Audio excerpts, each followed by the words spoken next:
understand. But I try not to get caught up in these numbers as opposed to others, and I'll explain in a second. So a texter writes this in, that the Nuggets are, he says, best in the league in three-point percentage. They're third at 37.9%. But the reason why they do that is because they shoot the least amount of volume and they only wait for really good threes. The least amount of threes taken per game in the league is the Nuggets with 31.5. Last place. And I think they should be. That should be the way that they operate. Like, here's what's funny. The Nuggets take a whole bunch of shots. They take 90 a game, over 90 a game. But they average the least amount of threes because they know they're not good at it. So that when they do take them, they're going to be probably wide open, uncontested threes. That takes down the volume and it can up the efficiency. And again, it's why last night, up until I would say like midway through the third quarter, if you look at the actual shots that they put up, they were open. They were ones where if you passed on it, then you'd probably be like, why aren't you taking the shot? That's an unconfident team or something like that.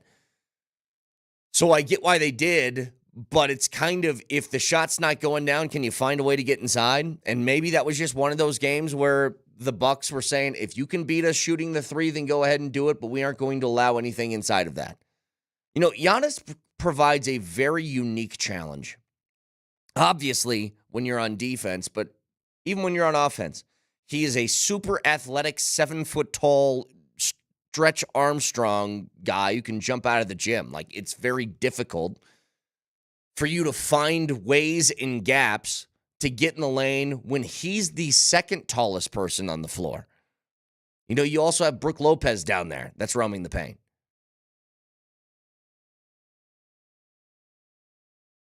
It's a unique challenge to go against them. The Bucks are still a good team.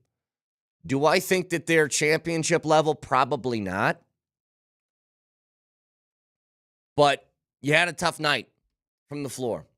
And this is going to happen occasionally. So, they have a chance to get right tonight as they take on Detroit.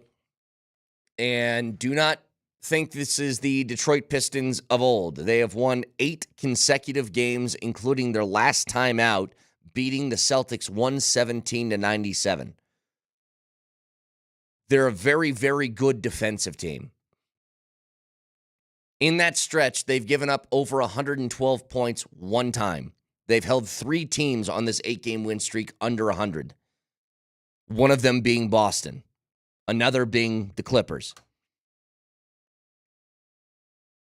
This is going to be, I think, a very similar vibe to last night, to where the efficiency numbers that we're used to seeing from the Nuggets maybe won't quite be there. But again, the Nuggets are so good on the second nights of back-to-backs, and especially after games in which they lose. They're a really good bounce-back team. I remember when they lost 3 straight towards the end of January. I went back over the last couple of years looking at how many times they've done that, and it's been, I think, 3 in the last 4 years. Maybe it was a couple more than that. But they're just really good at bouncing back after a loss, and especially one that just looked a little bit ugly, like yesterday did. So they'll take on Detroit tonight and try and put an end to the 8-game win streak that JB Bickerstaff and that crew has to bring to the table. You know, the hope for this was that they get through this road trip 2-2, and right now they're 1-1. So win one against Detroit and or Boston, and then I think you're feeling pretty good. But last night was just a whole bunch of yuck outside of Joker's 13 of 16 from the field and another triple-double with 32, 14, and 10. So, lot to get to preview for this weekend. Not to mention, as the Nuggets have a back-to-back tonight, you also have the Avs back in action as they take on Minnesota. And they're in the middle of a 6-game homestand. And it's very, very important that they continue to rack up some points. We'll jump back to this in a little bit. But if you're just keeping tally at home, Avs still in that number 1 wild card spot. 6 points up on Calgary now, who is the first team out as Vancouver has jumped into that second wild card spot. Calgary's at 64 points with a couple of games in hand. Points are at a premium right now, but I don't think the Avs should be so concerned with looking at what's behind them as opposed to what's in front, which is Minnesota, who is sitting there at also 72 points. A chance to tie them in points with an outright win tonight. So as long as you can do that, you should be good. Again, we'll jump back to this in a little bit. Broadcasting for the Bacchus in Schenker Studios. Serious lawyers for the seriously injured. Back after this.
All right.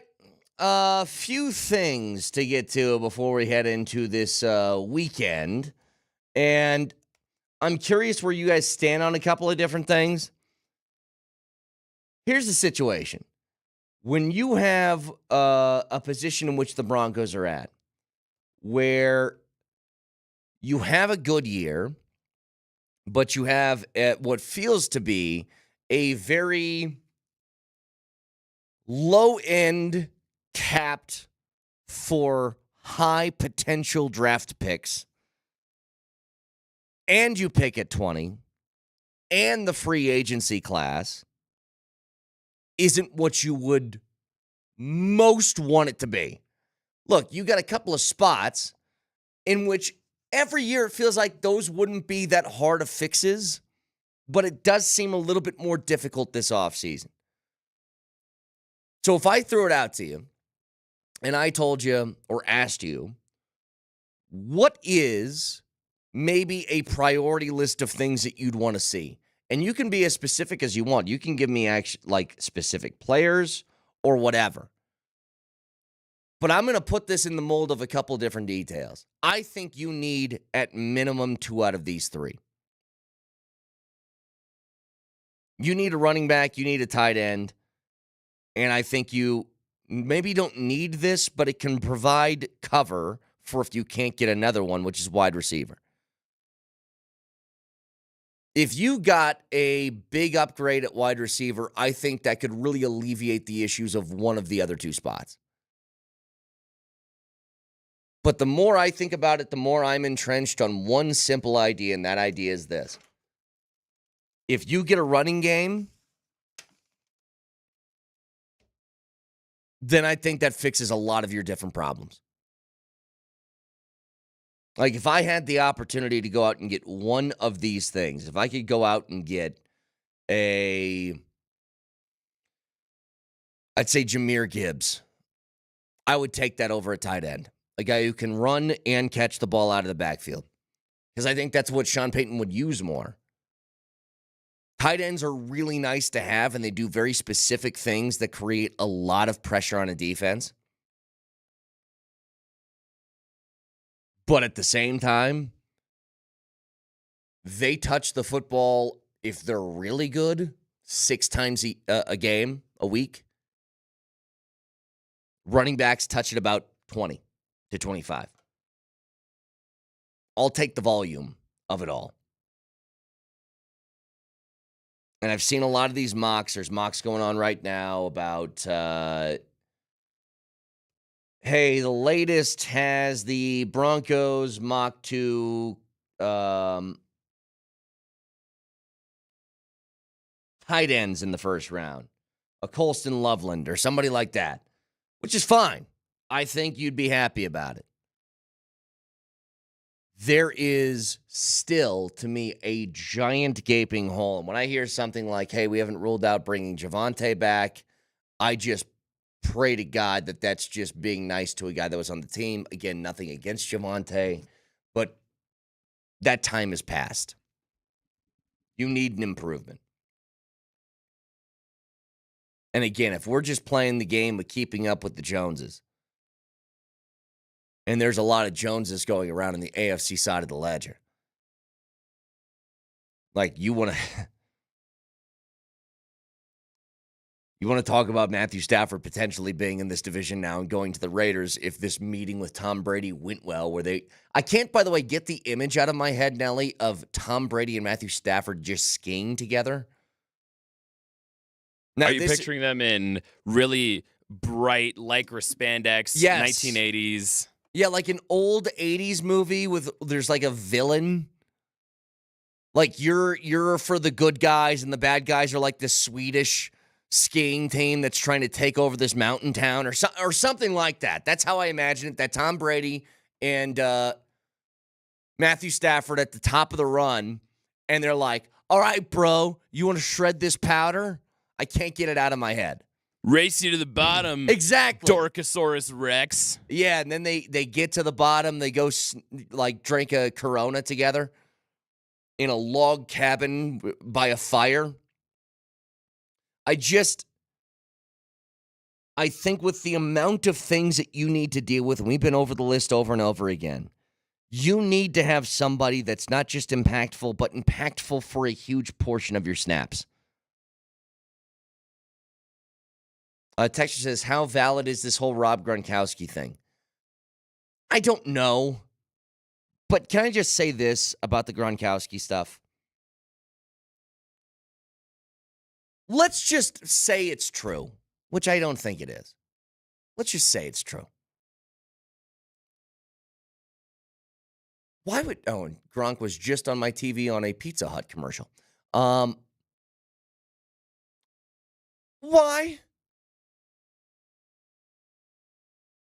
Seriously, let's think about this for a second. The team is a young team, okay?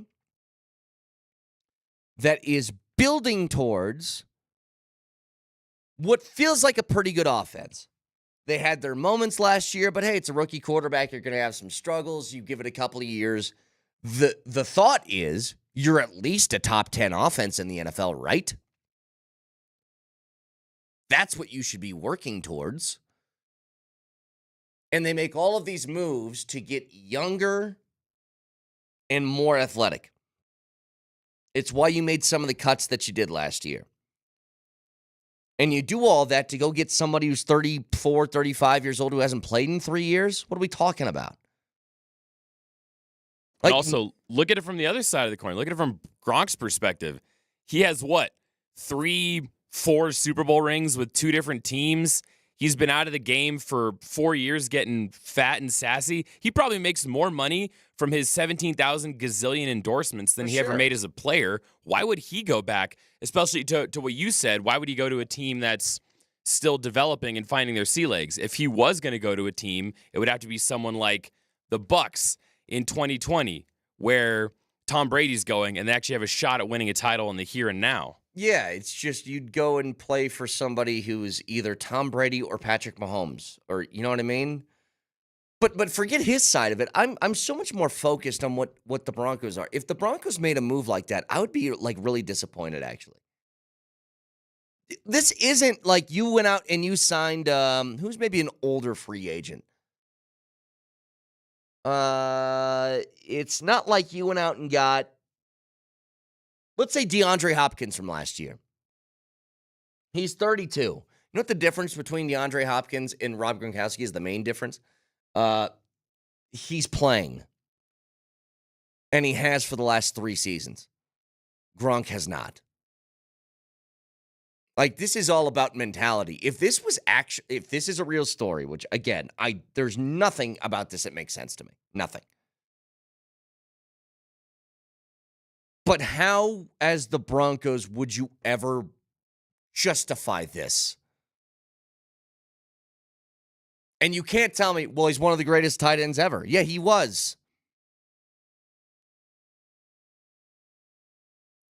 Like, if I said this to you, Nelly, I don't know how to break this. I'm not really the journalist type, but I have some inside sources who told me this. What do you think? The Broncos need help at tight end. We all know it, right? They also need help at running back.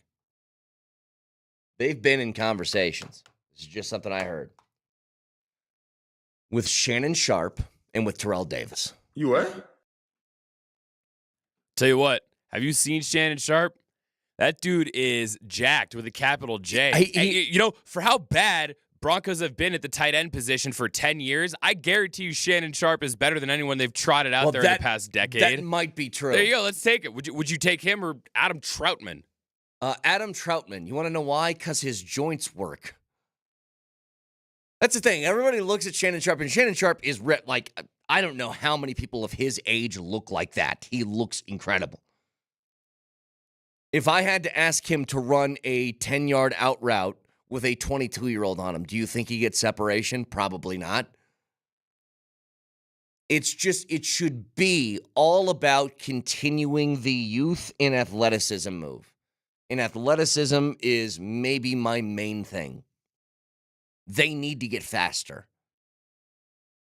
The Broncos have a lot of good pieces on their team, but they are not fast. Their tight ends are slow. Their running backs are slow. Marvin Mims is fast. Troy Franklin is fast. I don't know about really anybody else. Like, this should be, you know what? Bo Nix is fast. This needs to be about getting speed on this team. Again, go through the leagues that are, or go through the teams that are tops in the league in offense. You're going to find just straight speed on the field. Speed is very, very difficult to keep up with. You want to know why? Because you're either born with it or you're not. This isn't about reading a defense or reaction time or good hands. It's solely about, can you literally keep up with the person that you're running with? If you can't, you're going to have problems. In the form of a running back, that means if he gets a hole and he finds a lane and he finds an angle, you're done for. If it's a wide receiver, if you just get beat for a step, you're done. And it's all of a sudden, it's not a 12-play drive for a 70-yard touchdown. It's a 2-play drive for a 70-yard touchdown. That's what I would be looking for. Give me speed. Give me athleticism. I want matchup nightmares. And they have other things they have to handle, too. They got to figure out what they're going to do with DJ Jones and probably grab a couple of more defensive linemen in this draft. They got to find, I think, another linebacker. You know, they seem to be bullish on Drew Sanders. We just haven't seen a lot of him. And they're going to keep him on the inside. There's other places they need to improve and build on with depth, but just overall, it would just be speed. Give me speed. So, here's the other thing. In looking at what's happening across the league in the NFL and what's the plan for a whole bunch of other teams in the offseason, you know, I think the Stafford domino is going to tell you a lot for where everybody else is looking. And part of me hopes that Stafford goes to a Giants, not the Raiders. I don't want him in this division, but maybe a Giants. I want to keep putting guys in front of you in the draft that feel the need to take quarterbacks. So if the Giants get taken up, then somebody else is going to jump up and probably want one. And they're going to feel like they can. The Broncos, with what they want to be looking for, like, my hope is that teams just start to get obsessed with QBs, with defensive linemen, with offensive linemen, with corners, like all the things that you're set at. I hope there's just an obsession with it at the top of the draft. And so guys like Genty or Tyler Warren or whoever can keep slotting down. Because the last thing you want to do, unless you think a guy's incredible, is trade up to get one of those spots. But I want everybody kind of searching for the positions that you're set at. And it's the beauty of having the, quote, value position of need. Well, I'm not going to draft a running back 13th overall. That's bad value. Yeah, unless he's Derrick Henry. Then the value's pretty good. I'm not drafting a tight end at 9. That would be insane. Unless it's Travis Kelce. And I know the response is, well, where were those guys drafted? Talking about specifically with, like, Travis Kelce. Yeah, not 9th overall, but I'll tell you what, if they were to redraft that draft, he might go, like, I don't know who was in it. He's top 5. He's a Hall of Famer. But I want people to be looking for the positions that the Broncos don't need and continue to let the, quote, value positions slip and fall all the way down. Saw this yesterday, that there's, I don't know how this came about, but there's a father, this is from Front Office Sports, father of a child who received a jersey from Victor Wembanyama. And he took the jersey that was given to the kid and he sold it for $73,000, and now he has seller's remorse. And I don't know how to handle this. Like, I'm a father of a 2.5-year-old child, and if they got something really expensive, I don't know what protocol is here. Let's say that, somehow I find my first ever courtside seats to a Nuggets game, and Joker walks up afterwards, and he signs his jersey or he signs his shoes and says, "Oh my gosh, baby Jamal Cale, what a cute little baby." Because of course he would say that. He would say, now she is baby Jokic Cale. Well, you know what? I would change it just for him. Legally, I'd grab that birth certificate and I would say it's Jokic Cale now. But gives her a pair of signed shoes. And I know these things are expensive. And somebody says, "I'll buy those from you for $73,000. Would I do it? I'd think about it. I love baby Jamal Cale, but she's not going to remember those shoes. I'll remember the $73,000 I got out of it. But the issue is this guy now is realizing I could have gotten a lot more, and he's trying to reverse the sale. Sorry, buddy. Not how life works. You can also just, in your scenario or his scenario, you can also just hang on to the memorabilia for a second and see what happens. I mean, you don't have to immediately take baby Jokic Cale's shoes and sell them. You can sit on them for a while, and maybe when she's 10, she'll appreciate them. Play the long con. Oh, it would see. I wouldn't keep them so she appreciates them. I would keep them so they appreciate in value. As long as some form of appreciation is happening, would you wait until Jokic has 2 or 3 titles under his belt, a couple more MVPs, then try and sell them? You just gotta be aware. Look, I'm not a memorabilia guy, but you gotta be aware of. There's certain people that you know when their career is over, things are going to go really well unless a disaster happens. And you know what? Maybe the blood clot stuff with Wembanyama freaked him out. I don't know. But you get something that's a signed Jokic anything, you hang on. I would think you hang on to it because he's going to be in the Hall of Fame at some point. You give me like a signed Aaron Gordon jersey, then yeah, maybe you strike while the iron's hot. I don't know how much that appreciates in value over time. Maybe now is the best time to do it. But Wemby gives my kid a jersey. By the way, this kid holding up the Wembanyama jersey is hilarious. This kid is like not a tiny kid, but he's just holding a mammoth of a man's jersey, and you can barely see his head peeking out.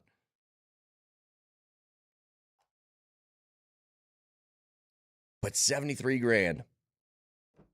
And I don't know what that's going to be. I wish I had like some sort of time machine because I think that thing's probably going to be like well into 6 figures in about 10 to 15 years.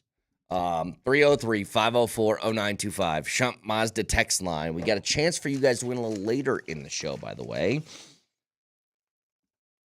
Rapids tickets.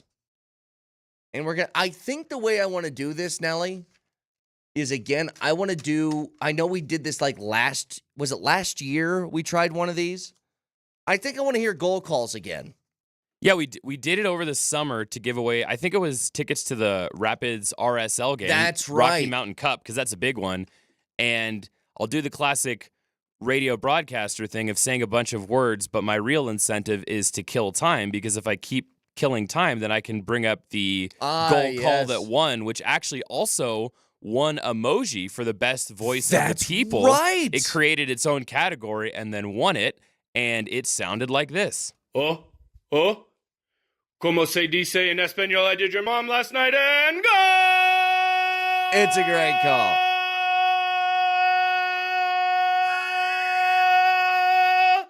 Go, go, go, go, go, go, go, go, go!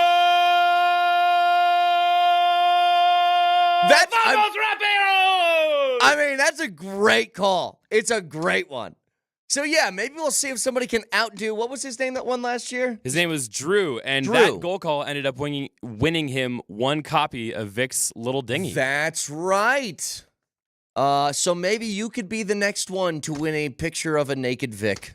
A painting, I should say. A painting. That's not what you're playing for, though. I actually love the idea. Yes, in Rapids tickets, but also maybe it gets you a naked Vic painting. Yes. Who knows? I love the idea of people who are just starting to tune into the show, have no idea what we're talking about. Vic was painted. Hey, you ever get hit in the little tingy? That's the name of the painting, and he was painted naked once. So we'll give those away in just a little bit. We'll open it up in just a little bit on the voice of the people as well. Stick around.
Always good to hear my homie Aaron O'Neill back on this program, giving us the traffic reports. By the way, if you guys ever need to wake up in the morning, I have a secret for you. Speed past a cop who's waiting on the side of the road. I did that this morning. God bless. You know what? Hand up accountability here. We take accountability at this station to the sheriff's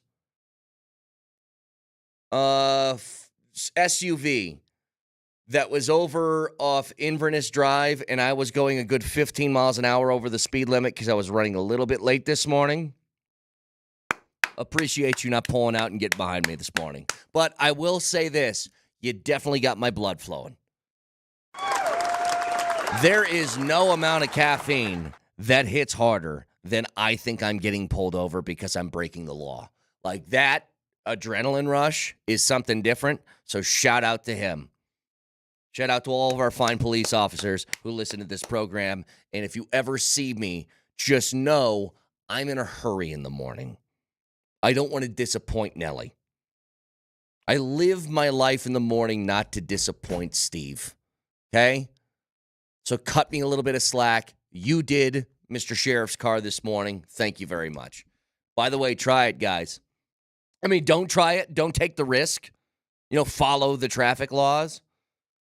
But just, you'll get the experience. If you're listening to me now, you get up early, you're probably like, I don't understand, by the way, the people who get up as early as we do, Nelly, where we get up at, first alarm goes off 4:55, 5 o'clock in the morning, whatever it is. Probably for you, because Nelly is a freak who's very, very good at his job. It's probably earlier than that. When is your first alarm, Nelly? What's the first time that thing goes beep, beep, beep? It depends on if I wanna shower and come in early or something. Sometimes it'll be 3:30. Sometimes it'll be 4 or 4:30. It just depends on how busy the morning's gonna be. Well, if I hit the road in the morning and you guys aren't in a hurry to get somewhere, you drive me nuts. You ever been on a one-lane road with somebody at like 5:25 and he's going the actual speed limit? And you're like, dude, do you not have someplace to go? Right. Why are you here? Or even when you get on I-25 that early, no one's out there. You can push the speed limit, man. Is a cop going to pull you over for speeding at 4:45 in the morning? I mean, come on. Within reason. Oh, yeah, no, I'm not saying like that jackwagon that made it from, what was it, Colorado Springs to Denver in 5 minutes on a motorcycle. No, don't do dangerous. That guy's just cruising for a bruising. I'm talking like within the bounds of the rules of society. Go fast. I had a police officer, was an interim police chief in Aurora, that told me once, the general rule of police officers is 5, you're fine, 10, you're mine. That's their general rule. So stay somewhere within there. I think they might cut you a little bit of slack when you're going there in the morning. Now, I was going more than 10. In my defense, there was nobody else on the road, but whatever. I mean, the cop understood, so I appreciate it. That's all. Here's the deal. Heard this piece of audio yesterday. Has to do with college football. It was Urban Meyer's podcast. And he has a guest head coach on for a lot of these, and they just talk shop. In this case, it was Nebraska coach Matt Rule, who resides in one of the halves conferences, right? The Big Ten, the SEC, they think they're better than you. And maybe they are. Maybe there's some reason to feel that way because they have more talent and they're always at the top of the rankings and all that different stuff. Do we think it gets a little over the top? Yeah, sometimes. But it's generally true. The SEC and the Big Ten are better than the Big 12 and the ACC and everybody else. It's just a matter of perspective. Now, Nebraska, I believe if I read this correctly, hang on, let me recheck this. Nebraska canceled a couple of upcoming non-conference games.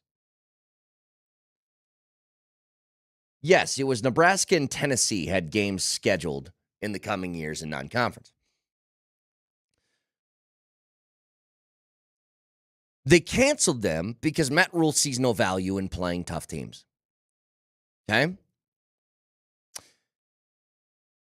I do think that it makes it more fun in the non-conference slate when you're playing, good opponents early in the season. But here's his reasoning. You tell me, do you agree or disagree with this? Why in the world would a Big Ten team who's already playing 9 conference games, why would you ever play one of those games? Like what? Like you look at a lot of teams like there's, and I love the, it's not anti-SEC, but like there's some SEC teams that last year only played 3 away games in another team's stadium. 3. We're in a league where some years you have 5 home Big Ten games. Some year you have 5 road. You have to go on the road 5 times in the Big Ten. Yeah. They proved to us this year when they did all the seeding and all that stuff that early season wins didn't mean a thing. That really it was at the end of the day what you looked like in the last month of the season. That's what it all proved to us. I agree. If you look at, and when I say what it looks like, it's really how good your offense is. I don't know why. I don't know why what the incentive is. I don't know if he's wrong. And let me put this in the context of CU. CU lost a game last year, week 2, to Nebraska. Had they not lost that game, they would have been a 10-win football team. Perspective would have been different. And had they beaten them, it wouldn't have mattered. Would have been no different on their schedule. And if the way that we're going to be doing this sort of math is you do not give some sort of credence to teams who lose early in the year when they schedule a good opponent, then what's the benefit? And he's right about this. This, more than anything, drives me nuts about college football. That the SEC has a different set of rules that they play by. And I'm not talking about like some unwritten set of rules. I'm talking about just on paper, okay? Having only 3 true road games is insanity. Like the fact that they have neutral site games as opposed to one being truly on the road. And by the way, the SEC only plays 8 conference games. How the hell can you accurately judge this stuff? And in a 12-team playoff, if I'm Dion, I wouldn't schedule Bama for week 2. As fun as that would be for a fan to go out and watch, if my ultimate goal is trying to get in, well, that's just, you're leaving yourself to have a giant stain on the resume. They did not reward teams who played tough opponents early in the year. It's just a fact. And this is another way where I thought maybe this could incentivize you to do this. And maybe it can for the lower end teams. Like a Mountain West team. Look, man, if you're Colorado State, I think you're begging for the opportunity to play one of these teams in the non-conference, right? If you lose, whatever, you were supposed to. But if you win, it makes you look great. But I think there's actually a lot of truth to what he's talking about. So we'll get back to that in a Safeway. If you order online, they do the rest. Get easy delivery or free pickup with the same great deals. Get started at Safeway.com or in the Safeway app. Safeway, fresh foods, local flavors. You can also watch on YouTube, where you can catch a whole bunch of things from Denver's best sports radio station and best shows like the Altitude Daily. A recap of the best things from the best shows in the city. And we have it on there every single day. So go to YouTube, search Altitude Sports Radio, like and subscribe. Break down this Nuggets loss last night. Did you feel like the Lakers loss, or was it different?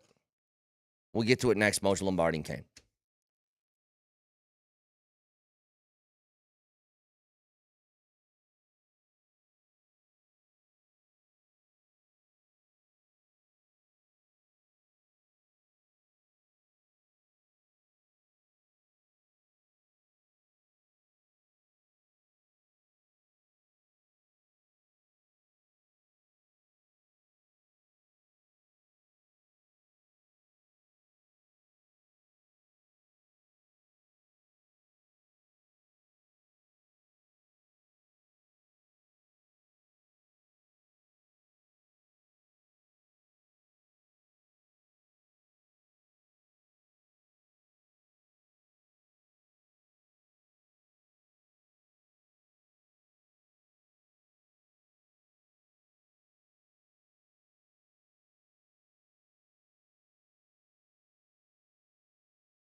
Going to give you a free pick right here and now on the show.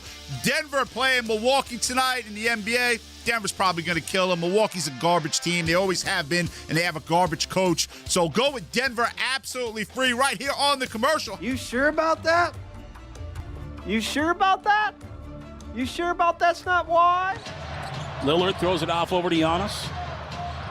1 minute left to go. Back over to Lillard for three. Jumper's nothing but net. That's the ball game. Denver's going to lose to Milwaukee. They'll fall to 1-1 on the 4-game trip. Denver down by 11 with 58 seconds to go.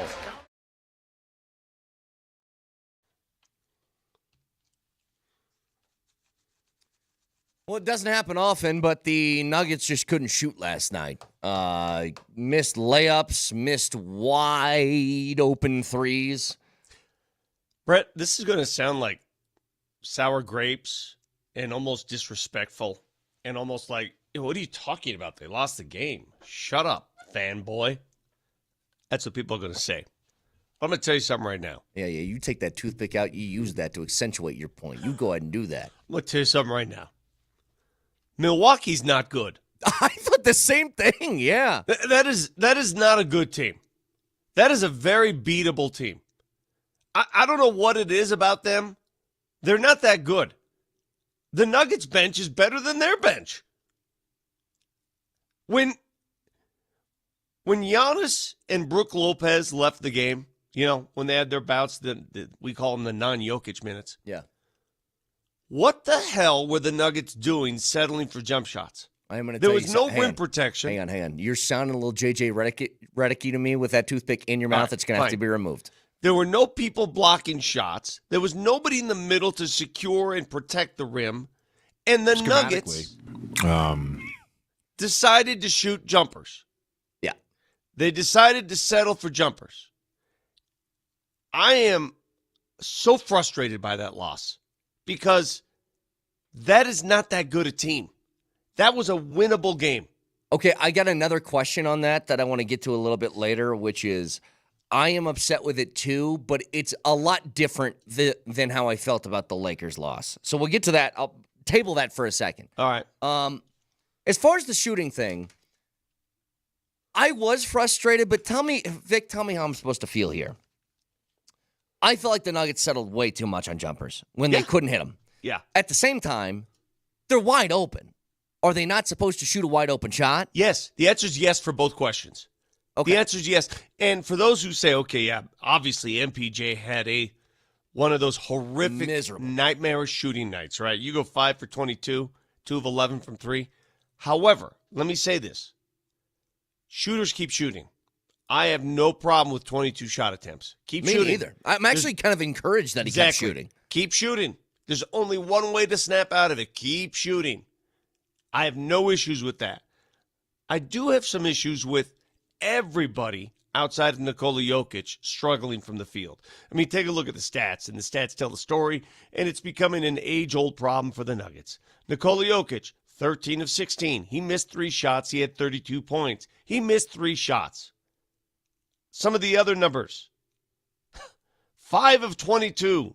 4 of 13. 9 of 20. 4 of 13. You can't have that kind of disparity. Somebody else has to go along for the ride. One of the other starters has to go along for the ride. And he didn't get the help last night. Did not get the support last night. That's why they lost. Guess what Jokic did? He took the least amount of threes of anybody who got significant minutes last night. And he's your best three-point shooter by percentage. Because I think he understood that there's a different way you got to attack them tonight for whatever reason. It was just a weird game, Brett. Very. I knew that the Nuggets were not themselves early because they missed some bunnies, some easy layups. Even Michael Malone mentioned it after the game. I counted, because I was keeping track of this. I was sitting there with Chris Dempsey saying, do you ever recall so many layups being missed? And we shook our heads and said, hell, Christian Brown and MPJ alone, I think, missed like 3 each. I counted 8 missed layups. And when I say layups, I mean layups with nobody around you. Right. Just fearful that it's going to get blocked. For Christian to do that especially was weird last night. 8 of them. But as a team. Here's like what I was noticing in the middle of the game felt to be the same thing you're talking about. It didn't feel like they were going to win. I know they cut it to really close numbers a couple of different times, but it looked too off last night. But I feel like if they played Milwaukee today, they win by like 15 points. Honestly. Like, I really do. I'm not impressed with Milwaukee. And, Dempsey and I had a bit of a debate last night. He says they're better than they look. They may have better personnel or more name personnel. Put it that way. They have the names. Yeah. They got Lillard. They got Giannis. But as a team, collectively, I'm not impressed with Milwaukee. They're not beating anyone in the playoffs. They're not. Oh, they may win a round, but I'm not worried about them being a threat. I just think that the Nuggets gave one away last night. I thought that was a winnable game. I really do. Me too. When Porter shoots 5 of 22, yeah, you're going to have a really difficult time winning a basketball game when somebody shoots that poorly from the field. Aaron Gordon didn't look right last night either. No. He didn't look right. Nobody Aaron really Gordon did. and MPJ, both of them did not look right. Everybody outside of Jokic just didn't look. You know what? I'll say this. Strother, I thought, was pretty good off the bench. Yeah. Strother's pretty good off the bench. Outside of him and Joker, everybody looked a little bit off for whatever reason. You know what's crazy? So these back-to-back games, the Nuggets' record in the front end of back-to-backs where they have rest is atrocious compared to the back end. I think the front end of back-to-backs, they're now, 7-6? On the back end, they're 10-1. Yep. Yeah. I'm sorry, they're 7-5 on the front end, 10-1 on the back end. Look, the team overall, I think you can just chalk it up to, look, it was a bad shooting night. You know what I mean? I don't think that's going to continue. I was frustrated like you were towards the end of the game where it just felt like it was jump shot after jump shot after jump shot. And I get it, you're open. But I mentioned this in the 6 o'clock hour, and somebody pushed back. I said that they just aren't a very good three-point shooting team. And the texter says they're third in the league in three-point percentage. And I go, I know, it's because they take the least amount. They'll only take the three if they're wide open, which they should, by the way. If you're just relying on, I'm going to eventually find it, that's not how this team is built. Yeah. Just for perspective, so everybody knows, because I looked this up earlier. You look at the amount of threes per game. The Nuggets take 31.5. That's the lowest in the league. Do you know what the Celtics take on average? Oh, it's record setting. 48.5. Yeah. You're going to see that on Sunday, the wide disparity on Sunday.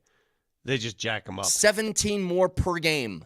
Nelly, do we have Michael Malone last night? Because very rarely does Michael Malone go off on the officiating. In fact, I wouldn't consider this going off last night. He just sort of gently convinced them that they were not giving them the fair whistle. Last night, the foul disparity, free throw disparity, 28-11. And Michael Malone did nudge the referees by saying, listen, we are a paint team. We had 68 points in the paint. We doubled them up in the paint, and yet they're parading to the free throw line. Where are our free throws? Why aren't we going to the free throw line? And I know some people on the text line already have engaged and said that, the whistle was the reason the Nuggets lost. I don't think it's the reason.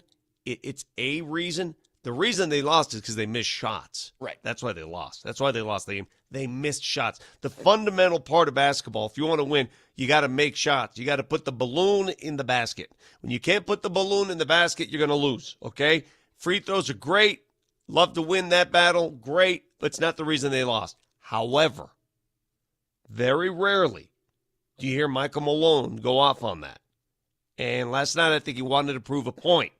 Why aren't we getting the same calls that how many times did Damian Lillard just flop offensively last night? You know the Damian Lillard flop. When the Nuggets were trying to come back, and the one that he had, was it on Christian, where he just kind of fell over, and you're like, the one. You know the one, right? Yeah. Where he sort of stops and just oh, it just drives me nuts. Yep. Do you have that, Nelly? I will dig it up. But yeah, dig that up. In the meantime, I wanted to show you. So I'm making some final tweaks for drunk takes, and somehow my settings got changed. Uh-huh. So I was going to see if this clip would work, and I produced something unintentionally horrifying, and I want to see what you guys think of this instead. Whoa! No doors! My doors are gone! No doors! Whoa! So somehow the pitch of your It's like voices a got demon. changed. Yeah. What is that? That's you guys, but the pitch got shifted down, so Hang on, now say it sounds do like it again. Do it again. sounds like your sleep paralysis demons. Let me play that again for you. No doors! My doors are gone! No doors! Whoa! You've blown my doors off. You know what I'm now? I'm now a speedboat. I've got no doors. That don't is know what to nightmare fuel. Nightmare. I'm still trying to figure out why our group chat received a dude. random text at 6:43 a.m. that says, and we don't know the number. I don't recognize this number. I don't know if you do. Nope. That says, gonna miss first self. So I'm assuming this is my assumption here. I'm going to repeat what the text says from an unknown number in our group text, mind you. Gonna miss first self. This group chat only has me, Nelly, Vic, and Moser on it. That's it. 4 of us, all known commodities, all known numbers. We know each other's numbers, obviously. An unknown number chiming in, gonna miss first self. So this has to be Moser's burner phone, right? Obviously. Has to be. And Unless he he's was been he was kidnapped. he was too busy, probably on the road, to text segment. And so maybe it went seg and it auto-corrected to self, whatever. As Nelly looks for the audio, one quick thing on this subject, by the way, Vic, I was running a little bit late this morning. Yeah. You want to know how to get your blood flowing, like early in the morning, 5:35? Yeah. Speed 15 miles an hour past a cop on a 35-mile-an-hour road and have him sitting on the side, because that's gonna get your blood flowing in a hurry. You wake up in a hurry. Oh, yeah. Hey, What happened? shout out to that police car who just let me ride. He knew I was busy. He knew I was in a hurry. probably Shout listening. out to you. I hope he is. I just want to say thank you very much. It was a sheriff's car, too, so I was really nervous. I don't want the head cheese pulling me over. Anyway. I had that happen at the airport where the lights came on, and, I'm going into the departure area or the arrival picking up somebody. Yeah. The lights came on the car, and I'm like, oh, great, I just got pulled over. And cop just kept going past me. I was like, what? Wait a minute, you can't put me in a tizzy like that. But your heart, you're teasing your me heart here. got going a little bit, Yeah. didn't it? Yeah, you're teasing me here. All right, let's hear Mike Malone. Obviously, we fouled too much. And, for there to be a 28-11 differential is just crazy to me. I was trying to talk to the referees all night long about that one because we are a team that attacks. We had 32 in transition. We had 68 in the paint. And we just couldn't get, a foul call. I got to be honest, Vic. I think you're right. He's probably just doing this to prove a point because they don't shoot a lot of free throws and they don't get a lot of trips to the line. Yeah. That's a comment for the next couple games. Yeah, by I the don't way. feel like there's nothing about that. I did not leave that game saying the Nuggets lost because the refs had a bad Not one whistle. bit. Not one bit. Now, I will say, I thought Jamal Murray got an unfair whistle. Dempsey and I spoke about that. There were a couple instances there where Prince was just verbally or physically assaulting him. Yeah. I don't know if you watched the way they handled Jamal Murray. I mean, they're grabbing him off picks. It was really stupid what they were doing with Jamal Murray. I thought Jamal deserved a much better whistle. Sure. He's the one guy.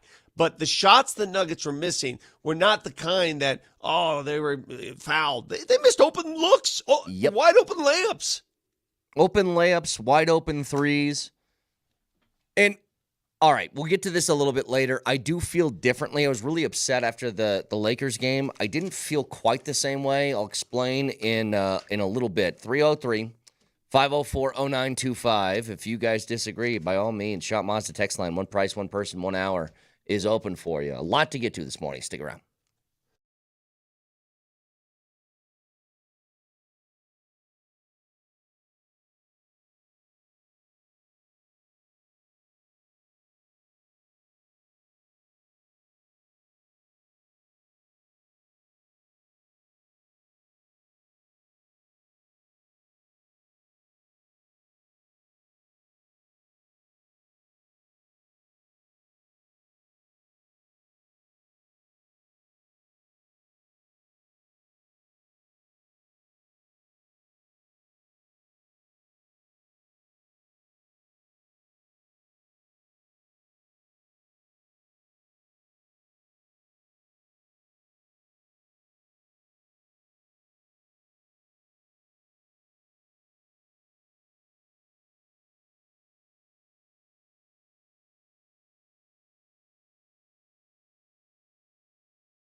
All right, Combine started yesterday, and today we will have, I think this is when it starts to get a little bit more fun if you're into watching this kind of stuff, the Combine schedule. Now, I just saw that Travis Hunter is not going to be participating in any of these drills, despite this being defensive backs and tight ends today.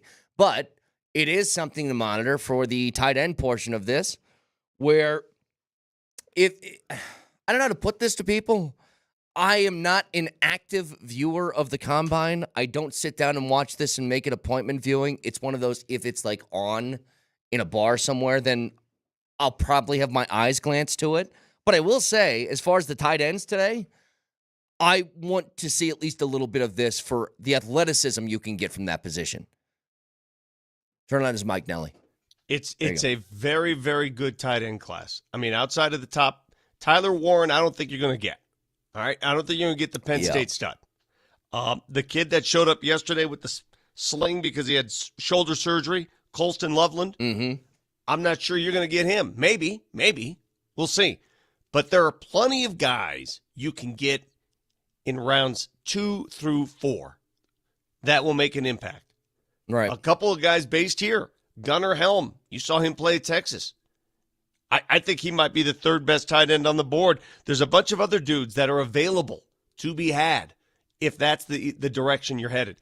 I did identify, I spent a little time this morning, woke up way early for some reason.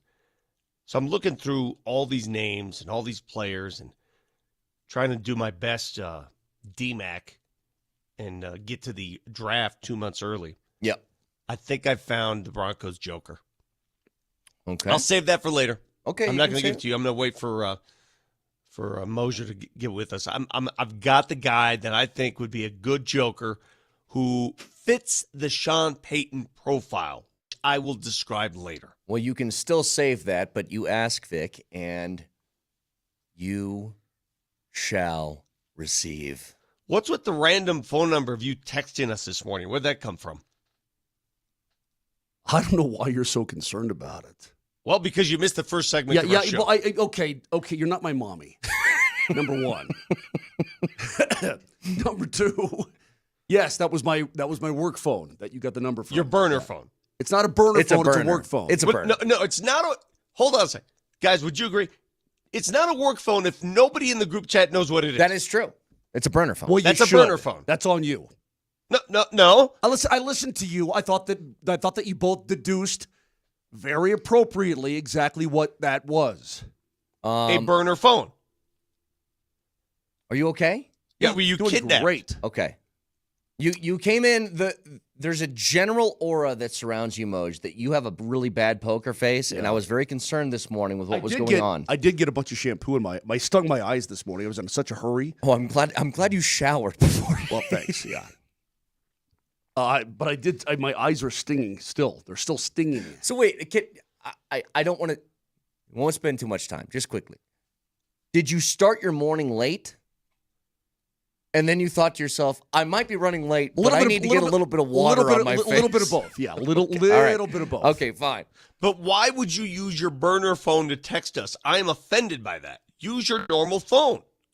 I would have if my normal phone had any juice. I can't talk about it right now. Okay, all right, fine. Going back to it, though. Hold on. You think I choose to use my burner phone to you? I don't want you to have that number. That's for only special people. Too late? You're lucky that I actually even said anything. Does your wife have your burner phone? Oh, yeah. Does she mix it up on which one she'll call or text? Not at all. Anyway, going back to this, with the Combine today and the position groups that are out there, defensive backs and tight ends, I am intrigued by this because I think, regardless if you don't want to talk about specific positions, if I just say offensively, I want this team to get faster. That's what I want. I want them faster and more athletic. And if you can give me an athletic tight end, and here's the thing, they've had a couple of those recently. Like Dulcich was pretty athletic. Alberto is pretty athletic. And so it's not the end-all, be-all, but there is an intrigue to this because we're all kind of thinking about Joker position. And Vic, you said you'll get to yours in a little bit. But this is certainly one of the places you can find it. Well, here's the question then. Do you just want an athletic tight end who can run routes and catch passes and that sort of thing? Glorified large wideout. Sure. Or do you want a tight end? Because they've, as you said, they've had guys who can do that, but they can't block to save their lives. Well, I'll give you Trying Sean to find Payton's, a goddamn joker. Sean Payton's answer. And Nelly, I know you'd have to comb through about 40 different cuts from the other day when he was speaking to the media, but he did talk about this. Finding a tight end who does both is almost impossible. Well, look. You got to find, you have to kind of choose one or the other. You think about the best tight ends in the league. Go ahead and start listing them off for me. Just top of your head, best tight ends you can think of in the NFL, go. Well, Mark Andrews is awesome. Travis Kelce's awesome. Those guys are both more receiving tight ends. Correct. Laporte is awesome. Laporte is awesome. Laporte is more receiving, does a little of both. George Kittle's maybe your one Brock true. Bowers is already great. But what I'm getting at is George Kittle's maybe your one true tight end in the league that literally like catches the ball really well and blocks like he's an extra tackle on your offensive line. It's really hard to find guys who do both. So if I'm having my preference, just give me the guy who makes an impact through the passing game. Like give me if he can't block, then you know what, he can't block. You know Sorry. what? The former Colorado State Ram is pretty awesome. Yeah, McBride. McBride's pretty Sure. awesome. He had a great season, man. But if you want to go back to Sean Payton's, Who's the kid in Miami? There's a kid in Miami that the Dolphins? Yeah, that Tua likes to throw to. Oh yeah, I know who you're talking about. I forget his Smith. I want to say something like that. Smith. Irv Jonu? Smith? Jonnu Smith. Smith. That's Yeah. it. That's him. That's Yeah. the kid. The kid in Green Bay is really good. Hell, I like Gesicki. Well, He's open. He's. You want to sign him? He's free. Go get him. Here's the thing, though.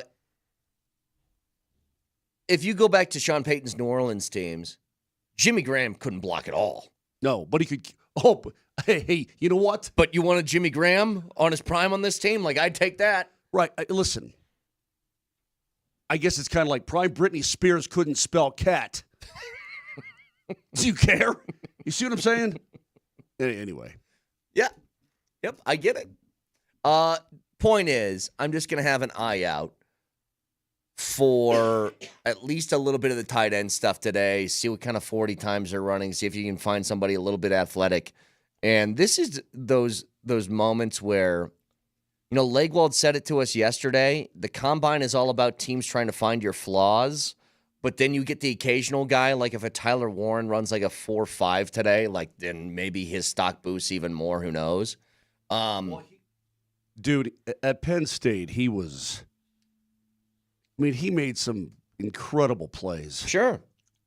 He was all over SportsCenter all the time. It seemed like every single week he's doing something where you're just going, whoa, this guy, whoa. So the other names, we were just referencing this, Moser, outside of those two, because I don't think you're going to get Warren. Warren looks like a stud, by the way. Looks like a stud, talks like a stud, plays like a stud. I just think he'll be gone, won't be available at 20. Gunnar Helm, the Texas kid who has ties here, Cherry Creek. Terrence Ferguson, who played with Bo, is from Colorado. I like the guy from Miami, Elijah Arroyo. Have you seen that guy play? Mm-hmm. He seemed to get open a lot. He was a favorite of Cam Ward's down there. He's available. Again, these are guys that if you're looking to beef up that position, you don't necessarily have to go first round. You can go second, third round at that position. So just for tight ends, I'm just looking at picked a random mock draft. This one from Daniel Jeremiah of the NFL Network. He has Tyler Warren going number 7 overall to the Jets, which would be far ahead, nowhere near where the Broncos are picking at 20. And after that, he has Colston Loveland going at 20 to the Broncos. That kid's a player too. Now, here's the thing. In this mock draft, he has at 20, Colston Loveland going to the Broncos, and at 21, the Steelers taking Ashton Genty. If given the option, would you take Genty or would you take Loveland? That's a great question. I love that running back. In this scenario, that's what they would be faced with. Well, I love the running back. You don't have to sell me on the kid. Coach Sanford, We talked to him all year long about him, right? Yeah. I mean, I guess I was sold after week 3 that this guy's the real deal. But they need a tight end so bad. I mean, I just try to think of what a competent tight end would do. And that sounds mean to the guys who have been here. No, but it's true. But what could Bo Nix do with a tight end that can just find the soft spots in the D, that can beat linebackers? Oh, my God. It would be really, really good. You're looking for, on offense specifically, matchup problems. Yes. And there's just not a lot of them out there that right now on the Broncos offense. They have guys who are good players, but matchup problems, not really. Like Cortland provides a really unique challenge because he's huge. And he's got a really good catch radius, and he's got really soft hands. Like all of that in one-on-one scenarios, he is a nightmare to match up with if you're one-on-one. But the other stuff, it's kind of like you feel like you can kind of stack people hat on hat, and especially with a tight end. Was it the first year, Vic? Was it week 1 of the first year of Sean Payton where Adam Troutman, it was like 3rd and 7, and he caught a ball with nobody within like 10 yards of him and couldn't get to the first down marker? Yeah. And you're like, all right, that's the kind of stuff that just you need. You need to have somebody who can pick that one up for you. Again, you need a mover of chains. That's all I need is a mover of chains. Now, they had some moments, right? There was that one game last season where Broncos tight ends on National Tight Ends Day. Remember that? Mm-hmm. On National Tight Ends Day, they really shined and played well, but you need that consistency there. And there's good news for the Broncos. The positions they're looking for, there's some available players. There's some bodies at this combine. I wonder, by the way, with, again, that Daniel Jeremiah, his latest mock, has the Broncos taking Colston Loveland, and right afterwards at 21 overall to the Steelers is Ashton Genty. Mentioned this before about Genty, that running backs need to be productive out of the backfield in the passing game in Sean Payton offenses. And I just want to give you, Moj, don't look over here, look at your screen. I just want to give you guys a guess. So this year, Ashton Genty ran the ball 374 times for 2,600 yards and 29 touchdowns. Insane. How many catches do you think he had? Boy, to be honest, I really don't know. I'll say 18. I'll say he had 31. He had 23 catches. Not a lot. 23. Not a lot at all. So, look, I don't know if that means he can't do it or if he just wasn't asked to do it because he ran the ball so well they didn't care. I don't know.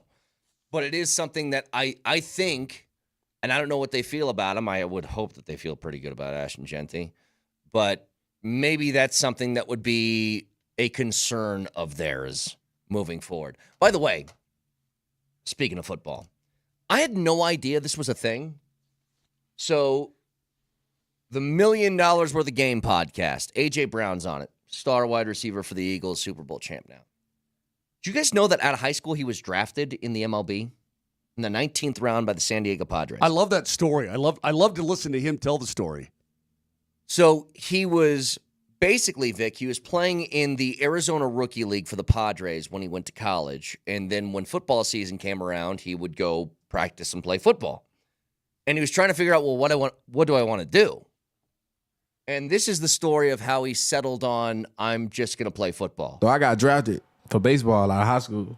Oh, so man. I had me a nice little check. What position you was playing? Center field. Yeah, I got drafted 19th round by the Padres. How many rounds they baseball got? It's like 30. So in college, I'll go out there in the spring, play rookie ball, and then I come back in the summer, get ready for the football.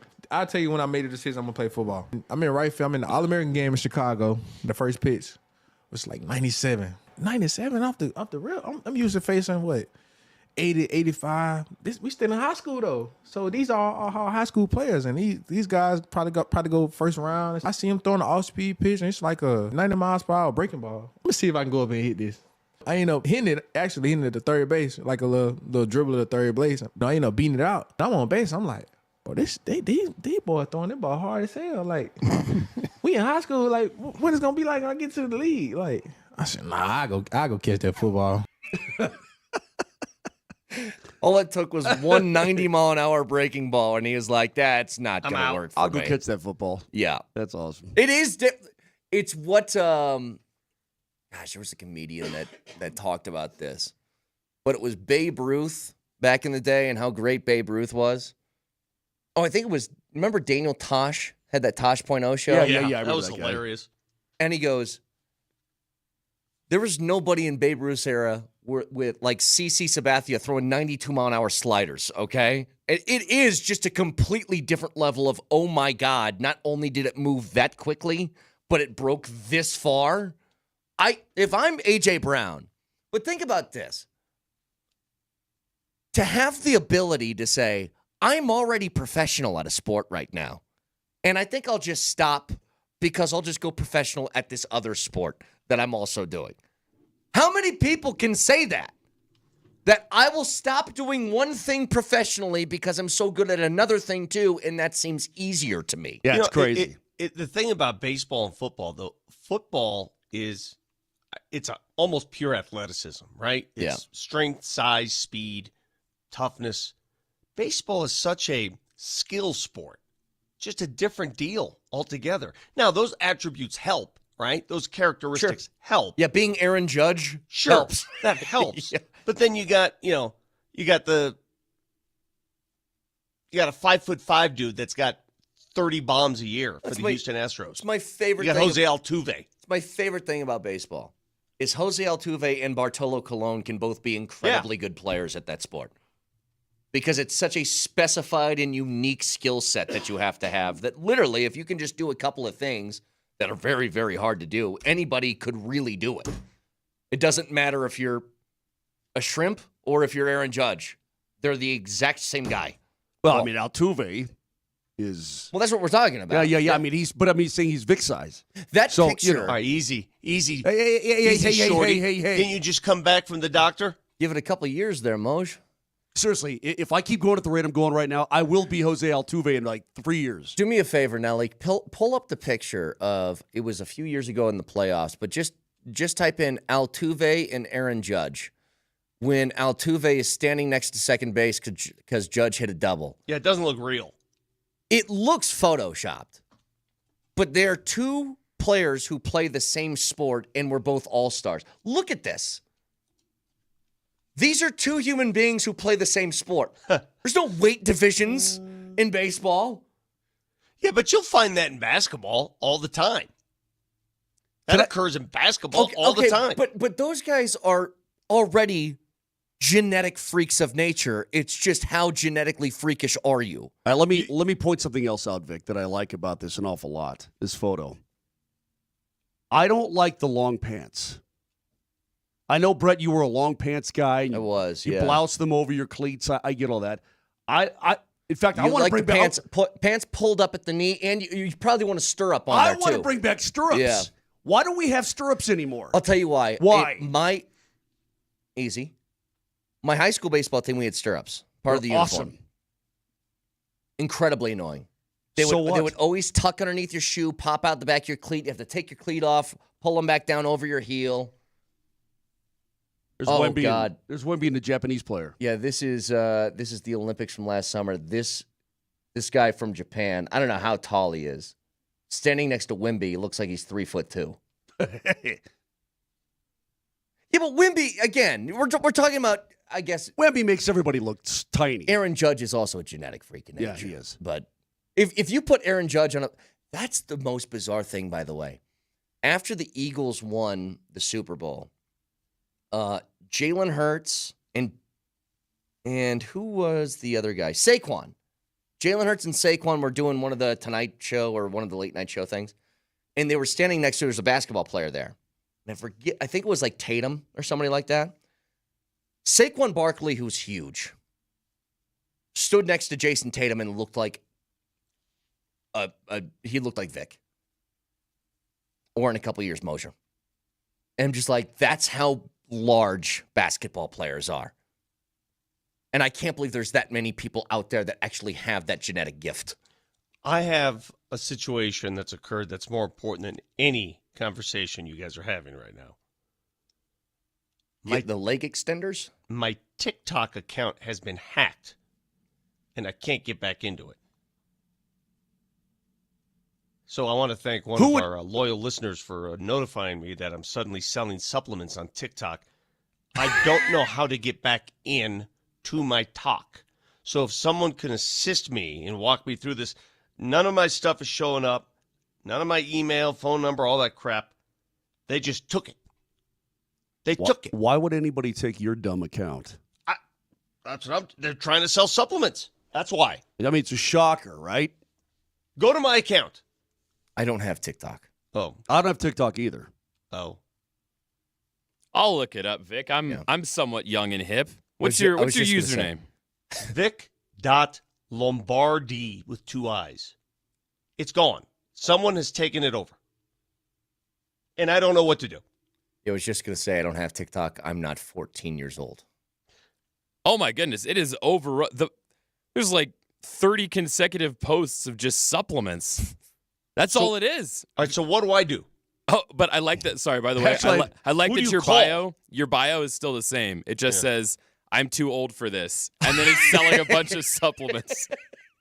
So wait, if you scroll through his TikTok, is it supplements and then you finally get to a video of Vic going, full Jackson Mahomes?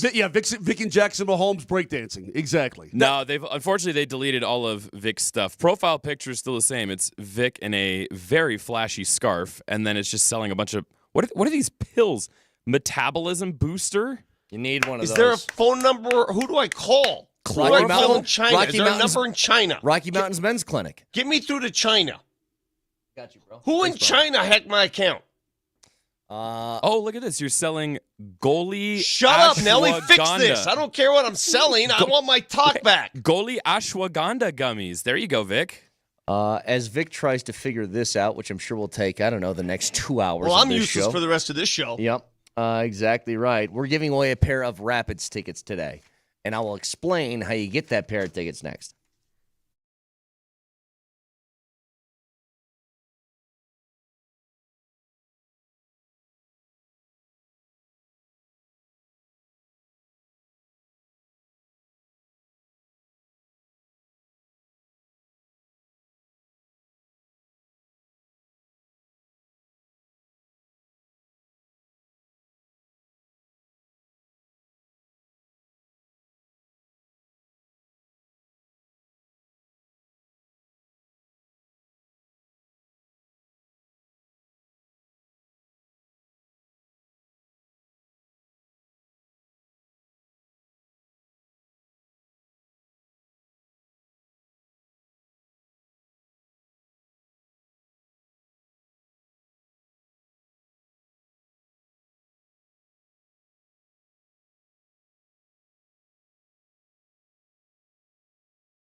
Hey, can I ask you a question, Vic, regarding college football?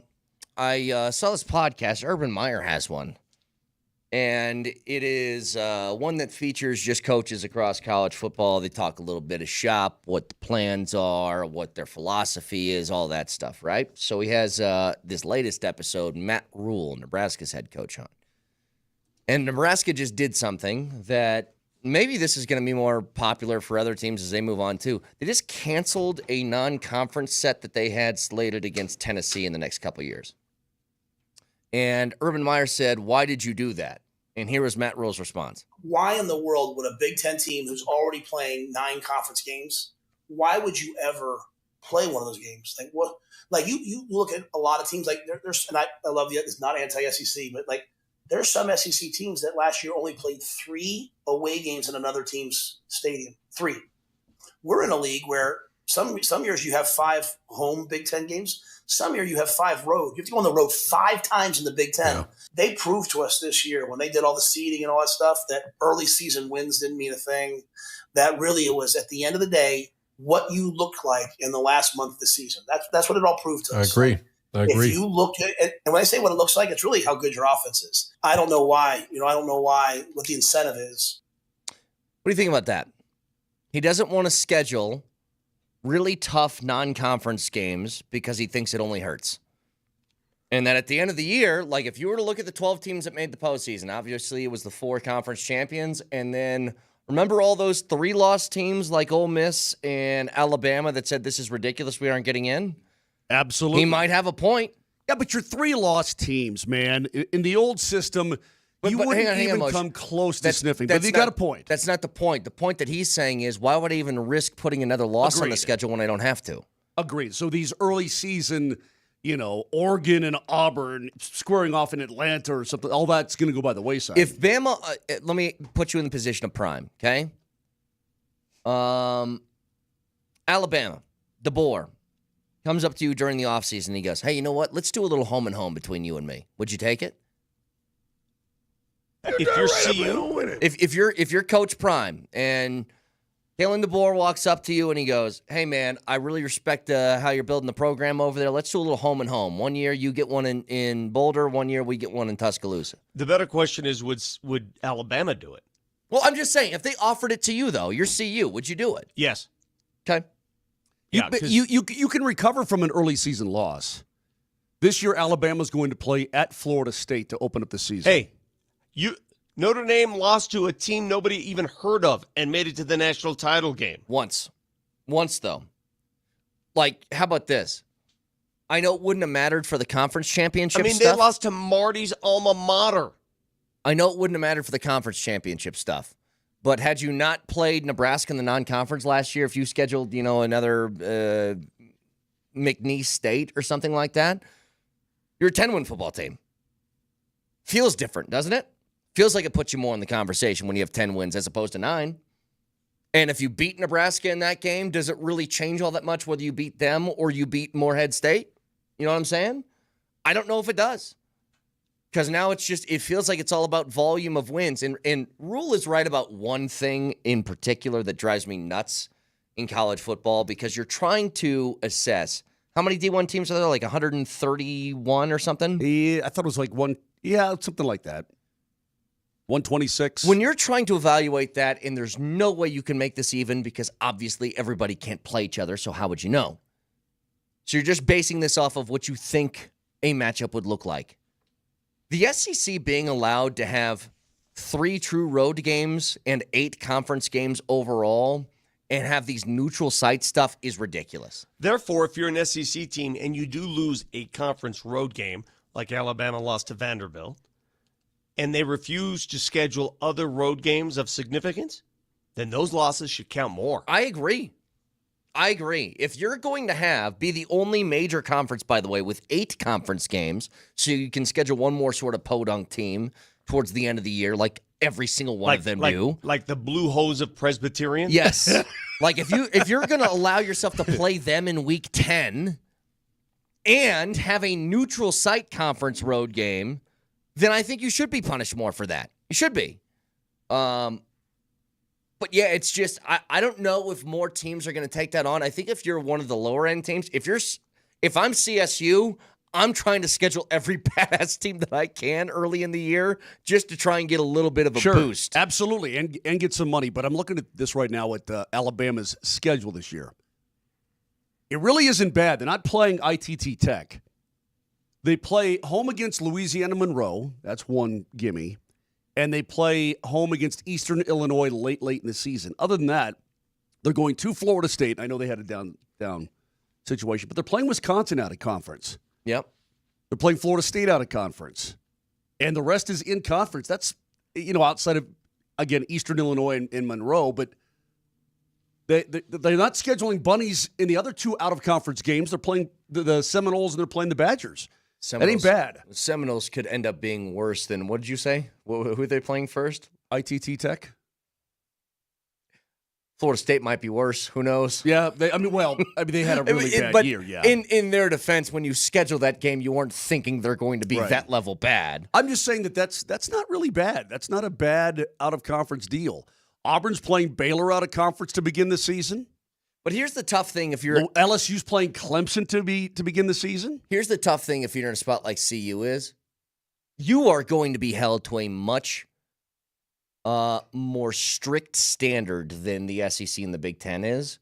If you risk a loss early in the year, Moj, that's going to stick with you in a way that it wouldn't for the other teams that are in those quote bigger conferences. If CU loses a non-conference game and at the end of the year they have 2 losses, those 2 are going to look a lot different than the SEC too. See, the SEC loss versus win thing, right? You're always going to have the advantage because the losses aren't going to be as penal as it will for other conferences. Right. That's just the way it is. Right. So they could take some chances. How many bunnies should a team schedule? I don't know how to answer that question. Yeah, it's because it depends when the bunnies take place. Like Brett's right.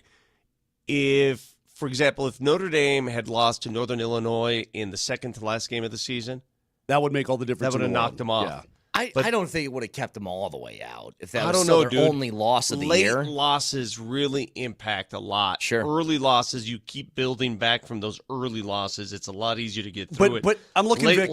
Sorry. Go ahead. Late losses are a killer. Well, I'm looking at Georgia's schedule. They play home against Charlotte. The SEC has this thing where they play bunnies in the second to last game of the season or That after drives the me conference nuts. is done, right? Yeah. Well, that's what I'm saying. The 8 conference games as opposed to 9 allows Right. them to do it. Right. What is the source of your is your source of anger that you believe the SEC is trying to do things that Vic, are Vic, unfair? this isn't anger. I'm just wondering what philosophy is. I'm not angry at all. Here's what they're doing. We're better than you. Our conference and the Big Ten are better than every other conference. We want to make our own rules. That's what they're doing. Oh, and you know what? From their perspective, I don't blame them. I'm trying to take this, though, to a CU perspective specifically because they aren't in that Big Ten SEC club. Yeah. Here's what Matt Rule's, I think the translation is for him.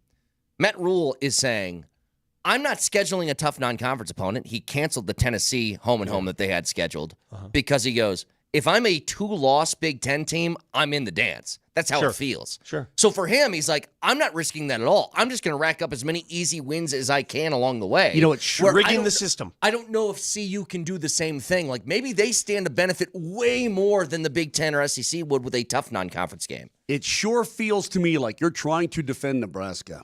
I'm not. No, I think what you're saying is, listen, I agree with Matt Rule because your Big Ten schedule is tough enough as it is. You're going to build up enough of that. You're going to build up so much credibility from if you beat teams like Michigan, if you beat teams like Ohio State, Indiana, Penn State. You don't need a non-conference schedule. You don't need it. Do you ever see, like, how long would it take for the perspective to shift for a Big 12? Like, Arizona State was pretty damn good last year. This close to beating Texas in overtime to move on to... It's already shifted. What do you mean? It's already shifted. You mean the Big 12? The Big 12. Oh, yeah. Sorry. How long until how long would it take for them to be taken seriously as opposed to this little kid that they pat on the head? You know what I mean? Like, how long would it be until, like, if CU wins against Arizona State next year, do they just go, oh, whatever, I guess Arizona State sucks? Or would you say CU's good? Best. I think the Big 12 has a lot of teams that can jump up and bite you, but they don't have those dogs that everybody fears. Well, there's no powerhouse. They don't have the blue bloods, right? Because the Oklahoma and Texas were able to carry a little bit of weight with the Big 12 when they were still in it, but now they're both gone. So I think it's going to be a while before you get that back. Anyway, get back to this later. Vic, I want to ask everybody a question regarding the game last night, which was awful for the Nuggets. I don't feel the way that I did after the Laker game, though. Laker game, I was angry. This morning, I just kind of shrugged my shoulders like they just played they had a bad night. That's how I feel. Do you feel differently? 303-504-0925. Get to it next.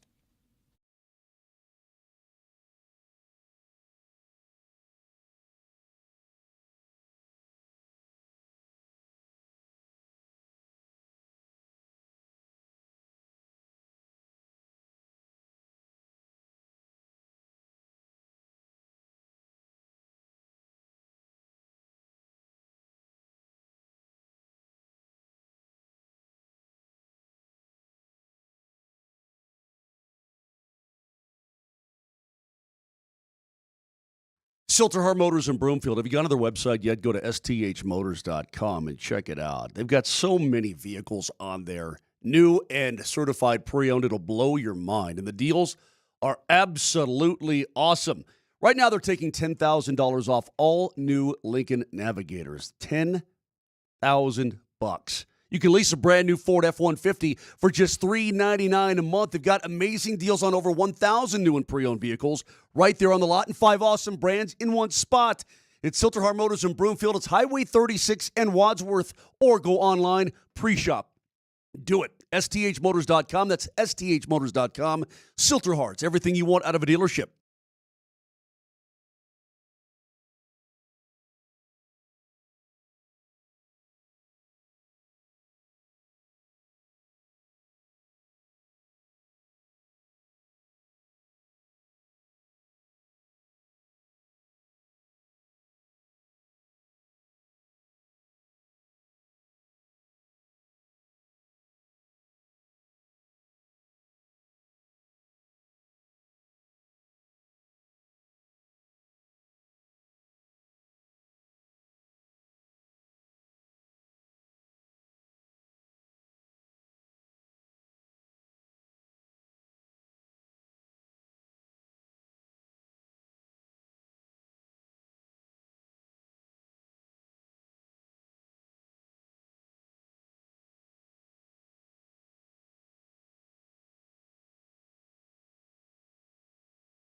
And that'll be Denver basketball on the side here. Jamal Murray will throw it in for Denver.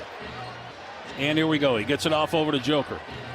Joker hands it off to Christian Brown. He turns the corner, gets down the lane, dunked it home with the right hand. That's a triple-double for Nikola Jokic. He's got 29, 14, and 10. Joker's 27th triple-double of the season, and an and-one free throw here for Christian Brown to make it a 9-point game. Somebody's got to go with him, man. Somebody's got to go with him. Well, here's the issue, and this is what I wanted to bring up regarding the game last night as compared to a few nights ago when they played against the Lakers. I was angry against the Lakers, and it's different than the feeling I have this morning for really one reason. I had concerns about the Lakers game that were tied to, I think, issues and deficiencies that this team has and how it could affect them later on, especially in the postseason, and especially with the matchup against LA. I think a lot of the issues they had there, look, it's one thing to have a good defensive strategy against Joker for a game. He'll figure that out. I'm very concerned with the defense that they played against the Lakers because I feel like that could be a problem. So I was angry after that. I think you're angry at the Lakers because you don't like the Lakers as much as you dislike the Bucks. Well, I'm sure that's a part, Yeah, but it's an emotional response. But here's the difference, though, Vic. The Lakers game to me signified something that is a potential killer for you later in the year. I think the way that their perimeter defense was played against LA just exposed the same types of concerns I've had for a lot of the year. Last night, they shot poorly. They don't do that very often. And to me, I just chalk it up as to one of those games of which, yeah, it sucked, but it's not like that's an indicator of future problems to come. Okay, but the Milwaukee Bucks also scored 8 more points than the average. I mean, can you if the ball's not going in, if you're shooting a paltry 26% from 3-point range, can you D up a little bit more? Do something. You miss a shot, you get in transition, and Giannis is going full steam ahead at the rim. It's tough.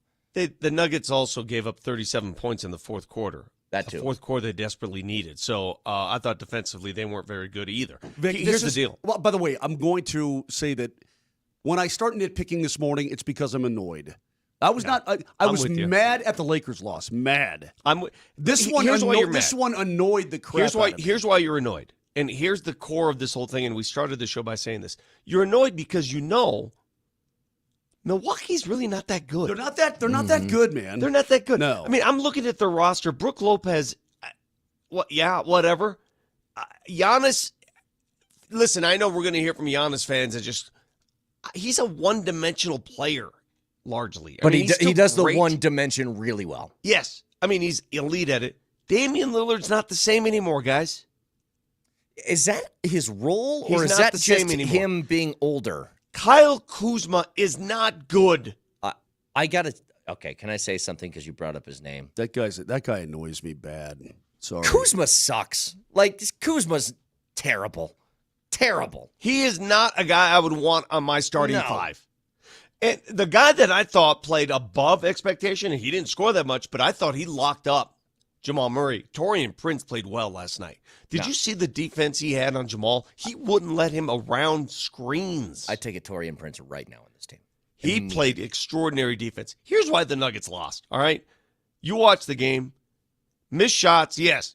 MPJ missed a ton of missed shots. Missed shot left and right. He was 5 of 22? Yep. He was 2 of 11 from 3? Yep. Great. They lost because they missed easy shots. Mm-hmm. I'm going to give it to you right now. 42 layup opportunities in that game. Now, a layup constitutes anything inside that little dotted area. Okay, that's a layup in the NBA. 42 layup opportunities for the Denver Nuggets. Joker was 9 for 9 in layup opportunities.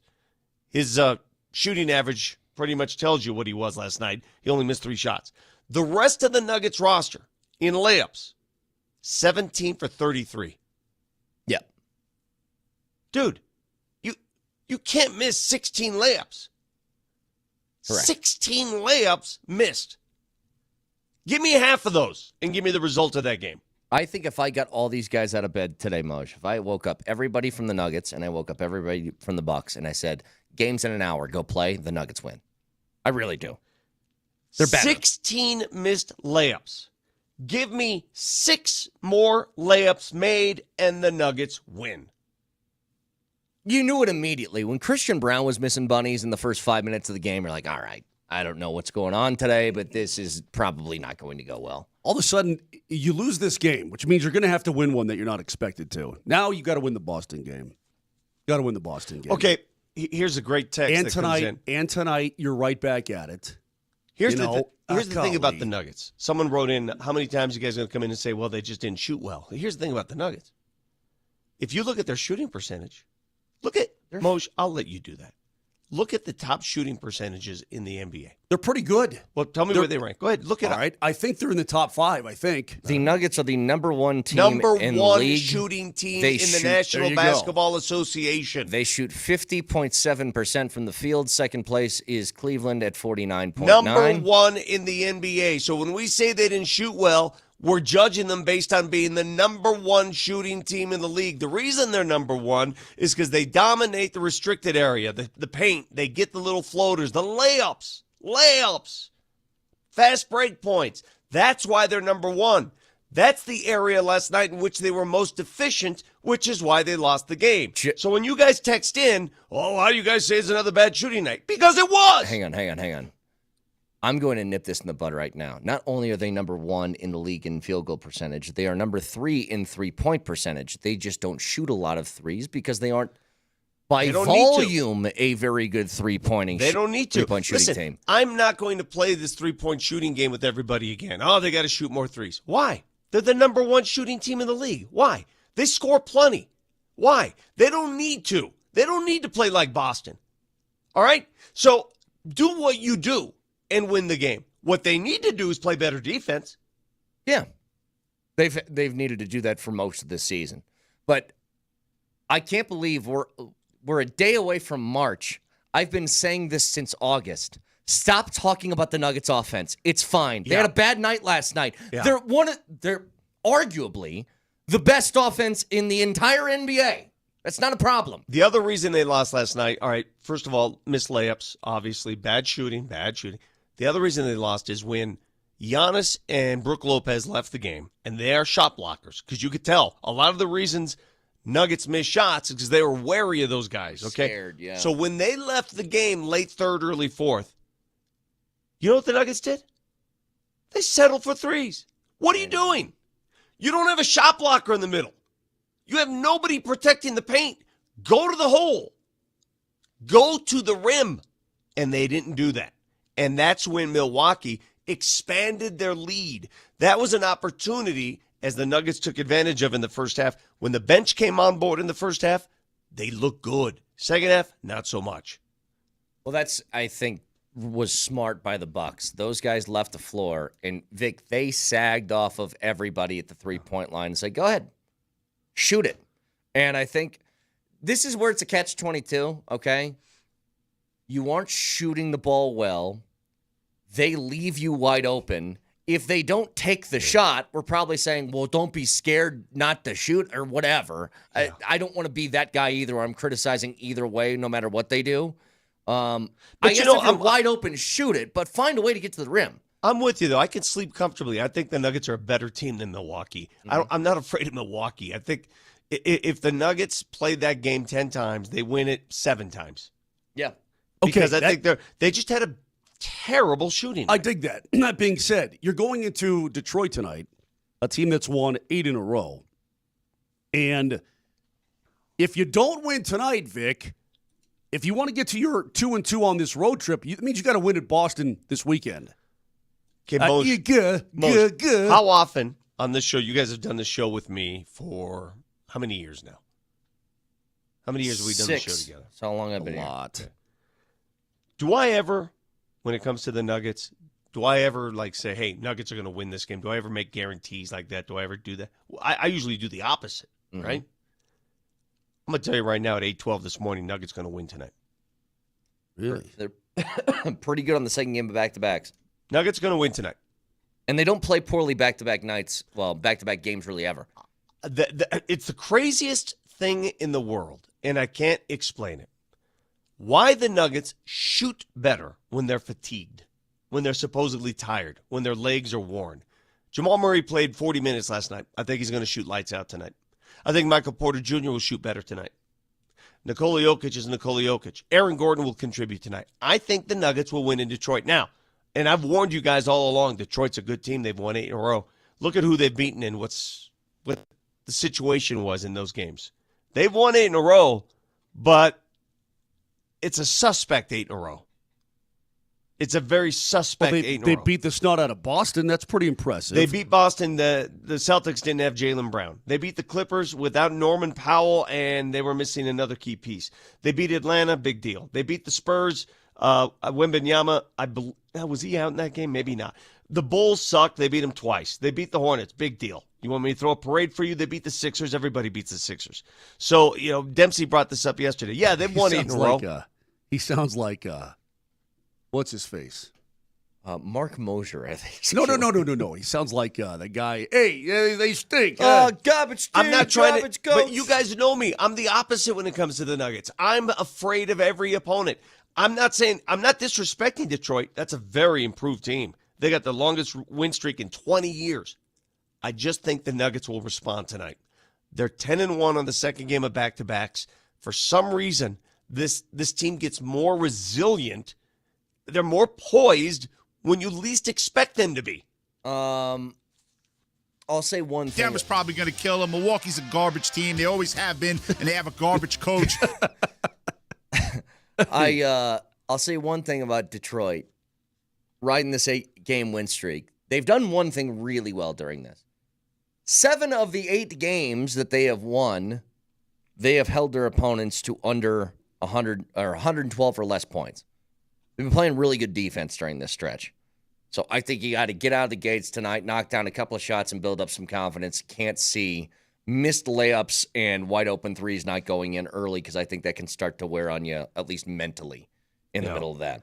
Garrett writes in, the Nuggets won 9 in a row against bad opponents, New Orleans, Charlotte, Portland, Phoenix. What's your point? My point is I think Denver is better than Detroit. That's my point. I think you would be right. My point is you've got the 3-time MVP coming off a back-to-back, and they're 10-1 on back-to-backs. That's my point. And I think they'll go to Detroit tonight. Won't be easy. There'll be moments like, what the hell's going on? But I think they'll find a way to win. And it will erase what I thought was a very frustrating and annoying loss last night. I hope that is the case. Hey, real quick, I know we got to give away the Rapids tickets, correct? Well, I'm going to tell people how they can possibly win them. Yes. Okay, because I want to tell a story about you. Me? Before we get to break. Yeah. Don't you have a game tonight? Yeah, we're going to get to that in a second. Go ahead. Just make it quick. Okay. Well, I don't know that I can. Hey, Vic, during the last commercial break. I made a mistake. Brett goes, "Oh man, Donnie Hathaway died." Don't you talk. Go ahead. You shut up, Brett. He goes, "Oh man, Donnie Hathaway died." I love Donnie Hathaway. And I go, "Who the hell's Donnie Hathaway?" He goes, "You don't know Donnie Hathaway?" You should know Donnie Hathaway. I said, please don't talk. You should Brett, know when him. the guy says don't talk, you're not supposed to talk. Disrespectful. He goes, "Oh, Donnie Hathaway died." You can write this down. Hell, record this. He goes, "You've heard Donnie Hathaway, you just don't know it." I'm like, "Oh, okay." He's like, "He's one of the greatest voices ever." He starts playing a song by Donnie Hathaway. A song for you. It's a beautiful song. You're talking. Anyway. It's a beautiful song. I got to look him up. I should know him.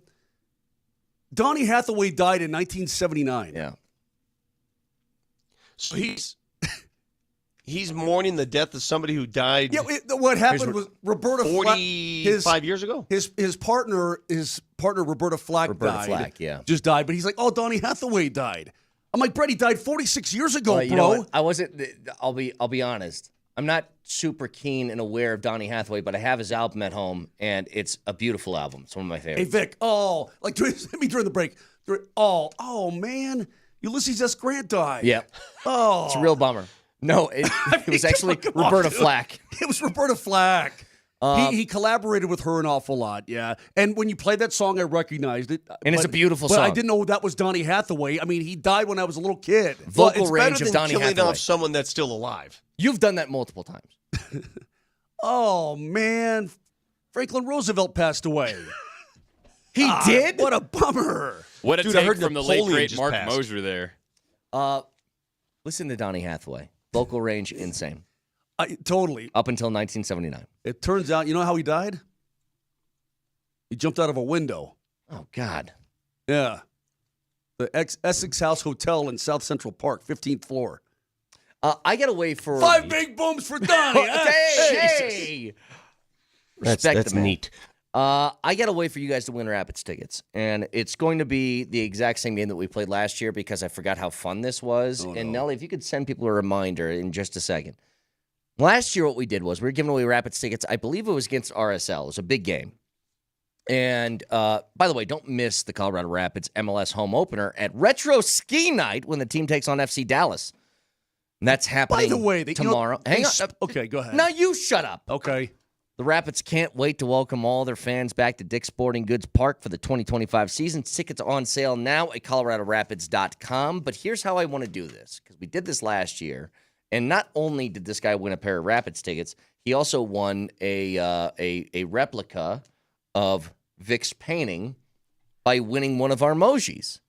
And so, Nelly, go ahead and remind people how they can win these tickets. Let's just play the clip. Oh, como se dice in Espanol, I did your mom last night and go!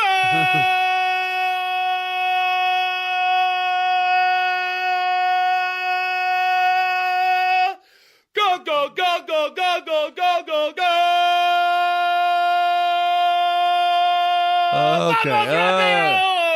Okay. Okay. All right. So here's what I want. A little bit much. No, it was actually the perfect amount because I was asking for a goal call and that guy sent it, okay? And this is what I want. I want people to bring that exact same energy. You want a pair of the tickets to the Rapids tomorrow? Very simple. Give me your best goal call on the Voice of the People. So get on your Altitude Sports Radio app, hit that little microphone at the bottom, and give us your best goal call. And the best goal call is going to win a pair of tickets. See, I don't like the way that CONCACAF does their crap. Rapids beat LAFC at home, right? Yes. They lost to LAFC in the rematch in the CONCACAF 1-0. Yes. So each team scored 2 goals against the other team. Yes. But LA gets to advance because they had a road goal. Correct. Yep.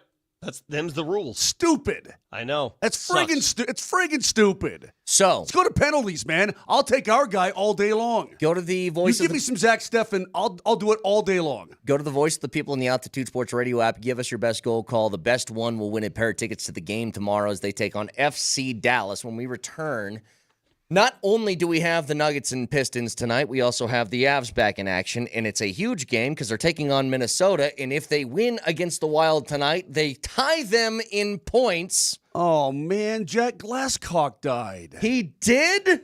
Get to the Avs next.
I wish.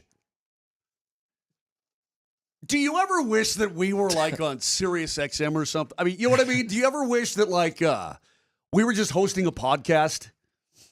Because the stuff we say during the break, dude, I'm crying right now.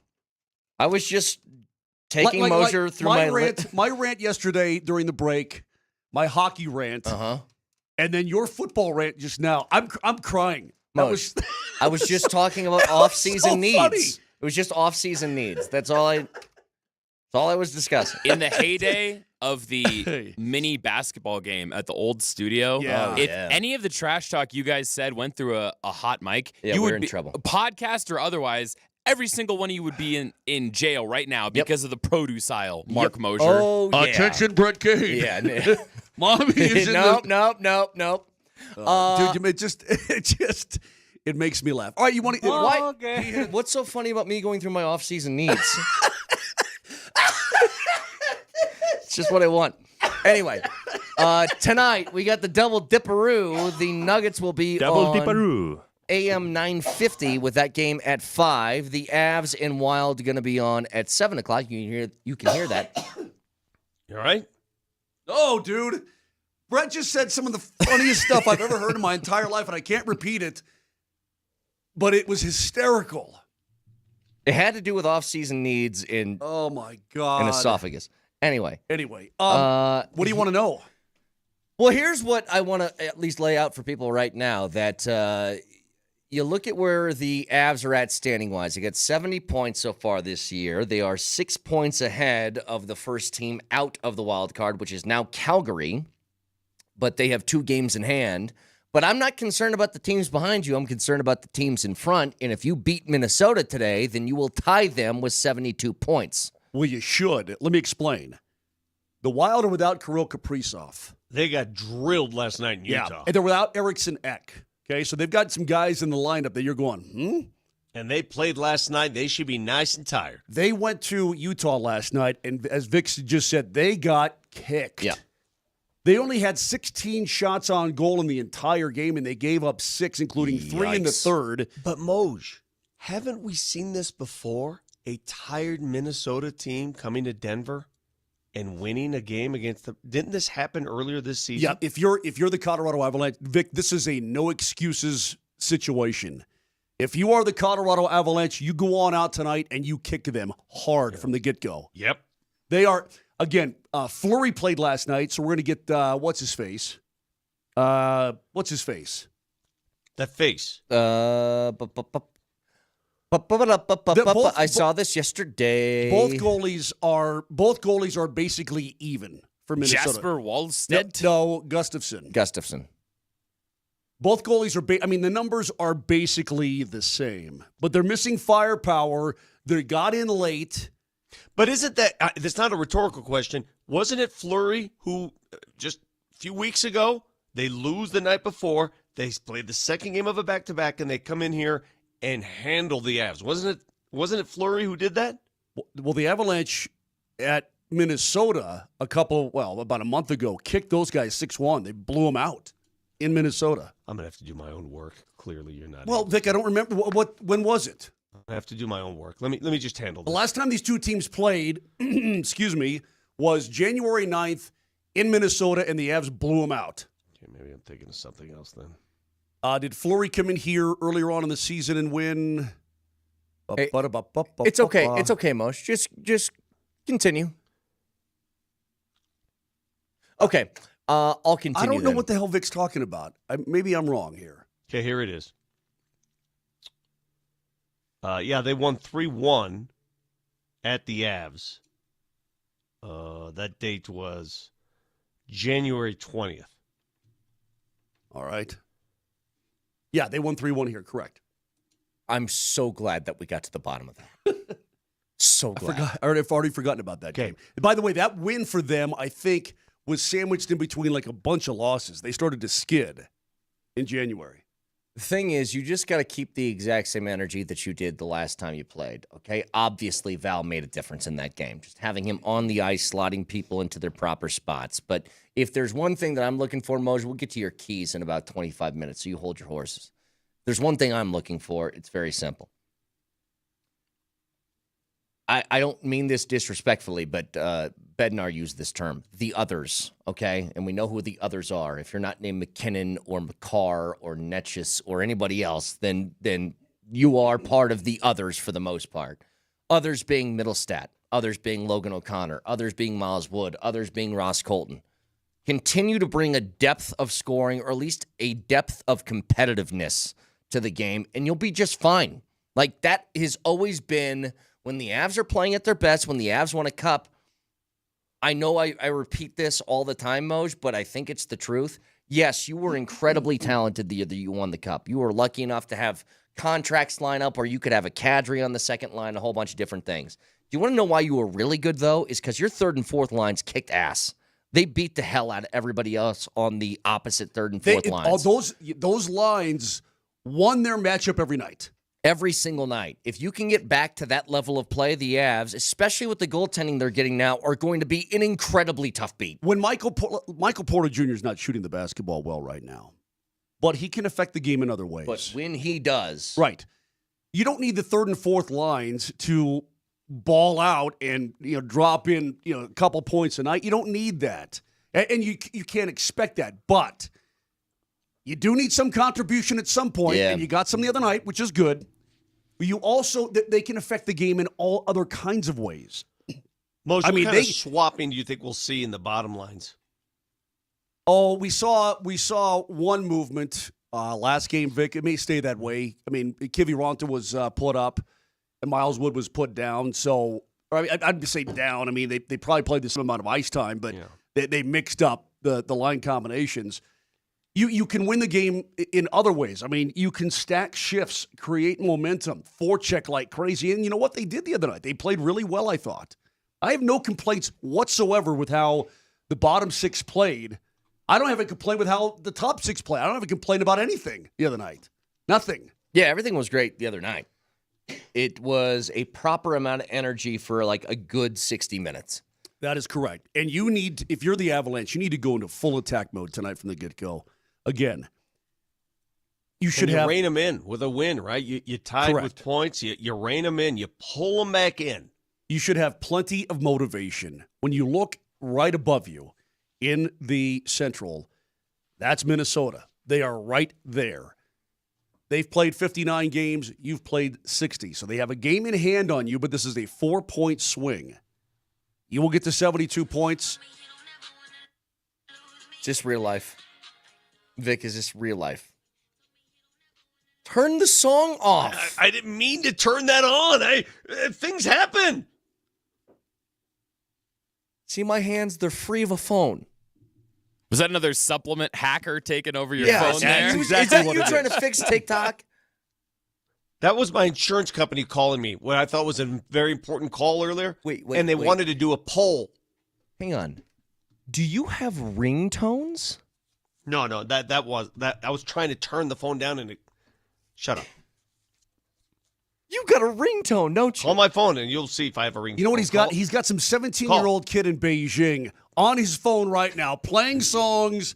He's already hacked your account. By far the most annoying portion of our cell phone lives, by the way, was somebody would have, my phone is always on silent.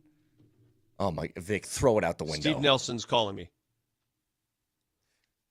The most annoying thing. Hold on, let me tell Steve. Hey, I'm doing a radio show. Yeah. The most. Okay, so I just wanted to see if you had a ringtone. If it was a banger, Vic. The most annoying part of our cell phone lives was when everybody had a ringtone and they wouldn't. My phone is always on silent. Always. You're only going to hear this thing buzz. But you get a phone call and somebody's like, "She's my cherry pie." And you're like, all right, I got a phone call. Guy. Very important. It's like, turn it off. You could, it's funny. You could pretty much paint the picture of a person's makeup, personality, based on their ringtone. Wait. Right? Moser, do you have... I guarantee Moser's ringtone... You do have a ringtone, don't you? I guarantee it's a Van Halen riff. It's Bad Teacher. Do you have a ringtone? You do have a ringtone. It's not. You? It's not. I don't have. It's not charging. It's not. I know, but if it was charged, do you have a ringtone? I think you do. Guaranteed. All right, hang on. Don't tell us what it is. I'm going to wait for this thing to fire up, and then I'm going to call you. We're going to hear it. Well, it's not working. It's turning on now. So once that gets up and running, I'm going to call you before the end of the segment. Anyway, you should We're have gonna see proper what it is. motivation tonight because that team sits right in front of you. If you want to get into the third spot inside the division, now is the time to do it. You guys who leave your phone like on what is the opposite of silent, loud? Yeah. And you ever heard the people that have that on and they do the texting and their text goes, Yeah. it's like, turn it off. Turn it off. This is bothersome to everybody around And my you. wife does Everyone. that. Drives me crazy every time. Hang on. Here's Moser's ringtone, everybody. See how predictable he is. Vic, hold please. Hold, please. This is going to be a Van Hang on, Halen which song. number do I call? Put it, yeah, I know. Your burner account or your real one? Put your phone next to the... At least that one's chill. At least that one's chill. But why, though? But yeah, why? Instead of just having... Just ring... Yeah, why? Well, Gimme Shelter is one of the best songs ever written by Why humans. do you people have ringtones? All of you people that are listening to the show, that are driving around. Why? If my lovely wife is listening, I have a different ringtone for my lovely wife. If Why my lovely have wife is ringtones at listening, all? Why? please call Why? me and I can show the boys what that ringtone is. Hang Why on a not? second. It's specifically for her. I forgot. That's not how ringtones go. It's bum, bum, bum, bum, bum, bum, bum, bum, bum. That's what a phone sounds like now, if you guys weren't aware. When you hear the iPhone alarm, does it just give you nightmares? Oh. Like if I hear it, someone else, I used to have the song. There The it is. songs. There we go.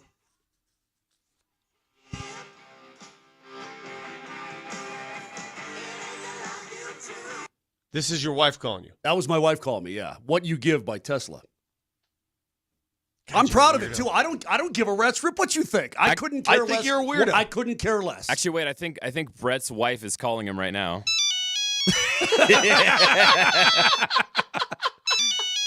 Pick it up, Kaner. Actually, Mosh, give me a call. You guys want to hear my ringtone? Yeah. It's really cool, and I do this for everybody else, not just for you. So go ahead. You ready? Go ahead and give me a call. I'm trying. I don't know your number. That's my ringtone. My phone vibrates. Yeah, mine does too. That's it. That's mine it. too. Every time, that's what my phone does. It goes. Someone says I have different tones for each family or friends. Why? What? Just pick up the phone. What? What are we doing? Why? Yeah, why do you have to categorize who's calling you? Why are you treating this like Charlie Blackmon's walking up to the plate? Okay, it's just somebody's calling you. That's it. You work for the CIA? Is it? Got to make sure. Oh, this is my cousin John who's calling right here. Boom. You know the work phone? I don't even know what the ringtone is on this. I have no idea. I don't have one on this. Well, good. Keep Call it that way. Call it. I'm curious. Is this your burner? Great. This is the burner, yeah. Hang on. Well, the fact you have a burner. The fact that you have a burner phone. It's ridiculous. It's not a burner phone. Yes, it is. I You have can't. a second I can't phone. call the We don't number. know the number. It's too much work. It's right. too much work. I Hey, can't. I'll call you burner. Okay, that being said, if you need proper motivation, that team is right in front of you. What are you talking about? The Avs. Trying to Recap. You know what's crazy about Minnesota, though? One thing I will say, and I know we get the keys coming up here in just a little bit. They're a 500 hockey team at home. They're 13-13-1. That's hockey 500. Uh-huh.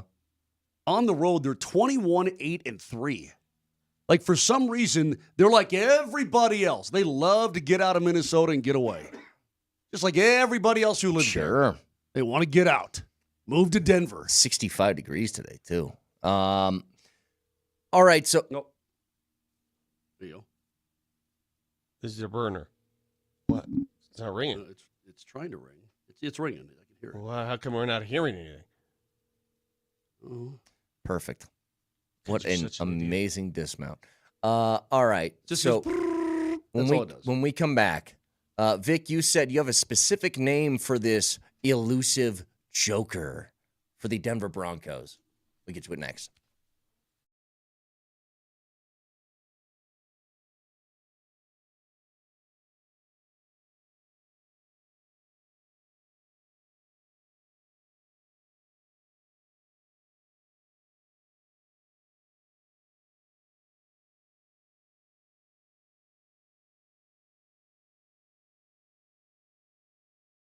Hey, How do you feel when you wake up in the morning? How are you sleeping?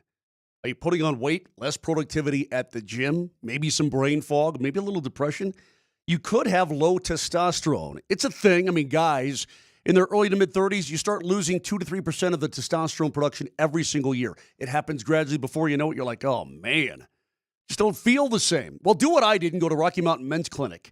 Take the low T quiz on their website. 10 simple questions. Look, if you schedule an appointment, they're going to draw your blood. You'll have results within 30 minutes. Colorado licensed medical provider is going to go over everything with you.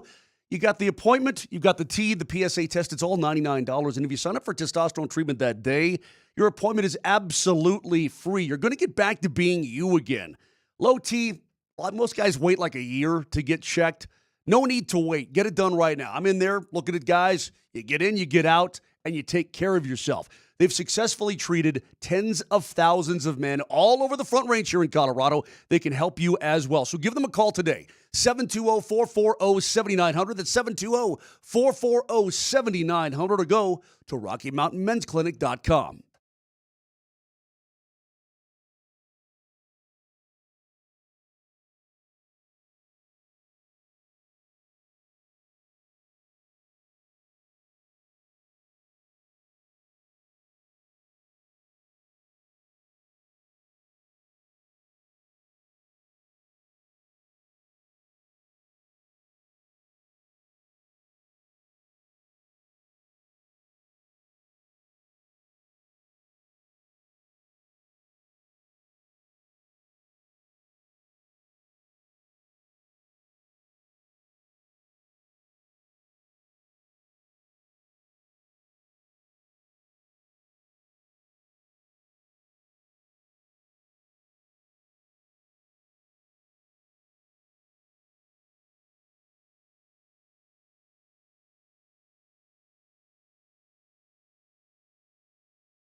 Believe it or not, George isn't at home. Please leave a message at the beep.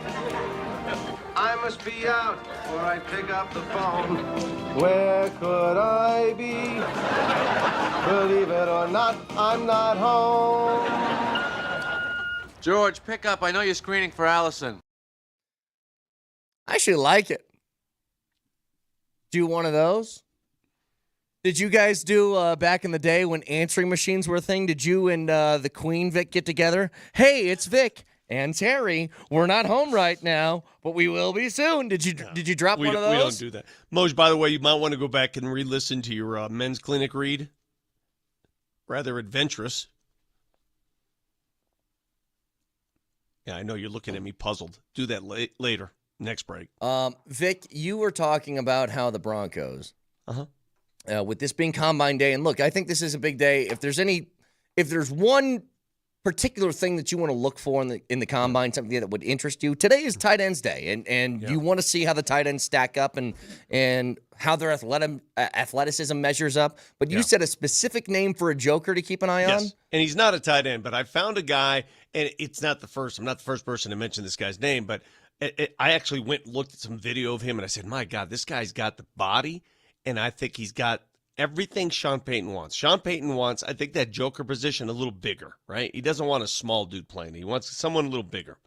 Someone who's with speed. Someone who can especially run the ball as well as catch the ball. I think I know what you're talking about, but go ahead. Savion Williams, 6'5", 225, big receiver out of TCU. He caught 60 passes last year. He also ran the ball 51 times in the Wildcat, averaged 6.5 yards per carry.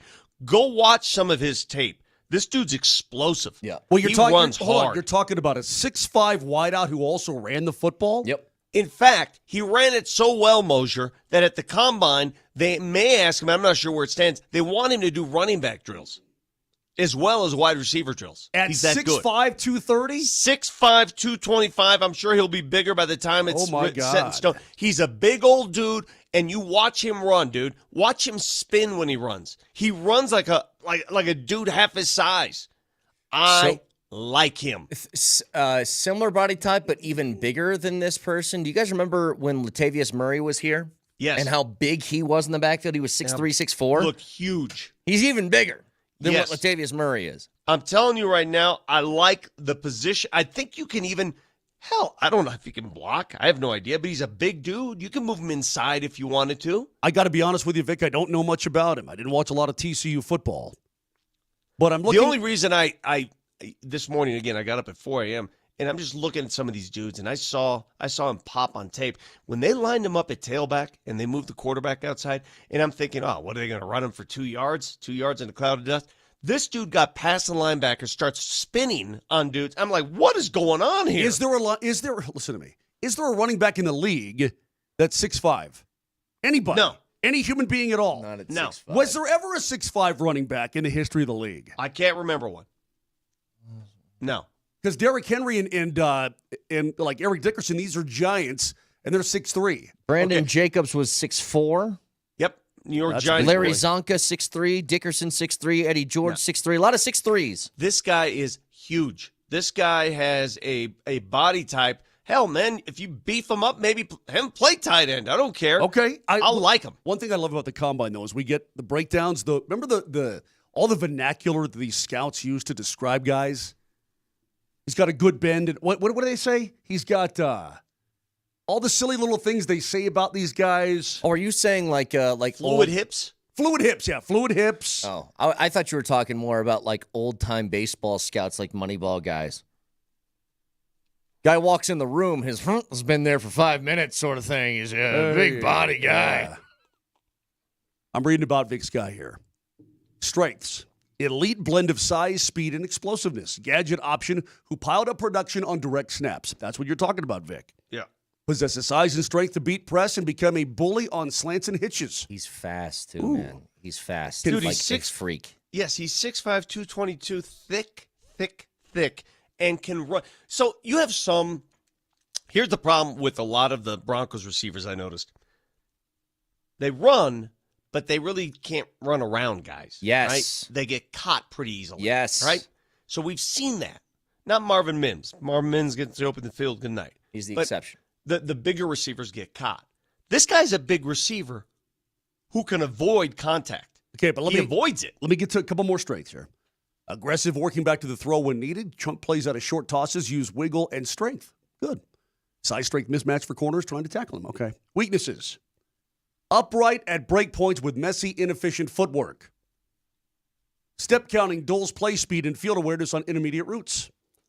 Below average ball tracking talent. Did you just drop a route on me? Routes. What the hell did you just Sorry, do? routes. This is Route 66? Roots? Below average ball tracking talent to run under deep throws. Lack of focus and catch technique leads to drops. Sublime athlete, but more utility player than wideout. Joker. There's your Joker right there. Savion Williams, TCU. Told you guys before. Where's he projected to go? Don't know. I was trying to look Can that up. you get him in a later round? I'll give you from what I can find in just a second. But I am actually very much on the idea of if they want to take a wide receiver in round 1, I'm cool with it. I really am.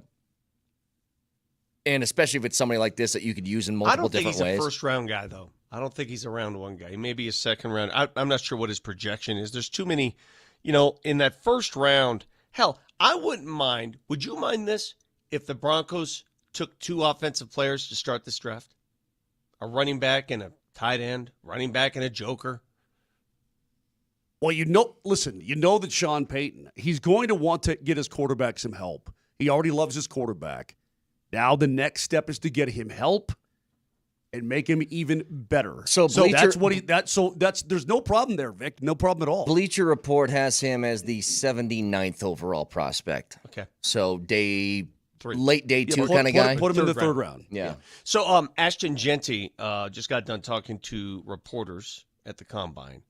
And, every reporter from every team is there. And somebody asked him about the Broncos. And he says, listen, I don't think I'll be there at 20, but I would have no issue at all playing for the Broncos. Obviously, he's going to say that about every team.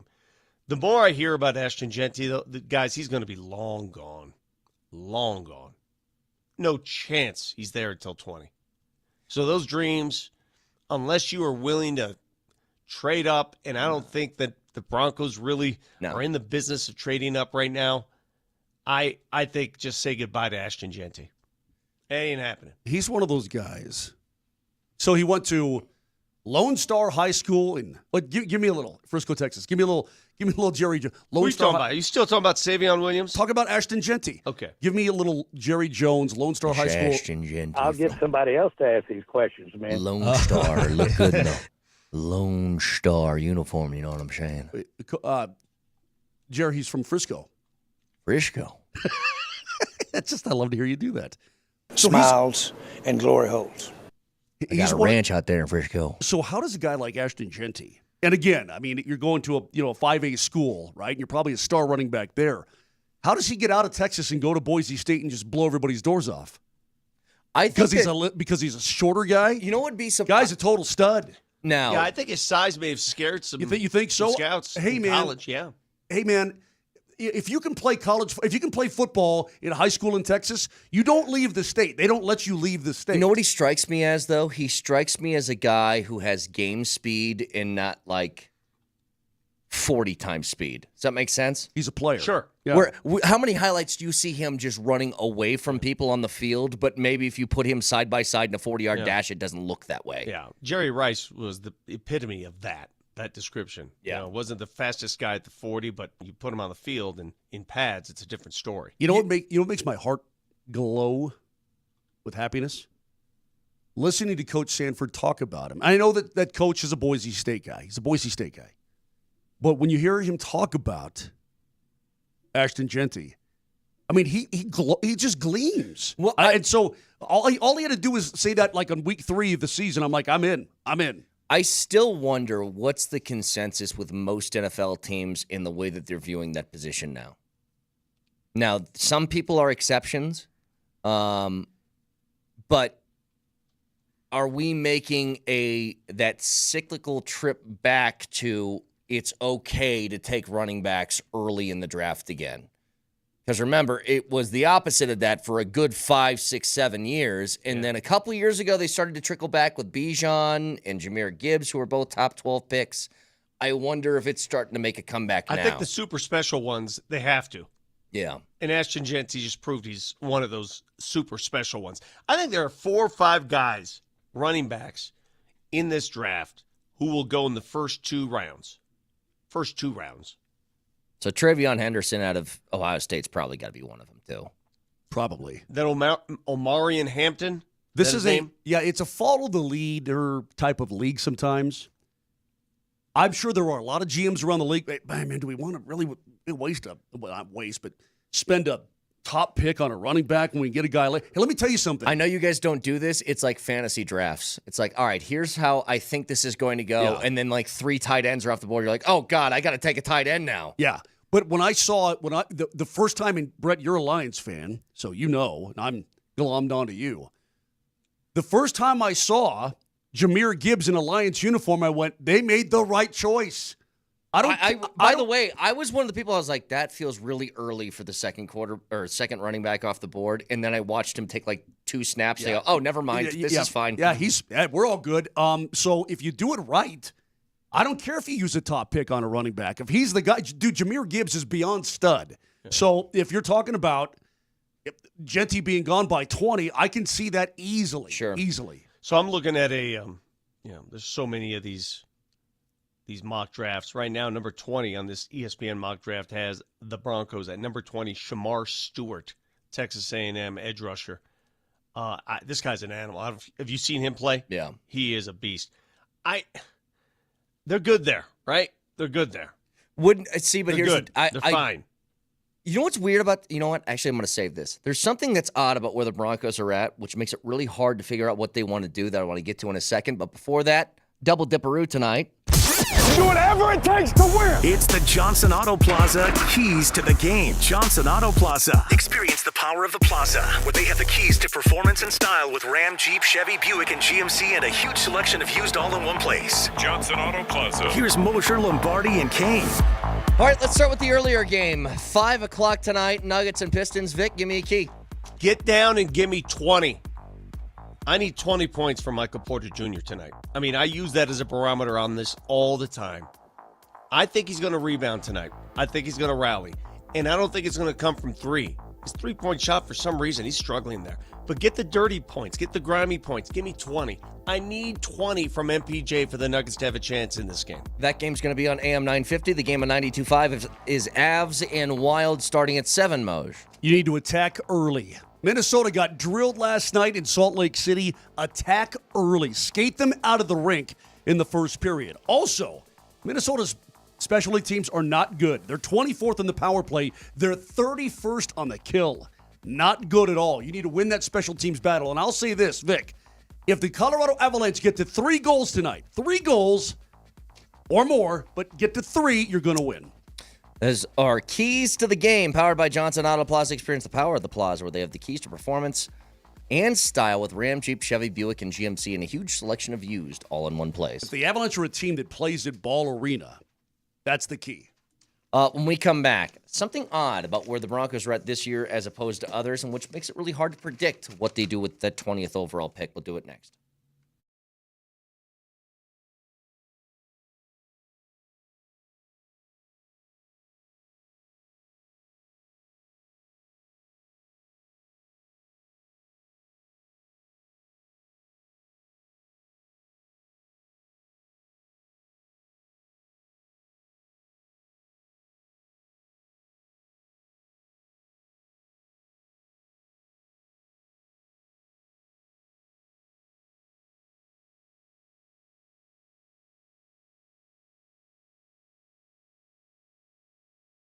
Tale of 2 different lines at the Double Dipperoo tonight, so I jumped on the Circus Sportsbook. What's going on, Nuggets and Avs?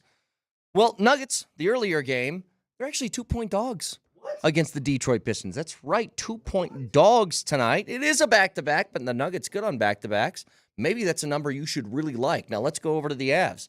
Avs, that game at 7 right here, Altitude Sports Radio 92.5.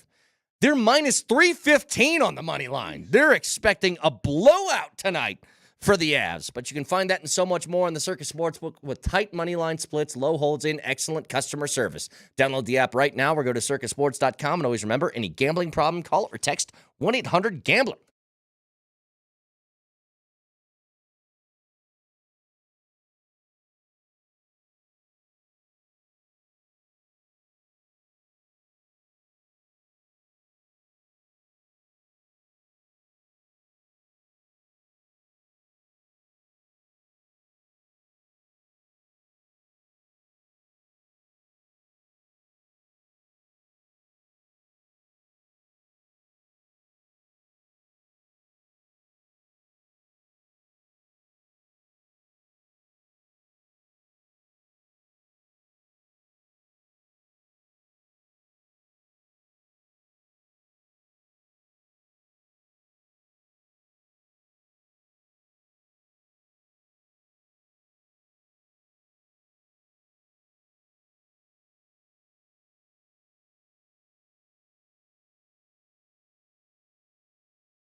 Kaner stepping up and knocks the rock to the left over to Lombardi. Lombardi's over to the right, knocks the rock to Moser. Moser is stepping up and he knocks the rock back to Nelly. Nelly steps up. Nelly scores!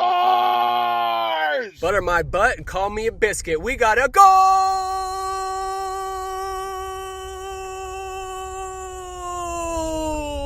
Colorado steals the ball in the midfield and pushes it up to Navarro, who will split the D and score.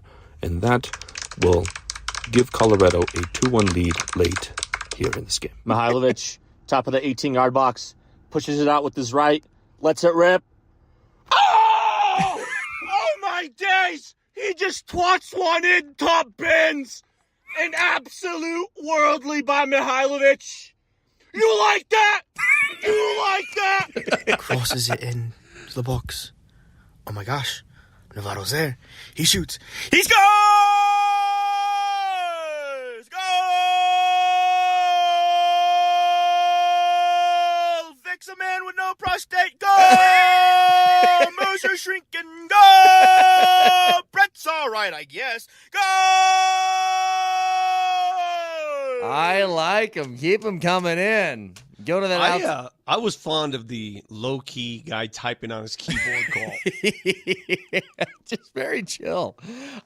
Vic, I thought that was his keyboard, but upon further review, it's supposed to be polite applause. Oh! So if you listen back. Who will split the D and score. And that will give Colorado a 2-1 lead late here in this game. Oh! It's the old golf clap. Speaking of that Altitude Sports Radio app, it's powered by the Will Hite Law Firm. Injury lawyers, go to willhitewins.com. That's willhitewins.com. And to use that, go to the bottom of your Altitude Sports Radio app and hit that microphone. You want a chance to win a couple of tickets to the Rapids game, the home opener tomorrow? Well, give us your best goal call. And the best one will get a pair of tickets to tomorrow's game. Now, Vic, you brought something up regarding the Broncos and what they're going to do. You said that they're the mock draft that you looked at had them taking a pass rusher out of Texas A&M. And I saw one earlier today that had them taking Colston Loveland, the tight end. There's another one that has them taking Ashton Genty. There's all across the board. So what you're saying is there are a variety of guys available at 20 that could help the Denver Broncos. It's more like when you're picking at 20, you're at the behest of what the previous 19 do. It's not like you're picking 5 where you can really just narrow it down. You could always be aggressive, but I don't know that this is the draft to be aggressive. Here's the thing, though. You get a feel for your organization, and especially a GM who's been there for a long time, you kind of have a knack for like what this guy likes, what he's looking for. You know what's difficult with George Payton? He's been here a while. Is it 4 years now? 4 years, I believe. I don't know what his first-round preference is. You know what I mean? He hasn't had that many of them. You've been in a position to pick in the first round twice out of 4 years. In those 2 years, he has taken Patrick Surtain, and this last year was Bo Nix. Now, the Nix pick was, I don't want to say it was out of necessity because you weren't taking a quarterback just to take one. They liked him. Yeah, but that's a Sean Payton pick. Right. So now that they have, and again, I'm going to keep mentioning this throughout the course of the offseason, they have sort of the foundational pieces set and intact. Good O-line, got a quarterback, got a franchise corner, got a pass rusher in Nick Benito. Like, you got all those. What is it that makes him tick for first-round picks? Is it more based off of need? Is it strictly, I got an order of players I think are best in college football, here they are, and I'm going to go with the first one on the board that's not got his name crossed off? Like, how do you go about choosing this? Man, I mean, how did they choose Bo Nix, right? They went to a personal workout. They fell in love with his work ethic. They fell in love with what he could do at the board to draw out plays, to process plays. So much of this stuff is personalized and has nothing to do with the combine. Nothing. I mean, the combine is just an excuse to get together. Well, and to see how these guys react in big settings and large interviews and all that. I think most of these decisions are made behind closed doors and by looking and assessing tape. Here's what I'm asking, though, Vic. That stuff's obvious. What I'm saying is, let's say that pick 20 rolls around, and Genty's off the board, and so is Tyler Warren. Yeah. So you have, let's say it's Colston Loveland, but he's the third guy on your best player available list, okay? And above him is a defensive tackle and a linebacker.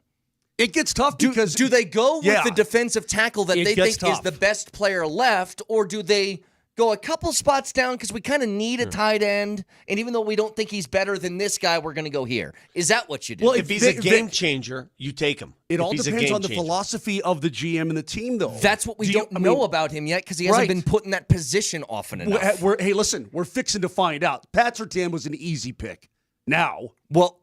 Was it? He's a Hall of Famer, dude. There was some pressure about Justin Fields. Ask DMac about that. I know. It was an easy pick. He wanted them taking a quarterback no matter what. Understood. They made the right choice. I would argue Surtain was the tougher pick to make from a fan perspective than Justin Fields would have been. Agreed. They made the right pick, though, in hindsight. They did. He was the first time I saw him step on the field as a rookie. In practice, I'm like, this is a Hall of Famer. Yep. Period. End of story. But what's the philosophy? So, I mean, if you have him, some teams, Brett, when they have grades on guys, they're going to take the next guy no matter what because of the value. I don't care if we're completely in need of X. This guy is a better graded player no matter what than this guy, even though we need this guy, and they'll take that other guy just because of the value. Some teams will say, you know what, but they're pretty close, and we really need a running back, and there you go. Or we really need a corner, there you go. I have been a George Payton truther, I think, from the beginning. I think that when you're put in a tough spot of trading away that amount of draft picks, it's going to make it difficult. When you don't have the money, it's going to make things difficult. But from what he had to work with, I think he's done very well. And how's this to kind of accentuate the point, okay? 4 drafts for George Payton, 4. Here is his first selection in each of those 4 drafts. You tell me if you think this is a pretty good hit rate. His first draft, he had the 9th overall pick. He took Pat Surtain. Hall of Famer at this rate.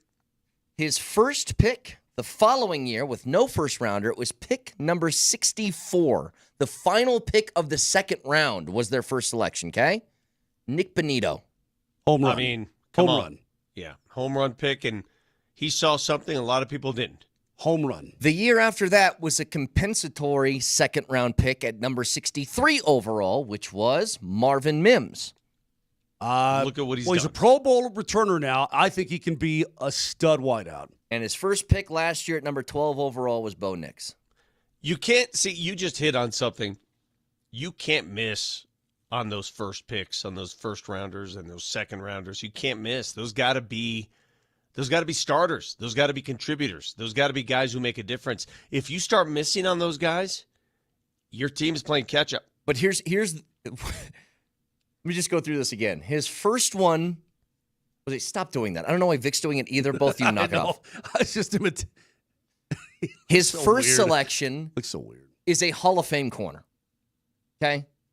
His second one is going to be an edge rusher that will make the most amount of money of any defensive player on the Broncos. He's going to get paid. And Nick Bonito. Yeah, and he should. His third is Marvin Mims, who we all have high hopes for, that this is going to be a breakout year because he's shown a lot of ability. You know what? I'm declaring it right now. Marvin Mims is my baby. And his fourth... He's my baby, Brett. His fourth pick is a guy that we think is all now a franchise quarterback for this team, and Bo Nix after a single season. Dude, that's an A. Yeah. That's an A. It's about as good as you can do, actually. It really is. You know, and it goes back to, this is why I think moving up in the draft, everybody's like, move up in the draft. You better be damn sure if you move up. I love valuing those picks, protecting those picks. Like they are eggs in your nest. You sit on those picks. I am so tired of the Broncos trading picks. They did it for a quarterback. They did it for a coach. Hold on to those picks and use them because you've proven you know how to use them. Absolutely. By the way, I'm going to blow your doors. Would you like your doors blown off? Well, currently, Moj, I have doors. I would love to be a gazebo after this. Go ahead. Did you realize that Marvin Mims Jr. is from the same hometown and went to the same high school as Ashton Genty? Really? Yeah.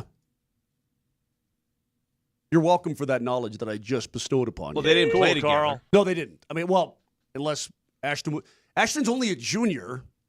He's going to be a senior, but he's coming out for the draft. You might have had some crossover. So right, Mims was a senior and Ashton was a freshman. Would that you're crossover? saying that high school is quite they produced a ton of talent. Yeah, that's of course. not a surprise out of Texas. There's a lot of high schools like that. Yeah, Marvin Mims went to Oklahoma. Anyway, that's the story. I love Marvin Mims Jr. I love him. I want to see him utilized. We talked to Leggy about it yesterday, and Vic, you and I both posed the question: is it about his ability, or is it about just the lack of utilizing what he's got? He's still he's only 22 years old, man. He's got a huge future ahead of him. It's crazy. I'm just looking at this, and his ability to find just some gems later in the draft. To not have a lot of draft capital and to have the amount of guys, especially in the middle, sort of late day 2, early day 3 sort of picks that he's had is pretty insane. Quinn Miners was a 3rd-round pick, and he's your best offensive lineman. You had maybe that second year was one that was just a little bit light. I think the only holdover from that, they had, 9 picks in that draft, and I think the only ones still on the roster are Benito and I guess Damari Mathis is still here, but Luke Wattenberg's another starter from that. But then you look at, some Riley Mosses, and I'm really curious, by the way. They mentioned this the other day, and it kind of slid under the radar because we just haven't seen them all that much. Their 3rd-round pick from 2 years ago was Drew Sanders, who's barely seen the field. He had that Achilles tear, if you remember, in the offseason last year. He played the last couple of weeks, but they said he's going to remain an inside linebacker, so maybe they like him. Remember he had a couple big plays in that Buffalo game? He did. So he's still kind of like an unknown commodity, whether he's going to be good or not, but I know that they have high hopes for him. By the way, the 3rd-round pick last year was Jonah Ellis, which seems to be a really good pick, too. You got my mind working, though, about high schools and how some high schools just produce talent year after year. Like in Colorado, if you were to assess which Colorado high school has produced the most athletic talent, I think it goes in Cherry waves. Creek. Yeah, but I think it goes in waves. Mullen, for a while, Mullen was But by and large, unstoppable. because of the size, the volume of Cherry Creek, and the amount of people that go through that school, it's basically a college for crying out loud. Yeah, in fact, Cherry Creek is as large as the college I attended in terms of student body. That's how big Cherry Creek is. So, yeah, you're going to hit on a few. What, you're saying Cherry Creek is the size of Notre Dame? Notre Dame undergrad. What about overgrad? What's the size of Cherry Creek? Give me a volume. I don't know. Probably 2,500 kids. I don't know. Let me see. I think it's bigger than that. I think it's huge. I mean, there's some big schools. 3,600 in Oh, 2016. my God. That's a lot of kids. My graduating class in my school was 51 people. I knew everybody's social security number. Yeah, but you went to Holy Family. I understand bro. that, but I couldn't imagine being in a school that big. I had, I think, 2,500. I had 12. I had 1,200, man. That's crazy. Anyway, get this. My buddy sent me this. You talk about a high school producing talent. I don't know if I got the pronunciation right. Maybe you can help me with this, Moser. You're from that part of the country. A high school in Oakland by the name of McClymonds High School. McClymonds High School. Don't know that one. This high school produced, listen to this, Bill Russell, Paul Silas, Frank Robinson, Veda Pinson, and Kurt Flood. That's pretty awesome. That's ridiculous. Those guys are all studs. Those are Hall of Famers. Yeah. At their respective sports. Yep. That's stupid. That's stupid what that high school just did. That's pretty crazy. Modern day high school. Yes. Renowned for turning out star athletes and everything. Renowned. So is Millard North High School in Omaha, Nebraska. Yeah, well, didn't... Most notably your co-host. Well, who went there last year and beat their ass? Moser, what was the name of your GED school? Was it No, Creek? was it Valor? I think it was Valor. Valor, yeah. Moser, where you got your GED? What's the name of that school? My high school, Oakmont High School. Oakmont? The Vikings. Oakmont High School. Nelly, what's the name of your high school? The Athenian school. Go Owls. Jesus, Lord.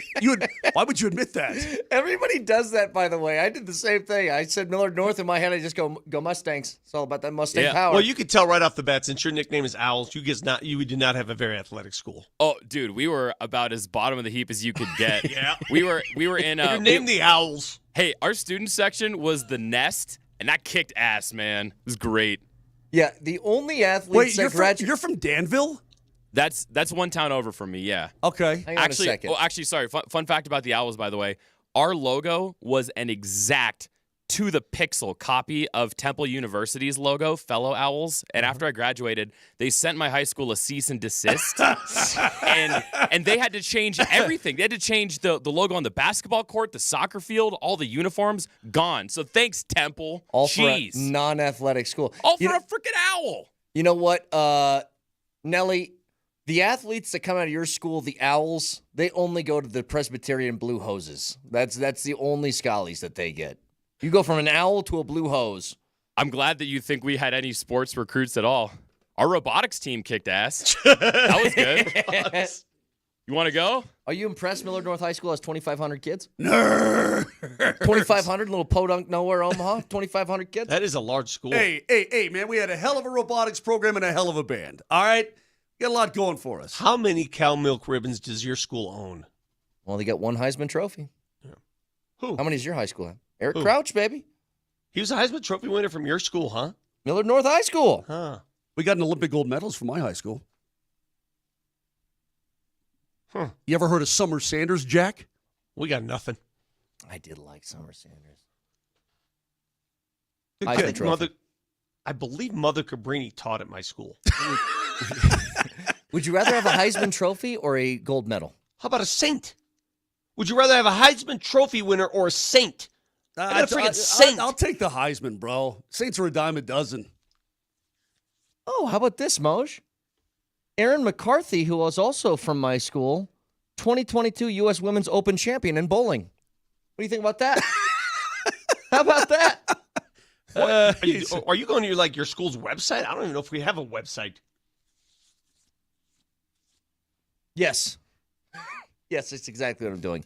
Unfortunately, most notable alumni, I'm not listed in this, and I feel pretty offended, to be honest.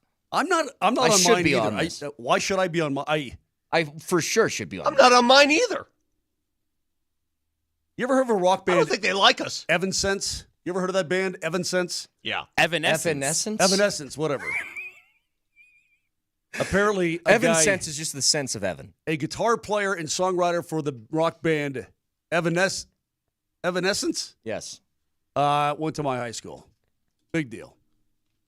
You know what? Nelly saying our robotics team was pretty good was basically the equivalent.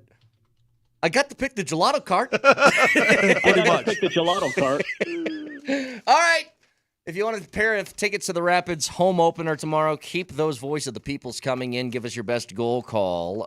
Again, double dipperoo tonight. Break down some of those games. Drunk takes in 30 minutes. Stick around.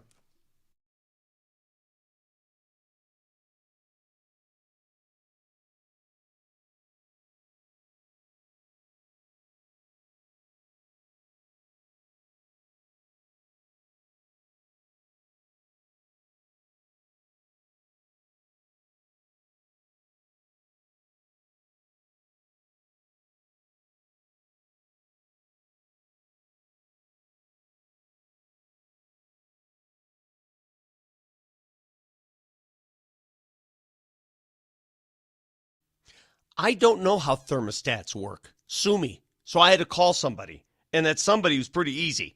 AAA Service Plumbing, Heating, and Electric. Vic Lombardi here. You know, I don't know what the heck I'm doing. So when I need something done, it's usually AAA Service Plumbing, Heating, and Electric. They guarantee a 2-hour arrival window. So you don't have to wait around, guess all day when they're showing up. Whether it's plumbing, HVAC, electrical, they're on time and they get the job done. Schedule your appointment now at AAAtoday.com. That's AAAtoday.com.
I'm breaking stuff. Gotta break some stuff. Look, that's not bad. I never was on the Evanescence train, though. Or as Moshe would say, the Evanescence. I remember that. I remember this song. This feels, I don't know what kind of like this was kind of high school-ish for me. What would you describe the type of kid, the type of high school stereotype, Nelly, that listened to Evanescence? It wasn't so much goth necessarily. Well, yeah, the lead singer, Amy Lee, she was kind of goth adjacent with the makeup and the dark clothing. So I think somewhere but the music they made was nu metal with opera. So it was somewhere in that goth emo spectrum. Yeah. Yeah, emo is probably a better way to put it. Yeah. Easy for me. The hell are you guys talking about? Robotics students. Kids who do robotics. Listen to Evan. Watching cartoons everywhere. I love this text. I'm playing dunk hoops. Texture says, she whines too much. Isn't that most music is just people whining about things? There's a lot of whine. Michael Stipe was a whiner. The Goo Goo Dolls guy whines all the freaking time. You know who are whiners that I really enjoy? Life is so hard. I mean, B.B. King and Muddy Waters have an entire genre. It's just purely whining. No, man. There's a difference between whining. No, blues is and all laying out your man problems. All right, there's a difference. All right, fine. If you're having trouble laying out your man problems, go to Rocky Mountain. My girl left me in my car. You're damn so right I she went did. down to the bar. Absolutely. That's settled. That fixes everything. I love BB. All right. So, double dipperoo tonight. And I think they're two pretty big games. One of them featuring the Nuggets, 5 o'clock tonight. You can hear that on AM 950. You just played a pretty garbage game yesterday. You missed easy shots. You missed wide open threes. I think that changes tonight. Plus, the Nuggets are, what's the record, Vic? 10-1 on back-to-backs? Well, this number is astounding. On the first game of the back-to-back, so games in which they have rest, when they have 2 in a row, right? They're 5-7. On games the following night, they're 10-1. That's crazy. Somebody please do the science to explain that to me. So you play last night in Milwaukee. It's not a long flight to Detroit, but you go to Detroit, sleep, go to the gym. I don't know, man. That's the Avs historically since like 2020 are the best team in the league in the back-to-back. So to repeat, when the team is well rested on these back-to-back games, when they're well rested, they're 5-7. When they're fatigued, they're 10-1. And I have to wonder that makes tonight. No sense. I have to wonder tonight. Will everybody play? Like, hey, what happened to Aaron? Does Gordon Aaron Gordon last play night? tonight? Do you take a chance? Does Jamal Murray play tonight? I don't know. Aaron Gordon, he had that one play where he was streaking down the court and he broke up what would have been a nice pass for a dunk, and he broke it up. But stumbled. He looked stumbly on that one, and I don't think he was the same after that. Am I overthinking things, Vic? No, I was a little nervous when I saw him do that. But he kept playing, but it was a little bit like yeah. By the way, a texter it looked wonky. How about wonky? That? Somebody just sent me this and said you were yesterday when I had my key to the game and you guys made fun of me, right? Because I was right on. I said I need 28 bench points, right? Well, they only produced 26. That's why they lost. Nailed it. I forgot 2 points off the bench equals 9 points overall. I forgot about Pretty much. When you compound it. I think they're going to be fine tonight. They'll find their, if nothing else, even if it's not 3-point shot, their paint points and their paint production is going to be a lot better, and their efficiency is going to be better. When do the Nuggets shoot 44.8% from the field? Not often. Yeah, the other thing, too, and this is no longer just a secret, it's just a trend. It's happening. They don't play well on national TV. Well, they haven't this season. They play on Sunday, national TV at 11 o'clock in the morning against Boston. I know they do. That's why tonight is one of those, hey, let's get it. Because everything Sunday smacks of, oh, geez. Early game. Yep. National television game. Boston. I mean, come on. That's a tough one. I don't know what it is. The national television audience just hasn't gotten the best of the Denver Nuggets. They have to win tonight. They have to. If you want your little 2-2 road trip to be. Yeah, at the end of the day, they win tonight, you're good. Again, Boston is really, really good. Now, they're going to get up to play Boston. There's no doubt about it. They're going to be pumped. You're playing at TD Garden, and, it's obviously a great basketball team. So, you got that going for you. But I don't know, man. Boston's just really good. Listen, I don't have my hopes are not up for Sunday's game. My hopes are up for tonight's game, though. I've already said it on the show. I think the Nuggets rebound and win tonight and improve their record to second game of back-to-backs, 11-1. I think they snap Detroit's 8-game win streak. I think they find a way. I think they shoot better. They play better. The only question tonight that has me a bit concerned is who's going to be available. Will everybody be available on the second? The other thing, remember that number I gave you guys, and I think they're now 8-8. Do you know the Nuggets starters, the original starting unit, the one you saw last night, the one that started the season? They're 8-8. Yeah. I don't know what to do with that information. So what do you do, Vic? I mean, do you switch it up? Do you put Russ back in as an experiment tonight? What do you do? I don't think you over panic or anything okay. like that. No, you don't make any moves. You're not going to get people missing 13, 16 layups. What I have my count at? They were last night 42 layups were taken by the Nuggets.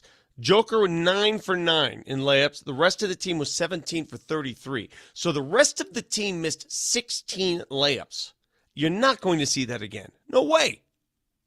No way. Yep. I think they'll be okay. On the flip side, you got the Avs, which you can hear on 92.5 tonight. That game starts at 7 with a chance to tie Minnesota in points with 72 if they get a win tonight. Again, I think opposite of the Nuggets, Mose, you're looking for an extension of what you saw in their previous game. Just do that again, and you'll be just okay. Well, again, they played a good game from top to bottom. It just took a long while for that second goal to go in off McKinnon's stick, and then the floodgates opened. Hopefully, they're going to be open from the get-go tonight. Again, you need to jump on the Wild early. They played last night. They got smoked at Utah. You need to get on them with a quickness tonight. Come out of the gates blazing. In fact, I would argue to you, if the Avalanche come out tonight and they get north of 15 shots on goal in period number 1, they're going to win the game. Done. How about that for a prediction? I'd agree. I think you can pour it on. Just in period number 1. Yep. And just keep it going. I mean, again, if you think you found something here and, you keep that momentum, you've got all the desire in the world in front of you, you can catch Minnesota. Same amount of points, even though they will still have a game in hand. I know this is just a sort of internal thing to think about. Another reason why I think this game is important, you're going to sit on this one for a while. The Avs don't play again until Tuesday. So whatever the result is of this game, it's going to be festering inside of you for a number of days here. And I think the reason why is because they played, is it the most games in the NHL? Have they played the most at 60? Well, they played 60, yeah. Other teams have played 60. But Pittsburgh's played 61. That's the only team with more. Yeah, that's the team that comes in here on Tuesday. And so it's probably take a little bit of a break and let other teams catch up and all that stuff. And it will help me because I'm so tired of seeing teams that are 2 games beneath you with games in hand. It's let me get an accurate sort of depiction of what we're looking at in the standings here. But it's huge tonight to not just get tied again with Minnesota in points, but it's also you're going to sit on this one for a few days. And I think it's important just to keep momentum. You found a little bit of a boost with Val getting back in there, guys being slotted in the proper places, getting some production from people like Casey Middlestat and Logan O'Connor and some of your bottom 6. But you mentioned it earlier, Moj. It's, of course, points and production matter, but it's also just about, are you competitive? Are you winning the minutes that you're on the ice? And that's what was different to me a couple of days ago with those groups. Absolutely. Everybody won their matchup against their other line, right? I completely agree with you. I mean, that's the way it's got to be from this point on. You've got 22 games left in the regular season. I mean, now is the time to get going. And again, I'm also curious. I don't know what, if anything, will happen at the trade deadline, which is... Somebody give me a calendar. It's March 7th. So what day of the week is that? That's next Friday. So a week from today is the NHL trade deadline. Yep. I think they want to get a good look at their team here and say, what do we got with all the guys who are supposed to be in outside of Josh Manson and, of course, outside of Gabe? But other than that, you've got, you've got 1, 2, you've got 3 games to sort of analyze and say, all right, this is what our team looks like. Do we need anything? Or do we think we do? I always think you're looking for at least a little bit of depth. But, yeah, we asked Daraj yesterday, are you going to feel some type of way if they don't make a move before next Friday? He said, I think he would. He would feel some sort of way about it. We'll get to Drunk Takes in about 15 minutes. Also, a pair of tickets to give away to the Rapids home opener tomorrow. Did you guys happen to see this? This is Billy Horschel. Yeah. Yesterday. He is, with his golf club, shooing away an alligator. That's a guy that's used to playing in Florida. In the middle of the fairway. Yeah. And he's like perp walking it back to the pond. Dude, have you ever played golf in Florida and seen that with your own eyes? I played in Mexico. I've They have played a whole bunch of gators in Mexico. Yeah. The signs in Mexico, it's do not go in here. This is an alligator nesting area. Dude. And I'm like, okay, I'm no good. problem. Yeah. So I was playing with a group of guys in Mexico once. Oh man, I think I can get a club on it. Yeah, we're gonna lose your leg. In Cancun, and you get in the carts before they let you out. They go, by the way, guys, if your golf ball goes near an alligator, don't retrieve it. We're like, yeah, no problem. I'll take a drop. But this gator, I mean, this is like, what's he, like a 5-footer? I don't care if it's a baby. I'm not getting near it. I mean, we're not talking about a 13-footer here, bro. That's not a man-eater yet. Dude, those things are It's a man-herder. It's a man-biter, but it's not a man-eater. Yeah, but it would hurt you. Oh, it would hurt you. Yeah, of course it would. It would take your hand off. Moj, Man-herder's my favorite Hall & Oates song, by the way, Moj. If that, with the way you heal, that alligator sinks its teeth into your calf, that thing's busted up for 3 years, okay? Thanks. I'm just saying, I'm trying to look out for you. That little thing that you had on your shin from hitting it against that bed? Ain't nothing cute about an alligator either. No. They're stout. They puff their chest. They got the big old teeth all crooked they're and nasty. They're dinosaurs. wearing a suit of armor. You know what? Unfair. By the way, alligators can run at a remarkably fast rate. Yeah, what if that thing, when it felt the club from Horschel, decided, I'm not going to turn to the left, I'm going to turn to the right? Well, Come right at you. Look, its instinct is I'm going up against somebody bigger than me, so I'm not gonna mess with it. I'm gonna hightail it back to the pond, catch a fish, get some rays. Still not doing it. Not doing it. That's the same trip, by the way. I told you guys about the cuates that were on the court. The what? Or the cuates on the course. What is that? So I've described them as they're like raccoon dogs. Is the best way I can describe it. You're telling me about that. It's like they'll steal your stuff, right? And they said, but right after they told us, what are they called? There's COATI, so it's spelled like Cody, but they pronounce them cuates. Yeah, it looks like it's like a raccoon dog, is what it looks like. Yeah, Nelly, pull up a picture of a cuate behind me. You want we have them here? We don't have them one here? for me, Jack. COATI, cuate. Right after we got the spiel about don't go near the alligators, which they said we are not responsible for anything that the cuates take. And I go, what are we talking about here? So these things. Yeah. We pulled up to the first green, Vic. The first green. Oh yeah. We all had margaritas. These things ran in the cart, grabbed them, threw them on the pavement, and started lapping it up. That when looks we like were on the green. Half koala bear lynx. Yeah. So wait, they've got they've got a stash. They back use their in little hands. They shelter. grab stuff. They take it. They run out. Like, dude, they're selling Rolexes. They got everything. Vic, I'm not kidding.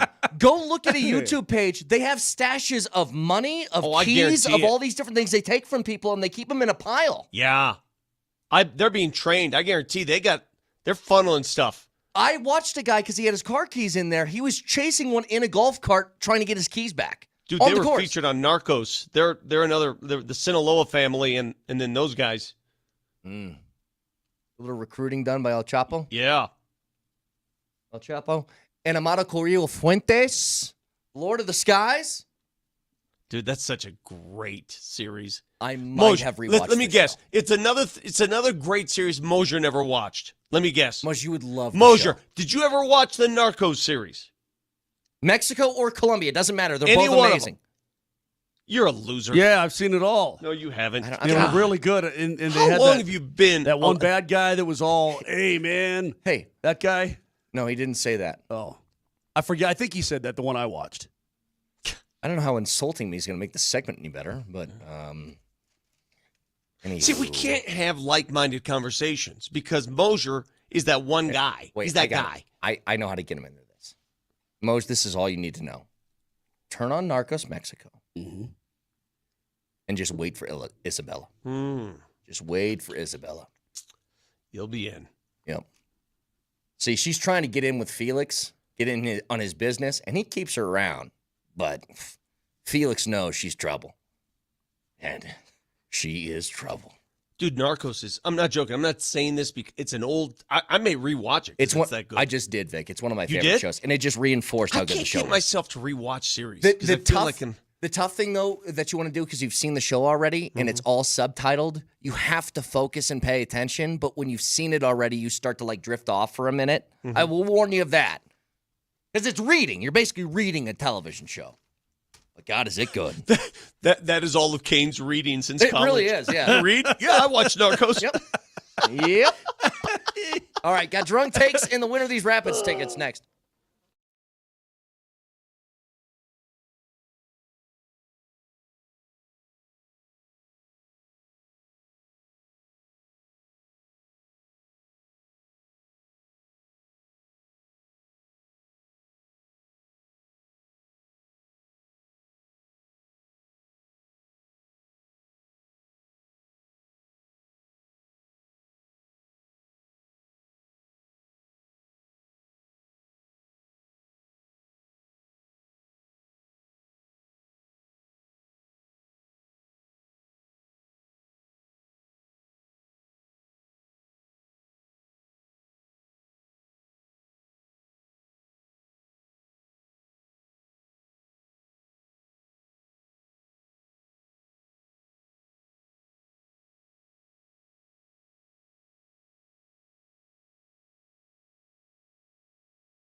That guy's skating towards the net, points over to that other guy. He's skating backwards. He passes. That other guy, he went ahead and pirouetted. He landed on the puck accidentally, and he scored. I thought it was supposed to be soccer. You know what? A goal call is a goal call, I suppose. So that's one of our honorable mentions. All right. So, again, guys, tomorrow, the Rapids MLS home opener and retro ski night when the team takes on FC Dallas. The Rapids can't wait to welcome back all their fans to Dick's Sporting Goods Park for the 2025 seasons. Tickets on sale right now at coloradorapids.com. Hey, and let's give away a pair of tickets. Sure. So here's what Nelly's going to do. He's going to play what he considers to be the top three. We choose the winner of the pair of tickets with the best goal call. So, Nelly, what's first? Because, Brett, you always try to put this on me, but hey, man. Well, I say you're the judge, jury, and executioner. I appreciate that, but we're a four-man wolf pack. Let's do this together. Okay, go ahead. Colorado steals the ball in the midfield and pushes it up to Navarro, who will split the D and score. And that will give Colorado a 2-1 lead late here in this game. Okay, what's next? Mihailovic, top of the 18-yard box, pushes it out with his right, lets it rip. Oh! Oh, my days! He just twats one in top bins. An absolute worldly by Mihailovic. You like that? You like that? I do. I like that one. That one's going to be a tough beat. That dude sounded like he got stabbed, though. When he went from his... That's how but he sounded like a big thing. Like that, right? I mean, sounded like, see, by just raw effort, he's being murdered. Okay, just so we have this clear. Is that one better than the first one? Is that one the leader in the clubhouse before we play this last one? I think it is. I still like the laid back one. Moj? All right, leader in the clubhouse, the stab guy. All right, stab guy's got the lead. All right, final one here. Go ahead, Nelly. Crosses it in to the box. Oh my gosh, Navarro's there. He shoots. He scores! Goal! Fix a man with no prostate. Goal! Moser shrinking. Goal! Brett's all right, I guess. Goal! I got to deduct for the no insult on my part. Yeah. That's one deduction. If you don't insult all of us equally, then what is it? I agree. What are you doing? I vote for stab guy. I vote for stab guy. I want to hear the stab one more time. Let's hear the stab. Mihailovic, top of the 18-yard box, pushes it out with his right, lets it rip. Oh!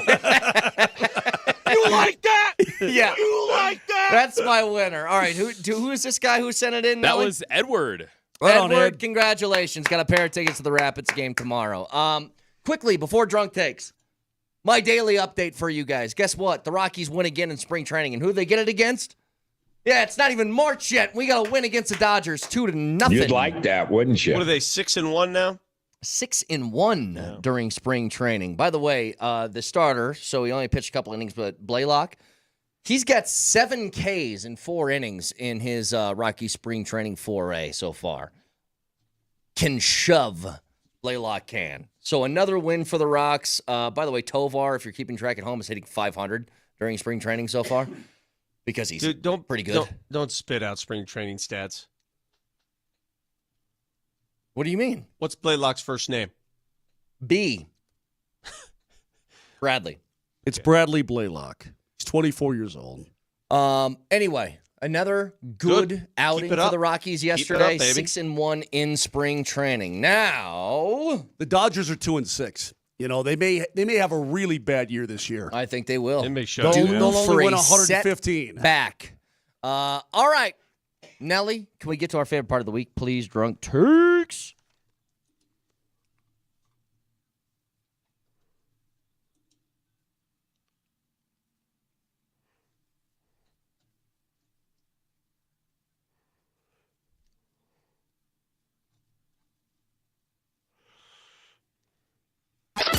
Have you guys been out to Lariat Lodge yet? If not, you should. What the hell's the matter with you? Great food, great beers, and really, really beautiful locations, both Littleton and Evergreen. So go check them out. Drunk takes or clips from throughout the week. We slow down half speed. It makes it sound like we're hammered. Steven Nelson. Whoa! Dude, no doors! My doors are gone! I have no doors! Whoa! You've blown my doors off. You know what I'm now? I'm now a speedboat. I've got no doors. I'm like a gazebo over 100%. A freaking gazebo. Look at him. He's a bathtub over here, huh? Look at him. No doors. I love when my doors get blown off. I believe that stat, by the way, was the Nuggets were 8-7 with their full starting five. Yeah. This year, and now 8-8. So hopefully that changes tonight. That stinks. I don't like that at all. I don't either. What's next, Nelly? I'm sick of these people saying stretch as if it's the cure-all for everything in life. I stretch like a mother. It hasn't done anything. Stretching all the time. You want to stretch? I'll stretch right now. You want to see who can stretch? Enough with the stretch crap. Like it fixes everything. I'm so tired of that. Oh yeah, just a good stretch will get your. No, it won't. No, it won't. That was you trying to get taller through stretching. Tell me you agree with me. Stretching's overrated. Well, every time something goes wrong, like you're at the doctor's, hey, you might want to stretch. No. I'm done with it. What's next? When we come back, wins are good. But can we talk about your eyeballs a little bit? Can we talk about your eyeballs that are connected to your heart and your tummy? Follow me on this, pork chop. I'll lead you the way. What an amazing tease, Moj. We talk about your eyeballs connected to your heart and your tummy. Yeah, It made a lot of sense, did it not? No, it didn't at all. What's next? Dude, I may go hit some balls today. I may go grab a large buck and just pound. Just get out there and pound. Okay, work on my strong right hand. Pound and pound. Hey, pound. Speaking of pounding? Speaking of what? What do you mean, speaking of? What's next? Woodcock is a fairly common last name. Huh? It is. There's woodcocks all over the place. Look it up. I've never come across a woodcock in my life. Not once. Well, you live a very sheltered life then. Who's the most famous one? Get out of Nebraska for once. There's woodcocks all over the world. Do you really want to Google famous woodcocks there, Brett? I just did. Brett's found himself a new hobby. I disagree with you, by the way. There aren't that many. Hey, is it the former Edmonton coach, a woodcock? No, there was no woodcocks that coached Edmonton, no. There was a Babcock. Yeah, Mike Babcock. Mike Babcock coached a lot of teams, yeah. What's next? That's what I'm effing talking about. Joker backing it down, kicking it out, knocking it down. That's what I'm effing talking about. Late in the game, MPJ. It's already decided. A putback jam. That's what I'm effing talking about. And I so said what that we don't need. night long. We don't need. No. Yeah. Oh.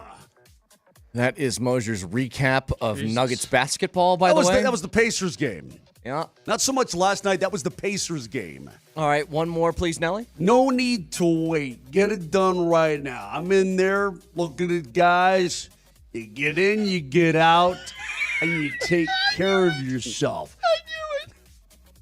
He said it during the Rocky Mountain Clinic. Oh, God. You said you're in. What are you in there doing? Well, there's a bunch of dudes in there getting fixed, man. They're doing something about their health. That's great. It's a positive. All right. iTunes, Spotify, wherever you find your podcast. Moser, Lombardi, and Kane. By the way, On top of Twitch, we're also on YouTube. You can check out all the greatest things from all of the shows on the Altitude Daily every day on YouTube. So go to the search bar, type in Altitude Sports Radio, like and subscribe, leave a comment. 2 wins tonight. 2 wins. Let's get a double winneroo tonight. We'll talk to you guys on Monday. Have a wonderful weekend. We love you all very much. Goodbye. No need to wait. Get it done right now. I'm in there looking at guys. You get in, you get out, and you take care of yourself.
Lillard throws it off over to Giannis. 1 minute left to go. Back over to Lillard for three. Jumper's nothing but net. That's the ball game. Denver's going to lose to Milwaukee. They'll fall to 1-1 on the 4-game trip. Denver down by 11 with 58 seconds to go. 2-1, and there's the horn. Denver could find no offense in the second half. They lose game number 2 of a 4-game road trip. The final tonight for Milwaukee, 121 to 112.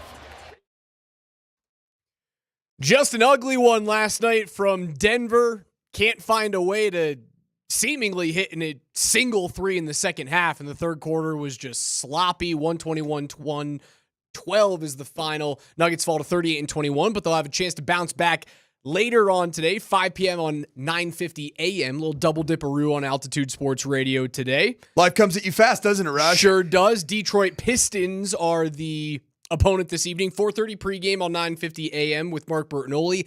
Avs on the second game of a 6-game homestand tonight at Ball Arena against the Minnesota Wild. You can hear that game on 92.5. I'll be your network host this evening starting at 6:30. Connor McGahey has puck drop shortly after 7 p.m. Minnie's on the second leg of a back-to-back, so got to jump on those guys early. But to the Nuggets first and foremost. Actually, before we get to the Nuggets, it was a disappointing night last night for the Nuggets, right? You got rid of that game and you went, that felt like it should have been better. It wasn't quite like the Lakers' loss where the sky was falling, but we're here to make that better. And the way that we're going to do that today on the morning sprint is we are going to give away 3 pairs of tickets to go see the Colorado Rapids in their MLS home opener tomorrow against FC Dallas. Vamos Rapids. Let's go! Esta noche tenemos que ganar. But this guy, singing a Rapids fight song in Spanish, decided not to be part of the team. And if you're watching on YouTube, just subscribe at Altitude Sports Radio. You'll notice that we got I'm a strip wearing, tease. We got a Raj strip tease. Let's get a KJ strip tease back there, man. Come on, KJ. along with KJ Granderson. You gotta show us what you're working with back there, baby. They got those Rapids jerseys on. They got the Headwaters kit going. We are wearing our brand new, custom-made Colorado Rapids kits that were made for this show. Headwaters. And I thought it would be a great idea for the show that, hey, because the Rapids have their home opener tomorrow, we're giving away 3 pairs of tickets. And I'll tell you guys how you can win those in just a few minutes. I thought it was a great idea for the whole show to come today in our custom Rapids jerseys. And what does the biggest Rapids fan on the show do today? He says, I'm too cool for school. I don't feel like wearing that today. Sorry Mike about that. Sanford, what are you doing? Yeah, I just did lesson learned on the text thread. Just read the entire text.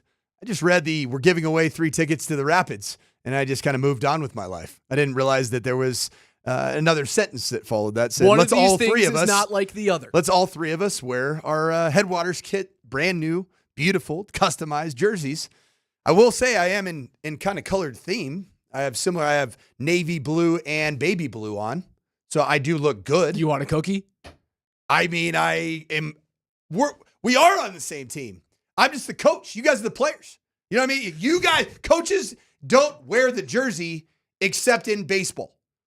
And we're not in regular season baseball yet. That is weird. It's that. always been weird, but I also kind of love it. It's one of my favorite aspects of baseball is to think that if you did that in every sport, could you imagine Jared Bednar just fully suited up, just coaching the squad on the sideline? No, the best part is the bat boy who is 52 years old in a lot of circumstances. Down the third baseline, they in foul territory in full uniform. Full uniform. So imagine you can see their big old paunch hanging out, big old goot. Imagine the equipment managers for the Avs, head to toe, with skates on, sticks ready to go, mouth guards popped in. You imagine Sean Payton wearing jersey number 19 on the sideline, skin tight, just groping his we'll call it his dad bod. We'll call it a dad bod. Michael Malone in a cut-off sleeve jersey. Skinny white arms. Looks like he's been sitting in a cubicle for the last 30 years of his life without seeing the sun. You think Malone an above-the-knee short guy or a below-the-knee short guy? He's a below. I guarantee it. He just got stuck in kind of that late 90s, early 2000s kind of jam. And he can't get Michael Malone strikes me as a guy that probably would wear some cargo shorts too. A rage timeout would hit way better if Malone was head to toe in game gear. Would he have a yellow headband on? I think he'd be a headband guy. Headband as a coach? Sprinting out there in his high tops, screaming at the guys for not closing out on a corner three. He'd have a weird number too. He'd be like jersey number 53.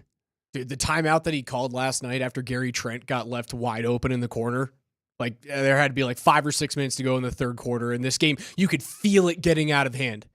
And the rotation wasn't there. And Nikola looks like it's the best three-point shooter on the team outside of Damian Lillard. Wide open in the corner for a three, right in front of Michael Malone. Screams out a rage timeout. And he couldn't save it last night, man. They just couldn't. It's a make or miss league, right? That's the turn of phrase.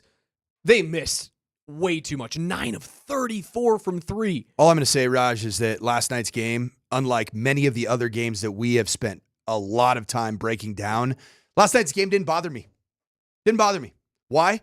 Because the NBA in an 82-game regular season, you're going to have games where shots don't fall. Yeah. And really, the thing that I've been looking to, defensively, how'd you play? 121 against the Bucks with that's a pretty good defensive game. Why was it a fairly good defensive game? Well, you out-rebounded your opponent 55-48. That's a win. What's the other thing I've been screaming at the clouds about for the last 5 weeks? Turnovers. Yes, and you only had 13 turnovers as a team. Nikola had 5. He did, but he's allowed to. I allowed Nikola Jokic to turn the ball over. The Coach Sanford stamp of approval to turn the basketball over it's not extended to Russell Westbrook right now. And he had 1 turnover, so I'm good with that. You can have 1. You have 2 maybe. Just don't have 6. Nikola Jokic does so much for this basketball team, and he is so advanced as a passer that, yes, he is afforded that superstar treatment that you are going to have some turnovers, and that's part of the game. That's the price of playing poker. You know when I knew that they were going to lose this game was you come out of the second half, Russ comes off the bench. I actually think it was right after the rage timeout that I was mentioning. Russ comes off the bench, and I believe it was 3 straight possessions, chucks up a 3. Corner 3, opposite corner 3, and then like a wing 3, and all 3 were bricks. Those shots, am I right, feel like turnovers. Yeah, when they come early in the shot clock. Once that happened for Russ off the bench, knowing that What's MPJ, his 3-point percentage this year? It's got to be. I don't know off the top of my head right now. It just doesn't look good. Knowing that MPJ was as cold as we've ever seen him. 2 of 11 from 3, 5 of 22. They weren't getting to the paint. They weren't getting the requisite foul calls that Milwaukee was getting. That was also the big difference in this game is that Denver goes 9 of 11 from the stripe, and the Bucks get 28 free throws. And that's only with Giannis having, 4 separate trips to the line, 8 total for Giannis last night. That was the big difference in the game outside of the Nuggets not being able to hit a shot. How about our guy, Russell Westbrook, is shooting 32.6% from behind the arc. That's got to be well above career average. Way above career average. Well above. This is the best that he has shot the 3 ball since 2016. This is the best he shot and it doesn't feel great, does it?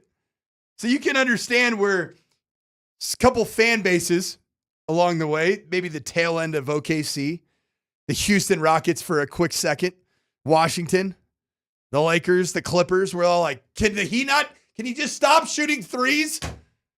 Because it's about 8 out of 10 of them don't go down. I don't find myself screaming at the TV when he chucks one up, though.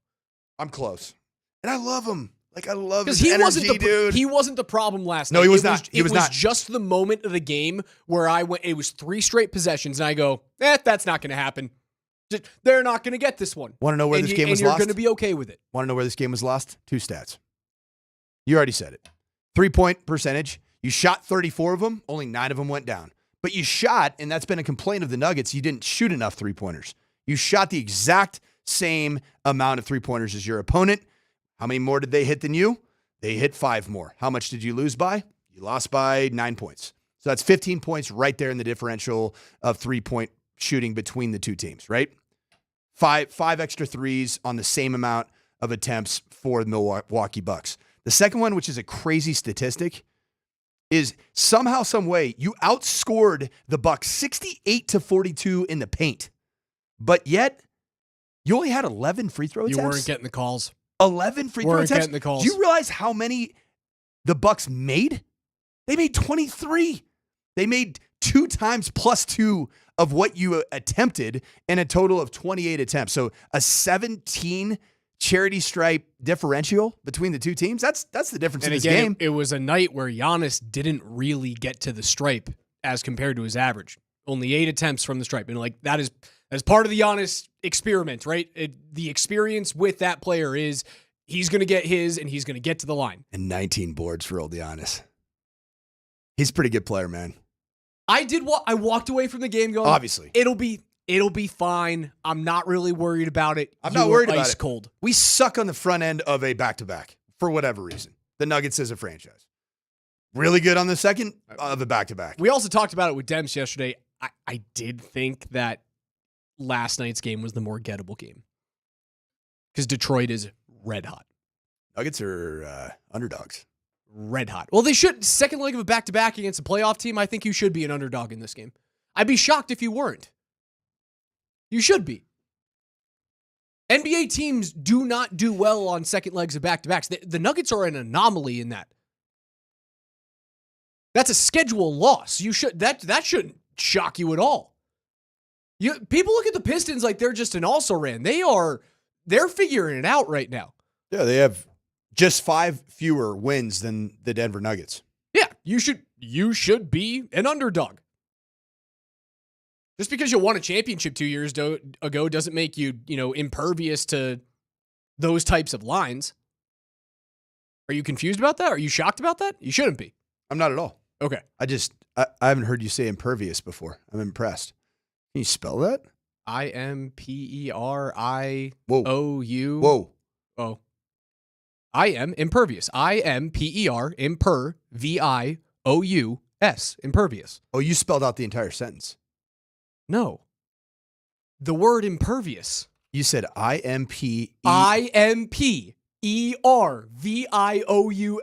Yeah, you didn't say that the first time. Check the tape. KJ, check find the tape in the break. After an R, there was an I. You threw an I after the R, and I listened. I don't think I did. I was lectured by our program director to listen better, You're and I actively listening now. really listened. I was intentional in my listening, and I heard an I after an R, which this would not be impervious. I hope I didn't misspeak. KJ can pull that in the break. We are giving away 3 pairs of tickets to the Rapids home opener tomorrow against FC Dallas. Your first keyword comes up on the other side. So the way that we're going to do this, I'll give you a keyword at 10:20. You'll have until 10:45 to text that keyword in. We'll give away our first winner before the 11 o'clock hour. We'll then have another keyword at 10:50. That will go away at 11:15. We'll give away our second winner at 11:20. We'll have our third keyword start at 11:20. It will go away at 11:45. And we'll give away our third and final winner right before the show ends. Got it? Good? Your keyword's next.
Are you confused about that? Are you shocked about that? You shouldn't be. I'm not at all. Okay. I haven't heard you say impervious before. I'm impressed. Can you spell that? I-M-P-E-R-I-O-U. Whoa. Ah! I am impervious. I-M-P-E-R, V-I-O-U-S, impervious.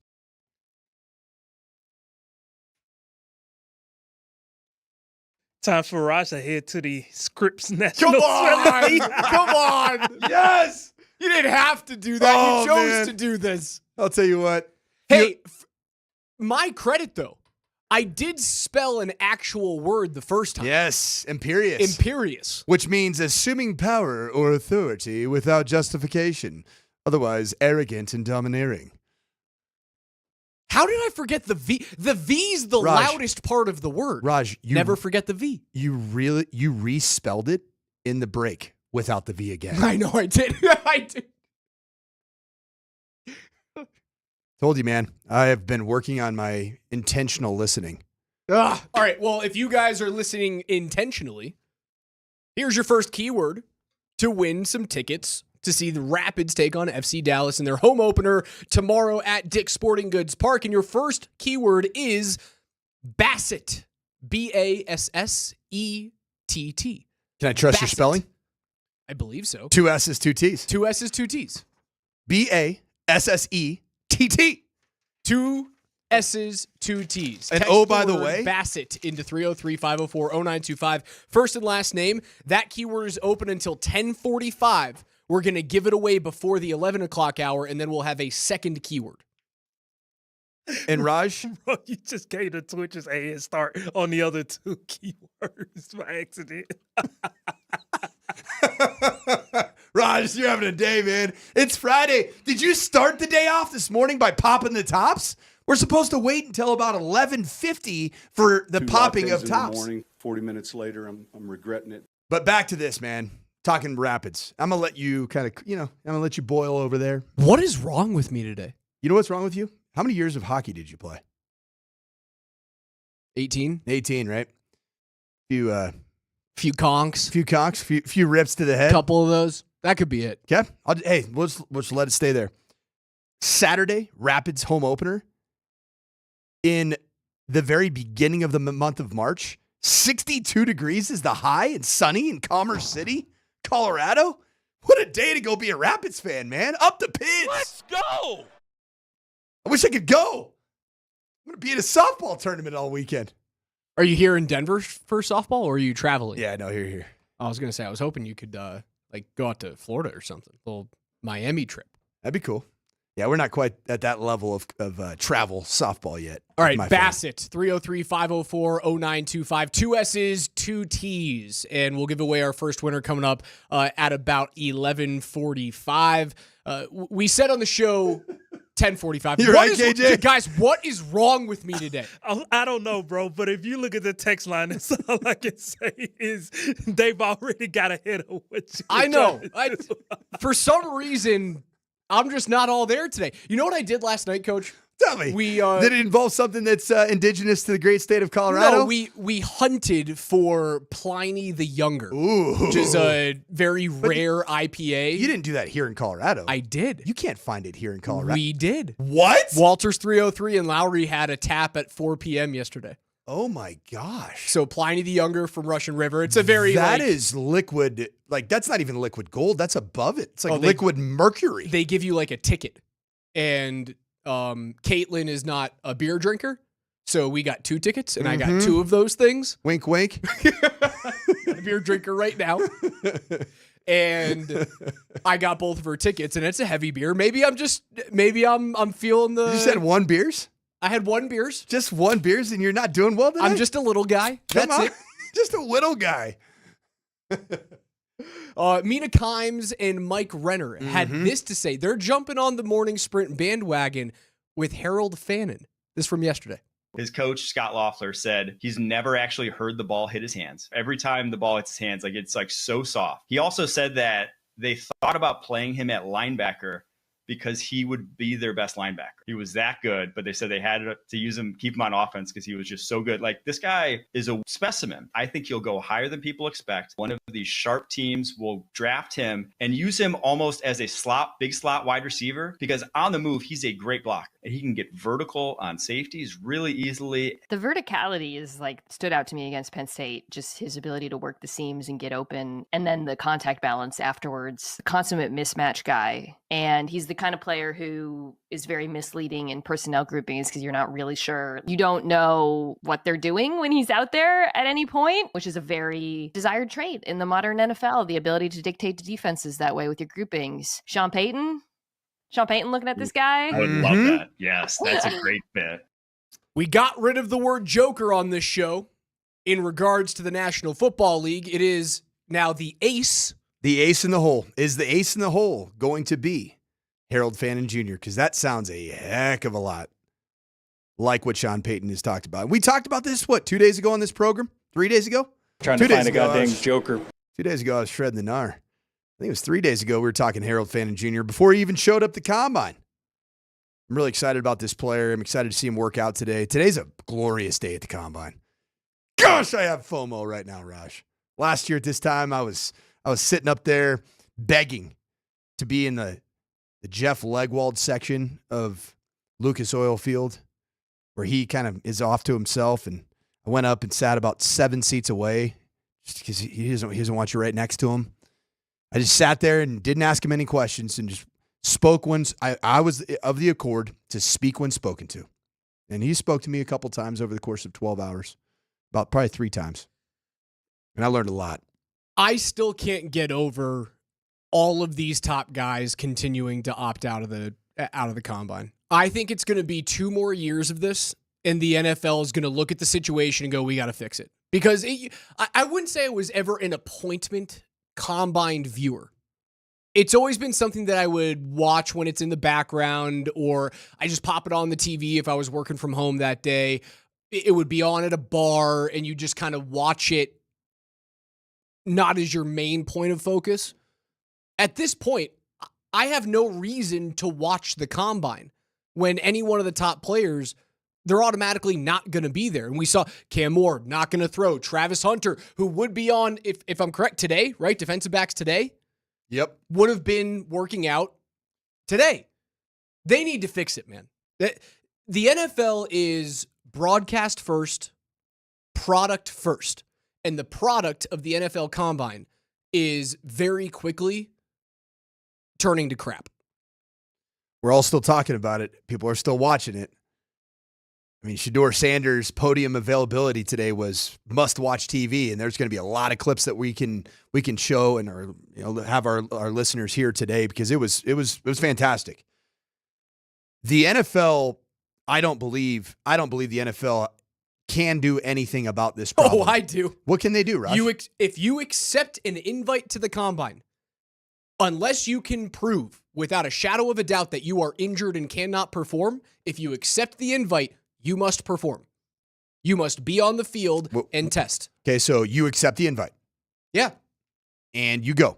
Yes. And you're not signed by a team yet. Yes. So you don't technically have a quote-unquote paycheck yet.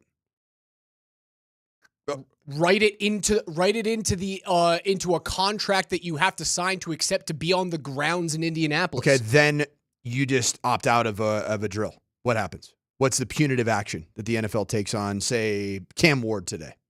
That he's all in. I'm doing it all. I'm good. And then all of a sudden you get there, and guess who do you think's telling these athletes not to do these things? Their agents. 100%. It ruins the product. But though. if you think the it NFL ruins the product. So Cam Ward not throwing is it's not good for the combine. It's not. It doesn't matter for Cam, and I know guys have done this all the time, but it is ruining the product. Didn't hurt 3 guys last year. I don't care. Quarterbacks that didn't throw. I don't care what it does for the players. Brock Bauer. I could give a crap about Brock Bauer didn't run last year. I could give a crap about what it does for the players. I know it doesn't do anything for the players. I'm talking about the actual product that they put on television. It's hurting because those guys don't show up. Here's where I differ on this opinion, okay? if you think that the NFL talent evaluators, the scouts, the general managers, if you think they're okay and they're accepting of these decisions not to work out, you're dead wrong. Because I've been at pro days before, many pro days over the course of my collegiate coaching career, where you see a scout is like, "Hey, are you running the 40?" to a guy that they want to see. They're like, "No, I'm not running it." They go, "Huh, okay, that makes sense. Yeah, it adds up." Throw shade at an athlete. That's the general attitude towards the players that don't play. And the problem is the agents. Now, on the flip side of this, where I think players like Brock Bauer, players like last year, I'd say Jaden Daniels. This year, do we know, is Tyler Warren competing in this? Is he doing anything on the field? Because he'd be this year's equivalent of Brock Bauer. What I was going to say, though, is what's your strongest bit of information that you are presenting as Exhibit A for your draft stock? Warren will not work out at the combine. So I'm going to ask you a rhetorical question. What is the most powerful resume builder for where you should be drafted? Is it something that happens at the combine, or is it something that happened in a competitive environment and you have film? Yeah, your film is your resume. Film is the answer. But so if your film is strong enough, then you don't have to work out, and they can't make you work out unless they fine you. Are they going to fine these players before they even sign a contract for accepting the bid? You're not allowed to be on the grounds then.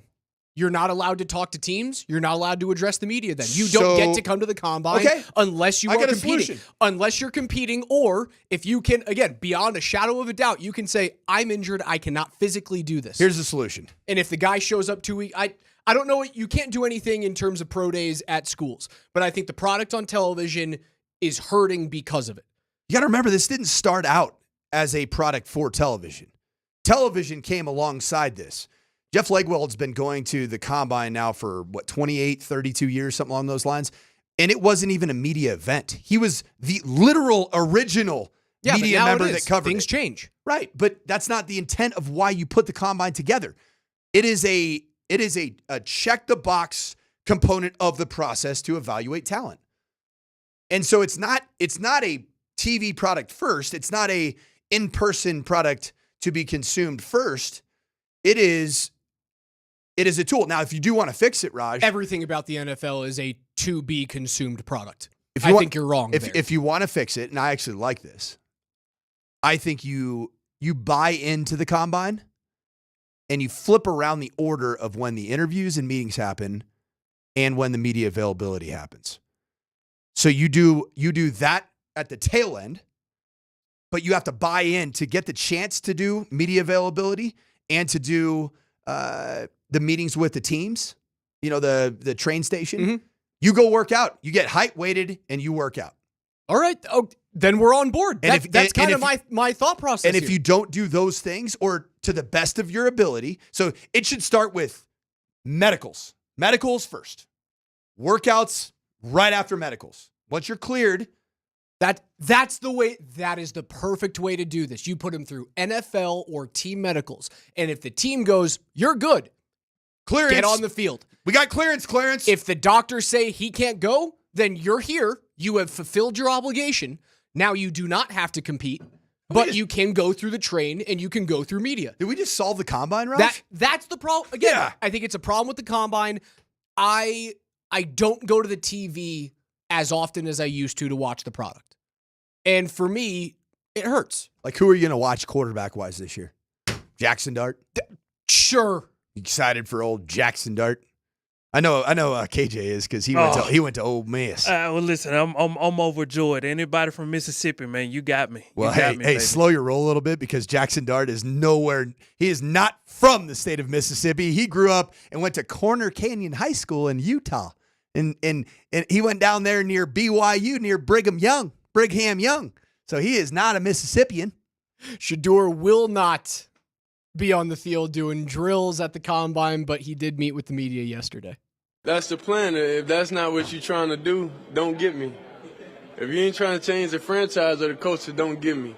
So you should know history repeats itself over and over and over. And I've done it over and over and over. So it should be no question why an NFL franchise should pick me. Dropping bars. Dropping straight bars. Keeping with my morning of scatterbrainedness. It was this morning. Shedeur was talking this morning, not yesterday. It's okay, man. You know what? You're fun today, though. That's what I like. Just limping through the program. Yeah. That's all I'm doing right now. You're truly putting the F in Friday. Yeah, y'all are just dragging me to the finish line at this point. No, you're fun, man. Fun!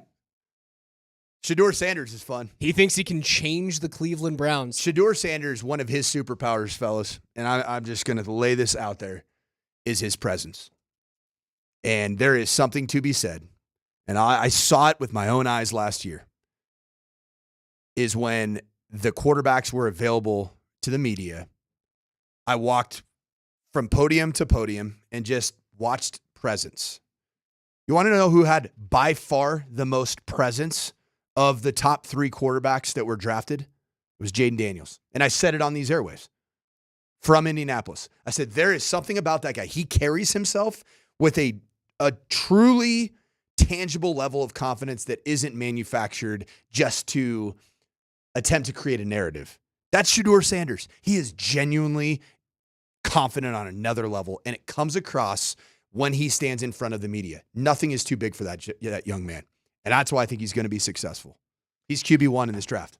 Don't miss the Colorado Rapids MLS home opener, and it's retro ski night when the team takes on FC Dallas tomorrow. The Rapids cannot wait to welcome all their fans back to Dick's Sporting Goods Park for the 2025 season. Tickets are on sale right now at coloradorapids.com, but if you want to win a free pair of tickets rather, text the word Bassett, BASSETT to 303-504-0925. We're going to pick our first winner on the other side, a little NHL hot lap as well, get you guys ready for the Avs and the Minnesota Wild tonight. Double dip. Avs and Wild, 92.5, 6:30 pregame show. I'll take you guys through pregame and intermissions. Birdo will be on 9:50 a.m. as the Nuggets are on the second leg of a back-to-back against the Detroit Pistons. 4:30 pregame show there on 9:50. On the other side, we're giving away Rapids tickets and giving you your second keyword to win our second pair in the 11 o'clock hour.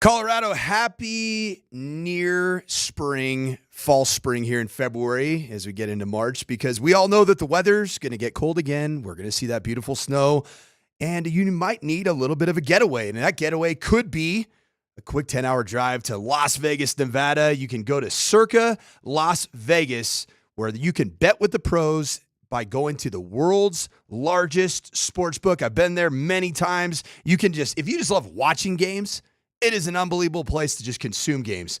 Also, you can surround yourself in comfort and style in the rooms and suites with beautiful views. In fact, the views overlook the largest outdoor pool and sports viewing experience at Stadium Swim. So check out circalasvegas.com. Book your hotel rooms. You can find great deals and check out some March hoops and also the Masters coming up. Get to Circa Las Vegas this spring.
Morning Sprint.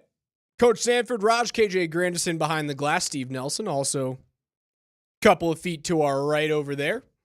Double dip on altitude tonight, 9:50. Nuggets, Pistons, 4:30 pregame show on 92.5. You got the Avs and the Wild. Second game of a 6-game Avs homestand. And before we get you guys your winners for your first Rapids tickets and also give you your next keyword to win the second pair of Rapids tickets, it's time, KJ, for an NHL Hot Lap.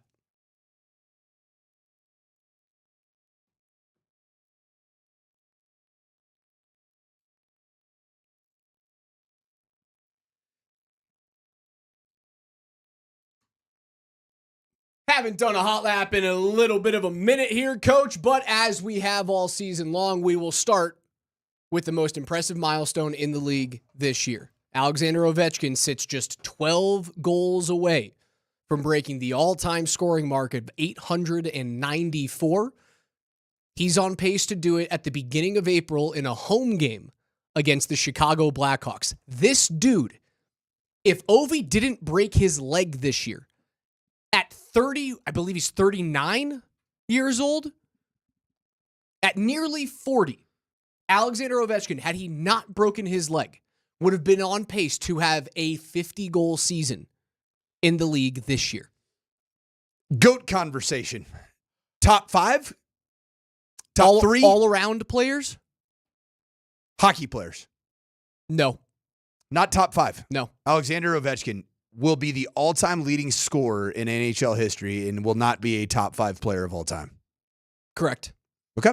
He's the greatest goal scorer ever to play the game. But I didn't say all-around player. I said top 5 hockey player. It's tough to put him in the top 5 when the top 5 looks like, Gretzky, Lemieux, Howe, or I'm sure I'm missing a few guys, but I throw Crosby gets into the top 5 before Ovi does, just because Crosby's done more, he's won more. Ovi's longevity it's incredible.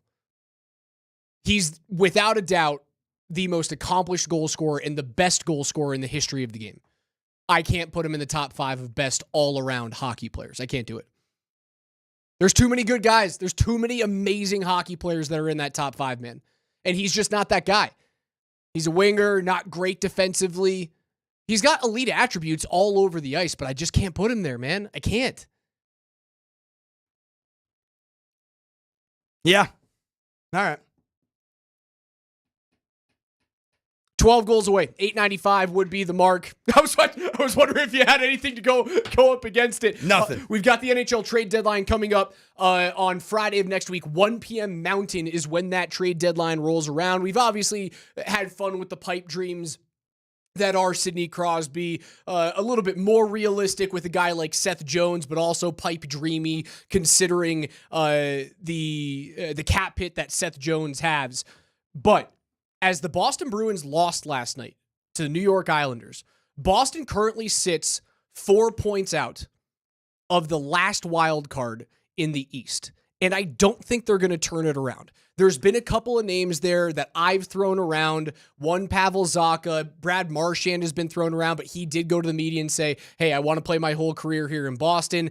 I would see that they hold on to Marchand, who's an expiring free agent. I believe that the Avs and everyday passes, man, especially with Nichushkin coming back and Middlestat looking a little bit better as Nichushkin is on his wing, I believe your number 1 trade target should be finding out a great player to be on your second pair for defense. As the days go by, my number 1 trade target is Brandon Carlo. Whatever happened to my guy Jones? Caleb Jones. I mentioned him at the beginning. He's more realistic than Crosby. It's still pipe dreamy because of how expensive he is. He wants to get out of Chicago. However, you'd have to have 2 teams eat up that salary to get him into something that's edible. The Avs have just south of $5 million in cap space. You'd have to have 2 teams help out the Seth Jones contract and move a player out the door to get him on the team right now. Carlo is $4.1 million. He's under contract for the next 2 seasons after this one. You could trade just picks for Brandon Carlo, and he'd be able to play tonight. 6'6". He's Jacob Slavin light. And if Boston is real about rebuilding and going through the draft, the Avs don't have a first rounder this year. I don't even know if it would cost a first rounder to get Carlo. You have 2 second-round picks, 2 fourth-round picks. You might be able to go second rounder and a fourth rounder with maybe a condition on that second rounder that if the Avs win the Cup this year or next year, that second rounder becomes a first rounder in 2026. I think you could make it happen. Carlo is very good. He's not elite. That's why I think he's Jacob Slavin light. I'd take a peek at that player. Anything you can get to enhance certainly the D zone, but also the size. And that's where I'm with you on that. Yeah. You just, when you get Val Nichushkin back on the ice and you can see tangibly how big of a player he is, it's a reminder that the Avs are just they don't have a lot of size. No, they're not. They're not built as a big team. I think they're probably a bottom 4 team in the league in terms of like average size. They tried to throw, who was my guy, the massive human being that was playing in the third D pairing for a while? Keaton Middleton. Yeah, he's not doing much anymore. No. He's not really a part of the plans. Yeah. Wasn't a great change of direction skater. No, not fleet of foot as Keaton Middleton. He certainly isn't. I liked what he brought to the equation, but he just got burned around the edges too many times. My final thing about the NHL Hot Lap. Tomorrow, the NHL goes back outside again, and this time, it's at the Horseshoe, where the Ohio State Buckeyes play. You'll see the Columbus Blue Jackets and Detroit Red Wings. Excited? Face off. I'm not excited because it's an outdoor game. It is a new venue. It will likely be the second most attended outdoor game in NHL history because of how big the Horseshoe is. That building, I didn't know this. The Horseshoe's 100 years old. Oh, it is ancient. It's a 103-year-old building. I've been to that stadium, actually never as a coach visiting to play there, but I've toured the campus a couple times. I've recruited Columbus, seen it. It's a really, really neat historical building, and I think they're going to really brand it up pretty well. From the sketching, I've seen some of the sketches of the Buckeyes that are on the helmet logo. There might be some decor surrounding that on the ice or around the ice. It's going to be pretty neat. Yeah, it'll be cool. The NHL's wanted to go to the Horseshoe for a very long time. You know what's funny? What kept them away from doing it? They shut down all water that goes in and out of that place because of pipe freezing, because it's been so old. They then had to go on like a years-long renovation where they put in heating pads around the piping in the stadium. Mm-hmm. And now the infrastructure is there that you can have working toilets. That was the reason why the NHL never went to the Horseshoe. Working toilets were not something that they had. We talking troughs? Oh my We're talking. I love a trough. The Carrier Dome. When I was there, I think they got rid of it. But the Carrier Dome, I think it's the JMA or the JCMA something dome now in Syracuse. Is there anything better than a trough though? Love a trough. How about a trough with ice? Trough with ice is great. Oh, I mean, it's a glorious experience. You just kind of get up, you kind of mount you're mounting the saddle, like, yeah. You look around, like, hey, it just creates a great social environment to have a conversation with your friends to the left and right that you've never met. JD's Bait Shop off of Arapahoe and 25. Great place. Good plug. Great place to go have a beer. Are we talking ice troughs? Ice troughs. Huh. Ice troughs in aluminum troughs. Okay. Not porcelain troughs, aluminum troughs. I mean, that's all I know is aluminum troughs. Porcelain troughs? Porcelain troughs. Those are the only ones that I knew. Oh, you really grew up in a nice area, man. We had troughs in my elementary school. 1st through 5th graders in troughs. You know, with their t-shirts over the best. You know what? My pants around the ankles. That's my favorite. My favorite is when you chin. So one of my complete degenerate friends. Anytime we went to a baseball game together, I'm talking college. He would go the 7-year-old child at a trough and drop his jeans to his ankles at the trough. There's the butterscotch as a 45-year-old man. And then use That's a felony, dude. Use the chin to tuck the top of the jersey or shirt. Just 2/3 of you is just flush from behind. It's too good, man.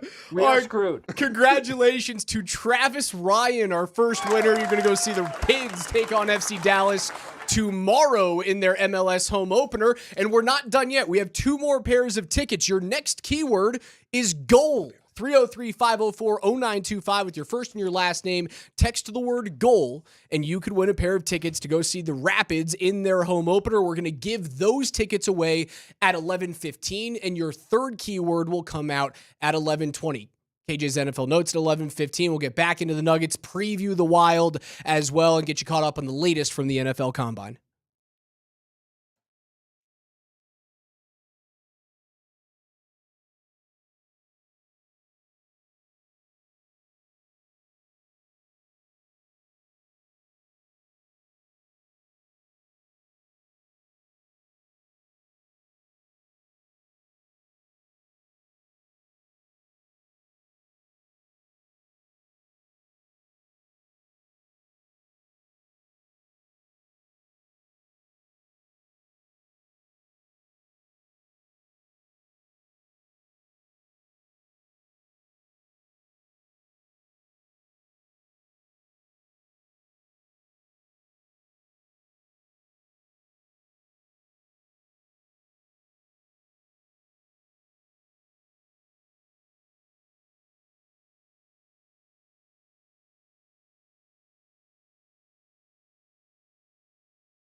Already gave away our first pair of tickets to go see the Rapids tomorrow. Keyword is still open. Your second keyword open until 11:15. That word is goal, like what you score in soccer. 303-504-0925 with your first and last name. You guys can win a pair of tickets there. We'll give those away at 11:20. And then we'll give away a third pair at the end of the show. Your keyword for that one's coming up right before NFL Notes today. Disappointing loss for the Nuggets last night, but not a panic-inducing one. Why does it feel so different as compared to that Lakers loss? A lot of the woes that plagued you in that Lakers loss had to do with unforced errors, turning the basketball over, getting beat in terms of the physical nature of the game. The loose ball battle was won by the Lakers. The glass felt like it was won by the Lakers, like the physical rebounds were made by the Lakers. This was just a matter of the Denver Nuggets didn't find the bottom of the cup too often, especially in that second half. And in an 82-game season, there are going to be games where you play good basketball and shots don't fall. And we go back to it again, Raj, the two stats that were the difference in the game were total free throws, 28 for the Bucks, 11 for the Nuggets.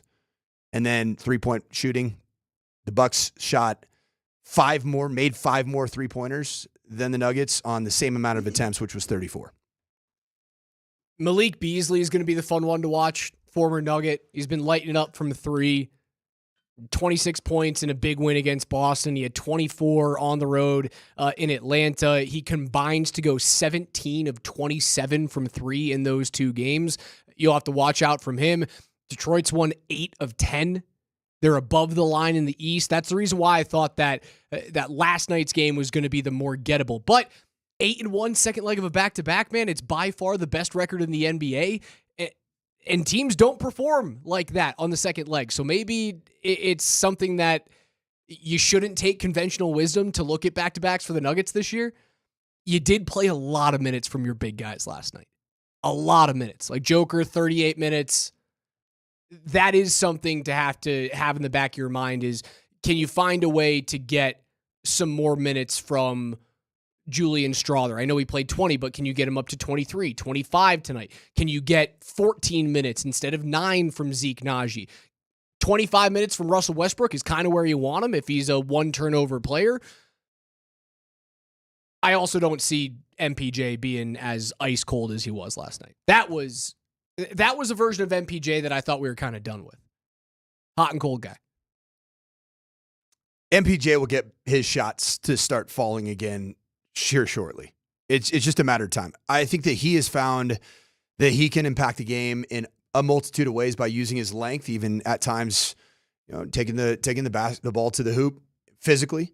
Yeah, 10 rebounds last night. Yeah, that helps. Yeah, not every game's going to be a lights out spot shooting type of an affair. And maybe I got pulled that direction because of those 3 straight games, the 2 games in 3 nights at home against New Orleans, and then the big time night against Orlando where he goes 36, 39, 30 in consecutive games. The good thing is he's got that in him.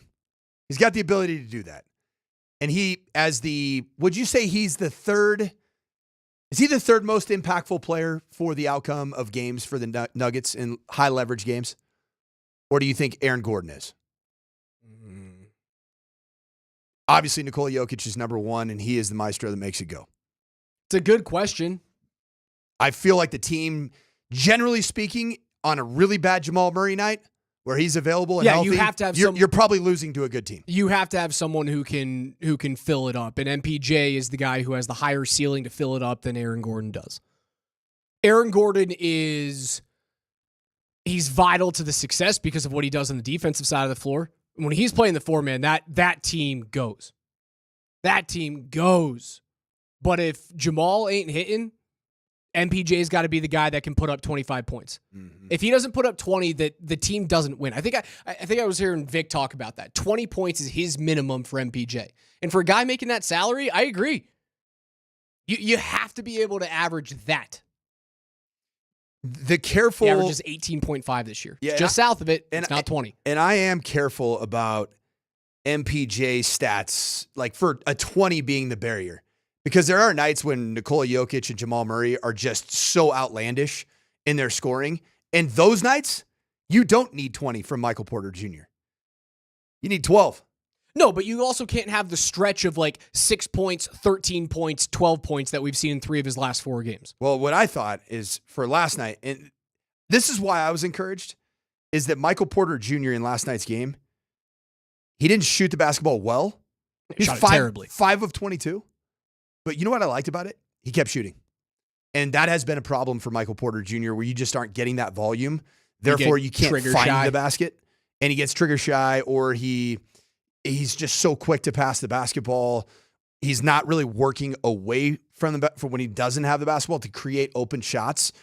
And that's why like this box score is a box score for the Denver Nuggets team that does not scare me at all. There are no warning signs, no alarm bells sounding off like a couple of them, namely the Lakers box score was alarming for me.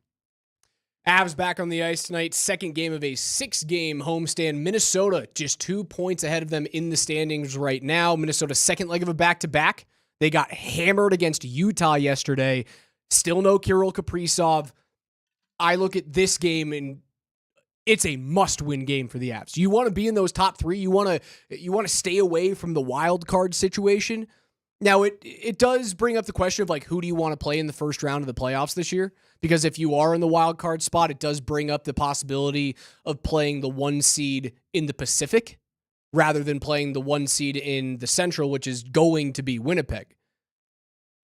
If you want to be in that top 3 and you want to try and chase down not only Minnesota, but Dallas to try and get home ice advantage in that first round playoff series, a 4-point night against a not full strength Minnesota team playing 2 games in 2 nights at elevation. Again, they played in Salt Lake last night. You can't lose this. Mm-hmm. This should be an unlosable game. What are the keys for you for this particular matchup? Score first. Score first, man. You have to get out early against them. Marc-Andre Fleury gave up 6 goals and 31 shots last night. You will see Philip Gustafsson.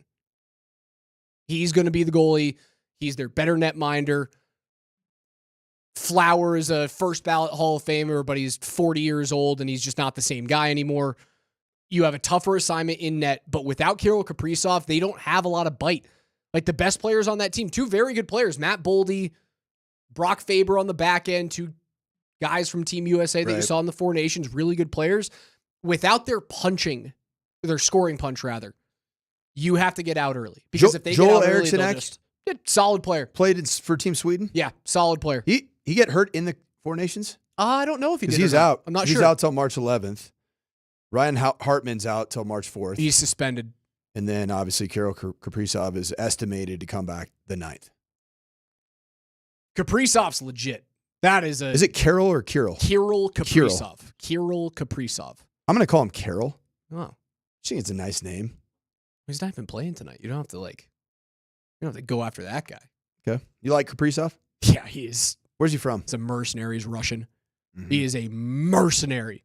And I don't know if I know he's from Russia. I was asking like what part of Russia?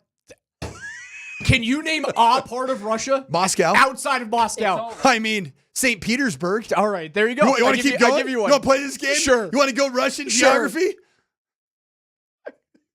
I used to be so much better at it when the KHL was something that you could bet on before the war and all that. And I would know a lot about those Russian teams. Spring and I would always talk about them. Oh, man. The KHL. Torpedo, how is the KHL doing financially? Is it still rolling pretty good? Still rolling. They're still paying their players. It's not quite like they used to be able to when Yager went over there from the NHL and played for a few years.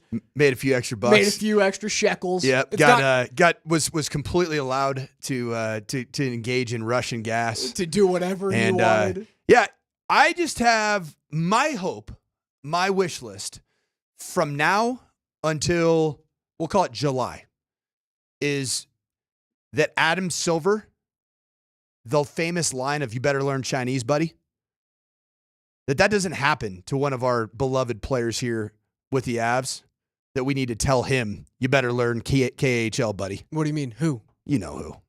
Who are you talking about?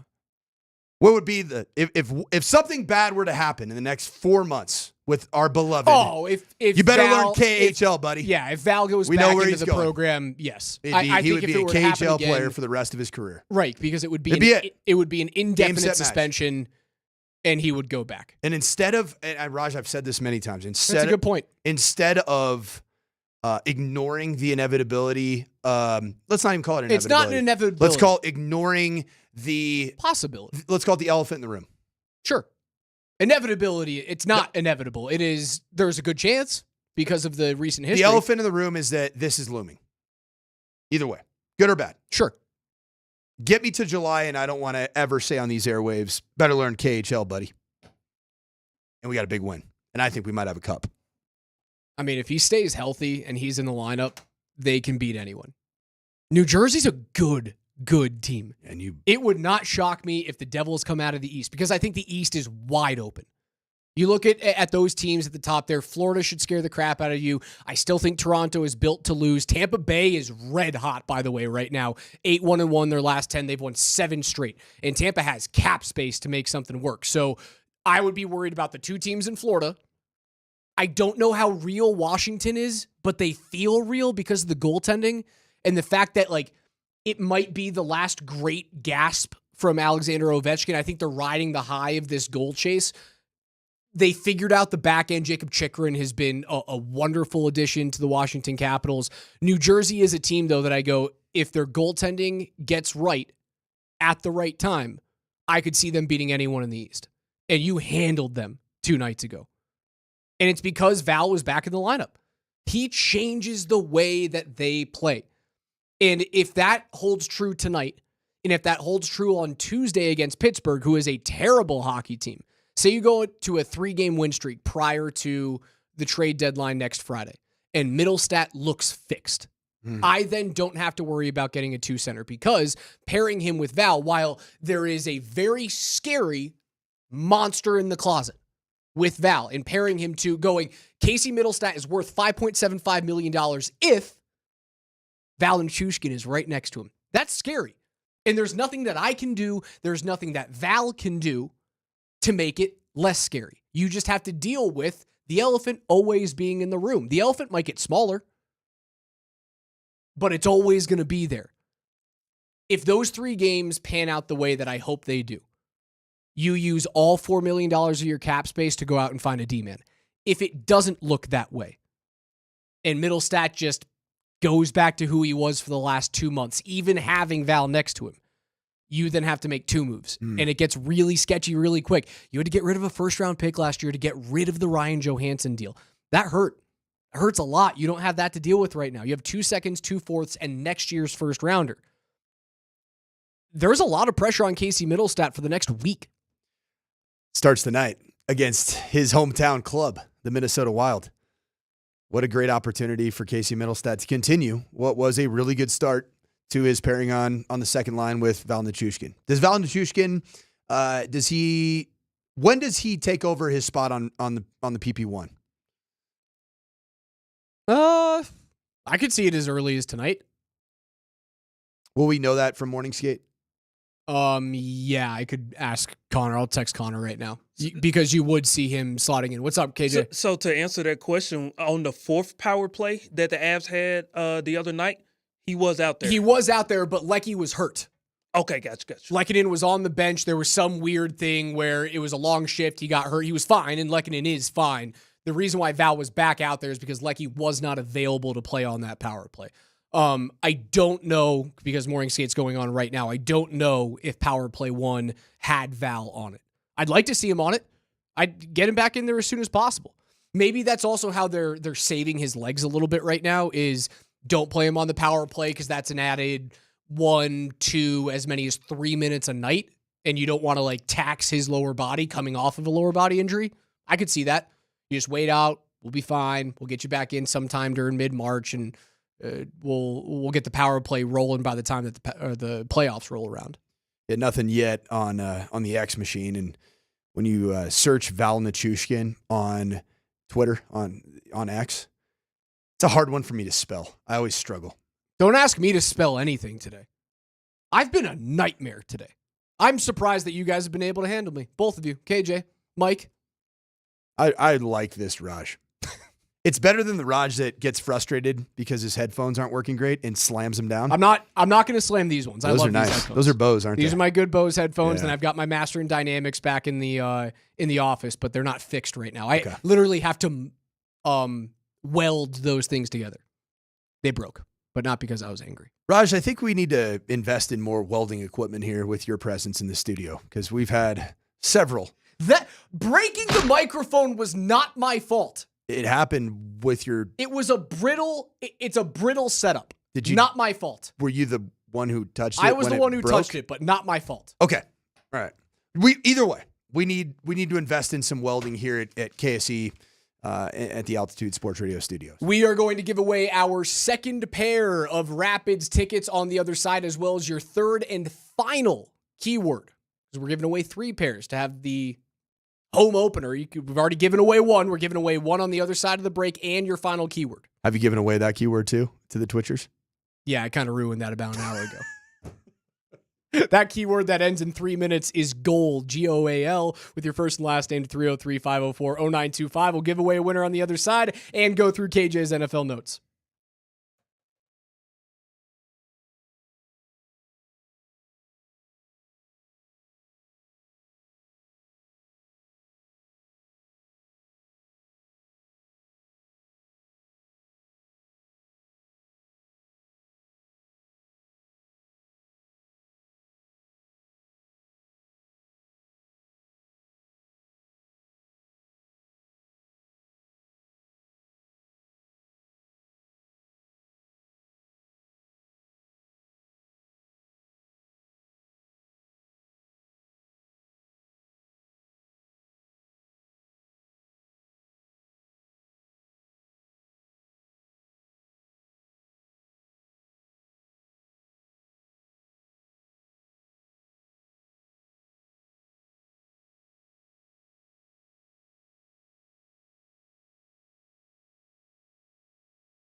Altitude Sports Radio 92.5 presents KJ's NFL Notes. Why are you smiling? Because I love football. Football's fun. Fun, sir. Fun, sir. It's fun. Brought to you by Mountain High Appliance. Locally owned and operated since 1993. Colorado's most complete appliance store. All right, listen up. Before we get into KJ's NFL Notes, our second winner, you're going to go see the Pids take on FC Dallas tomorrow in their MLS home opener at Dick's Sporting Goods Park. Congratulations to Steve Salazar. You've won a pair of tickets. Your next keyword to get in, and it opens up right now. We're going to close that at 11:45. Your next keyword is opener. Opener to 303-504-0925 with your first and your last name, and you could be our final winner going to see the Pids take on FC Dallas. Congratulations to Travis and Steve, our first two winners, and maybe it'll be you coming up in about 20 minutes from right now. KJ, start us off. ESPN released their end of February best fits list for every NFL team heading into free agency. On their first list, they suggested Chiefs linebacker Nick Bolton to Denver. This time they have running back Aaron Jones listed as the best fit. Quote, the Broncos finished number 1 in run block win rate in 2024, yet finished only 24th in run DVOA. Enter Jones. Yes, you should be a little afraid of a running back who is over 30, but Jones still ran for 1,138 yards this past season with a 4.5 yards per carry average. He was above average in NFL Next Gen Stats rushing yards over expectation metric. In addition, Jones' skill as a receiver fits well. The Broncos ranked 5th in targets to running backs, but they were 26th out of 32 in receiving DVOA by backs. If the Broncos were to land Jones, how much more bullish should the Broncos be on going up in the draft to get their number 1 tight end? If it involves our guy Tyler Warren, yeah, I'd be very bullish. And that is a player that I will stand by is worthy of hemorrhaging picks in the future. I will stand by that. I don't see a world where Ashton Genty is going to be anywhere near 15, which is probably where you'd move for a running back. Aaron Jones is what Sean Payton wants, which is a very productive runner, a dynamic pass catcher that does give you the opportunity to get a whole heck of a lot more after catch than, say, a Javonte Williams did. Now, Javonte Williams served very admirably in a third down protecting back and a security blanket check down running back, but just didn't give you a whole lot extra. And that's what those DVOA was by the running backs, being 26th out of 32, meaning that you didn't create much. Aaron Jones would be a great solution. 3-year deal for that player? 30 years old? Can you do 2 years? I don't think he would. That's the issue, right? I think it would be 3 years. It's going to cost you anywhere between, 8 and 12 to get him? 12 at the very, very high. So 8. He ended up having a really productive year, so he drove up his price. 8 would get you squarely into the top 15 where he already is. He made $7 million last year. This is average annual value. $8 million gets you into Derrick Henry, who signed his deal 2 years ago. Sorry, this past offseason going into his first full year with Derrick Baltimore. Henry makes 8? On an average annual basis, $8 million. Holy cow. DeAndre Swift makes 8. How the heck does DeAndre Swift make the same as Derrick Henry? Chuba Hubbard, 8.3. Joe Mixon, 8.5. Great player. Great deal. Ramondre Stevenson, 9. I mean, the best deal by far that you've talked about is Derrick Henry at 8. Not even close. That's dumb. David Montgomery, 9.25. Mm-hmm. James Conner, 9.5.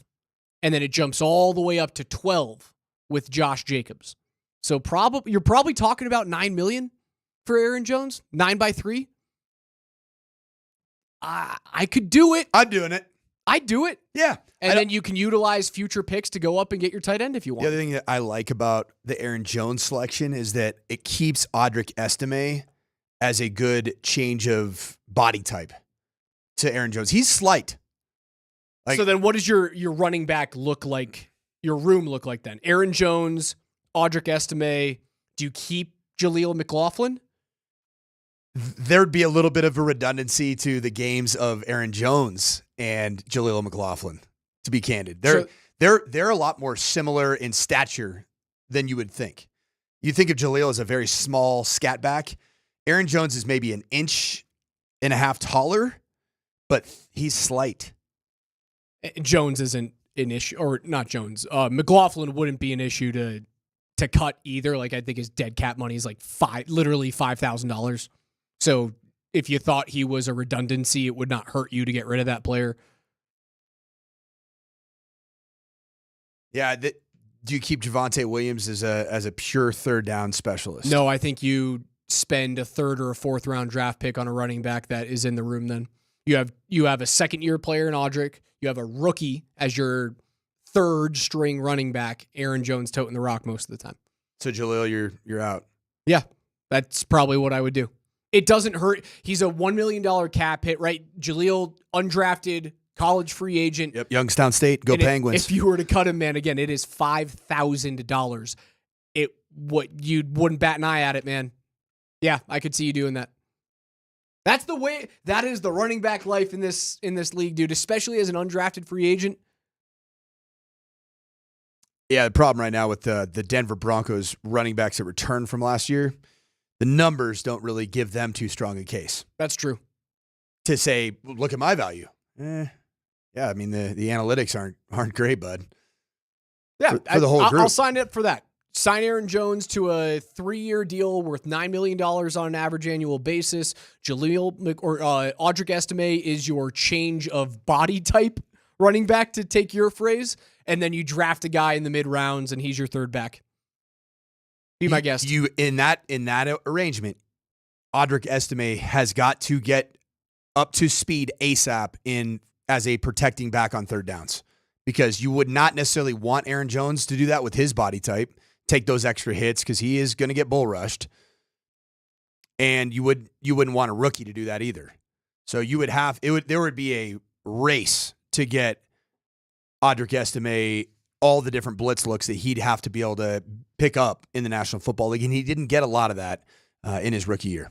KJ, keep it going. What's up, boss? You believe that? Well, listen, we'll hit this breaking news real quick. Matthew Stafford and the LA Rams have worked out a restructured deal. Wow! And they have not released the numbers because they're still working through the final details, but they have officially worked out a restructured deal. Just want to get you guys' quick thoughts on that. Makes sense. You want to keep him in that spot, and if you restructure to be cheaper and more cap compliant, that's what Sean McVay wants to do. It depends what this looks like, though. I got to see the full details on it. You know what? This just created a whole lot more urgency for the teams in the top 5 of the NFL draft to take a quarterback, because the Raiders at 6, they're either going to move or it's guaranteed that they would take Shadur Sanders if he drops. Right. Significant interest from the Raiders, from the Giants. Those are the two teams that are going to take one. And then you can throw in Cleveland. It doesn't feel like Tennessee is going to draft a QB. Do you think Cleveland takes Cam Ward? Yeah, I do too.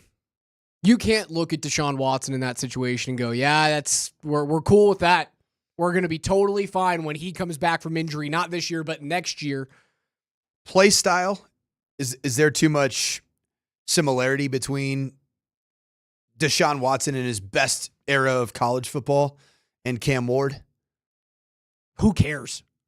Yeah, it's a fresh Who start. cares? It's a fresh start. Yeah, I don't look at play style and say that's the reason why Deshaun Watson sucks. It now. just looks at you're right. I look at the off-field issues. Yeah, like, I look at the Deshaun injuries. Watson was a really productive player for the Texans organization before it all went south. That's his play style is not the issue. It's the fact that he's a nightmare off the field. Well, he can't stay healthy, and as a result of those two things, has now turned into a worthless quarterback when he is healthy and on the field. That doesn't scare me off of drafting Cam Ward at all. Again, Matthew Stafford finalizing an agreement to keep him in Los Angeles. We don't know the details on that quite yet, but we will continue to stay posted. KJ, keep it rolling. What's up, boss? You believe that? Earlier this week, it was reported that Miami quarterback Cam Ward was doubtful to throw at the NFL Combine. Well, today, Cam Ward officially announced that he's not throwing at the NFL Combine and will focus on throwing and working out at his pro day. Raj, earlier in the show, you talked about the importance of guys not accepting an NFL Combine invitation if they're not going to do the work. I will come to you. What should be the penalty if guys accept the invitation first with no injury designation and then decide later that they do not want to work out? The penalty is you don't get to speak to teams at the Combine, and you do not get to speak to the media at the Combine. That is the penalty. I think that's how you fix this. Again, I don't think that players deciding to sit out the on-field portion of the Combine matters to the players. Like, as Coach said, the most important thing is your tape and what you do at your pro day, right? Because you're going to be able to perform for those guys. The one take back is you're really not going to be out here playing, right? You're not going to do that for me when I'm asking to see you do a cone drill, when I'm asking to see you do a 40, you're not going to get on the field for me? Sure, that can be a knock against you. I don't care about the players in this situation. I'm looking at this purely from a selfish standpoint. I think watching the NFL Combine sucks now because the top players don't go. And I think they go. They don't do anything.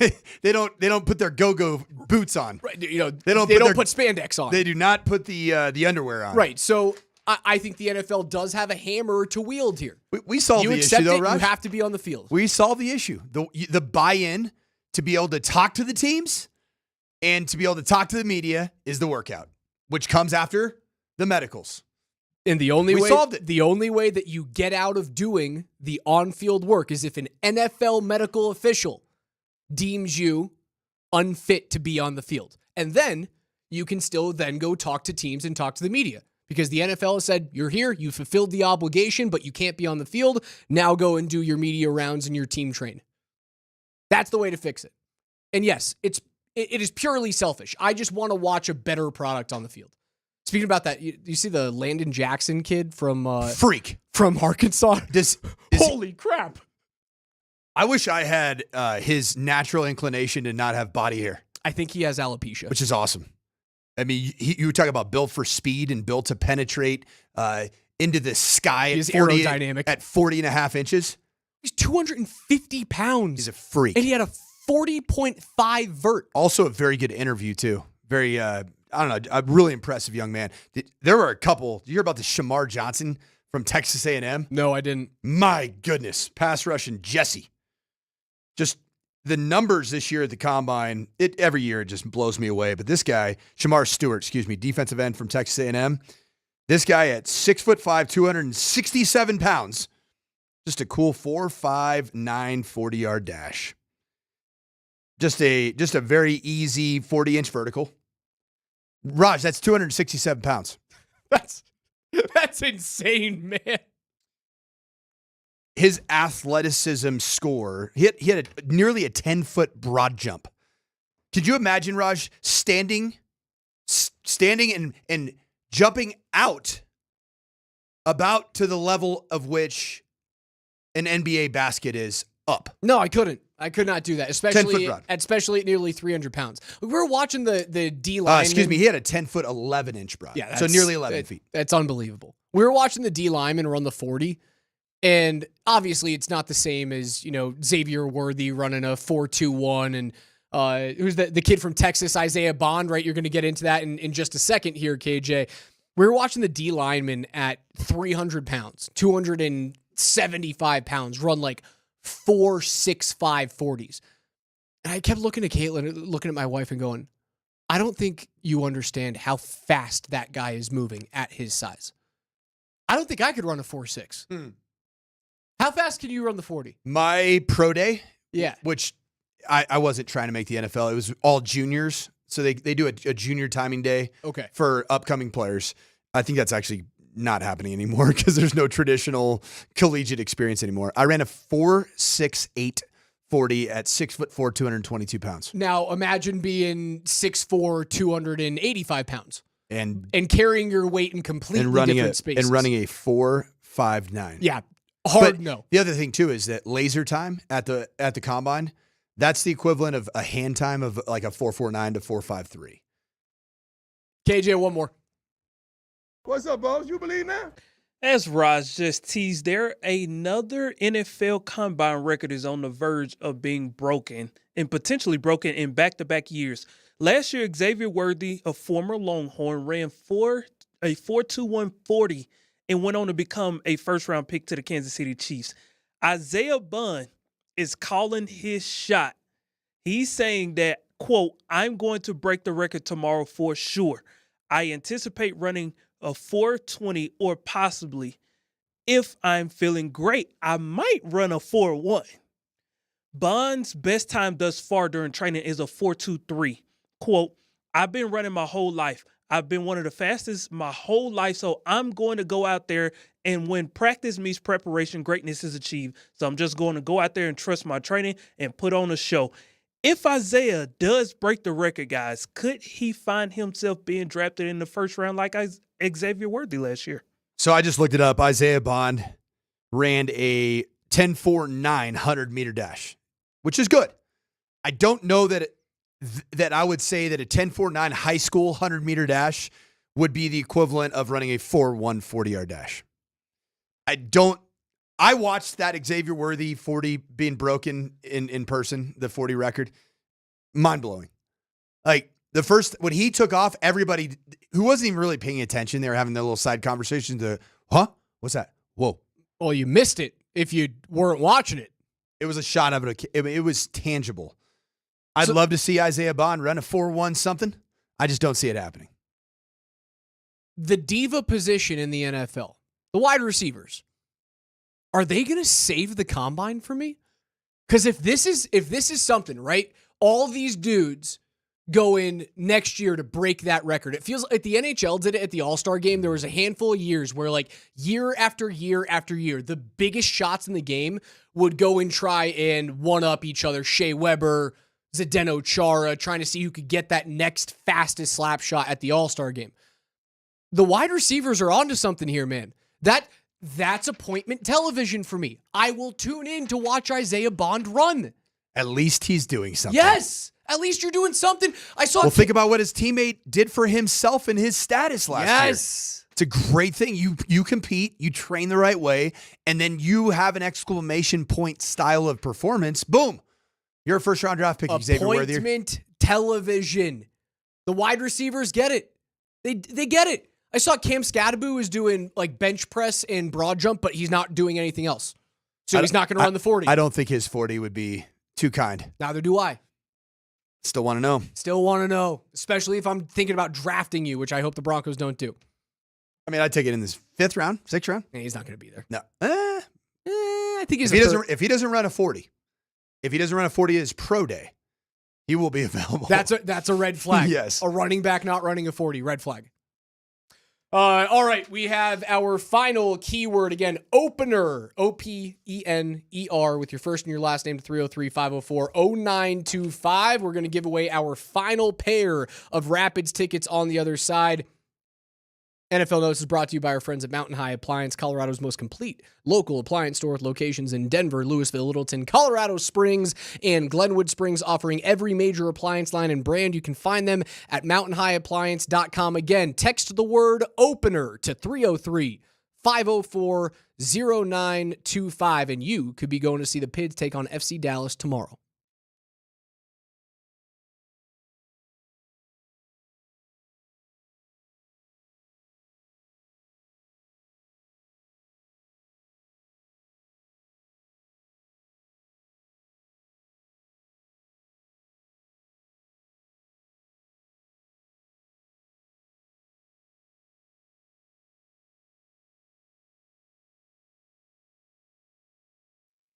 Yo, Colorado, what's good? I'll tell you what's good. This weather right now, if you love to ski or snowboard and you love a Bluebird day, you've got that right now for the next 3 days. 35 degrees up at Loveland Ski Area today, tomorrow, and on Sunday. And then if you like that deep, fluffy pow-pow, you got that coming in Monday through Thursday of next week, where already over 200 inches of snowfall is already hit at Loveland Ski Area. I would anticipate another several feet of fresh, fluffy powder.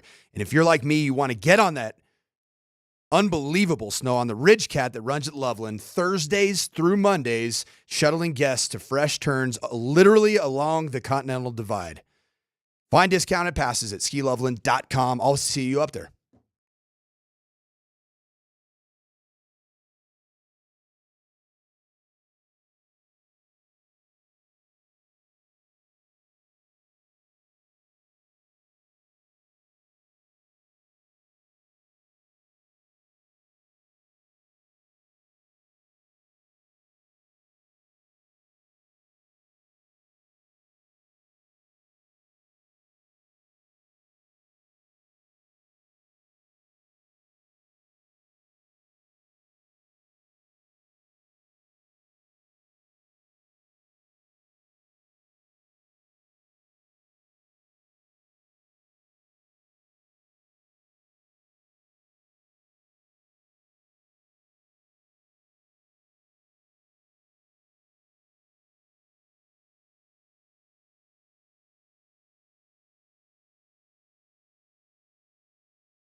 PhD's coming up next, noon to 3. A full version of Kreckman and Lindahl today from 3 to 6 because the Nuggets and the Pistons are on 9:50 a.m. Avs are at home against the Minnesota Wild on 92.5 FM. 6:30 p.m. pregame show with yours truly, and then Connor McGay, he's got puck drop at 7 against the injured and back-to-backing Minnesota Wild. They've lost 4 of 7. A double dipperoo here on Altitude. And then tomorrow, I like to call it a twofer, Raj. A twofer? Yeah, twofer.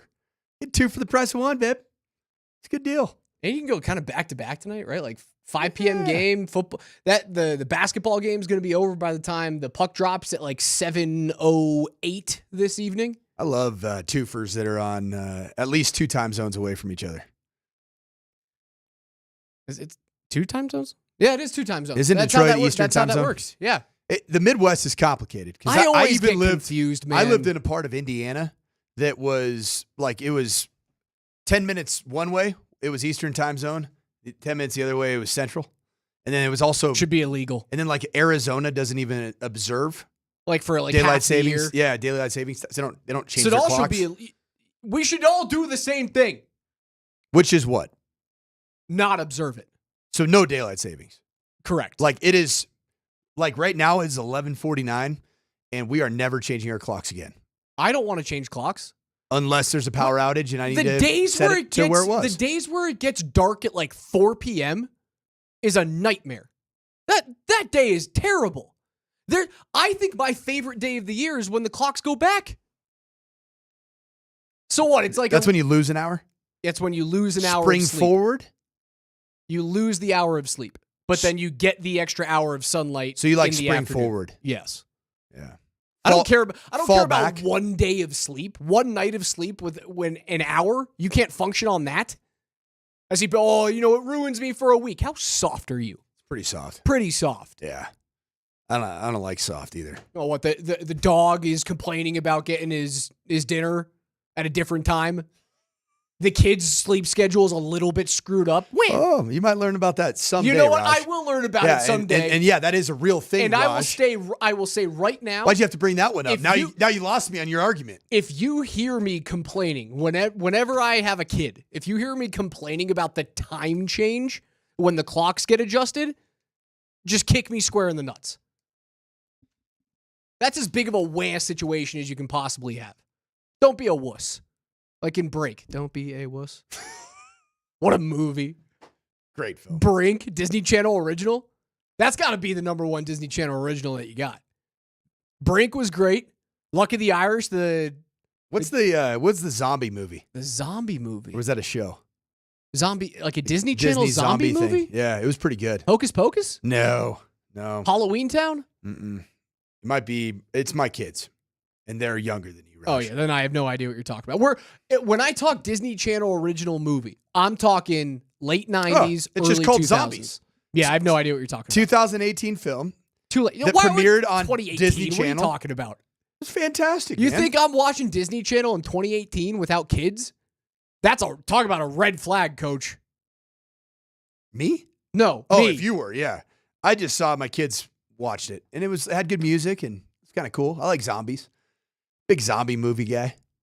Big zombie video game guy back in the day. The Last of Us. Oh, HBO. man. What a Guys, show. that's the best. Maybe the that best show is of all time. unbelievable. It's coming back. I can't wait for it. Fall, I believe. Can't wait for it. And Severance is getting me all the way there. Severance. Is that Apple? Apple TV with Adam Scott in it. Oh, yeah. It's a good one if you haven't watched it. That's what gets me from game to game, especially on non-like Avs and Nuggets game nights when we have those weird off days like we did on, was it Tuesday that we had an off day, complete off day, nothing was happening. That's what gets me to the next step. Not maybe like a meaningful conversation with your lovely bride. Yeah, I mean, you guys have been married how long? I wait for off days to have meaningful You're acting like you guys have conversations. been married for 17 years, Raj. How long have you guys been married? How are you turning this on the fact that like I don't talk to my wife? You just said that the only thing that gets you from game to game is a show called Severance on Apple TV. Yeah, not game to game, not day to day. I mean, isn't that really what...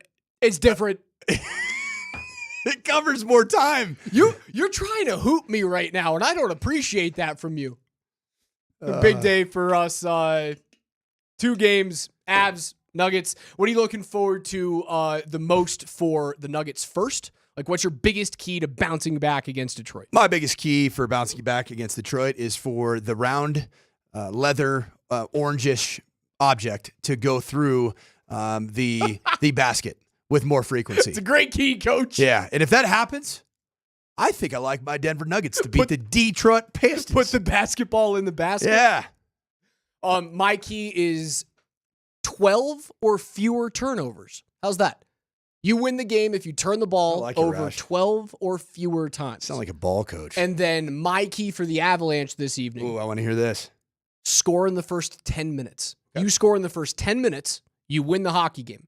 If you don't score in the first 10 minutes, you have to be the first team to get to 3, and then you win the hockey game if you don't score first. So that's my first thing. Score in the first 10 or get to 3 first. My Avs key is if there are at least 2 goals scored outside of the first line, the Avs win big. The Avs win big against anyone if that happens. All right, KJ, on Fridays, it's time for us to pop some tops, tell you guys what we are watching this weekend. I'm getting ready for college basketball. March Madness feels... It's knocking on the door. You can smell it, man. Yeah. And the SEC has dominated the entire year. Which is crazy. The SEC used to be a football conference. Now There's the gonna Big be like Ten. 10 teams. The Big Ten is a football conference, and the SEC is a hoop conference. There's like 10 teams guaranteed to get into the tournament from the SEC this year. And just to follow up on that, Raj, on the women's side of the SEC, if 2 teams win, they are in a 3-way tie, and it will end with a coin flip. Really? Yes. How do you coin flip 3 different ways? I don't know. That's I don't know how odd. you do that. That's going to be weird. So I'm looking forward to it. I'm watching Bama and Tennessee, 2 p.m. on ESPN. I'm popping a top to that one. And then I'm watching the number 1 team in the country, Auburn, take on the Kentucky Wildcats. That one is at 11 a.m. on the weekend. So I'm dialing into college basketball. I'm getting ready. I admittedly haven't paid attention for a single second to it. Those are the games I'm watching. I am popping the top to some Chassa high school basketball playoffs. Whoa! Tonight! You want to start getting in the mood for Tonight. some single elimination basketball? Big Chassa guy today, Go get yourself to a local high school basketball gym and go watch yourself a good old-fashioned high school basketball playoff game. Coach Sanford, good pick on So Chassa be today. true to your school. Got to be true to your school, Raj. Just reading between lines there. Congratulations to Dylan Karabahal. Is that how we pronounced last time? Karabahal. You are 3rd and final winner. You're going to see the Rapids take on FC Dallas tomorrow. MLS home opener. If you missed any of the show, subscribe to us on YouTube at Altitude Sports Radio. You can find the Altitude Daily podcast and the video version of that on YouTube every single day. The very best of sports radio here in the Denver area. For Coach Mike Sanford, for KJ Granderson, I'm Alex Ryan-Amy. We'll talk to you guys on Monday at 10 a.m. Chassa he picks.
Thank you, AAA Home Improvements. We love you guys. Scott getting ready for the Detroit game. He'll check in with us a little bit later.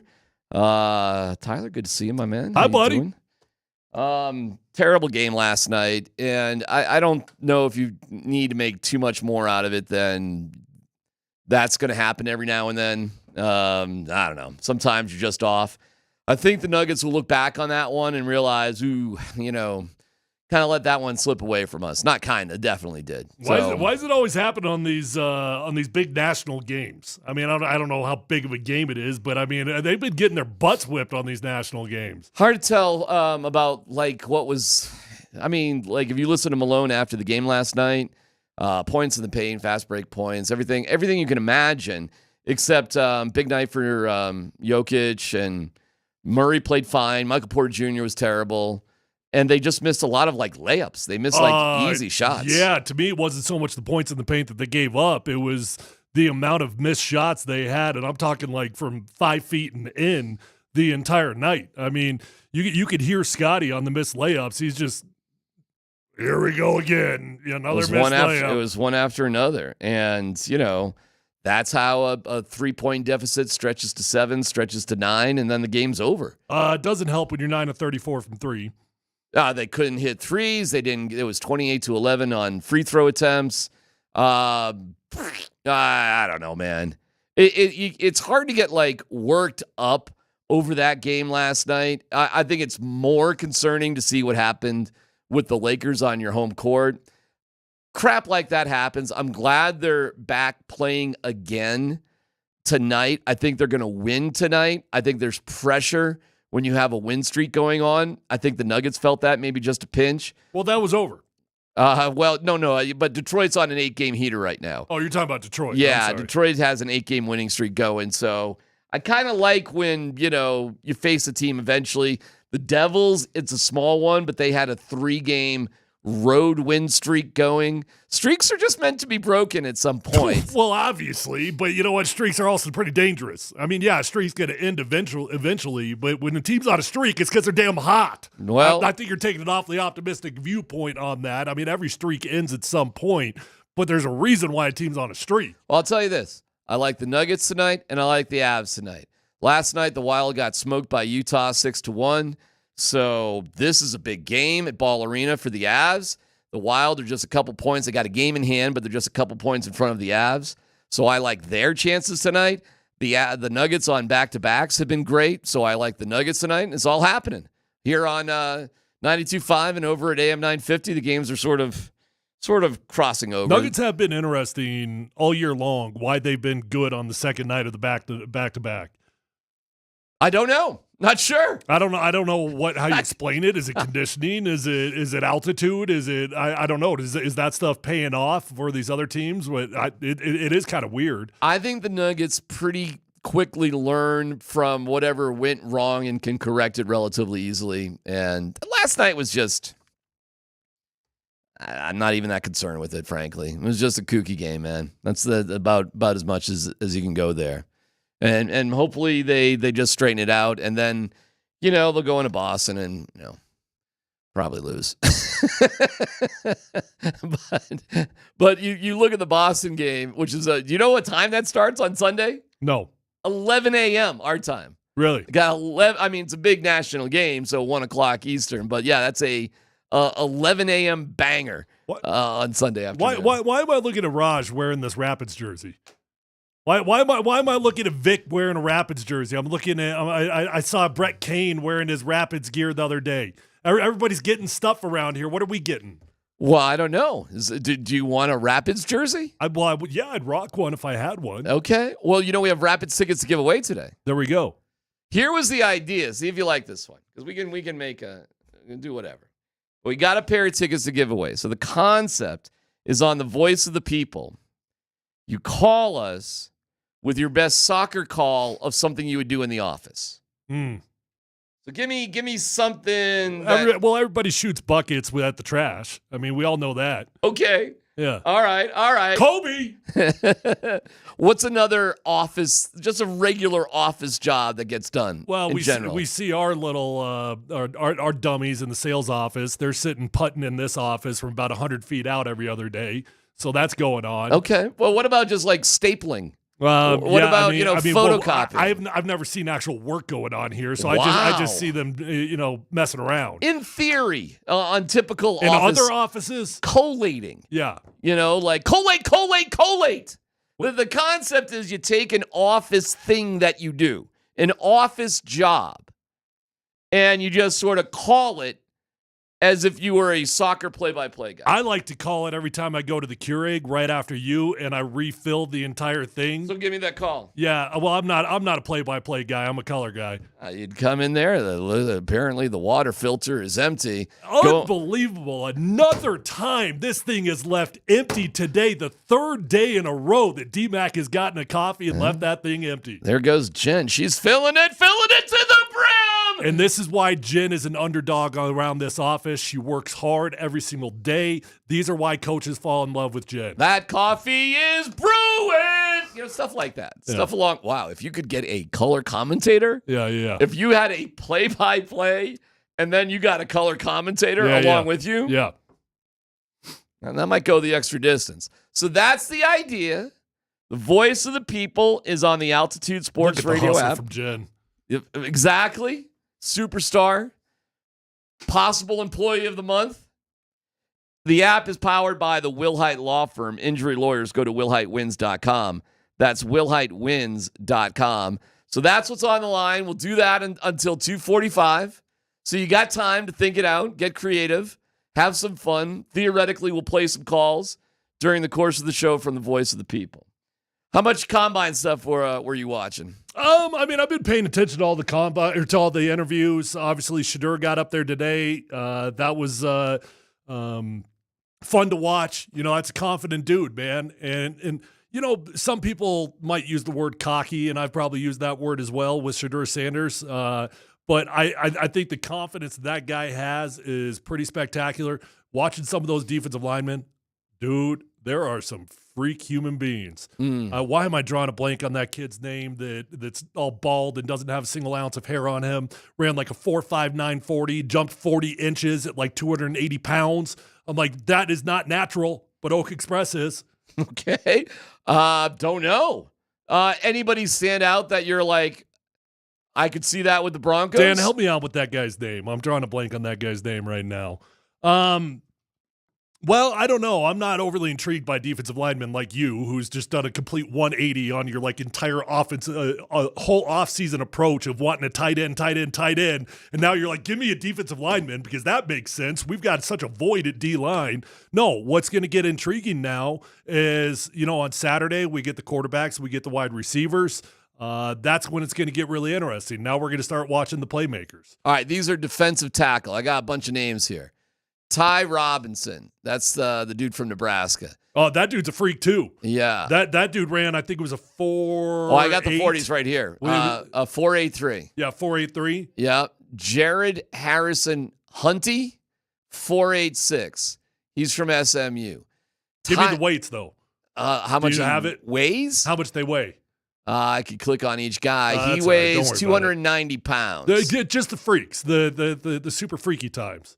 290 pounds? He's 290, yeah. Running a 4.8 40? Yeah, well, these are all guys under 5 seconds. Shamar Stewart? Shamar Stewart? Ooh, I don't see No, him. no, not Shamar Stewart. I got the name. Tyron Ingram Dawkins. Landon Jackson. Landon Jackson. That's the one I'm talking about. Landon that dude Jackson. is an absolute freak. Well, I don't see him on the list. Is he a D tackle? He ran a 4.69 40 and jumped 40 inches. He's an edge rusher. Oh, edge rushers. Oh, okay. Well, the edge rushers are always the but still, weirdos. man. Give me a freaking break. 4.69 40. That's faster than Cam Scattaboo, who's afraid to work out at the combine. Is he not working out? Oh, he's going to do his 40 and he's going to do his broad jump, and that's it. Why? Because he's going to run a 5.1 40 and he doesn't want anybody to know. Wait, he's running the 40 or he's not? not? No, he's not. He's going to do the vertical and he's going to do the broad jump, and that's it. He's not going to do like drills or anything like that? Well, he might do positional drills. Oh, but that's the only conditioning that. So the testing. So he doesn't want to run the 40 because he's slow. Because he's going to run a 5.140. So he's going to show I'm explosive, but I'm not fast. Correct. What do you think about that? I think that's chicken. You know what? I mean, for a dude that's got a lot to prove, I think that just it just reinforces how slow he must be. He must be pretty slow. Well, I'm gonna pick the 2 events that I'm good at, and I'm not gonna do anything else. I mean, it's one thing to sit out entirely because I'm a baller. Yeah. I get that, but when I'm picking and choosing events, and I'm projected to be a 3rd or 4th round draft pick, and I'm picking and choosing events, oh, that dude's scared. Is he gonna run at his pro day? I don't know. No, I didn't hear that coming out about. Well, he met with the Broncos. I know that. Yeah, he's scared. Oh, so you're out on Cam Scatterbo, I didn't say I'm out. I mean, I know what I'm getting. If you get Cam Scatterbo, I know what I'm getting. But you're getting a bulldozer. That's it, though. There was a article projection, best free agent fits for every team, and they had Aaron Jones coming to the Broncos. Okay. They have Aaron Jones as the number 2 overall possible running back free agent. They've got, help me, Rico Dowdle, sorry. Rico Dowdle from the Cowboys is the number 1 prospect. It feels to me when it comes to running back and tight end, it's going to be draft 1, get 1. Oh, well, that's what I've been saying. I've been saying that for months now. I want 1 free agent tight end. I want to draft a tight end. I want 1 free agent running back, and I want to draft a running back. That's been the Tyler Polumbus scouting report for months now. Give me the best combination, or give me some cool combinations that would make sense to you. I like Najee Harris, personally. Okay, so that should get 1. Yep. And he still might be a little bit pricey, but not as pricey as Aaron Jones. As far as running backs go, I'm still interested in a relatively high draft pick. I'm usually not. I'm obviously way in on Ashton Genty. Mm-hmm. Ohio State's got 2 guys that you could think about in the 2nd and 3rd rounds. I'll take either one of those guys. Caleb Johnson out of Iowa. Dude, you want it. Everything that you think you like about Cam Scatterbo, go take a look at Caleb Johnson, and then you're going to see a 6'1" dude that's got speed and can run through dudes and plays at a school that has been a run-first identity for forever. I like Caleb Johnson a lot. Okay. All right, cool. Why do you like Harris more than Dowdle? Number 1, I'm thinking about price. And I don't like paying a lot for free agents. I think Najee's going to be a little bit cheaper. I'm sure he's still going to be a pretty penny. And quite frankly, maybe he doesn't even make sense because I'm not overly interested in paying a lot for a free agent running back, but I do want a free agent running back. All right, well, let's dig into it a little bit deeper, and we'll go with the tight ends as well. We'll look over what's happening at the Combine. Oh, my God, Ian Rappaport has gotten so much heat in a fun way over the past couple days. Oh, my God, it is a riot. Everybody is goofing on Ian Rappaport for his showdown with Jordan Schultz. Did you see what the Pat McAfee did? They did tail of the tape. And they put like Schultz next to Rappaport in terms of height, size, attributes. I mean, it's kind of next level. Also, we'll hear from Shadur Sanders because he did something. We may have to do a survey about it because there's something he did that on the surface doesn't bother me, but I would understand where it would get under the skin of other people. Details about that coming up next.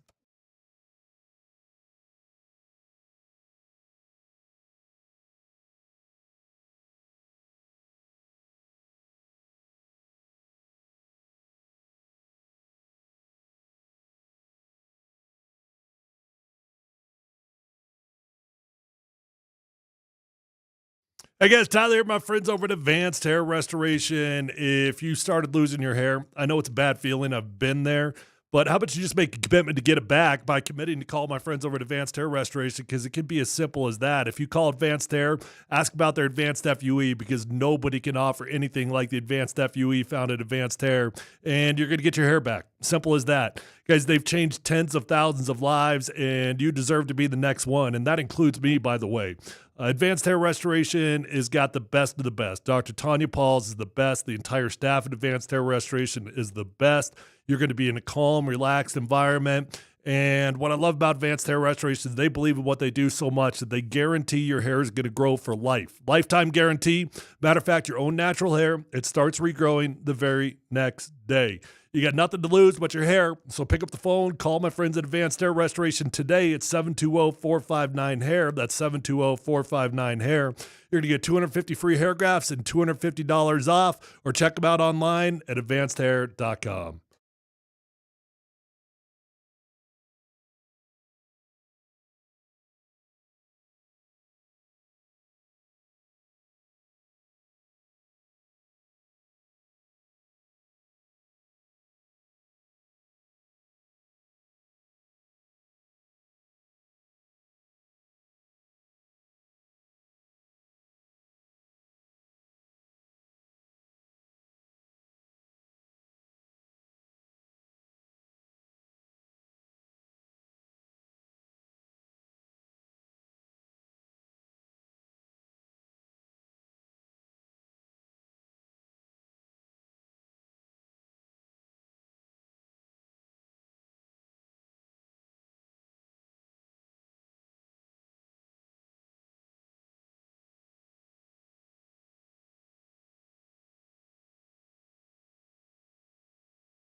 All right, Tyler, we have our first entry for the Rapids tickets. Do we know? It's the call-in office job as if you were a soccer commentator on the voice of the people. Now, we just have one entry, so this is the leader in the clubhouse right now, no matter what, but you have all day to get it in. And just for the record, it's probably going to sound better if you speak Spanish. That would be taking it to a different level. I'm just saying, Okay. it always sounds better when you do it in Spanish. Altitude Sports Radio app, voice of the people, just hit the speaker. All right, let's hear the first one there, Dan. He's up off his chair, heading towards the copier. Papers in the tray. Green button pressed. Oh, that is a two-sided copy. Oh, two-sided. Look at that hot paper off the printer. That is a two-sided copy. Wow, not bad right there. Hey, I mean, the two-sided is what got me going. I got respect for the double-side scan. Dan, do we have ole, ole, ole? Do we have or the cup of life? Either or would go good, because now I'm wondering, like, we probably should have the music going with the call just to, and if you need a little time, that's fine. Take your time. Just hearing that. Are you good? You got it? No, you got to grab it. Okay. But I think that was outstanding. That was great. For the first one, are you kidding me? Mm-hmm, mm-hmm. So if you want some Rapids tickets, that's where the bar is set. It wasn't in Spanish. It was not in Espanol. Yeah. But it was still good. I think somebody should do a call of the lazy turds that are all hanging out in the same office together, acting like they're meeting, but then somebody's got their foot up on the desk and, they're just shooting the breeze. Bill's talking to Brian. Brian's looking over at John. John's back to Bill. Bill's saying nothing. He's doing a golf swing. Oh, feet are on the desk. Feet are on the desk. Nothing is actually getting done. Nothing. Bill's walking over to HR. Pierce John said something incredibly inappropriate. Meeting, closed door. Something like that. Ole, whatever. Or Cup of Life. What do you like better? You like Cup of Life better? Or you like ole? Wait, what's Cup of Life? Oh, Ricky Martin. Here we go. Ole. Oh. Cup of Life. What, No. Give me, I want Bouncing Souls. Ole. Okay. Well, this is standard. This is great. God, can you play the call? Can you play the office call? Oh, man. I think we're about to pressing two buttons at once here. Too many buttons. Dan's about to press two buttons at once. Wait.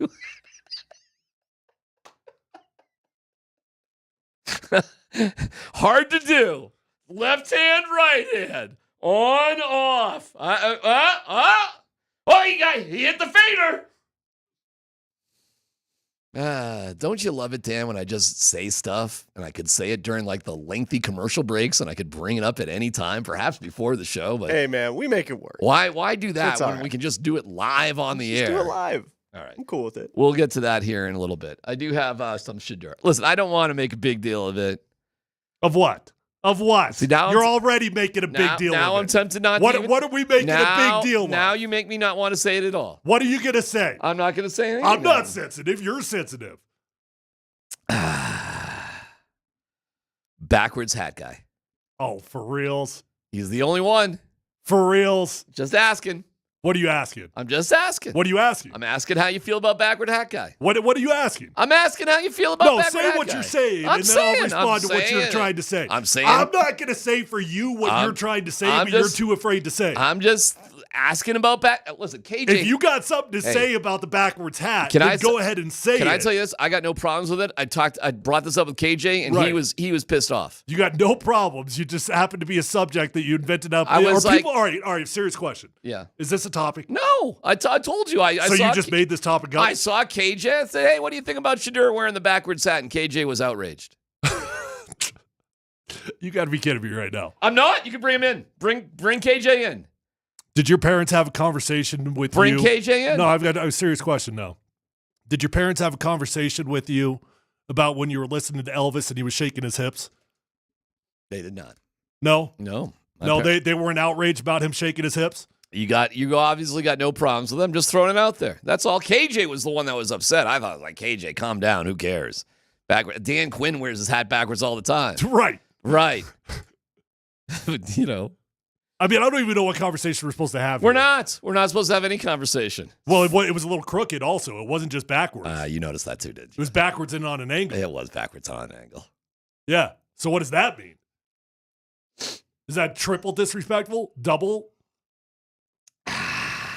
Here is. I mean, seriously, say what you tried to say. I'm not saying anything, but it was a little crooked and backwards. It was. Here is Shedeur about being. I mean, there are a lot of other guys that have worn their hat like that at the podium. And when I mean a lot of other guys, I mean I haven't seen one. All right, here is Shedeur about being a franchise changer. If you ain't trying to change the franchise or the culture, don't get me. So you should know history repeats itself over and over and over.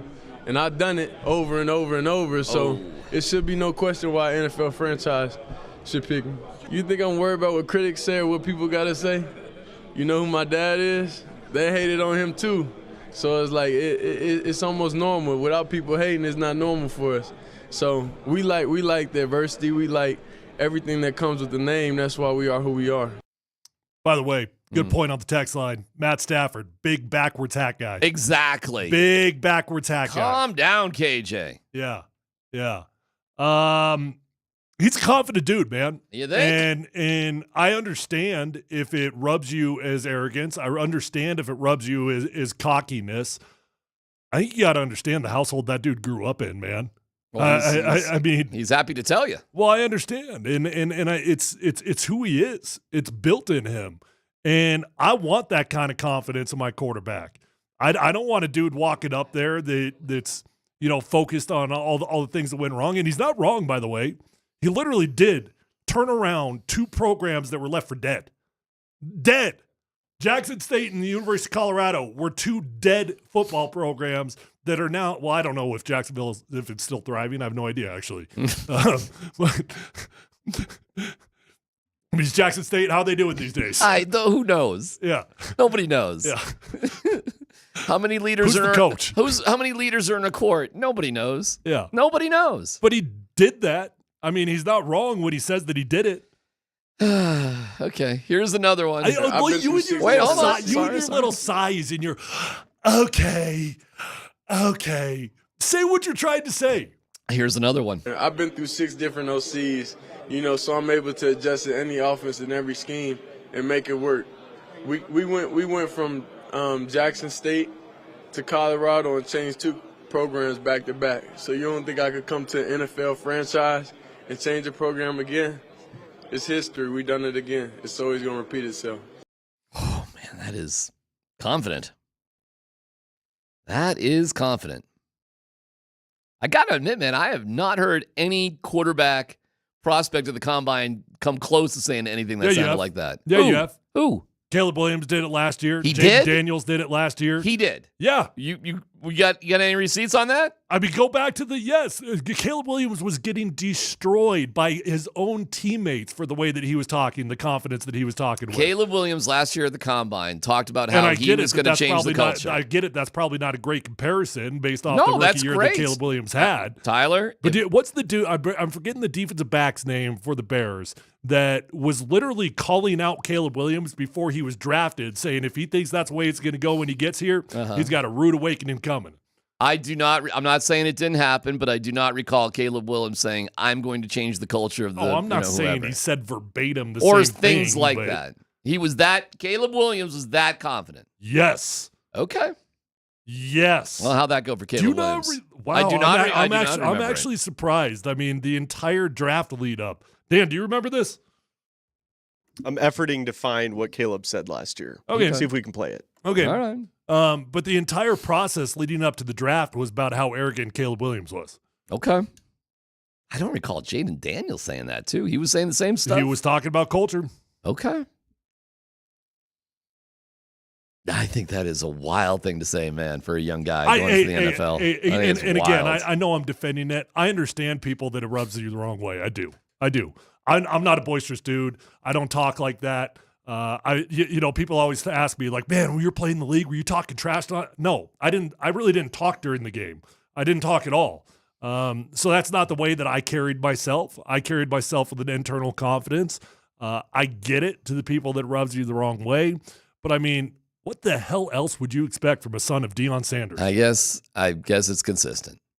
Let me ask you. Do you like Deion Sanders? You like the way that dude played? Do I like how he played? Yes, I like how he played. Do you like the swag that he carried when he was playing?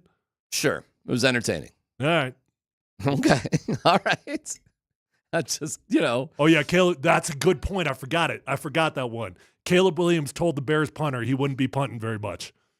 When did he say that? Before the season. He texted him it. You're not going to be punting very much? Yep.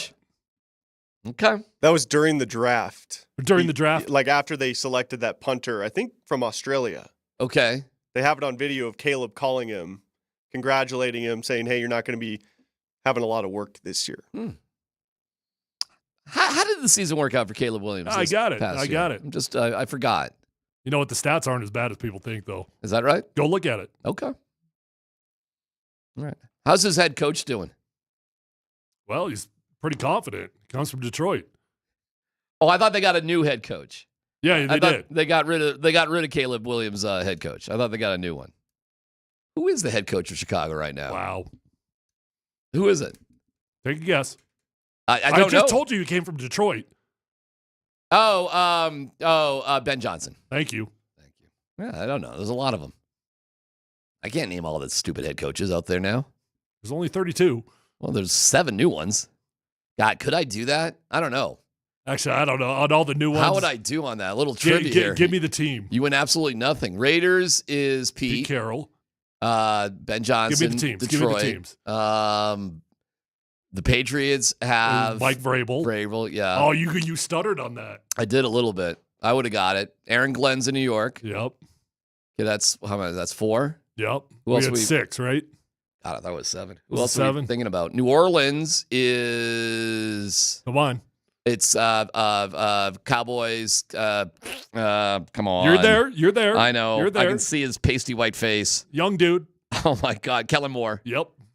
Kellen Moore? Yes. Okay. Kellen Moore. Okay. Who else are we thinking about? Who else do we need? Jacksonville. Jacksonville. If you get this one wrong, come on. This dude's getting roasted everywhere. Duval. But I don't know his name. You got to be kidding me. What's do you know where he came from? He was an offensive coordinator. Where? Liam Cohen. Where was he an offensive coordinator? Gosh, I'm kind of forgetting. Liam Cohen, though, right? Yes, I Tampa. got him. Tampa. Can you name his 12-year-old GM's name? I cannot. James Gladstone. But I'm going to ask for his ID. I feel like, are we missing one? Is that all of them? Actually, I did all right there. I did pretty good. No, so. Did all right. If you ain't trying to change Dallas. the franchise or the coach, don't give me. Dallas. Yeah, But hold on another a second. super easy one. He came from Dallas. Oh, Schottenheimer. There you go. Brian Schottenheimer. If you ain't trying to change the franchise or the coach, don't give me. So you should know history repeats itself over and over and over. And I've done it over and over and over. So it should be no question why an NFL franchise should pick me. You think I'm worried about what critics say or what people got to say? You know who my dad is? They hated on him too. So it's like it's almost normal. Without people hating, it's not normal for us. So we like diversity. We like everything that comes with the name. That's why we are who we are. Boy, if anybody was born to play for the Raiders, it is Shadur Sanders right there. Well, it might be a little bit more likely today because Matt Stafford has agreed to terms with the Rams. Whoa! Oh, you haven't heard about that? I have not. Wow, gosh, you were in a hole today. What is going on with you? Did you go on an extra long bike ride and listen to Led Zeppelin? Is that what I would listen to? I don't know. Maybe a little live, Dazed and Confused? Yeah. That track goes about 25 minutes. Yeah, the Matt Stafford trade is over. So Sean McVay got his way. Yeah. Or probably the other way to look at it is probably the more accurate way to look at it. Matt Stafford got his way. So Ian Rappaport was right. About what? Oh, he said collusion between Tom Brady and Stafford was a bunch of BS. No.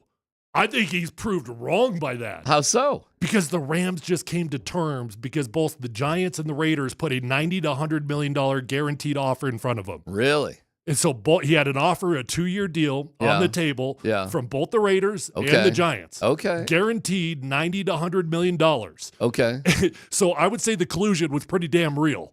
Okay. and All now, right. All right. now the Rams, who are like, we only want to pay you $40 million per year. Mm-hmm. Matt Stafford's like, okay, well, I'll go somewhere else. He goes out and he flirts, and now the Rams are like, all right, fine, we cave. You get it. When did that go down? That had to go down in the past hour or so. Had to have. I wasn't really paying attention to anything after 11 a.m. today. Had to have. Maybe 2 hours. Okay. Let's find the timestamp on Adam Schefter. You found it. Oh boy, you're going to get some victory dances here, Tyler. You got Caleb Williams. Yeah, we'll see. All right. It's from the combine last year. Okay. It's not a thought in my mind. Yeah, I don't think I'm not going to be number one. I think I put in all the hard work, all of the the time, effort, energy into being that. So I don't think of a plan B. That's kind of how I do things in my life. I don't think of a plan B. Stay on plan A, and then when things don't work out, find a way to make plan A work. Oh, that is pretty cocky. Him and Elway, baby. There is no plan B. Holy cow. I've been through 6 different OCs, so I'm able to adjust to any offense and every scheme and make it work. We went from. Holy cow. I mean, you're nuts if you think we haven't heard this 15 times over. How does that work out for guys usually when they get to the NFL? Who is one of your all-time favorite quarterbacks? Doug Flutie. Out of the Hall of Fame 5 class. Josh Allen. Give me another. Sam Darnold. Give me another. Baker Mayfield. Yep. What do you think that dude was talking like? What do you think that dude was talking Lamar like? Jackson. That's it. I just had 4 guys. I only like 4 guys. Yeah, well, that was it. That was all I liked. Technically speaking, That's there all were I 5, and there's only one guy that you tweeted about that you defined as your guy, and his name was Josh Rosen. Mm-hmm. Literal tweet to prove it. Mm-hmm. Mm-hmm. That was it. That was one thing and one thing alone. That's all I did. There were 5 guys, and you chose Josh. That was it. That was my guy all the way. I was screaming, draft Josh Rosen. I didn't make the tweet. Oh, I was on a bars pounding my fist for the Broncos to take Josh Rosen. I didn't make the tweet. You got to draft a quarterback. You got to draft a quarterback. Let's see if I can find that tweet. I'm sure you can. Whatever you do, don't find, draft night, what was really going on. Listen, I can just have my bogasm and be fine with everything. That's all that we really need. No, really, though. I mean, talk about Baker Mayfield. You think that guy was okay. How many years ago was that? Let me back up. I even forget. What year was that class? 2018. 2018. Yeah. What do you think of cocky guys at the combine? Cocky I think they're naive. Okay. But I don't think that it's a character flaw. I think it's healthy to be confident. I think it's unhealthy to be arrogant. I do think that these guys walk a very fine line of being arrogant. But more than anything, I think they're just entirely naive to how hard the NFL is. Yeah, I think that's pretty fair. Do you remember I think it was Curtis Strange was interviewing Tiger Woods. This is a long, long time ago. And Tiger was talking about his A game and this, that. And Curtis Strange goes, you'll learn. Meaning, listen, it's cool to be confident, the whole thing, but you're about to step into something so different. And you're not going to be that guy. And, hey, guess what? The NFL and the AFC West isn't the same as rehabilitating Jackson State and CU. It's a different deal. And it's coming down the pipe. No, but if you're sitting there putting yourself in Shadur Sanders' shoes, I literally did just bring 2 programs back from the dead. And I got a lot of reasons to feel confident. Do you agree with him? I do. That he could bring the Raiders back? Not as easily as he thinks. He's got, I'll give you some, he's got an all-world tight end. Could I see Shadur Sanders having a rough rookie year? Hell yeah. Okay. Do I think Shadur Sanders is going to be successful? Hell yeah. I think both those things are true or can be true. Do you think, question on the other side, let me throw it out at you. Answer it on the other side. Do you think Shadur Sanders can have the same impact on the Raiders as Bo Nix had on the Broncos? Get to that coming up next.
4 on the play clock.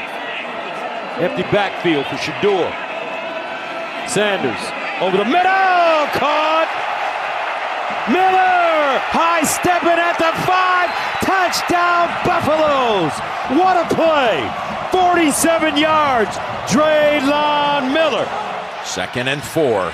Here's Nuggs going for the long ball. He's got to step on him. And the Broncos strike early with the touchdown to Franklin from 43 yards out. If you ain't trying to change the franchise or the culture, don't give me. So you should know history repeats itself over and over and over. And I've done it over and over and over, so it should be no Okay. Will Shadur Sanders, let's just say he's on the Raiders. Mm-hmm. Will he have the same success with the Raiders in year one that Bo Nix had with the Broncos?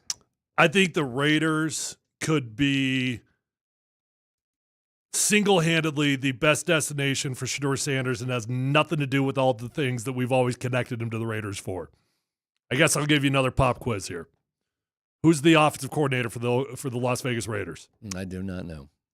You do. You just forgot. I'm going to give you credit for it. I'm going to give you credit for it. Hold on a second. I'll give you a clue. No, I know. No, don't even give me a clue. Because it's a surprise and it's a Broncos tie-in. No? You might want to just recalibrate. All right, who? Recalibrate. He's now the highest paid offensive coordinator in the NFL. It's not Marvin Lewis. Hell no. Chip Kelly. Chip Kelly. Chip Kelly. I'm flunking quizzes left and right here. Well, I like to put you on the ones I know you're going to fail. Yeah. Who was the star of Green Acres? Yeah, what's that? Female lead. Yeah. That's right. Chip Kelly might, outside of Cliff Kingsbury, might be single-handedly the best coordinator that Shadur Sanders could land with. And I guess my answer to it is I don't think Shadur Sanders with any team would have the same type of impact that Bo Nix had. Because why did Bo Nix succeed? It was a collaborative deal, right? He landed with the right coach, that it was the perfect fit for what the coach wanted, and a perfect fit for what the player could actually execute. Shadur Sanders lands in the wrong situation. I think it could be a disaster. Shadur Sanders lands with Chip Kelly, a college coach, a dude that has had success in the NFL. You know, people forget because Chip Kelly burned out in the NFL. His first 2, maybe 3 years in the league, he had the most high-powered offense in the league. He has succeeded. He has evolved. He went back to college. He walked away from being a head coach to be an offensive coordinator for Ohio State, and now he's coming back to the league, and he's now the highest-paid coordinator in the NFL. It would be a dream fit. And if Shadur Sanders lands with the Las Vegas Raiders, my answer is yes. He would have the same impact that Bo Nix had, maybe even more. We are marking this tape, Dan, aren't we? This is a keeper right here. I do not believe that is true for just any team, though. Oh, no, I'm just talking about the Raiders. Yeah. So Tyler Polumbus on the last day of February, 2025 says if Shedeur is with the Raiders, he will have as, if not a better season with them than Bo Nix had with the Broncos. Yep. So that means playoffs. 10 wins in playoffs. Fine. I mean, I think when you're talking about overall team success, I think that's tough. But I'm talking about individual performance. Okay. So we're just there's a lot that goes into team success. Well, I guess, yeah, but like what are they missing there in Vegas? A lot. Like what? They got the coach. Okay. They got a star defensive player. What they got at wide receiver right now? Oh gosh, I don't even know.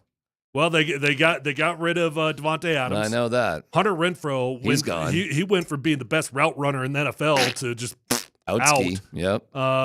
They got Brock Bowers. Actually, their best receiver is Brock Bowers. They do have Brock Bowers. That's their guy, and that'll be a hell of a safety net for Shedeur or for whatever. Which is with some significant irony, considering that CU didn't even use a tight end, or very, very rarely. They're starting wide receivers, and I don't blame you for not knowing this. I had to look it up myself. Trey Tucker, DJ Turner. They're probably going to work on that. Got to work on that. Yeah. Yeah. They got some offensive line issues. They got a couple guys that overpaid, and they're stuck in that issue. Mm-hmm. They got Max Crosby. Which is a good deal. But they got problems, man. And more than anything, they got a culture that needs to be rebuilt. Right, how did it go in Sean Payton's first year in the NFL? Well, I'm sorry, with the Broncos. It was rough because you had Russell Wilson. Well, that's true, but come on, keep it real. The performance that Russ had that year was pretty similar to the performance the Bo Nix had. The difference was he had a full year to reset the culture and bring his guys in. Pete Carroll, he's going to need a full year to reset that culture. Okay. So asking Shadur Sanders to make the playoffs in year one, it's not a comparable to what Bo Nix walked All right, into. well, give me some sort of measurable because you talk about this all the time. The Sean Payton guys, they're gone. They're out, right? Mm-hmm. They're gone. And now this team, it represents Sean Payton. That's a big deal. That ain't going to happen in year one for Pete Carroll. All right, so is this just going to be, hey, I can see that it's better even if the results aren't great on the field? I'm just talking about individual performance. Are we talking touchdowns, interceptions, yards? Sure, all of the above. I mean, whatever. So he'll be as good, if not better than Bo in that department, even if the wins don't come with it. For the Las Vegas Raiders. Correct. All right. We got that on the digital there, Dan. Now, Dan, make sure you save the 25 qualifiers as well. Yes. I conveniently cut that part out. I was trying to see through it. No, but okay, that probably sounds like qualifiers, but I mean what I said there. Year two for a head coach is radically different than year one. Radically. Okay. And the actual performance from Russell Wilson in year one ain't that different than the performance from Bo Nix in year two. You're saying it was Bo Nix in his year one with Sean Payton in his year two. Yes. And that's a huge advantage for Bo Nix. Yes. All right, I'm not going to debate with you on that. I agree. I do agree. I mean, that's why I think it's stupid to fire a coach after 1 year. I do. I think that's short-sighted and dumb. And frankly, if you're firing a coach after year one, you probably need to clean house on everything. Like that, it's such a bad mistake. Unless there's some really quirky circumstances. But I think what's-his-face in New England got a raw deal, basically. I mean, what's he supposed to do? Yeah, but he did get a raw deal. But they also upgraded by like 100-fold. I get it. So I mean, was it a raw deal or was it a great decision? They fired him and they hired Mike Vrabel. I think Lovie Smith got it. I think it can be a raw deal and also the right thing to do. I don't think Nathaniel Hackett got a raw deal. I think that dude was closing down bars late in the season and just sort of, had kind of given up on things. Oh, wow. You called him a drunk? No, not a drunk. I'm calling him unfocused. I'm calling him, he just didn't have his shizzle together. And at the end, it just got ridiculous. That's what I'm calling him, which is all true, which is what happened. I'm not calling him a drunk. Shadur Sanders lands with the New York Giants. Good luck. Okay, well, the Giants, I'm glad you brought that up. Did you see the new interesting nugget? I did. Why don't we hold on to that? Hold on to it. Let's get to it because there's some good stuff. Adam Schefter is dropping gossip galore right now that is pretty fun. We'll get to it coming up next.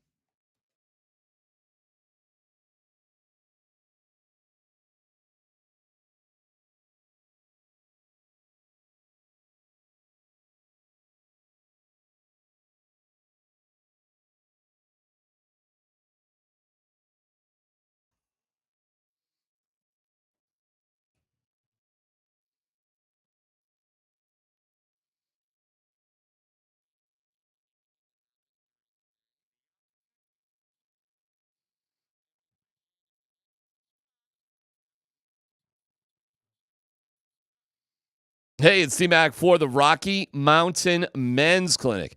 Big breaking news with Adam Schefter. Okay, hang on for that. But let me tell you about what's going on if you've got erectile dysfunction and it's just not the same for you. The Rocky Mountain Men's Clinic is there. They can fix relationships that are harmed because of a loss of intimacy. Right on, Rocky Mountain Men's Clinic. Treatments with success rates well over 90%. Some can have you last an hour or more. They serve the Front Range of Colorado for more than a decade, treating tens of thousands of men. So schedule a consult today. That initial visit's only $99. Get that consult, a TNPSA test, if advised, a test dose. If that doesn't work in the office, your visit is free. They've got an expert staff. Like a lot of men, you could be having sex the day after your appointment. Fort Collins, North Denver, Central Denver, Castle Rock, and Colorado Springs. Hit them up today, 720-440-7900, RockyMountainMen'sClinic.com.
Adam, what more can you tell us about how the two sides came to an agreement to move forward together?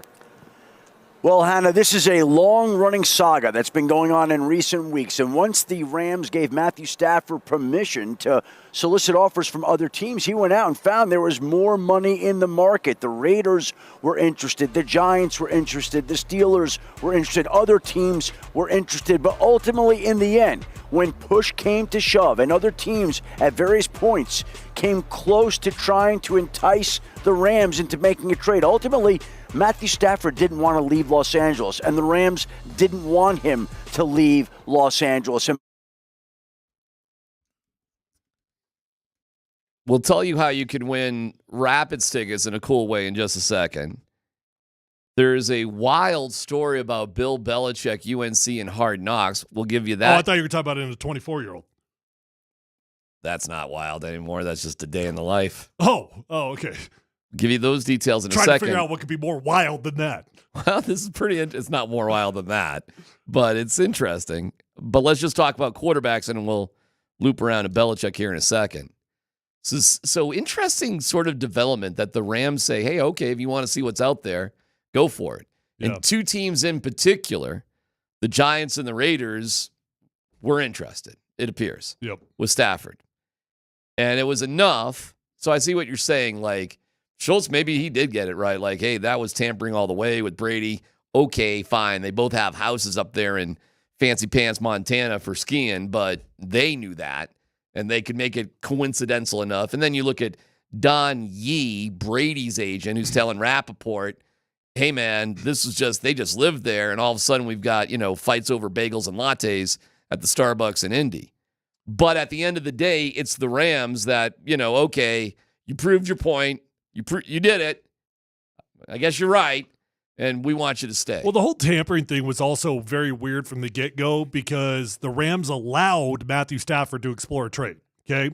And a part of that exploration process was exploring my contract value. Mm-hmm. The Matthew Stafford was saying, I want $50 million per year. Mm-hmm. The Rams allegedly at the beginning were like, we can't go over 40.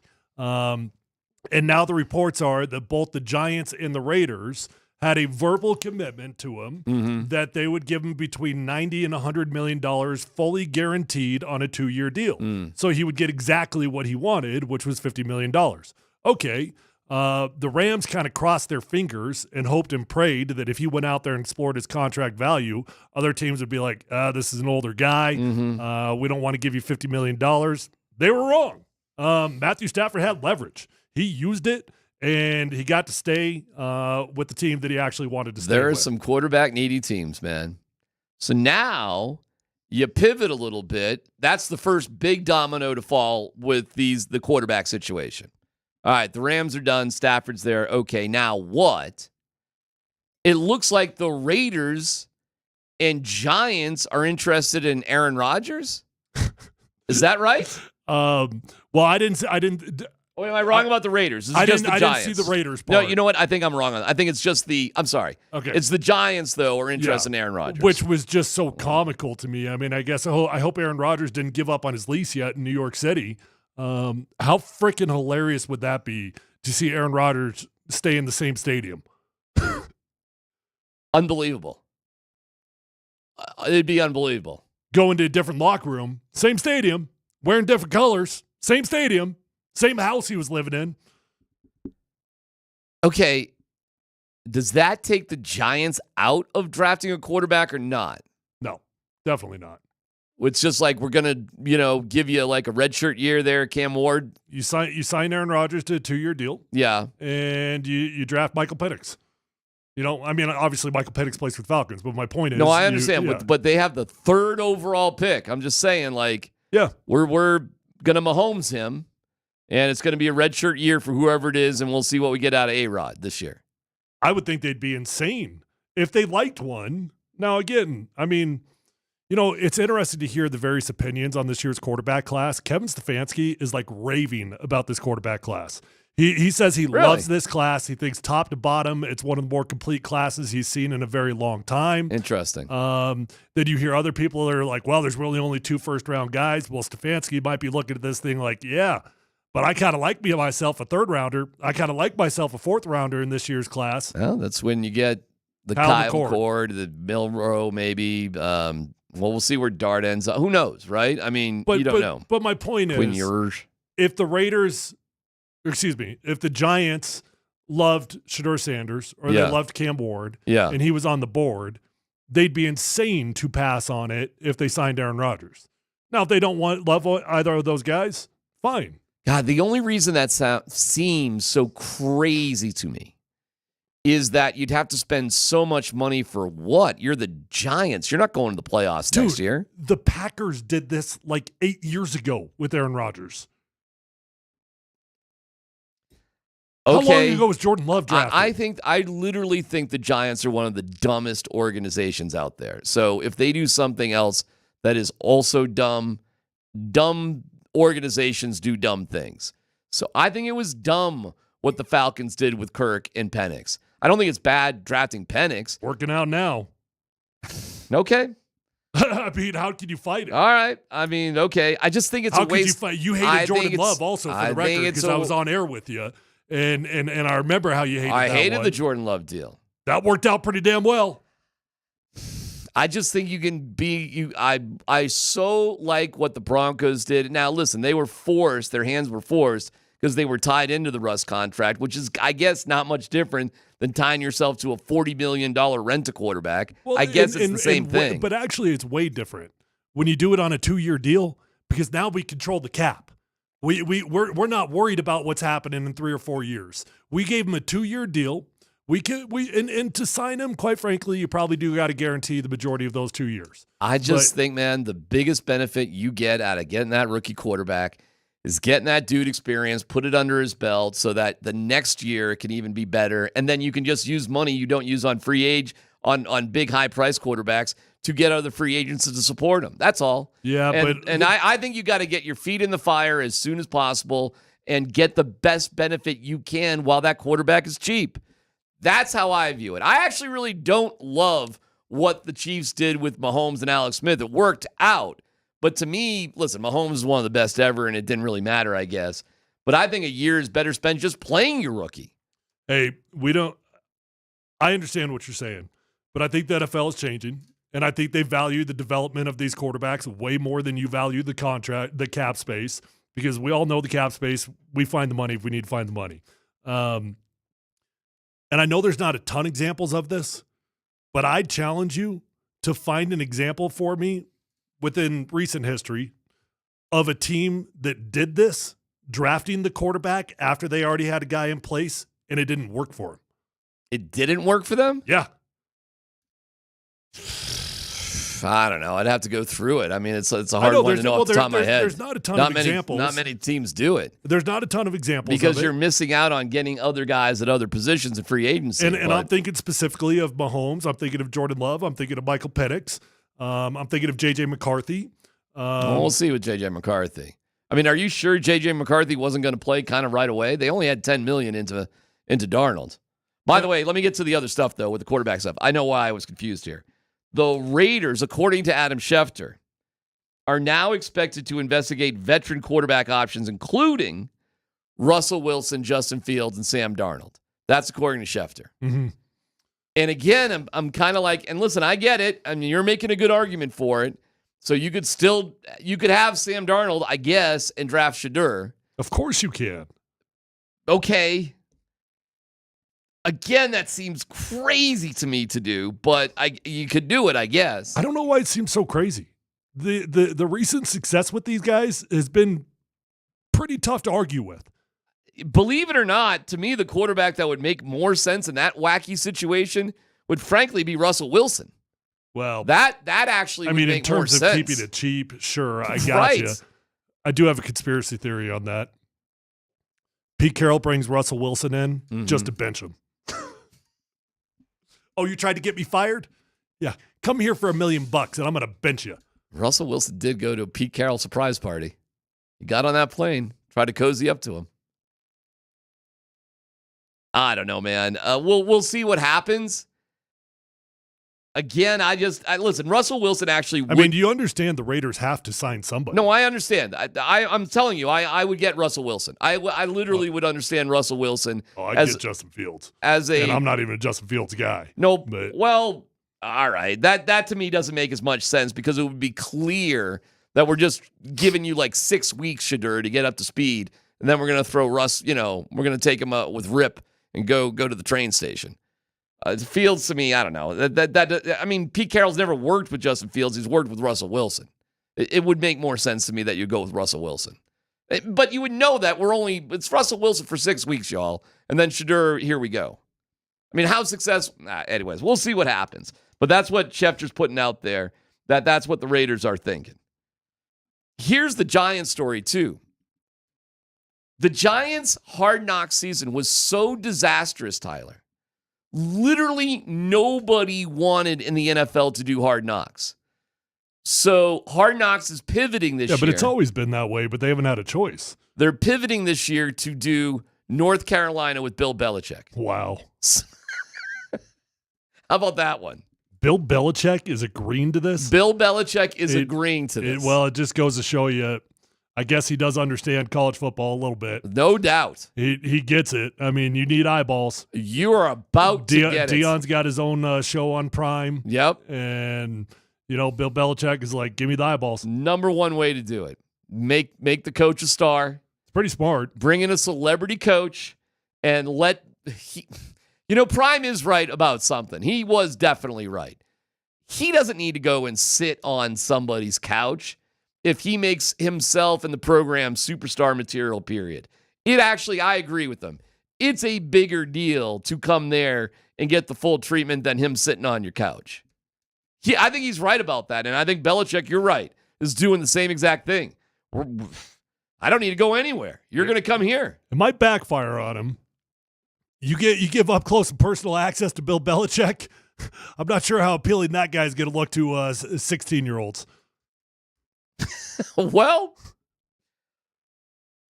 do they make Belichick's girlfriend a star of Hard Knocks, too? Hell yes, they do. Right? Hell yes, they do. That chick's going to get the most coverage of anybody. Fun little twist, man. Oh, I wonder if Belichick puts a stop to it, though. To what, the girlfriend? Yeah. Hell no. Why would he? To her getting coverage? Hell, why would he do that? Because Belichick's a control freak? Oh, my God. Are you kidding me? No way does he control that. I don't know. That horse is out of the barn. This is just beautifully going around the track. Football. We have Rapids tickets to give to you. Don't miss the Rapids MLS home opener coming up on Retro Ski Night when the team takes on FC Dallas tomorrow. The Rapids can't wait to welcome all their fans back to Dick's Sporting Goods Park for the 2025 season. Tickets are on sale now at coloradorapids.com. We have a pair of tickets to give away before the end of the show, and the concept is simple. Do play-by-play as a soccer announcer for things that happen around the office. And you can do so on the Voice of the People, which is on the app. So get the app and just talk into the microphone. And we do have an example right here. And we don't have a lot of entries right now, so your odds are good, but you got to be able to top this. He's up off his chair, heading towards the copier. Papers in the tray. Green button pressed. Oh, that is a two-sided copy. Look at that hot paper off the printer. That is a two-sided copy. Best of luck. We'll hear from future Broncos that are connected to Bo Nix. I'll tell you who coming up next. It's PhD on 92.5.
All right, no dumb questions coming up in about 25 minutes. You can get that in YouTube, Twitch, text, whatever you need to do.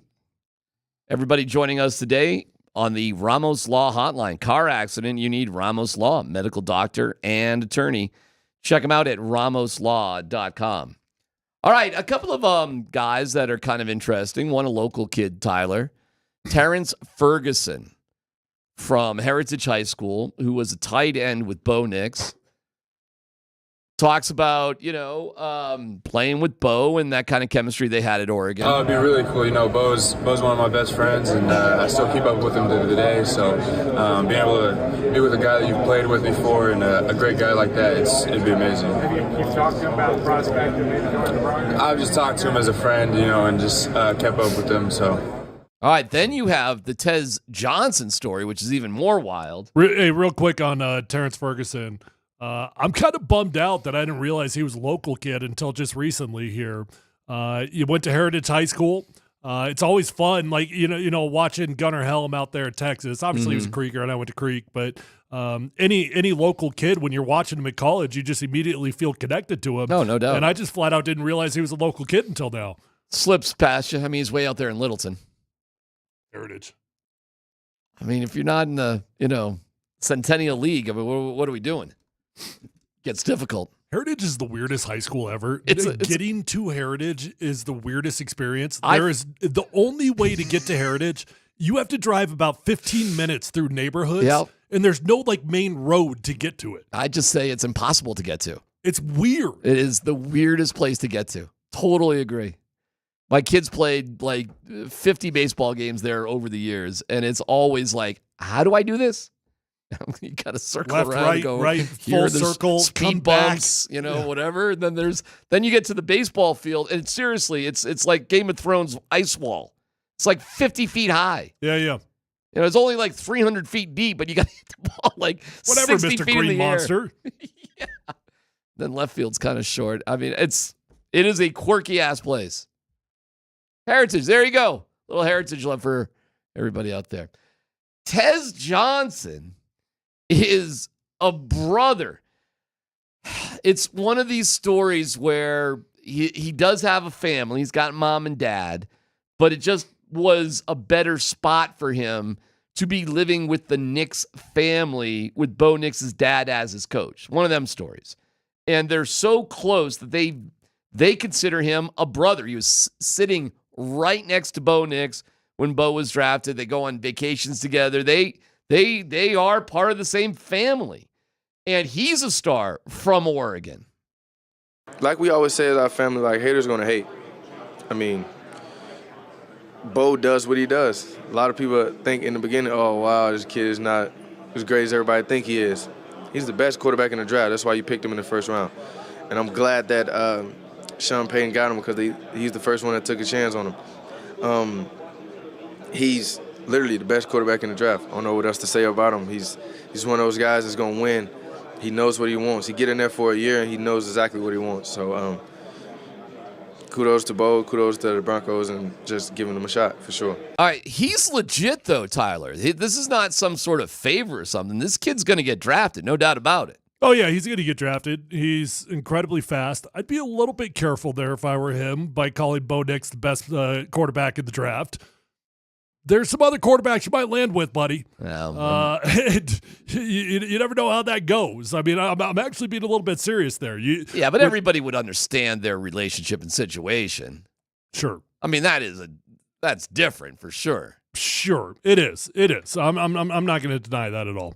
I'm kind of over, and I guess this is deeper than drafting the best friend or the personal whoopee. Because he was like a brother, lived with him. Mm-hmm. I'm kind of over drafting quarterbacks whoopies. I'm kind of over drafting quarterbacks best friends from college. Why? We've been down this road. For example? Alberto Cuebanam. With Vlock? Bigger issues with Coach Fangio and how he felt about Locke and all that. I understand what you're saying because Alberto just didn't work out. We had another one here recently. Why am I drawing a blank on it? We had two of them. Who's the quarterback? I'm drawing a blank. I feel like we had two of them here recently. Well, so someone help me out here. We drafted a quarterback's team. Oh my gosh. What's wrong with me? This year. Oh, Troy Franklin. Yeah. Mm-hmm. Yeah. Felt like a value pick. I knew we had 2 of them. Felt like a value pick because he fell to the fourth round. No, but it's a value pick that makes sense because you're like, oh, they're going to have a lot of chemistry. Well, I mean, it took a minute, but nice pass in the Bills playoff game. That's cool. Okay. Well, you don't think that's kind of something that is going to blossom as time goes on? I understand it took a while. I get that. But you don't think that might have... How many yards Troy Franklin had on the year? I understand. Take a guess. It was low. I get it. Take a guess. I did 300. 263. Okay. That's ballparky. And he got like 75 of them on one play against the Bills. Yeah. I mean, it did happen. It took a minute. It was a play, DMac. Do you think that's a bad guy for the future? Do you think Troy Franklin's future is going to be limited here? Yeah. Well, I'll put it this way. I'm not saying he's going to get cut next year, but if I draft a wide receiver, get one in free agency, I could see him being on the outs. Yeah. Do you think Tez Johnson would be a better? All right. So wait, hold on. Let me back up. Are you just out on this relationship period because they were teammates? I think that the Tez Johnson, they're brothers. I think it can be distracting. It can. Wide receivers can be divas, generally speaking. But it's one thing when you've got a diva wide receiver that's a baller and you feel an obligation to get him the ball because you got to keep him happy, But when you got college teammates, I just think it gets a little bit hairy, Like, how much am I trying to do a favor for you? How much am I trying to do the right thing in the offense? Am I going through the progressions? Maybe I'm overthinking this. Maybe it's nothing. Maybe Bo Nix maybe this would never enter his mind. All I know is that historically it hasn't worked out very well. All right, well, what's the difference between we're college teammates and we like each other because we were pro teammates like Devontae Adams, Aaron Rodgers, Gronkowski, and Tom Brady? Okay. Isn't that the same thing? I think that's a good example. Derek Carr and Devontae Adams. Okay. Right? How'd that go? Well, they were on the Raiders, so not well. I mean, it hasn't gone all that well for Devontae Adams and Aaron Rodgers either. Right. Not great, but Rob Gronkowski won a Super Bowl with Tom Brady. All I'm saying is if Tez Johnson is the best football player, draft him. But I would not value the brother thing as a reason to draft him. How many receivers do you think the Broncos actually need to? I mean, they're going to pile up 8 or 9 of them, but in all honesty, like, we need one guy, we need 2 guys. I mean, if you think Troy Franklin's on the outs, that would be at least 2. I don't think he's on the outs per se. But if a couple receivers were to land in their lap, I could see it happening. Well, it's a bigger question than that, though, because are you spending some money in free agency? I saw a mock today that had Edwin going to at them at 20. That would be a draft pick. Big time draft pick. Let's talk about this, right? So we got Cortland Sutton. Feel pretty good about him. Absolutely, okay? And he's going to get a raise. We got Devon Vele. Feel him. Pretty damn good about him. He's in. We got Marvin Mims. Definitely in. He's our Deebo Samuel. Feel pretty damn good about him. Yes. Right? So you got 3 dudes right there. Now, we go out and we get 1 dude in free agency. Well, there's our 4th. Yep. Okay. Now we draft a dude. Now we got our 5th. Are we doing draft 1, get 1 for wide receivers? I'm just giving you scenarios here. I mean, and yes, I could see that happening. Because I thought for receivers it was going to be one or the other. Draft 1 or get 1, not both. Oh, I don't know about that. The thing you always got to keep in context with, and this goes for defensive backs and wide receivers. You draft 3 or 4 of those guys every single year.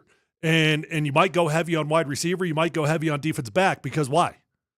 Well, when I say draft 1, get 1, I'm talking about a high value pick. What's that again? What's the question again? Why do you always draft at least 3 or 4 defensive backs or wide receivers every single year?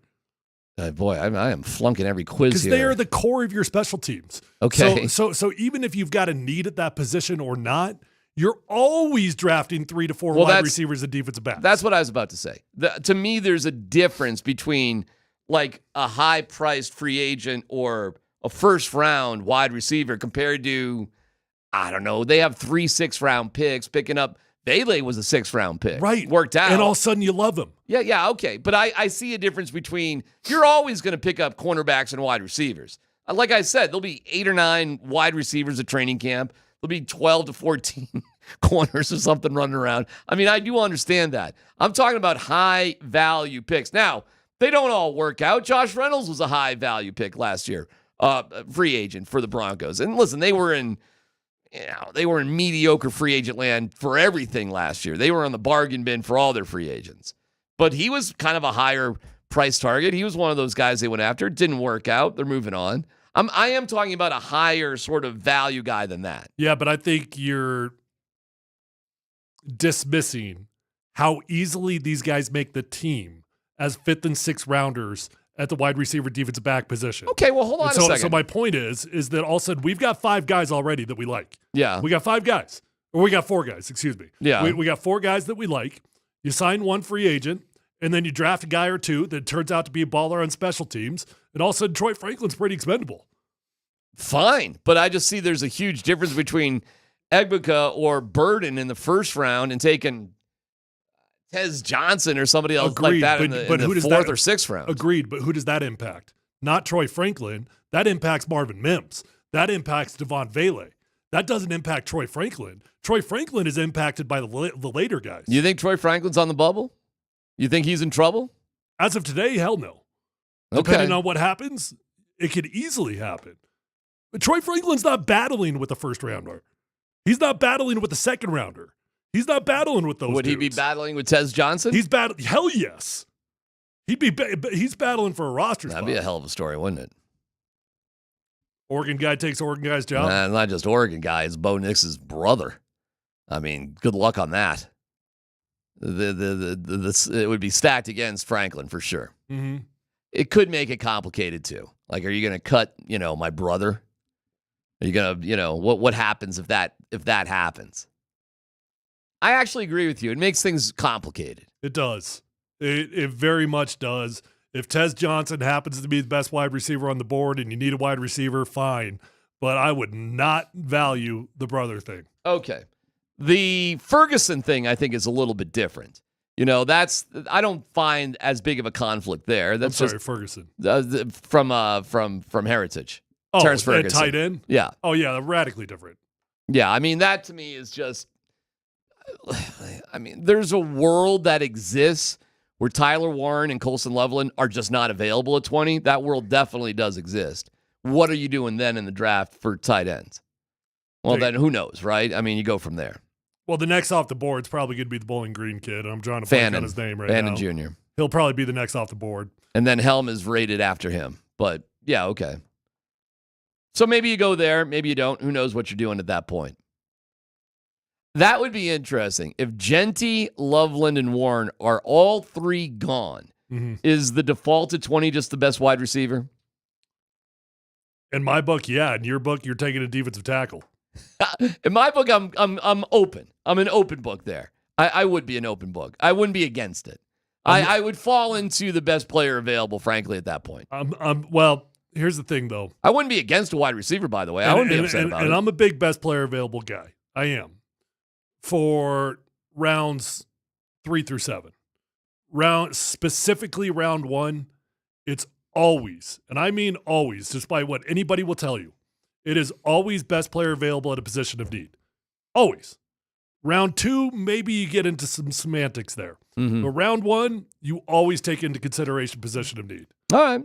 I mean, they've got needs all over the place. But I'll give you this. The later you go in the first round, the further you get away from it. Yeah. And we are drafted relatively late. Right. So this is why they get paid the big bucks, right, to make these kind of decisions. I don't think you can really go all that wrong. I think you have so many positions of need, and, at 20, you're going to get somebody good, theoretically, more or less at any position. And I don't know if they're going to be a game-changing sort of dude. You look at past picks for the Broncos in the 20s, you got a pretty good bang out of the Sylvester Williams buck. You did all right with Noah Fant. You cashed in on Garrett Bowles. These are all guys taken in the 20s later. Eventually, you cash in on Garrett Bowles, right? I mean, you did all right. You're not looking for superstars or game changers or Hall of Famers or your name's going to go up on a wall somewhere.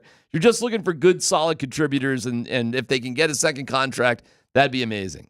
I love the Sylvester Williams thing because, you didn't get a second contract, but the dude did start for you on the D-line through 2 Super Bowl appearances. Sylvester was a solid guy, right? Yep. Say he was a first-round dude. Robert Ayers was kind of the same type of guy. Well, Robert, the problem with Robert was that he thrived when he left the Broncos, and he didn't necessarily do that when he was here. Okay. But again, I mean, you played in the Super Bowl with Robert Ayers. You didn't win it, but I mean, he was there for it. But when he went to the Giants, that dude started balling. Well, I mean, so did Shaquille Barrett, right? I mean, sometimes it happens. You know, they're okay here and they're. Well, Shaq's different. I mean, Shaq was a late. How was Danny Trevathan when he left the Broncos? A baller. As he was here too, and so was Malik. I mean, I don't know. Sometimes these are good guys to pick up in free agency. This is why, like Nick Bolton, for example, to me is really, really interesting from the Chiefs. And I don't know if they're going to be able to retain him or not. But that's kind of the guys you're looking for. Guys that there's really nothing wrong with. There's nothing wrong with them, period. It's just the teams can't afford them for one reason or another. Those are kind of your great pickups in free agency. Everybody else seems to be banged up a little bit. By the way, we got a survey of like the best fits for all teams. And our guy that they picked us up was, the running back there. Help me. Aaron Jones. That would be that's, like the best fit. That's where I would like to see some money spent at like inside linebacker or something. And if they like Greenlaw the best, fine. I don't really care. You tell me. But you got Bond, Greenlaw, and Bolton. That to me, you got your own guy too. It'll be interesting to see what Aaron Jones is making. I bet he's going to want 6 or 7. Does that scare you? Bet he wants more, actually. 6 or 7, I could probably do that. He's according to what I'm reading, he's the second-rated running back free agent out there. Who's number 1? Rico. I am going to screw that up every single time. Dowdle. Rico Suave. That might be easier for me to remember. Actually, Doodle. I'm sorry, his name's Doodle? Is it Nico Doodle? Nico Doodle. So would we rather have Nico Doodle or Aaron Jones? That's not even that. You'd probably give me like the 4th or 5th guy on the list. And you'd be fine with it. You know who the 5th guy is actually on the list? Nope. Seriously? It's Javonte Williams. All right. Give me the 3rd or 4th guy. No dumb questions. Twitch, on YouTube, on Twitter. We'll get to no dumb questions coming up next.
Polumbus, Hastings, and DMac present Dum Dum Dum Dum Dum. No Dumb Questions. This is your safe space. I like to use no dumb questions as parenting advice for myself. You're a smart guy. Send us your not dumb question now. Tweet it, text it, or Twitch it. It's No Dumb Questions on Altitude Sports Radio 92.5.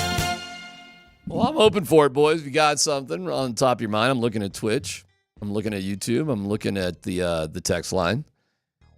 As we're live here in the Backus and Shanker Studios.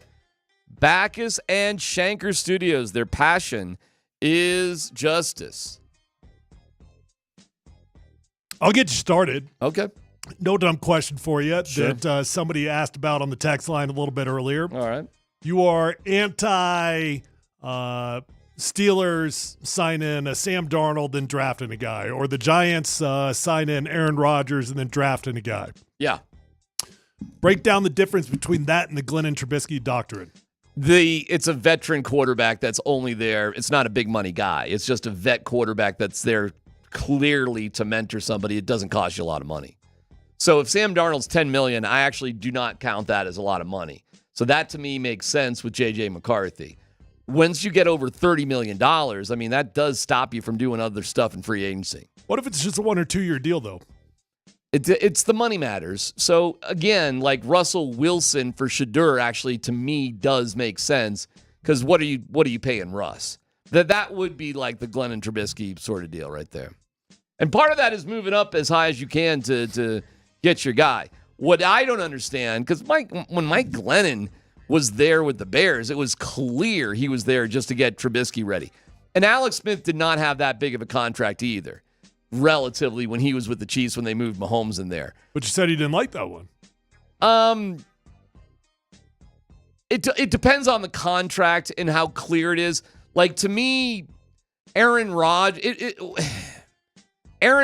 would be confusing to me if he goes to the Giants and they take Cam Ward. I don't get what's confusing about that. How many years of football do you think Aaron Rodgers has got? But he's like, Aaron Rodgers wouldn't be there, in my opinion, to help develop Cam Ward. He'd be there to try to win right away. Yeah, I actually disagree on that. Now, I'm not saying how good of a mentor Aaron Rodgers would be. That's probably up for debate. But I don't think any team that's signing Aaron Rodgers right now, I don't think they're trying to win a Super Bowl. No dumb question. Would DMac prefer a Nico Doodle over a cat? I'm picking up puke from the cats left and right in the house these days. And it's just like, I don't want to tell my wife because she knows the cats are having some issues these days, but it's like, oof. It's like puke all over the place, dude. I don't get the cat thing. I don't get that. Can I tell you about my morning today, I'm getting it less and less as time goes on. I don't know if you want to know about my morning today. What about Because I got a dog, and it goes both ways, okay? No, I'm not saying a dog's any bargain either. I came home yesterday, and my dog got into the pantry while I was gone. Opened up an unopened box of Pop-Tarts. Ate every single Pop-Tart that was in the box. Frosted or not frosted? Frosted. Got to be blueberry frosted? It was a mix. I had blueberry, I had cherry, and I had strawberry. That's strong. I like it. Yeah. Middle of the night. I'm asleep. Did it look like he was going for the box or he stumbled upon it? Oh, no. He got the box. I mean, does he know what's in the box? He could smell what was ever in the box. Okay. I mean, he got it's a whole pantry. He get in whatever he wants. Gotcha. It took me an hour and a half this morning of cleaning up diarrhea. And I'm an hour and a half? Hour and a half. Diarrhea everywhere in my house. All over the place. I'm talking about, yes, there's some down on the tile downstairs, which was not a big deal. Right. I got carpet upstairs. I'm talking about in 3 different bedrooms. Splatter. I'm talking, yes. Now, thank God I got a Spot Bot deal that helps me with this. I'm sorry, a what? It's called a Spot Bot. It's a little like carpet cleaner. Yeah. Just cleans up little spots. Okay. That sounds awful. Actually vomited this morning. Where did you vomit? I made it to the toilet. You did. But cleaning up his diarrhea made you puke. Actually made me vomit this morning. Diarrhea. I thought about calling somebody to do this for me, But I don't even know who could have done it. Well, because it's not like I could have called the carpet cleaner and been like, clean my carpets. No. You got to clean it up before they even come. You do. Now, I do think I'm going to hire somebody after this. To clean the carpets? Yes. Oh, hell yeah. Yes. Zero res, Brett Kane. Yeah, shout out to Brett. Get Can that you give done. me a deal, buddy? No, same way forwards and backwards. Yeah.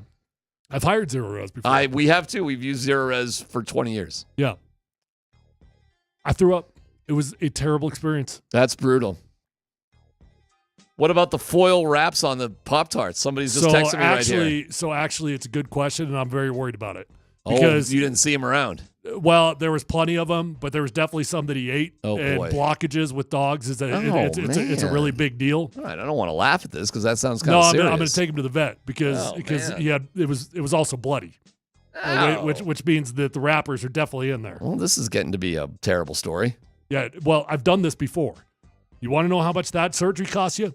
Was it more than $7,000 to make my trans cat a trans cat? I think it was $6,000. $6,000? Yeah. Well, I got you beat. Did I just have a $6,000 night? I hope not. Yeah, I do hope not, because your dog is cute as hell. He does not look like the brightest dog, as you pointed out to me just the other day. Very cute. Very cute. That video's freaking funny, though. But not exactly intimidating or perhaps smart. But beautiful. Beautiful dog. Mm. He's a teddy bear. No doubt about it. No dumb question. Hard transition here. Would you want Rodgers mentoring a quarterback? Seems like that didn't work out well because of Jordan Love, because Aaron is full of himself. I'm sorry, say that again. Would you want Rodgers mentoring a quarterback? A young guy. You know, probably not 3 or 4 years ago. I got a gut Aaron Rodgers would be pretty good in that role now. Really? I do. Why do you say that? I think Aaron Rodgers would invest in the dude. I don't think he'd be threatened by the dude. He knows exactly where he's at in his career. This isn't a Jordan Love situation where he felt like he was taking over his future. His role would be more clear. Yeah. I'd be highly surprised if Aaron Rodgers was a jerk to some rookie QB. He'd put his arm around Cam Ward. I think he would. I'll get you there, son. I actually do think he would. You? No, I think he's a ridiculous narcissist. So. I think you're wrong. I think he's a psycho. I think he's about as ego-filled as you can possibly get. I tried to watch that Netflix show. I made it maybe like 3 or 4 minutes into it, and I was just like, I really don't care about this guy. Usually I'm pretty good with those shows, too. Usually I plow right through. I watched the whole thing. And? He was a weasel. You got to tell me because I didn't see enough of the show. I mean, where was he a weasel? Here's where it kept me. It wasn't so much about Aaron Rodgers, who he is. It was a documentary about his life and his career. Mm-hmm. It was about the family dynamic. It was about broken relationships. It wasn't it actually wasn't nearly as much about ayahuasca and stuff as you would have thought. Okay. I just couldn't get. At 3 minutes, I'm like, I'm enough. You watched the whole thing? How many parts was it? I think it was 3 or 4. Wow. It wasn't a ton. Yeah. Well, still, that's like 4 hours out of your life. Yeah, but I thought it was interesting. No dumb question. What's better to clean, kid puke or cat puke? Kid. Well, I don't know about cat, I'm telling you what I just did this morning. Well, nobody would want diarrhea. By far the most difficult thing I've ever done in my life. Yeah, bro. I mean, nobody's arguing with you on that one. Dog diarrhea in carpet, yeah, you win. There's nothing tougher than that. I literally threw out perfectly good towels. You got to do because it. I have rags and stuff, but the rags weren't cutting it. No. I don't blame you. Cat puke is really not that bad. Cat puke is just not that big of a deal. It isn't. I don't even want to. It's just annoying more than anything. Kid puke is. Oh man, we were coming back. This is a long time ago.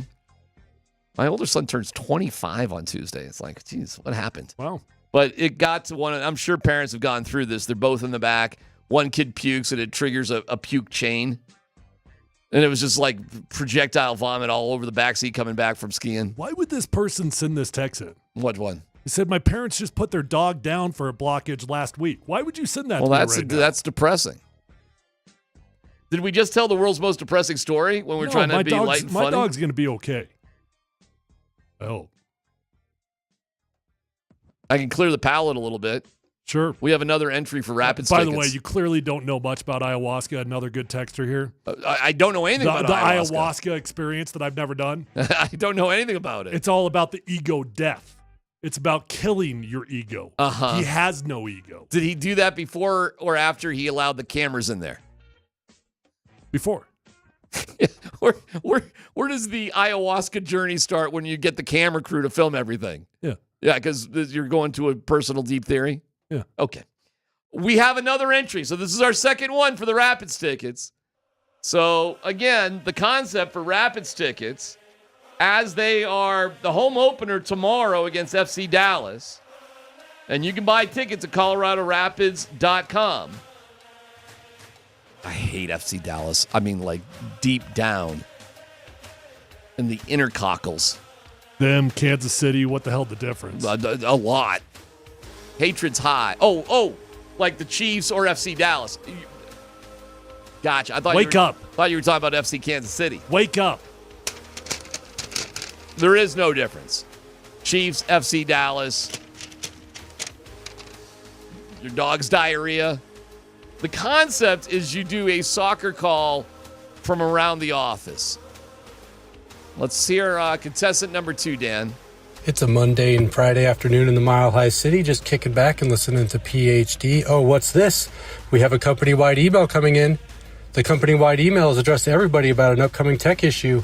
Oh, we're getting some excitement here. Susan doesn't think she needs to be on the company-wide email, so she replies to all saying, please remove her from this list. It's really piling on now. Tom, Mike, and Jimmy are also asking the whole company to remove them from this company-wide reply all email. We might see the ever-elusive don't reply all to reply all message. And there it is, ladies and gentlemen, the don't reply all message from Margaret in HR. Please don't reply all of this. It's going to everyone, including the CEO. If you want to get yourself off this distribution list, here are the steps. Now, that is the leader of the clubhouse. We got 2 good ones. That is brilliant. But the relatability of that one, of the company-wide emails, wow. For the record, I have seen somebody get fired for replying all. I have seen it. Wow, really? Yeah. That is going to be hard to top. That was spectacular. No, we got other creative folks. Well, we'll find out. You've got 45 minutes to get there. The big question of the day comes up next.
Hey guys, Tyler here for my friends over at Phil Longforward. I value relationships in life, and that's why I continue to go back to Phil Longforward year after year whenever I need a car. Bought my first car there my rookie year in the NFL, and I keep going back because I always have a great experience. They get me in, they get me out, they take care of me, they give me the best price. That's not unique to me. That's unique to every customer that walks in the doors over at Phil Longforward. And we're talking about one-stop shopping. I know it's Friday. You might be thinking about buying a new vehicle this weekend. Don't drive all over. Just go to Phil Longforward because they've got over 1,000 cars, trucks, vans, SUVs, electric vehicles, even commercial fleet vehicles on their lot right this minute. So whether you're looking for new, whether you're looking for pre-owned, you're going to find the vehicle of your dreams over at Phil Longforward. Guys, they've got an award-winning service department, so once you buy that new vehicle, remember to keep it serviced over at Phil Long, and you're going to have a beautiful ride for a very long time. Let them know that your friend Tyler sent you on over, and feel free to visit them online at phillongdenver.com.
All right, we'll dig into the Nuggets and the Avs that both have pretty important matchups tonight. While the combine gets going, I do have some of the 40s done by some of the cornerbacks, but not our guy because Travis ain't doing it. But Shedeur, who's not doing any drills either, did speak about, a variety of things. If you ain't trying to change the franchise or the coach, don't give me. So you should know history repeats itself over and over and over, and I've done it over and over and over, so it should be no question why an NFL franchise should pick me. You think I'm worried about what critics say or what people got to say? You know who my dad is? They hated on him too. So it's like it's almost normal. Without people hating, it's not normal for us. So we like the adversity. We like everything that comes with the name. That's why we are who we are.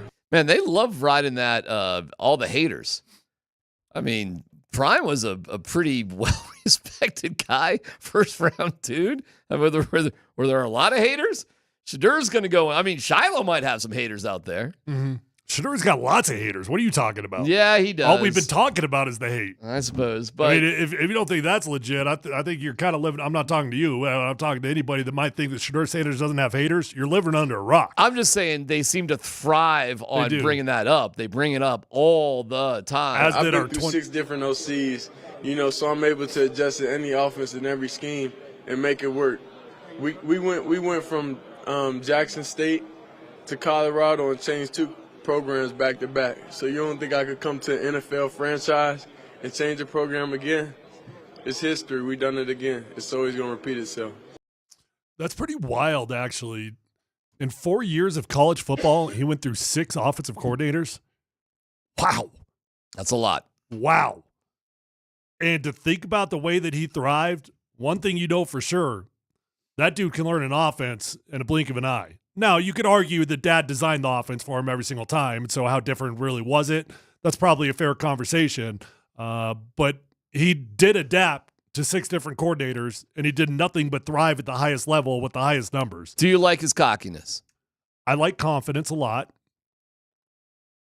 I think that there is a very thin line between confidence and arrogance. I think arrogance can be naive. Confidence is earned.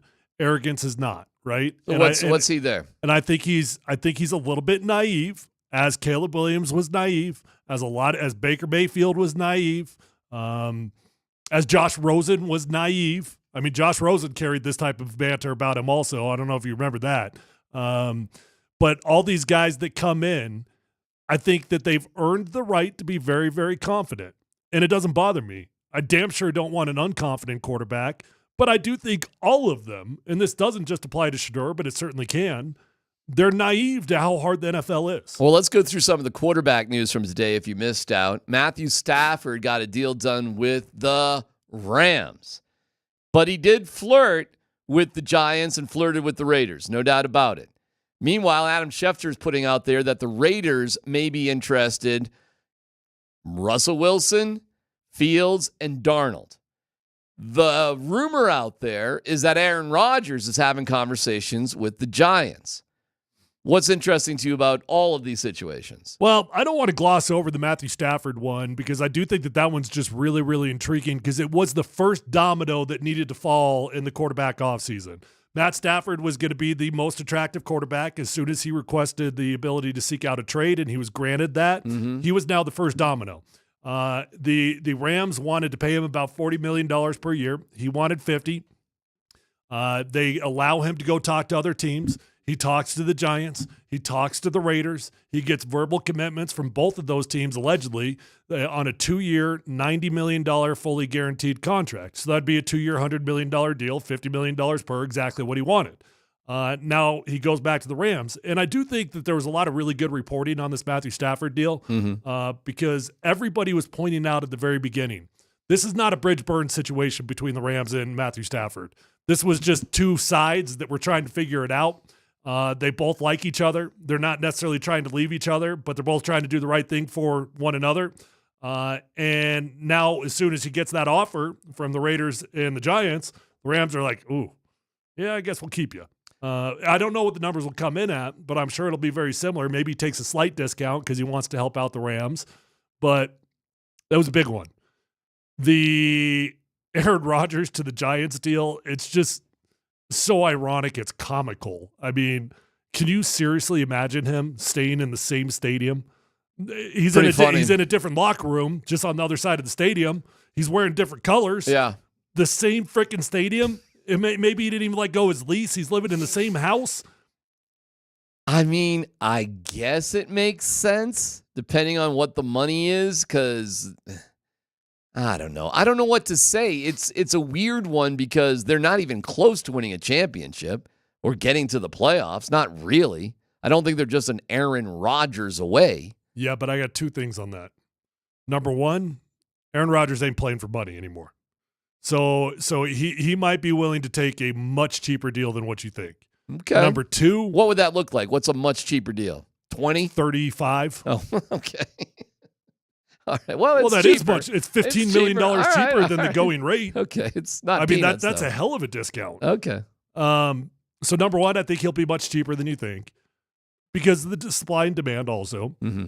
Number two, I don't think anybody that's trying to win a Super Bowl is looking at Aaron Rodgers. So that's why the Giants make more sense than I think it does in your head. The teams that are looking for Aaron Rodgers, they're looking for a Band-Aid, and they would probably be looking at him to mentor a young guy. Fascinating. Why is Rodgers doing it then? Because he wants to play ball. That's it. He ain't done yet. What does Aaron Rodgers have? Nothing. I mean, he has nothing. What's You're he right. going to go do? Nothing. You're right. He's got nothing else to do. I don't mean to say it like that. That was very dismissive of the man's life, and I really don't mean it like that. The vast majority of guys who retire, either they're physically hurt or family life is calling. Yeah. And he has neither of those issues. He's healthy. He's got no family. Right. I mean, not immediate family. No. I mean, why would he ever retire? To do what? Seriously, what would he do? I don't know. Who would he complain to? I think he's going to play ball, and that's why I don't think it's going to be as expensive as you think. All right. Well, I mean, okay.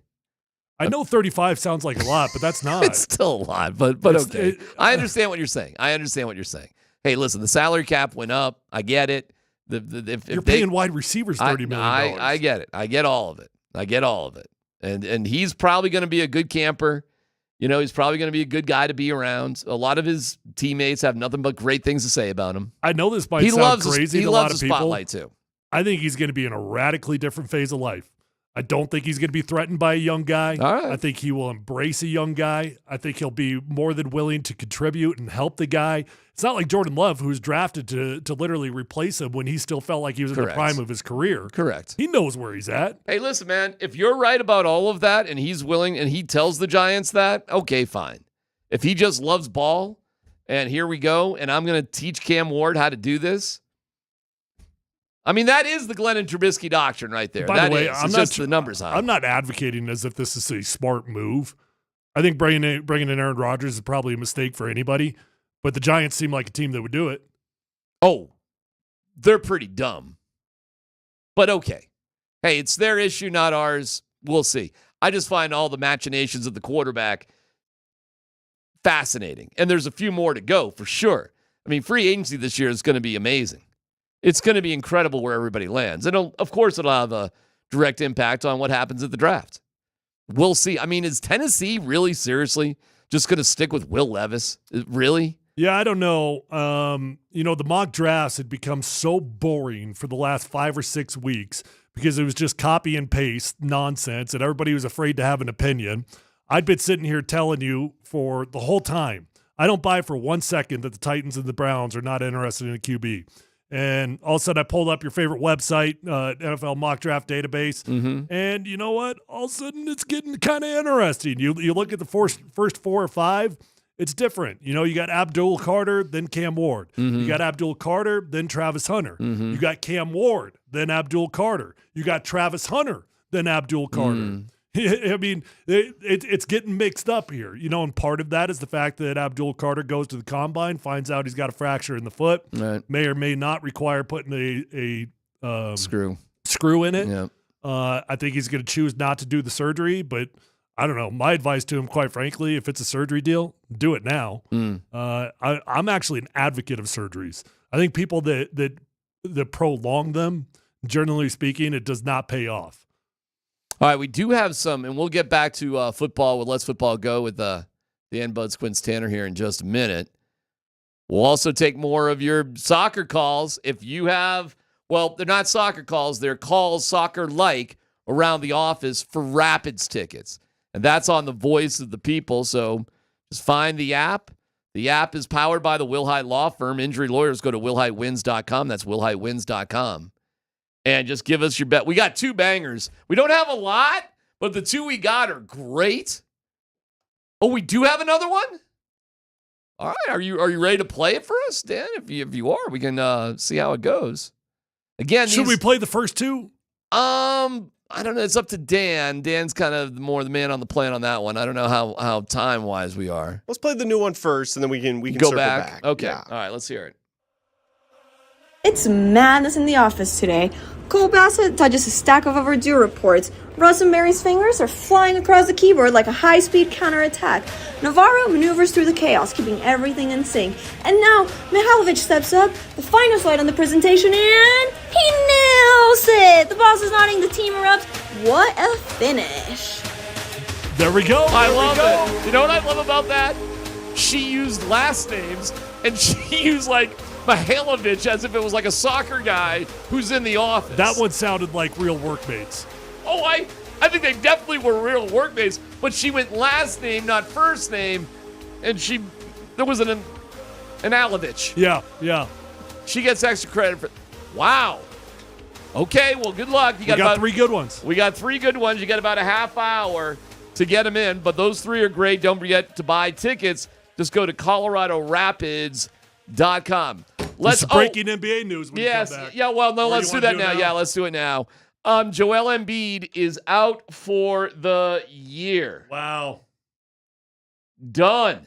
So you got Wembanyama out for the year. Now Joel Embiid is out for the year. I mean, their season was going down the crapper anyways, the Sixers was, but goodness gracious. Jeez, that guy, he just cannot get healthy, can he? He cannot get healthy. And I'm not calling him a wimp or a scaredy cat. How much money is, Joel Embiid? Jeez.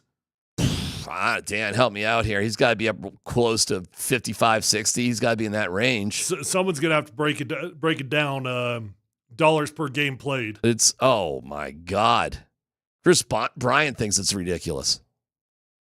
He's got to be way up there. He's got to be super max, I think, whatever that is.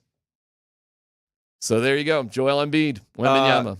Let's see here. For the 26-27 season, $60 million cap hit. 28-29, just under $70 million. Oh, my Lord. 70. I wonder if this is an injury that's going to give people pause in terms of the rest of his career, too. The Wembanyama thing is so scary and such a bummer, man, because who knows? That could be it. I do wonder if these injuries with Embiid, too, are like, they're just going to keep happening again and again and again. He'll never really get healthy. I would be bummed by that, by the way. We've given him a lot of crap for obvious reasons, but actually, you give him more grace now, though, because you realize how serious a lot of it was. Absolutely. Absolutely. And he's one of the great players, and he's an American, played for the U.S. Olympic team, too, man. So we hate non-Americans. Boy, we don't like him as much. Prove that today.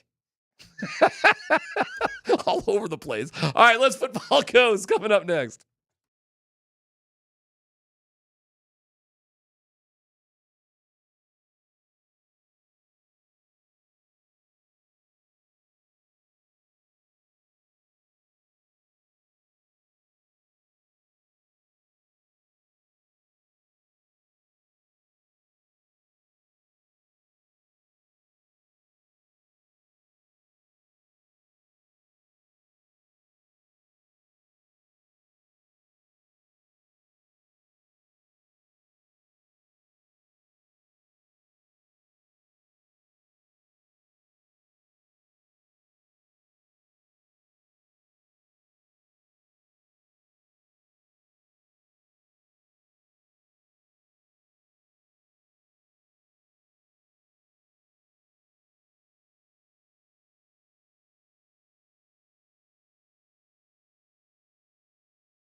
All right, well, there you go. Mountain High Appliance. We love you guys. MountainHighAppliance.com. Dan Buds, Quince Tanner, what's good to go? All right, let's start with Ashton Genty.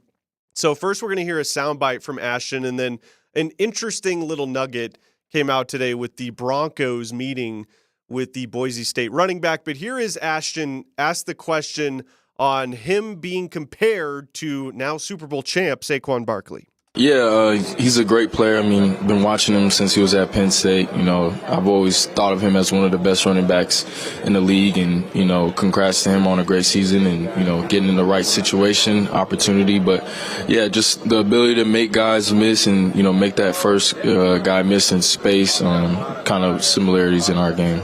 Okay, so there he is on the comparisons to Saquon Barkley. Now, the interesting nugget that came out of the Broncos meeting with Ashton Genty today is Mike Kliss is reporting that Sean Payton did not sit in on the Ashton Genty interview. The Broncos had their running back coach in there and other coaches in there. Ashton said it was really great. We broke down some tape and talked about how they have a need at the running back position. Let me ask you guys this. What would you guys be willing to give up if need be, to move up in the draft to select Ashton Genty? Do you think it's worth giving up future assets to move up to grab him? I would say 0. I think he's going to be a great player. I don't think it's worth it for the Broncos this year. Tyler? I do think it's worth it. Yeah. I mean, now that's always relative. What is the cost? What are we talking about? I think the most realistic thing, you'd have to go from 20 to 11. You'd have to get ahead of the Cowboys. Okay, I probably wouldn't jump that high, but I'd think about it. If he slips to 15, 16, I'd fire in a heartbeat. What are we giving up for that, to jump up 4 spots? Third rounder, second rounder? I actually don't know what the actual value would tell you. But if you're telling me all I had to give up was an extra second rounder, an extra third rounder, and I could go get myself the best running back in the class, not only the best running back, but a dude that is literally being graded out as favorably as Saquon Barkley was coming out of college, yeah, I'd be interested. Tricky. You only have 7 picks. You have no 5th round. You have no 7th round. You have 3, 6, and a 1, 2, 3, 4. So in any class, I would say if you hit on 3 to 4 of them, pretty damn good. Listen, he would check the boxes that you would want out of the first round: instant starter and contributor. That's what you'd want. So, I mean, I guess I'll go along with you if we're talking about firing at 16 or 17. I mean, okay. I mean, maybe you wouldn't even have to be a second-round pick. I got to be honest with you, I haven't seen many mocks that happens. There's a couple stray ones out there, but more commonly, he's going right around 12. Now, could he fall a little bit like Brock Bowers did? Maybe, but Bowers fell because there was a glut of quarterbacks, and that pushed Brock Bowers back. I'm seeing Tyler Warren, by the way, going as high as 7 to the Jets. Like, that dude feels impossible for the Broncos to get to. 7 feels really high. I gotcha. Okay. Let me ask you this. Don't get me wrong. I'd love to get Ashton Genty on the team, though. Offensively, what would you say, just generally speaking, is the most important thing to improve on? Running back. Yeah, I mean, running game, right? So however you go about that, you got to improve the running game. I agree. And we got to get more consistent. You got an offensive line that's coming back. Right. You got an offensive line that, according, if you believe in PFF and all their metrics and everything else, according to PFF, they had the #1 win rate in the running game in the NFL. Right. You ain't improving your running game via the offensive line. Not this year. There's only one way to do it. Get a running back. What about Kiko Doodle? Who dat? Right. Next story, Dan. All right, so Adam Schefter is reporting. Obviously, we heard the news today. Matt Stafford flirted with the Raiders and Giants. He decides to restructure his contract to go back to Los Angeles and stay with the Rams. So with that first quarterback domino falling today, the Las Vegas Raiders are now expected to investigate veteran quarterbacks Russell Wilson, Justin Fields, and Sam Darnold. Which of those 3 quarterbacks would pose the biggest threat to other AFC West teams this upcoming season? Who would you least like to see go to the Raiders?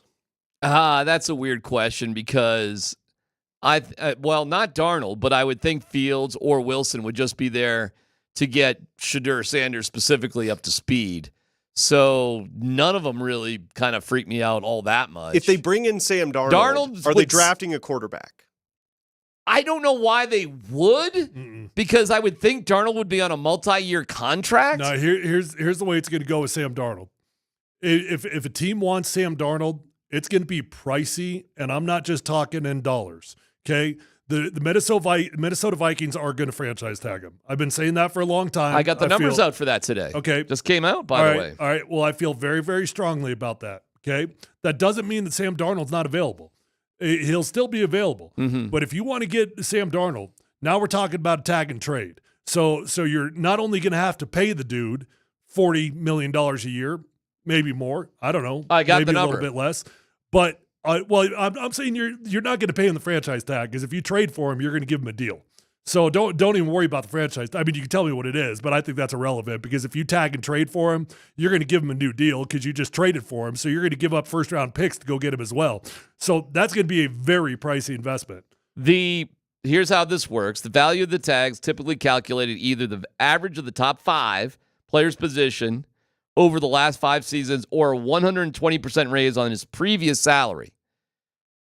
According to league sources, a non-exclusive franchise tag, quarterback $40,242,000 for 1 year. Give me the exclusive, though, because I do believe they're going to actually give him. I originally thought they'd do non-exclusive. I don't have that one. I have the transition tag. Now I think they're going to give him the exclusive because they're going to want to tag and trade him. Yeah, I do not have the exclusive one, but I got the non-exclusive one. Okay. And I got the transition tag, which is a little bit lower, at $35.3 million.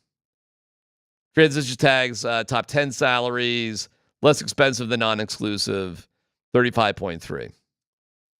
It does keep your guy. It keeps your guy for 1 year if they wanted to do it. Yeah, well, that's why I think the tag is inevitable for him, because they're going to look at it like, all right, we cough it up for 1 more year. We got to make sure that JJ's ready. But if we do tag him, we can still trade him. And we're going to double up our value doing it that way. Next story, Dan. All right, last one ending with the NFL Combine. So Cam Ward, the other quarterback, probable to go in the top half of the first round, he says he will also not throw at the Combine along with Shadur Sanders. So what is the point of the Combine for these top-tier quarterbacks? Is there any value for them going to the Combine at this point? I've been thinking just about that, period. I think there's less and less point for the Combine, period, in all honesty. You're wrong. Well, I mean, it's for deeper picks. I think we could very well see Combines where the projected first-round guys, all of them, none of them participate in any of this stuff. I mean, okay, fine. But that doesn't mean teams don't want them there.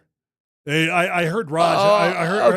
I heard Raj having this ridiculous conversation about we got to do something about the Combine, and we got to punish these guys for not working out at the Combine. What? So if you don't work out at the Combine, you get no interviews with the teams. No, that's silly. And you can't go to the Combine and then say you're not going to work out.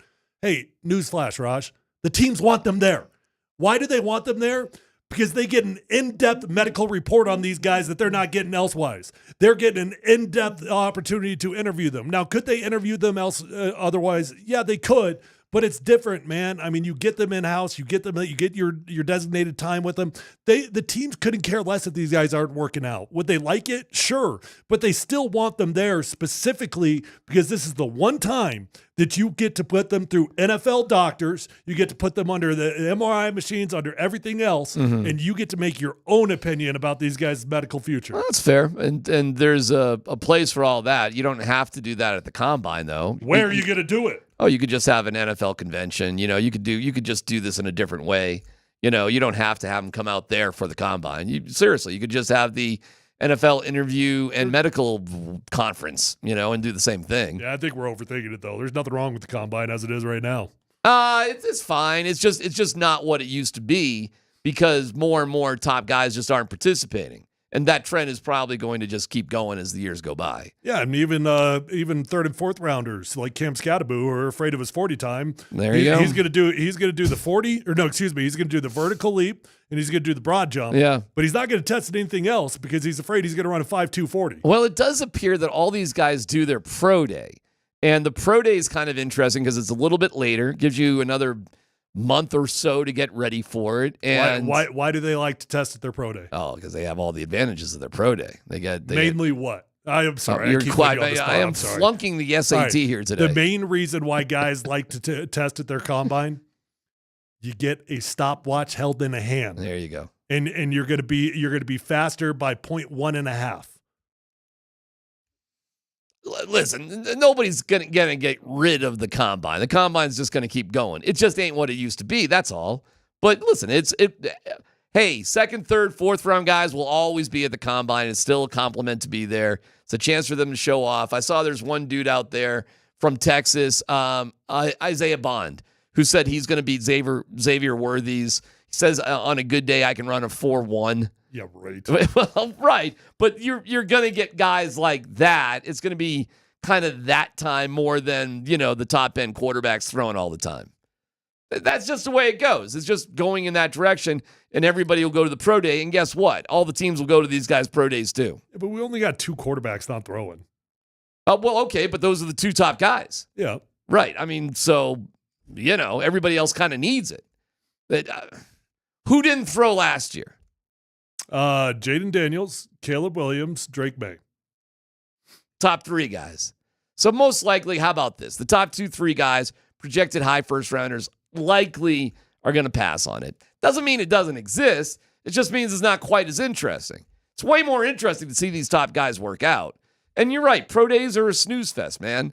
Like, if you have a bad pro day, I don't know, man. I don't know what to say. Like, I can't even tell you the last quarterback who had a bad pro day. Can you? Quarterback. Who has a bad pro day? Just wait till they do that bootleg and they throw it over their left-hand shoulder about 75 yards. All right. We have another contestant there, Dan. Is that right? For the Rapids tickets. We good on that? All right. Let's go to the workforce. See who can win some Rapids tickets. Go for it. And the one guy rapidly kicks the ball to the other guy over to the right. The right guy gets it over to the left and down the middle. And he scores!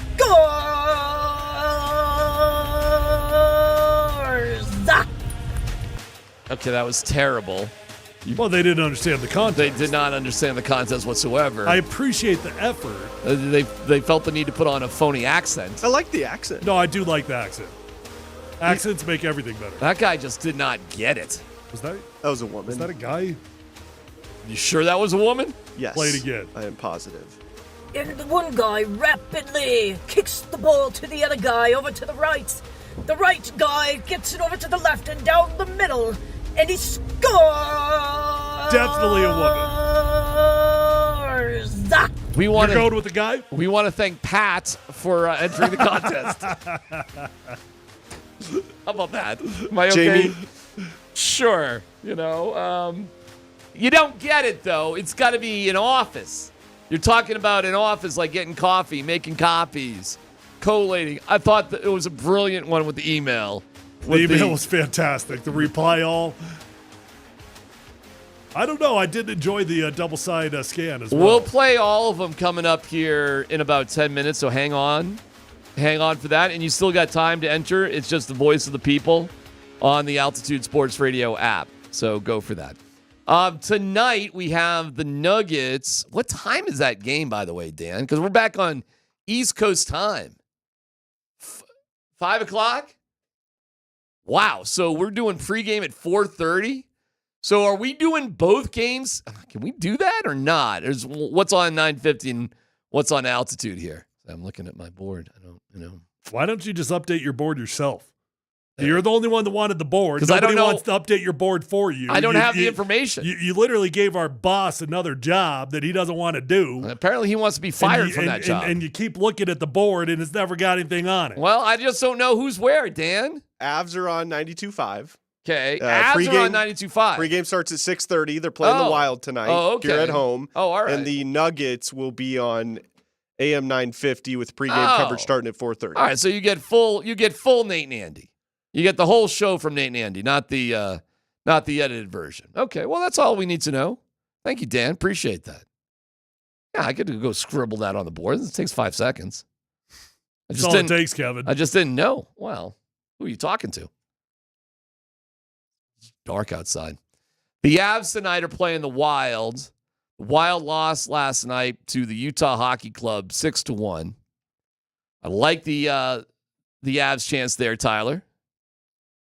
We have some nervous Nellies out there because the hockey trade deadline, is a week away.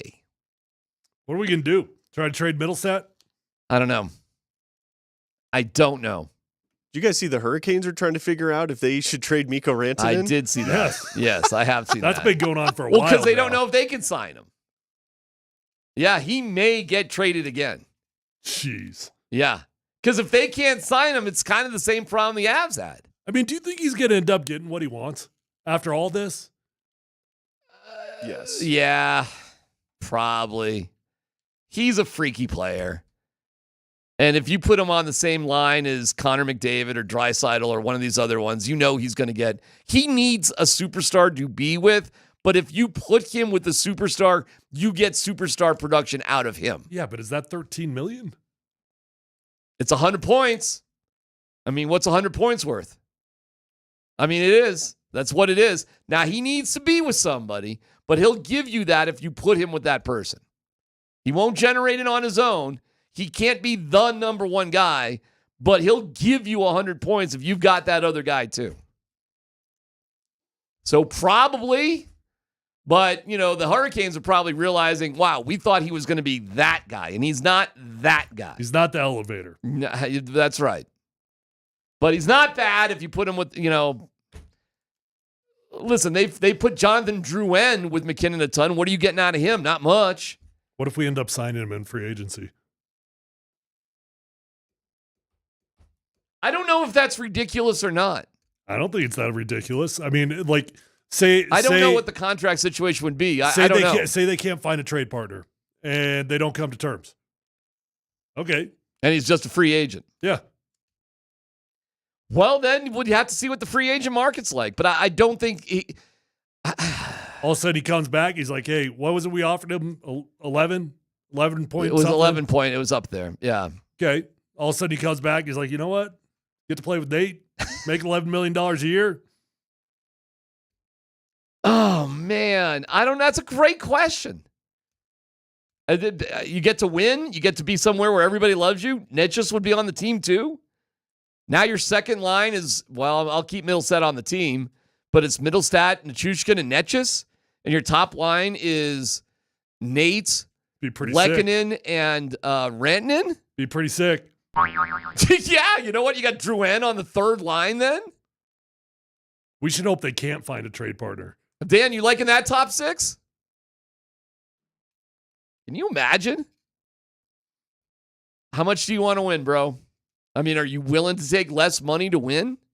Because I'll tell you that top six. The question is, how much less is it really going to be? And you might move on. What's he really going to get offered? Is he going to get? So we'd heard rumors that he's already been offered 12, right? Something like that, yeah. From the Canes. Yeah. Yeah. I don't know, man. It's a fascinating question. So say top end offer he gets is 12. Avs offered 11.3. I'll tell you this. Come on home, buddy. Whoever he goes to, they won't care that much about signing him again. He'll be so cheap on the trade market, and it would only be one of the top teams that feel like, he'll be with Winnipeg for 3 months. Yeah. And they'll be just like hasta la vista after that, something like that. So it's not insane if the Canes do trade him, that he could become available back to the Avs in free agency. I was kind of thinking the other way around, but I see what you're saying. Yeah, well, I mean, likely a top team that's on the verge of a Stanley Cup probably doesn't have the financial room to keep him anyways. But, whatever. I guess if Carolina ends up keeping him, they probably end up giving him a deal. That would make sense. Or they would just lose him for nothing. He'd be gone just like he would be gone from the Avs. All right, we'll check in with the Nuggets are playing the Pistons. I think that's going to line up for them. We have our finalists for the soccer tickets. Maybe we can play them all. We see which way we like best. They've been kind of fun. That's coming up next here on PhD.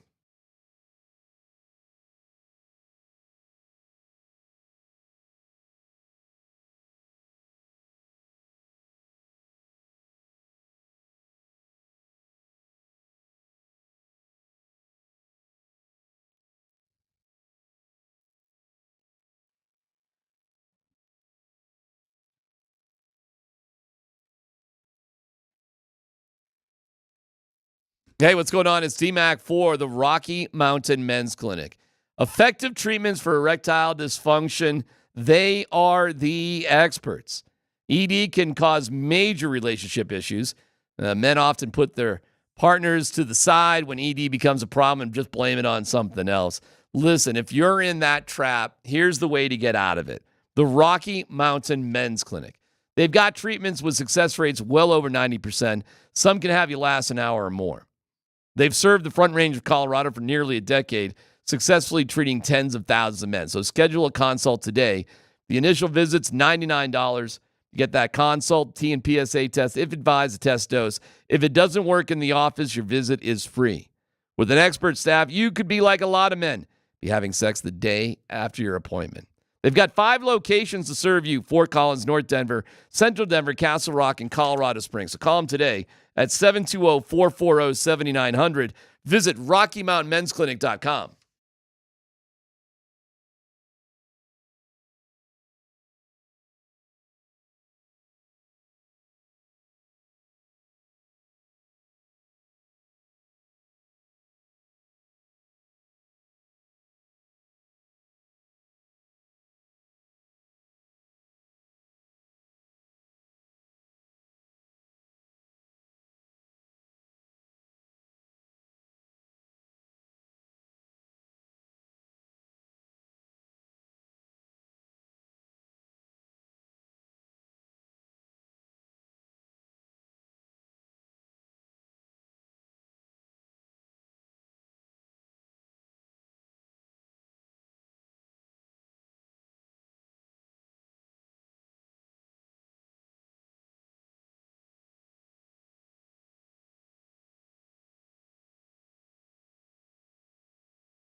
All right, the boys, Nate and Andy, coming up in just here a little bit.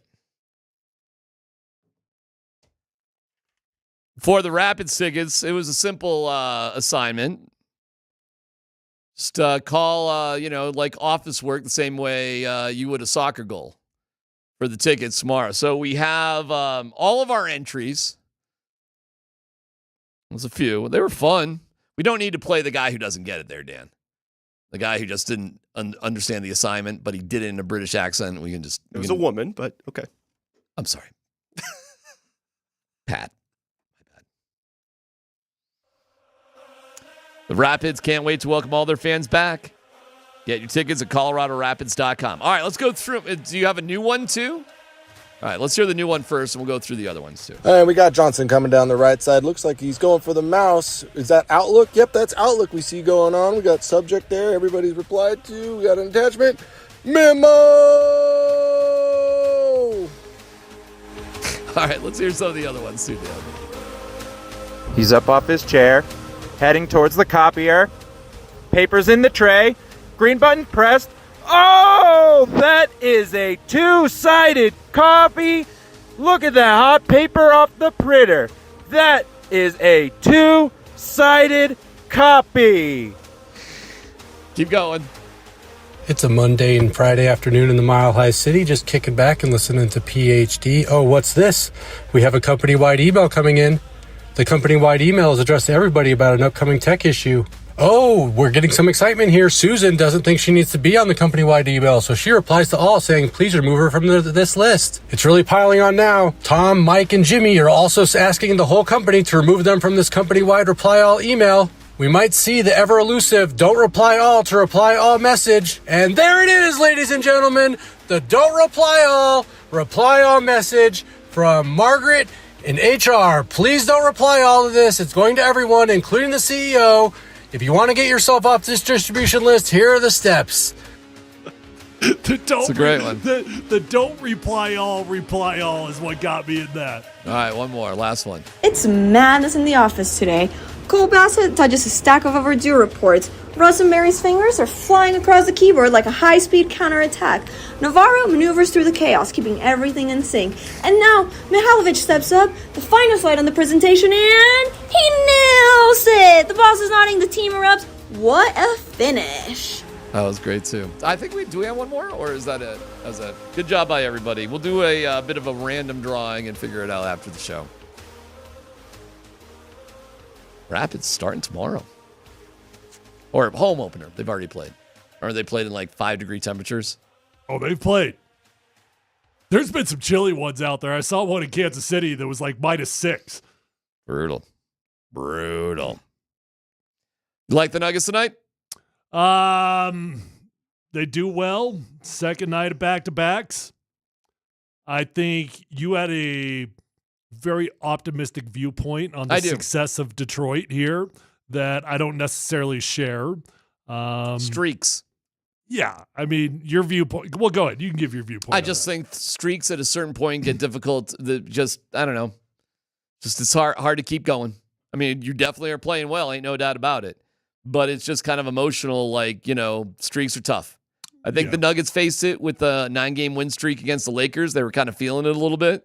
And I think they played like it, that's for sure. So I like it. And the Nuggets have played well on back-to-back, so I actually like their chances against Detroit. But no joke, Detroit's been playing really well. Yeah, I'm like, hey, I don't think there's a whole lot of pressure about being on the streak. And yeah, every streak comes to an end. Well, I'll give you another one, too. Pressure comes when you're winning 1 out of every 2. When you're winning, maybe every other, whatever. That's where you feel pressure. I think right now you got a very confident basketball team coming out. They're the hottest team in the NBA right now. They have the highest, total win streak going on in the NBA. Then their last win was a 20-point win over Boston, which I'm going to guess was their biggest win of the year. So I'm just going to say, I'm going to hope that the emotions of everything are just, maybe a little bit of a dip here for Detroit tonight. I'm hoping. I just cannot believe. I thought for sure you were going to figure this out. I figured it out on my own. What's that? The last call, she was using Rapids players' names. Was she really? Was she seriously? A couple, yeah. Tyler's right. All right. Can I ask a dumb question here? Mihailovic should have been a tip-off. Should have been a tip-off. Was she assuming all the Rapids players like work in an office? No. I think she just didn't So understand like the a- assignment. She got it. Navarro, Mihailovic, those are all do Rapids. we need to re-listen to it as if they're like going through their day? Well, not now. I mean, that is pretty damn creative. And it's a world where all the Rapids players also work in an office. Part of me feels like she needs to win now because she's clearly a diehard. Well, I think they all should win, but they all can't. Right, Dan?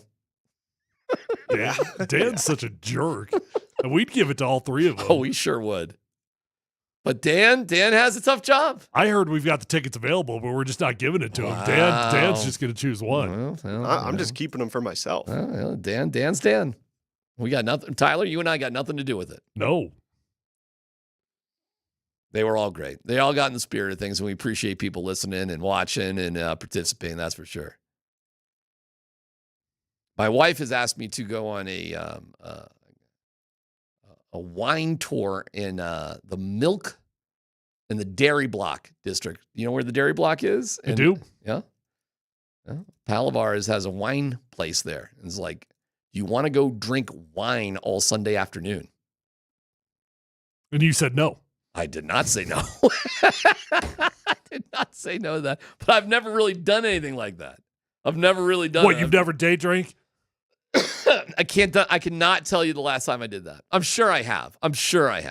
But I can't. The last time it's been a minute. So, been about 3 years for me. Been a little bit, yeah.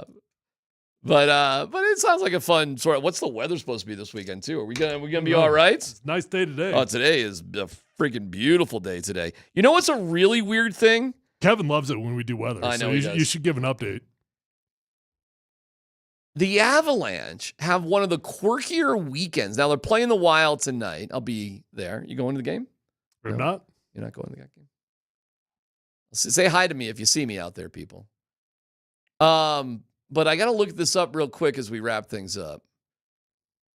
The Avs don't play. They play tonight. They don't play again, Tyler, until Tuesday. But they're not traveling, meaning they have a 3-day weekend. That's nice. A 3-day weekend at home with no games. Staying in their own homes. Staying in their homes for a weekend. That's dangerous. So maybe I'll see some of the Avalanche out there on Sunday bumping around or whatever. That is pretty wild, though. I bet you that's their only weekend of the entire year. They're at home with no games for 3 days during the season. Wow. Crazy, right? So I think if you're going out to the Avs game tonight, I think they'll have that on their radar. I think they're going to kick ass over the Wild, who just got their butts beat by Utah. Tyler, my prediction for tonight is a double dipperoo winneroo for the Nuggets and the Avalanche. Let's go. What about the Rapids tomorrow? Yeah, they'll win too. Hell yeah. It's his birthday too. Nate and Andy coming up next. Everybody have a wonderful weekend. We'll talk to you next week. See you.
it's Ska Friday, Ska Punk Friday, all that good stuff. It is the Kreckman and Lindahl Show. Welcome into the program. We have so much to do today with you.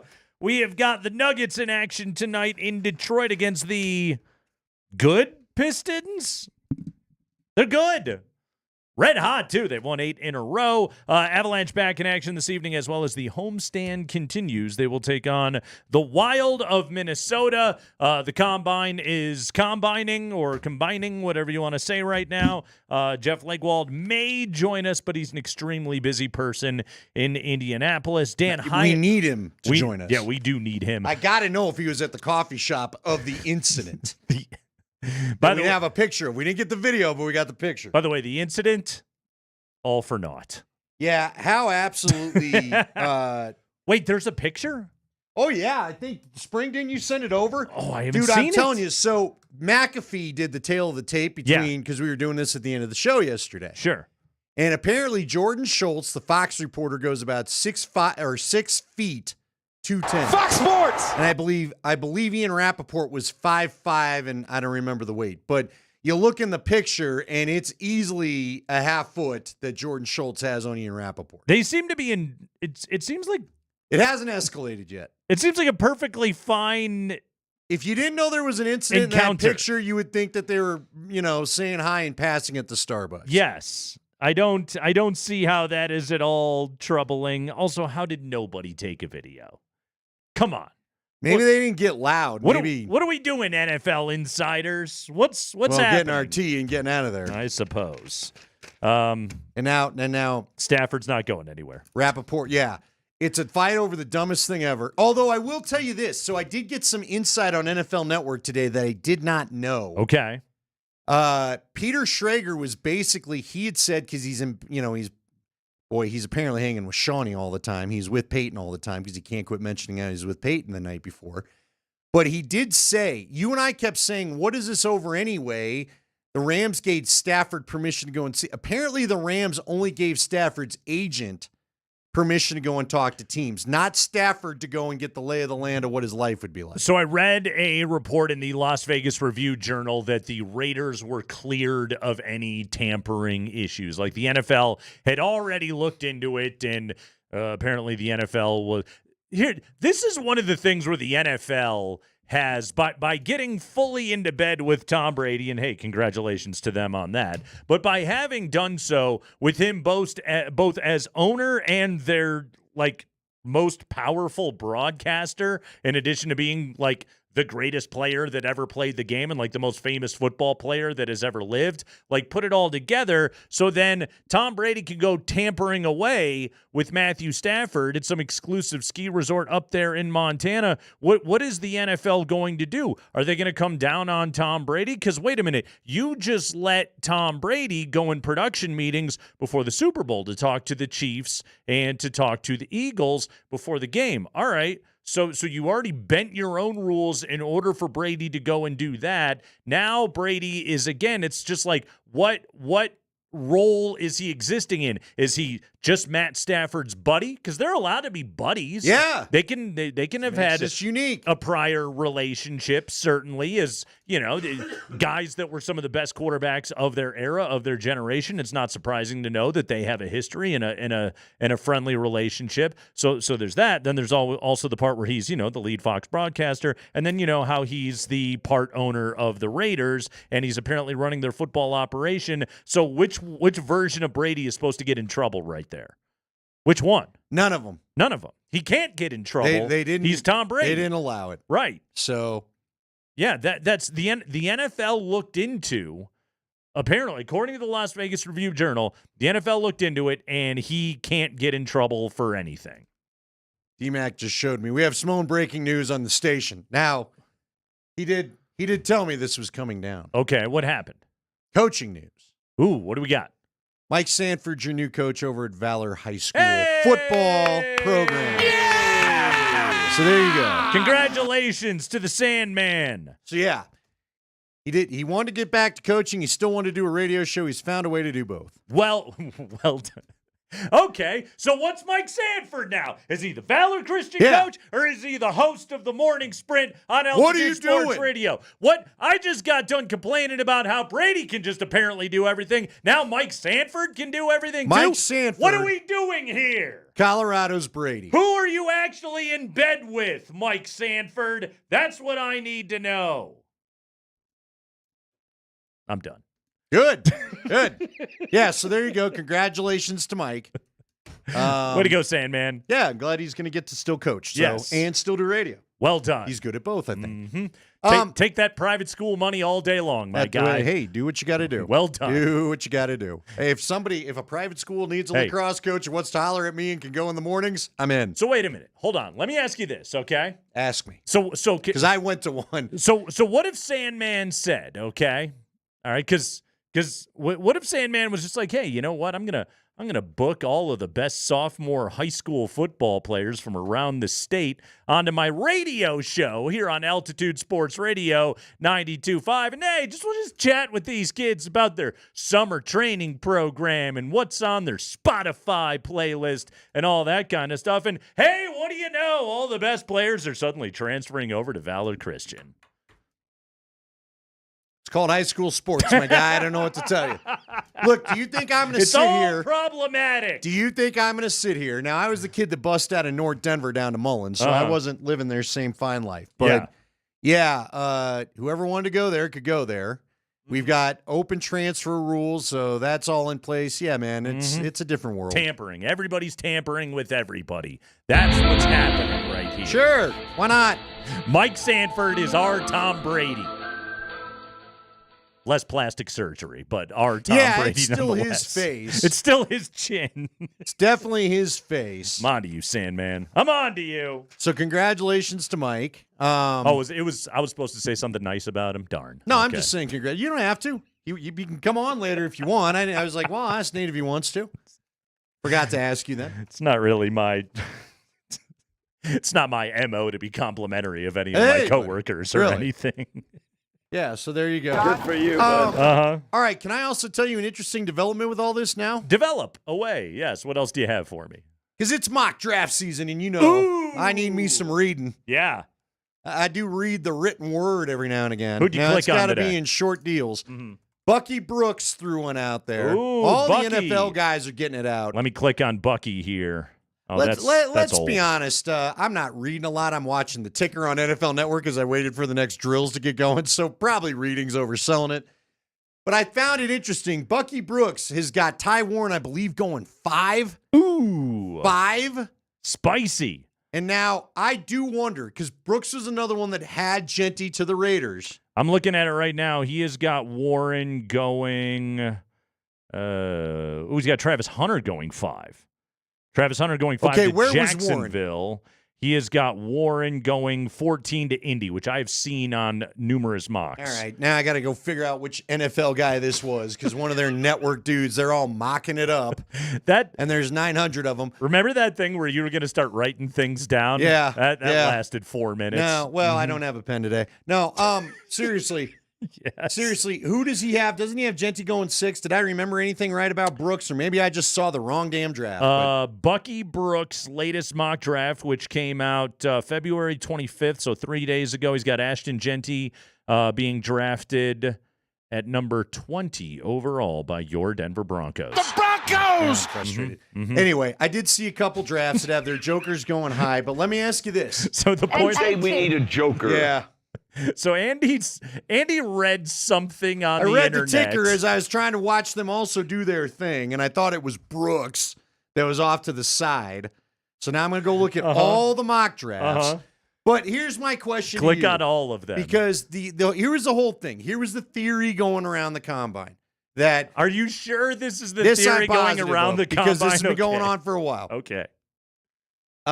That the Raiders would go get Stafford, which, again, the reporting today was by a couple of people that there was a deal in place, 2 years, $90 to $100 million. Like, Yes. the Raiders were happy to do that for Stafford. They wanted to pay him. But apparently Stafford, the word is, and I get it, he's older, doesn't want to uproot the family and move, and probably doesn't want to go to Vegas anyway. I'd pick L.A. over Vegas if I was choosing the two, I think. But yeah, but Also, like Vegas, I think would have been an easier move. Vegas is basically a suburb of Los Angeles anymore. Fair enough. So he could have made that work. The problem is he would have been playing for a bad team and a new coach. Right. Just, dude, You're good where you're at. He made the right call. Play for Sean McVay. So here's my question to you. Do we start to see Genty again go back to that 20 spot or 15 or whatever it could be? Because the Raiders could be back and play for a QB. Your guy, Vinny Bonsignor, well, they said they're probably going to draft a QB now. They're not going to go spending too high. It's been wild to watch Vinny's Bonsignor again. He's one of the Raiders beat reporters talking about what they're going to do now that Stafford's out of play. And he seems to think they're not looking to spend a lot of money on a vet. They may go Darnold. They may draft Sanders. Bottom line is the Raiders are getting speed for grabbing Genty. Now, I still think the Cowboys are a danger zone for you, but if you want him, maybe you don't have to go into the top 5, which seemed impossible all of a sudden. Because I think the Raiders are back to focusing on a QB, wouldn't you think? They got a quarterback problem. I would agree with that. I'm sure they're in Sam Darnold discussions. I'm sure they're in the kicking the tires on Zach Wilson world right now. That's where I think the Raiders are at. Stafford would have been the home run for them this offseason, put Stafford and Bowers together on that offense, and maybe you'd have something. But, the Raiders are back to square one on their quarterback problem. By the way, Bucky Brooks has them taking McMillan, the wide receiver out of Arizona, at number 6, which they do need help at wide receiver, But too. not anymore, right? Today's news changes all this, doesn't it? Wait, what's the other news today? Well, the fact that the Raiders aren't going to get him, the Jets apparently are going to go, or not the Jets, the Giants are going to go worry about Aaron Rodgers, allegedly. The Giants are in on Aaron, which is interesting, too, because Bucky Brooks has Shedeur going to the Giants at number 3. Oh, it's we're all out of whack around here. Mock drafts all over the place. Speaking of mock drafts, NBA mock drafts are out there. What? And many of them have our buddy Neek Clifford as a first-round selection out of Colorado State. We will talk to the best college basketball player on the Front Range today at 4:20. Dan Hyatt at 3:45. We'll talk to Dan all about those Denver Nuggets. 2 Nugget stats you need to know, 1 you don't. So Dan Hyatt will be with us coming up here at 3:45. And Andy, you have a Nuggets question for me. For next segment. Tease it. Give me a teaser right there. I believe the Nuggets can win the championship. I'm also going to tell you why I don't think they will. Andy Lindahl versus Andy Lindahl coming up next on the Kreckman and Andy Lindahl Show.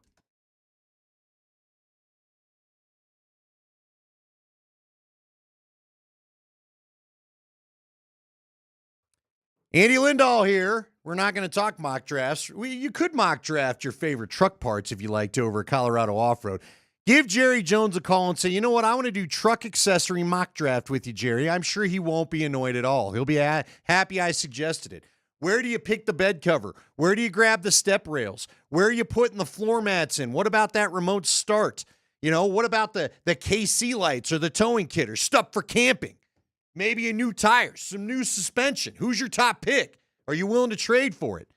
Jerry's got nothing but time to talk to you about stuff like that because every time I go in there, he's actually very busy. But if you need anything for your truck or 4x4, all those things I mentioned, you can find over at Colorado Off-Road. They are 3 blocks south of downtown Littleton on Prince Street. That's where you find the showroom, right behind Arapahoe Community College. They also are now the exclusive dealers of the Workforce Pro truck toppers. If you are a commercial person or you need something done, you want to get something custom for your business, you can do that right there over at Colorado Off-Road with these Workforce Pro toppers. Or if you need maybe some upfitting, they can do that too. The bottom line, it's Colorado Off-Road. That's the place you want to be. This is a 20-year Colorado business. They'll be celebrating that anniversary this year. You can find them on the web at cooffroad.com. Give Jerry a call today, 303-761-1264. Colorado grown, Colorado owned. It's Colorado Off-Road.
Lillard throws it off over to Giannis. 1 minute left to go. Back over to Lillard for three. Jumper's nothing but net. That's the ball game. Denver's going to lose to Milwaukee. They'll fall to 1-1 on the 4-game trip. Denver down by 11 with 58 seconds to go. 121 to 112, your final. Giannis and Dame put the Nuggets to bed in that fourth quarter last night. Just missing layups early, missing jumpers all over the place. Andy, Nuggets, they sure were. Nice. Yeah. They sure were. Ain't no doubt. They shot 45% for the game, but everybody not named Nikola Jokic, 38% from the field. Real bad last night. Michael Porter, 5 of 22, 2 of 11 from three. He is 4 of 22, Andy, from behind the arc since the break. You're as cold as ice. Thank you, foreigner. Andy, I don't have much to get worked up over with this game. I'm interested to hear Andy Lindahl versus Andy Lindahl because the Nuggets dominated the game. They just missed shots, and so they lost. It really sometimes is a simple game. Put the ball in the basket. I tweeted my take last night. If the Nuggets would make more of these shots, they'd win this game. But they didn't, and so they lost. Yeah, but see, you just hit on it right there. Do they have the talent to win the NBA title? We all know they do. Why? This is largely the team that won it 2 years ago. That's why. That's how we know. And Nikola Jokic is the best basketball player on the planet. But we just have dealt with, it's just been too much of this. And what are we going on, a year? They're just so inconsistent, Nate. I just don't know what you're going to get from night to night to night. And who's actually going to hit a shot and who isn't. And I don't know. You know, I'm sure plenty of teams deal with some of these things. But like last night, you know what? I get you're not going to hit your three-pointers all the time. What does drive me nuts is one of the tells that I know this is going to be a rough night is when Aaron Gordon decides I'm going to work all sides of the three-point arc to try, you know, I need you inside, big boy. I really do. When you're hanging out outside, that tells me I get worried your calf maybe doesn't feel right, and why aren't you getting inside? And I'm watching that third quarter in particular where I was like, why Russell Westbrook's decided I'm going to take early threes in the shot clock, where I'm like, are we sure that's the shot we wanted out of this possession? You don't. You know what I mean? Mm-hmm. And then there's other times MPJ has that weird, tried to go up, you know, that behind over his back kind of underneath layup, and that goes clanking over to the other side, and then Christian Brown tries to grab it and throws it over the other side. There's just too often where they get these weird nights that I don't know where they come from. I don't know if there's any warning for them. And I feel like they've just happened way too often since they won the championship. Okay. I don't disagree with anything that you said except for one word that you used, which you're very wrong about. Let's go. That word is inconsistent. And here's why I disagree with you.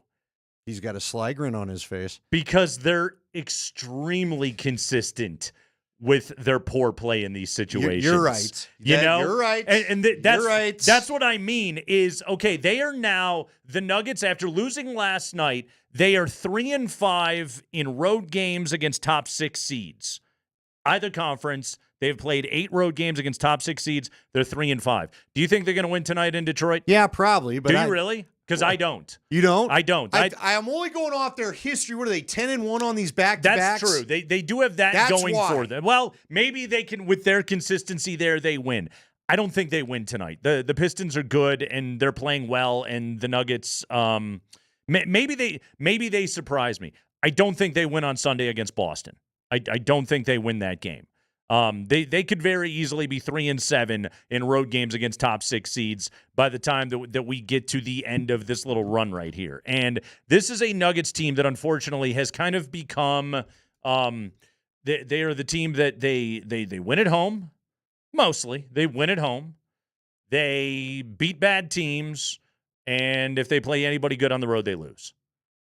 I know they got the Pacers the other day, but are the Pacers that good? Pacers were tired, too. Yeah. I mean, they should have been overly tired, but the Pacers, for whatever it's worth, played the night before. Yeah, that's the thing about what this team is starting to become is like I don't know what it portends for the playoffs, but I know in this regular season, it's kind of starting to become a little bit predictable. I wanted to be surprised last night in Milwaukee, and that late third quarter, early fourth quarter fade, It started to become predictable. Jamal dribbled the ball out of the air early on in the fourth quarter, and then they just couldn't make a damn shot. They missed layups last night, like CB just missing layups that he always makes. Russ missing layups that he always makes. Russ pulled a Moutier last night. Did you see him bonk one off the bottom of the rim? That one I missed. I haven't seen that in a while. The one where I about just got frustrated and had enough. It literally was probably 2 seconds, and they just gotten down the court. How about that? Yeah. They had plenty of shot clock time left, and he literally goes to the corner and decides he's going to heave one up.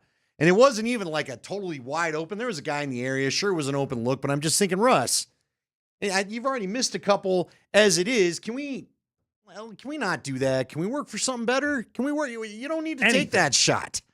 Because guess what? That shot's not falling for you tonight. And then, like I said, or most nights.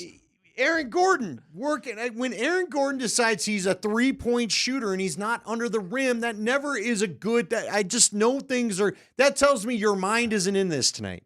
And your point about Boston's also well taken. You know what? I would love the Nuggets of the championship year come out and let you know.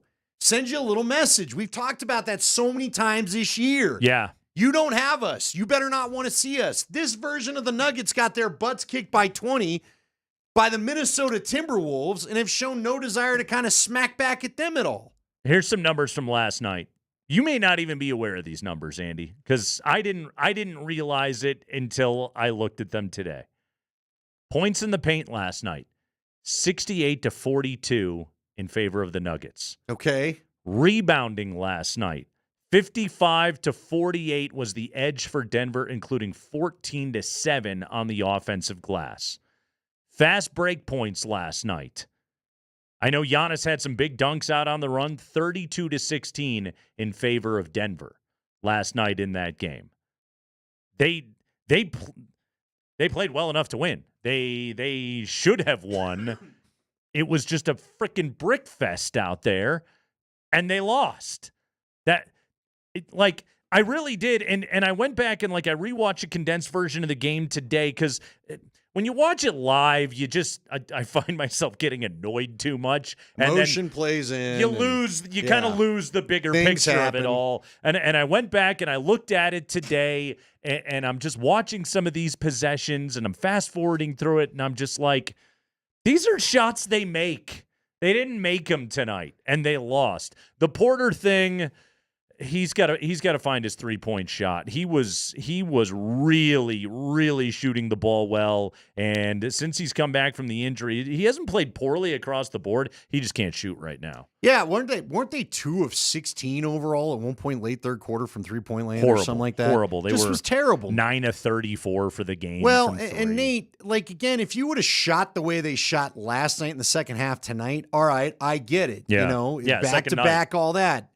But for some reason, they usually put these things behind them. Now, look, I know the road sucks and all that, but you had 2 days. You had 2 days in Milwaukee. You had plenty of time to settle in. Too many cheese curds? I don't know. Too much sausage? No idea. It just frustrates Treat yourself a round of sausage. Yeah, maybe you shouldn't have. They were treating themselves. Maybe you shouldn't have. Too many rounds of sausage. Too many heavy beers. That'll do it. Maybe not. Too many lining kugels. But seriously, Nate, they're in the window. What would it take to get the killer instinct back? Because to me, a lot of this, it also just feels mental in a way. The chip is gone. You know what I mean? I almost feel like they need the chip back, but I don't feel like it's going to come back. I'm glad you brought that up because I wondered about that too.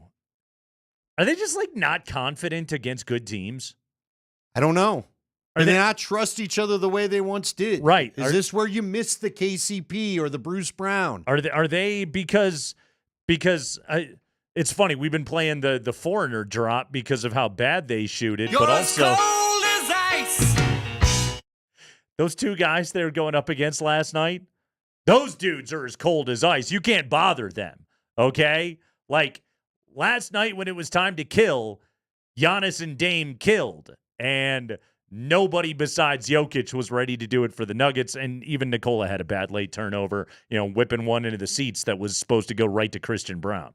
See, this is what drives me crazy, Nate, is that I feel like we're back in that weird place on the road where they were when they went to the Knicks and it wasn't the Knicks. It was Philly. It was Charlotte. It was the loss to the Bulls. It started out with the bad loss on the road to Minnesota, and everything's feeling weird, and you can't hit shots. And like you said, Jamal in the fourth quarter is going back to that thing where he just dribbles the life out of the possession. Nobody else gets to touch the ball. Too much dribbling. He's going to end up taking too hard of a shot that he shouldn't have taken when he should have been moving the ball. By and large, he didn't play that poorly last night, but his rotation with the bench guys in the second half was like he reverted to a bunch of bad habits. Nothing was good in the second half, really. No. None of it was. It wasn't good.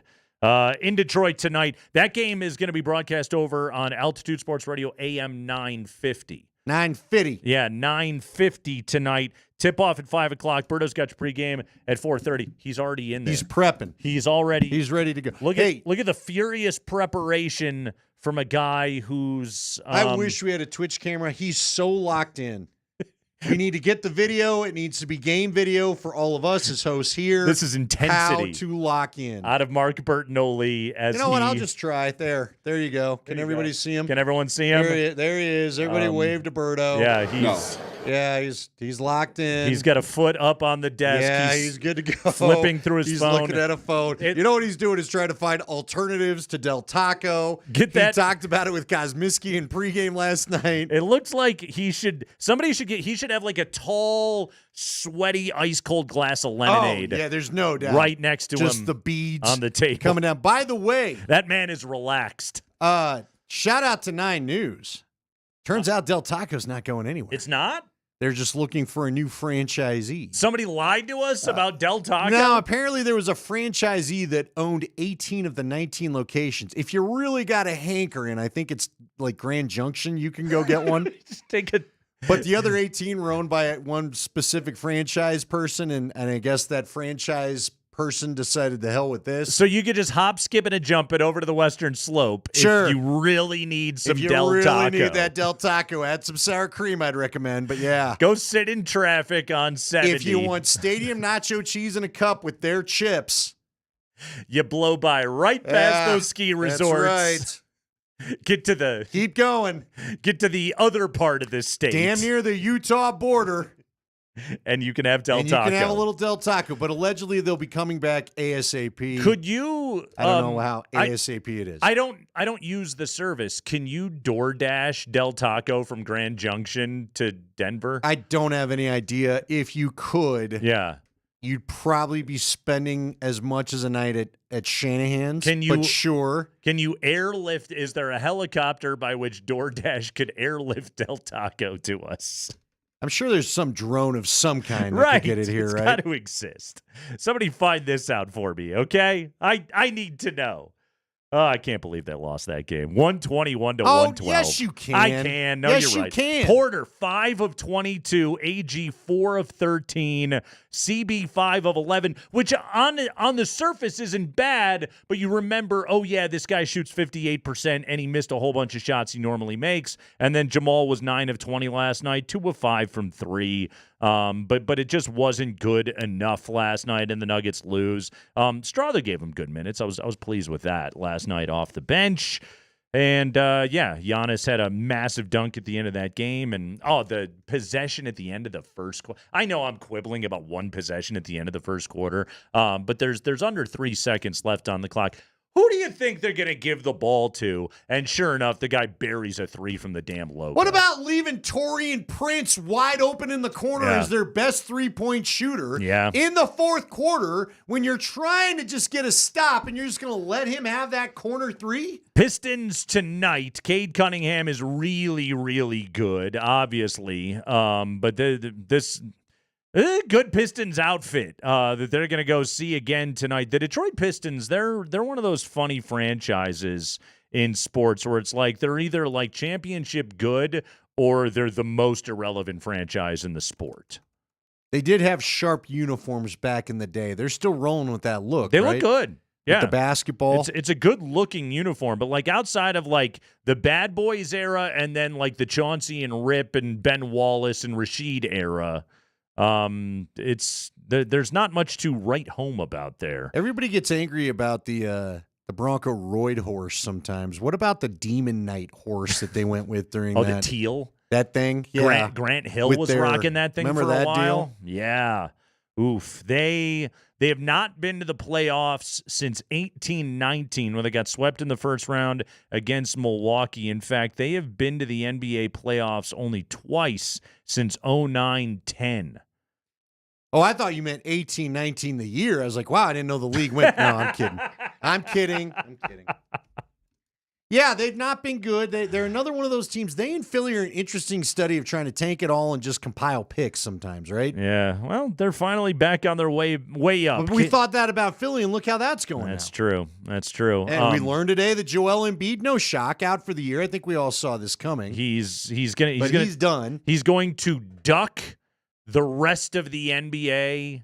The rest of the season, Joel Embiid is done for the year. Is this going to help him? Do we ever see the Joel Embiid we're used to again? Are we going to get, and I love this guy, but when Antonio McDyess had those couple of knee surgeries, came back to Denver, still was a very fun player, was not the Antonio McDyess that would jump out of the gym and throw a dunk down. Is that going to be the version of Embiid that we see where he's still a good player, but maybe not the player you planned on paying $70 million to? Well, the thing that is like he thought his knee was fixed, and then he went out and played on it and was like, it's not right. That's where you start to get worried, is where you're cleared and you go out on the floor and you're like, the athlete knows, like he's out there, nope. This is not okay. Apparently, a new round of imaging this week, Andy, determined that the knee has not responded to treatment protocols that he has received. And the 76ers and Embiid consulted with, listen to this, dozens of doctors and specialists to determine the best path forward for the 7-footer. What do? Do they just like put Embiid in a room and there's like a line of orthopedic surgeons out the door waiting for their turn to go in and see him? While it's open or the imaging's up or whatever, hey, everyone just swing in. Right. Get a good look. Tell me. Take a look, take your notes, and then we'll wait for your PowerPoint presentation. Our buddy Dan Hyatt coming up here in just a few minutes. 2 Nugget stats you need to know, 1 you don't. That's all coming up on the Kreckman and Lindahl Show.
Nuggets and Pistons tip off at 5 o'clock in Detroit. Second night of a back-to-back there in the upper Midwest. Pistons have won 8 in a row. Nuggets coming off a loss against the Bucks of Milwaukee, which is Algonquin for the good land. Dan Hyatt, we talk to him every single Friday. 2 Nugget stats you need to know. 1 you don't, from the finest NBA statistician working today.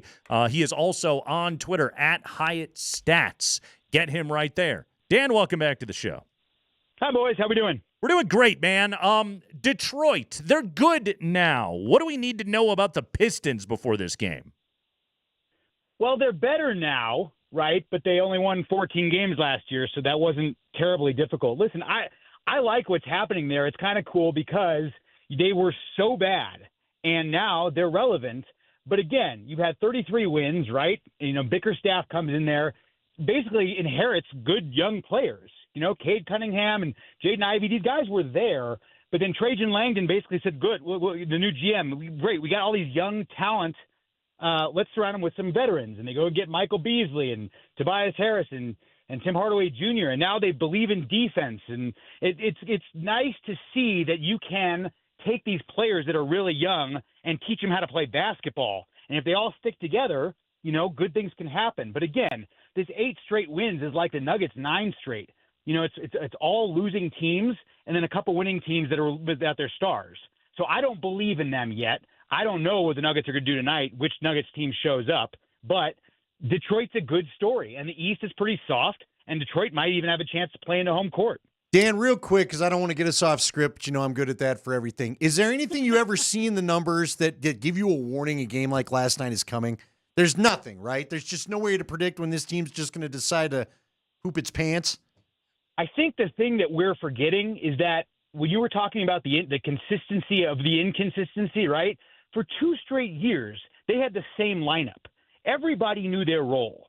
And there was 48 to 52 games every year of the primary 5. And if one was missing for a game or so, Bruce Brown would step in or Christian, and that was it. This year, you've had a really big mix. When Murray went down, Westbrook stepped in. They were successful. AG was in and out all the time. Porter's February was as hot as it gets, and now it's done because he took too much time off. So, no, because Milwaukee's not that good. The Nuggets are actually really good on the road if you look at them compared to other teams. It's about their shooting. And I'll get to some stats in a minute that show that, but, there's not the ability to predict. That's what makes this team a little bit frustrating, except that right now they don't have that identity because they've moved too many pieces around and forgotten what works sometimes on the road against winning teams. Yeah, that's but the difference. Matt Moore had this, and he tweeted this out before. The Nuggets this season, if Jamal, AG, MPJ, or Russ are out, 23-9. When they're fully healthy, 15-12. That makes no sense at all. But, Dan, let's dive into it. Let's start with the back-to-backs. Andy confident they can win tonight. Second night of back-to-back, they've been very good. Why is that the case? Well, I don't know, other than it has been as consistent as it gets, because they're 10-1 this year on the second night. That's the best in the NBA. They're actually 10-0 when Jokic plays. But Malone's been doing this for a while. He's been one of the best. The Nuggets have been the best team on back-to-back since 2018. But this year, that 90% win is historically good. You're talking about the other teams that have won that many games on the second night of a back-to-back. It's 95-96 Bulls, 99-2000 Lakers, 12-13 Heat. And what do those have in common? Jordan, Kobe, LeBron. Now you've got Jokic. So when you've got Nikola in there, you have a chance to win every game. But they're just so much better, especially on defense, with short rest. And it's and huge minutes in the first game of a back-to-back. So, no, I don't know why it is, but it's been so consistent for now 6 years that they're basically putting up 125 right now on no rest, 121 with. And when they're tired, it doesn't matter where they go, especially on the road against high-octane offenses. Their defense has been outstanding. They just have a sense of urgency, or there's something about the way that they're scheming that's working better when they don't have fresh legs. Looking back at last night, and we talked about this in the opening segment. Points in the paint, they dominated last night. Rebounding, they dominated last night. Fast break points, they dominated Milwaukee last night. They just had a bad shooting night. Okay, Michael Malone wants to see those things, process over results. He didn't really seem that frustrated last night over anything except for the free throw disparity. Are we making too much of last night's game? Yeah. Yeah, and it's easy. It's easy to do because you're like, God, you needed that win because you got Boston coming up, and second, Detroit tonight. They're a winning team. But look, those paint glass transition. That's Coach Malone's big three, and they won those handily. They are 52-7 in the last 3 years when those three categories are won. Last night was the seventh such loss, right? Wow. So that's why he's not frustrated, is because they missed 16 layups, whatever it was. 19. Jokic was 9 for 9 on layups, and the rest of the team was 17 for 33 on layups. Yeah. Right? So he knows that they did the things that it takes to win. They just found a way to lose. But that's the consistent part about this inconsistent feel, is that if they keep winning those three categories, they're going to win way more, and they're going to win in places like Minnesota and OKC if those three categories are taken care of like they were last night. Talk to Dan Hyatt every single Friday here on the show. He joins us on the Ramos Law Hotline. Car accident, you need Ramos Law, a medical doctor and attorney. Visit ramoslaw.com. All right, 2 stats that you need to know. How about that, by the way? 52-7 when they win those 3 categories last night. The 7th such loss. That's annoying. Now's where it gets weird, everybody. Dan Hyatt with your stat you don't need to know. What's really weird is you guys started to touch on it, and then we went to commercial. But the teal days of the Pistons. Okay. So it was one of the first things I thought of today, because I'm looking at this Pistons team. I'm thinking, they got the retro look. There's a little bit of bad boy attitude in them. Isaiah Stewart is basically your version of the bad boys today. But again, it goes back to that teal era and the redefinition of that team. I love that story. The first NBA mascot, essentially, right? The official one. Nate, you know this one, your boy, Chicago. Benny the Bull? Yeah, 1969. It was basically debuted. Nice. And those bad boy Pistons, though, as all these teams are kind of, having their identity and figuring some stuff out, and then you had the expansion, those bad boys basically, 2 years with Scott Hastings, they went from the mid-'80s to about 92. Chuck Daly leaves, Isaiah Thomas leaves. And then all of a sudden they're not making the playoffs. But then Grant Hill showed up. You guys absolutely touched on this. And then Doug Collins was the GM, makes himself the coach. And then they decide, you know what, we need to we need to get away from the bad boys, get our fan base a little bit younger, get some kids, do some things. And what do? They went to the focus groups, right? What was the color that was the rage back then? And it was teal. Yeah. It didn't lie. Marlins, Sharks, you got Jaguars. The Charlotte Hornets. Every kid had that starter jacket. They were all in it, and the Pistons fans said, "No, we like our red, white, and blue. We don't want this." And then there was one Pistons exec who basically asked, "How did we go from bad boys to being so soft so quick?" So what's really funny is which I dove into today was, all right, so '94 they introduced a mascot named Sir Dunks-a-Lot. Have you heard of him? No, but now I'm Googling him because he's long dead. So he's there for a couple. He might be alive, but the mascot's not there anymore. So he's there, and he's doing all these dunks. He's like the Phoenix Gorilla of the Pistons. High-flying dunks, super tight tights. Oh, he's yeah. got a nice mask on. Yeah. And at some point, someone I think it was someone from the Detroit Free Press said the only time fans get actually excited for his dunks are when he's giving out free pizza. No one liked him, and now all of a sudden you have this new uniform with different colors, and everyone's pissed. So finally the execs say, you know what, listen, we made a new design that's got a horse in it. Let's actually get a mascot that can be kid-friendly and that we can feel good about. And that was the one thing they did well, which they introduced Hooper, who's now this horse. And he's not like a big fat horse, like a dinger-sized guy where it's fumbling and mumbling and whatever. He's got, pants and he's relatively fit. But it was about horsepower, right? That's how the Pistons still kept their automotive ways, but redefined who they were. So, but again, it's just my stat was basically just looking back at these. There's 19 mascots in the NBA that don't exist anymore that did. Sir Dunks-a-Lot. Sir Slam-a-Lot, actually. It was Sir Slam-a-Lot was the name. And he's long gone. But again, pour one out for the 3 years that he was there, and probably 3 years longer than he should have been.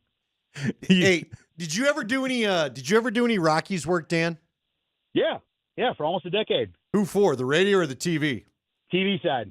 You're where one of the radio guys punched Dinger one time in the booth, didn't you? You've heard that story, haven't you? I've heard the story. I don't remember why it happened, but I mean, he wasn't the first person who wanted to punch Dinger. Yeah.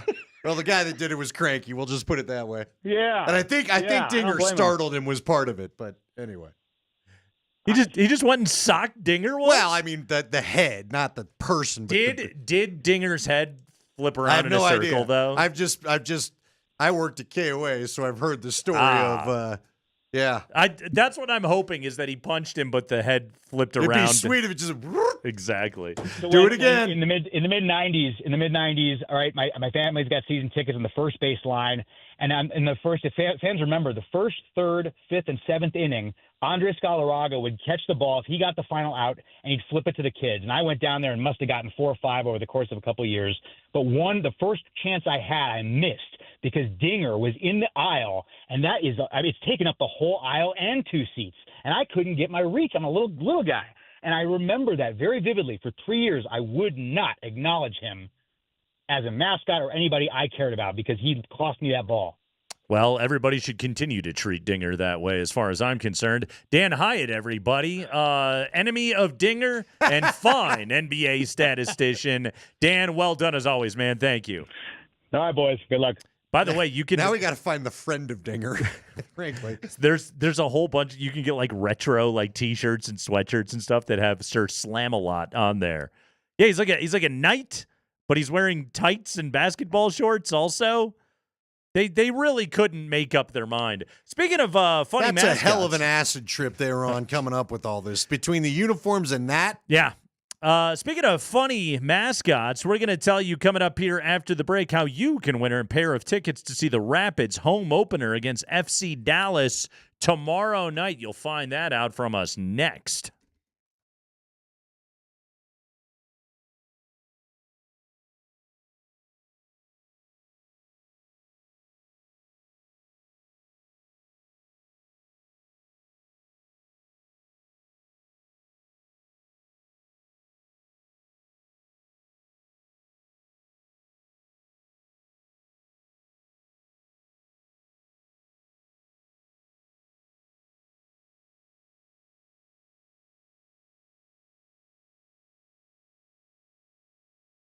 Hey, it's Nate Kreckman here for Roller Auction. If you are looking to outfit your kitchen, whether you work in a restaurant or just your kitchen at home, go to roller.bid right now and check out the latest auction that they have that is open for bidding, available to be bid right now. Surplus assets to the continuing operations of quality restaurant equipment. This auction is up right now at roller.bid. And there is some great stuff, some great supplies available to you. Dishes, pans, knives, by the way, brand new, fantastic kitchen knives that you can use to really up your culinary game. This is all available to you right now at roller.bid. Spatulas and much, much more. Be a professional chef. Cook like the guys on the Food Network right there at home. Go to roller.bid right now and check out this restaurant equipment auction that is available to be bid right now at roller.bid. That is roller.bid.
Voodoo Glow Skulls, Andy. They're in the Punk in the Park lineup. We'll be giving away tickets to that huge festival coming up this summer. We're very excited about that. We are also giving away a pair of tickets to the Rapids home opener against FC Dallas tomorrow night at 7:30. Andy, don't miss the Rapids MLS home opener and retro ski night when the Rapids take on FC Dallas tomorrow night. The Pids can't wait to welcome all their fans back to Dick's Sporting Goods Park for the 2025 season. Tickets on sale now at coloradorapids.com, or you can win a pair of tickets here on the Kreckman and Lindahl Show at 303-504-0925.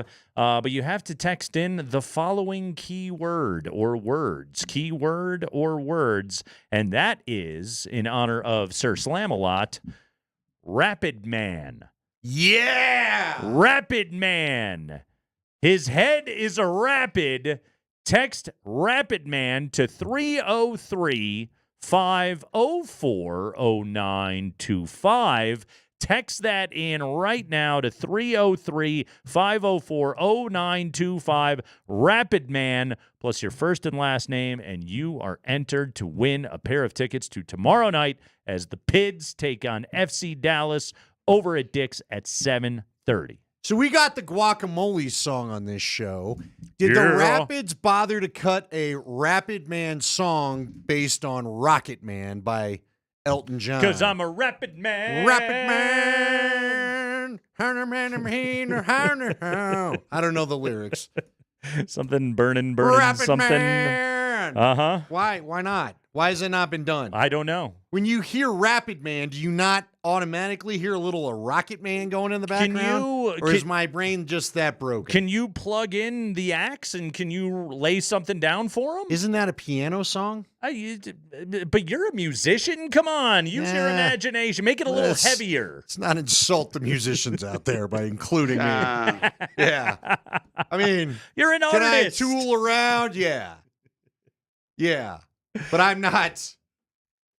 You're going to need to throw tabs my way. I'm not reading any music with you. I can't put you in the singer-songwriter category. No, I'm not. No, I'm not going to be. I'm not going to be playing a coffee shop doing the boom, boom, boom, boom, and then you're strumming a little bit. Come on, I recorded the Guacamole song. You could do it. You could do it. Yeah. I'm still not sure how we legally got that done, but kudos to you. All right. I never considered the legality. That's how we got the legal part of it done. We're going to talk to, by the way, Nick Clifford of the CSU Rams coming up at 4:20. Rammies at home tomorrow against Utah State. Huge game up at Moby tomorrow afternoon. 2 more to go before the Mountain West Tournament. Can CSU get hot and go to the dance? We'll talk to Nick about that coming up here in just a few minutes. Andy has got a mock draft trade for me. Yeah, so I was tooling around the mock drafts here, trying to figure out whose mock draft I saw. Still have not figured it out because I don't know where all these mock drafts are hiding. NFL Network's really streamlined their production. I found Daniel Jeremiah's. I found Lance Zerling's. Bucky Brooks is up there, but you already read that. And then I came across one Dan Parra. Dan Parra. Dan Parra has the most interesting one I've seen yet. I like it. Okay. Should I be clicking on more Dan Parra? I guess. I like it, man. He's getting nutty. He's not looking to just cut and paste someone else's mock draft. I like it. And sell you the same crap. Dan Parra has the Broncos trading up to 15. Okay. Who do you guess they're trading for? Trading up to 15. To the Atlanta Falcons pick. Yeah, Falcons at 15. To take. Genty?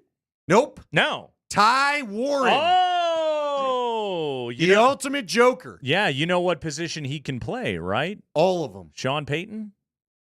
I would say we need a joker. Trying to find a goddamn joker. Yeah. You know what, George Payton? That's my favorite one of all of them. I love how annoyed he is with it. By the way, Genty going 12 to the Browns in this one. And this is also interesting. Wait, how did the Browns get the 12th pick? He's got trades all over the place. Oh, okay. I like it. Let's see. I like this Dan Parra cat. Yeah. Who did he? Let's see. I don't know anything about him, but I like it. It's a trade with the Cowboys, which means the Cowboys would give up that. How about that? Browns trade with the Cowboys and end up taking the guy that everybody thinks Dallas is going to take. Wait, trading 2? Is Dallas going up to 2 in this? Nope.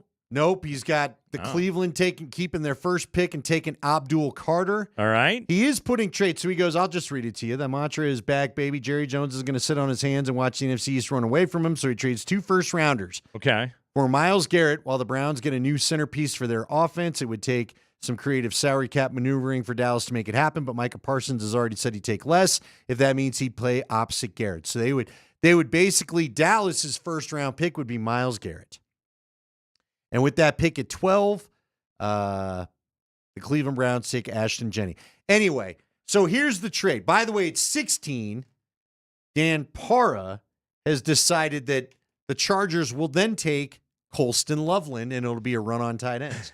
That makes sense. Harbaugh would have coached Loveland at Michigan, so that would make an awful lot of sense. You know Harbaugh is going to want him. It was one of the things that Cosmiter pointed out of like, hey, wouldn't it be fun to take Loveland ahead of Jim Harbaugh in this draft and kind of stick it to that guy? That could be kind of fun. And that means the Chargers are trading with the Cardinals. Also, did you see we got further context into Harbaugh's bad grade in the NFLPA report card? Yeah. Yes. Wasting time. A big part of the head coaching grade was about, do you make efficient use of the player's time? And it's been revealed that Jim Harbaugh does not make efficient use of his players' time, that the meetings have a tendency to drag on, including things like Harbaugh reading Shakespeare to his players. Yeah, they don't need that. That was like that line coach from Cleveland showing every animal and how it attacks. Right. Who you have to be like. Apparently, Harbaugh's really into the St. Crispin's Day speech from Henry V. Yeah, I'd be like, bro, I don't need this. He likes to get into that. Text me a link and I'll maybe look it up, but I probably won't. Okay, so with this trade with the Falcons, is this too much for your joker position, Tyler Warren? It says here, let the tight end race begin, sensing that he could miss out on the top tight ends in the class. This is from Dan Para. If he sits back and waits, Sean Payton sends the Falcons his first, third, and fourth round picks to jump from 20 to 15 in order to secure Warren. That is pricey. A third and a fourth to jump 5 spots from 20 to 15. Wow. Do you have the chart nearby? I don't. I mean, I'm assuming this guy's done that sounds about right to me. Honestly, just hearing it on the surface. Here's my problem. Like, if it were to say 4th and 5th, then heck yeah, I'm doing it. Losing that third, like, to me, a third rounder should still be a possible starter in his first year at some point. Quinn Miners was a third round pick. Yeah, man, of I don't know Payton's. that I love that. I don't know. Giving up the third is Jonah what I have Ellis a problem with there. was a third rounder. I mean, he's got. He's gotten dudes in the fourth. Like, those are you can still get good football players at that point in the draft. The other thing about that point in the draft is that's where you sort of stop getting into the stacking players and you start just like drafting dudes you like, dudes that kind of fit your stuff. Your guys. A little bit better. And what did you say? Is it Trey Smith out of KC? Wasn't he a 4th or 5th rounder that now they're franchise tagging because he's their best O-lineman? Quinn Miners, third rounder, best O-lineman on the Broncos. Like, this is not unheard of. You can get you can also draft nothings at that part of the draft. I mean, you can also draft Damari Mathis and Gamblin Iyomo Wazarike in the 4th round. So it's the NFL draft, okay? Obviously, we know that nothing is guaranteed, but man, that's one of the things I like about Denver in this draft is that they have all of those picks. A third and a fourth that's spendy to me, right there. It does feel spendy, but if Ty Warren is the joker, are we worrying too much about the backside? And again, because I feel like I haven't checked the text line, but I'm sure it's coming. What's the joker? The joker is the do-it-all Swiss Army position in Sean Payton's offense. I would say we need a joker. There's new reports regarding the insider beef, Andy. Have you seen this? Oh no, what's this now? We've got new. Why is this the story that won't go away? Clearly, this is the most boring combine in a decade. Because everybody keeps reporting on Jordan Schultz and Ian Rappaport over anything at the combine. I will fully admit I'm way more invested in this story than anything happening at the combine. I will fully admit that. According to PFT, this is from Pro Football Talk, but PFT commenter, the Barstool guy, Eric Sollenberger, has supplied more information about the allegations that Jordan Schultz made against Ian Rappaport. Jordan Schultz, according to PFT commenter, accused Ian Rappaport of telling people that Jordan Schultz gives Uber stock to agents in exchange for scoops. Really? Rappaport denied that to Sollenberger, but apparently Ian Rappaport is telling people, according to PFT commenter, that Jordan Schultz is trading stock for scoops. So he's buying his scoops, essentially. Yes. Which, that would make all the sense in the world to me. Like, if you're an NFL scoopster, this is the old college football version of the $100 handshake, right? Hey, if you text me where your guy is going 5 minutes before you text Schefter, well, I got some shares of Uber in it for you, baby. To be fair, aren't they all, in a way, buying their scoops? I haven't seen Schefter do it as much, but Ian Rappaport makes sure you know every agent that got the big deal at the time it was signed. They are all so-and-so represented by. It's like, we don't care who he's represented by. They are all in the pockets, man. So, yes, apparently Jordan Schultz, though, he's thinking I could hand you $100 or I could give you future wealth. How about some Uber stock? Well, again, he's the son of the old Starbucks CEO. He is. So probably got some money to play with. And he's using it to apparently buy scoops, at least according to PFT commenter. And Jordan Schultz did not appreciate that accusation from Ian Rappaport. But did he deny it? But Rappaport denies.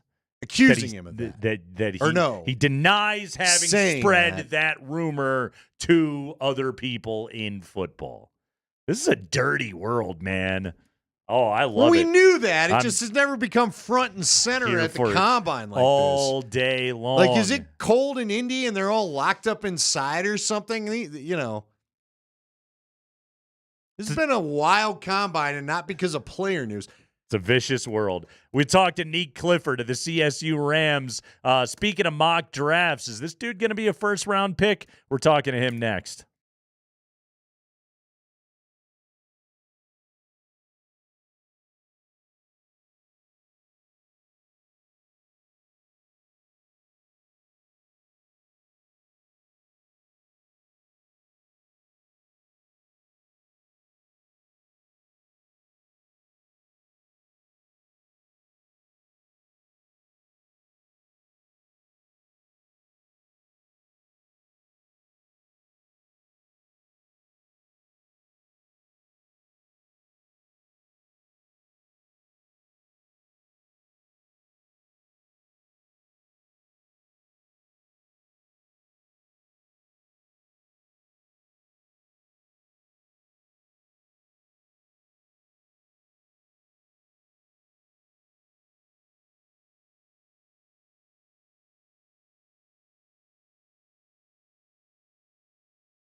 Good Tuesday morning, Colorado. Well, one more warm day before our next cold front. The winds today will...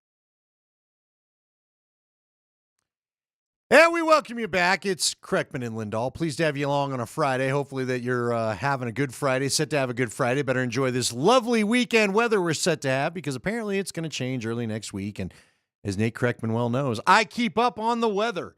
By the way, you're going to be able to join us out on a remote next week, so make sure you keep listening for that. It'll be Thursday. We'll tell you all the details. It'll be down in Parker, as we haven't been in Parker in a while, so it'll be good to get out and see everybody. We're going to try to talk some college here in just a second, or we're going to take an ID. I'm not sure which. Is Denver Nuggets basketball. Altitude Sports Radio 92.5. We are not carrying the Nuggets We are game. not, and we're not set to, but yeah, they're going to be on at 5 o'clock. You want to catch that game at 9:50. Parker, Denver. We're going to just try all the This is IDs. Colorado So Avalanche hockey something on has gone Altitude terribly Sports wrong. Radio. Technically, it's not 950. even pregame yet. So anyway. We do have a Nuggets game and an Avalanche game tonight. We do. We got a lot going on. We do have all those things. How about this? What are we? 90 Good seconds into Tuesday this? morning, Colorado. Well, one more warm right, day before yeah. our Good. next... And speaking of Good weather, Tuesday morning, Colorado. Okay, we're now a minute 45 into this segment. We have not been able to reach our guest on the phone, and we have had three things fire over the air that are not us talking. if this was KOA, I'd say the news booth was playing. Is this? But this is technically the alternate studio. Is this as bad a radio segment as you can do, right? Well, Nate, you and I are still on it. I don't know So if that's I don't know. helping. Yeah, better than nothing. Calm down. I could pick some worse people. Not gonna, but I could.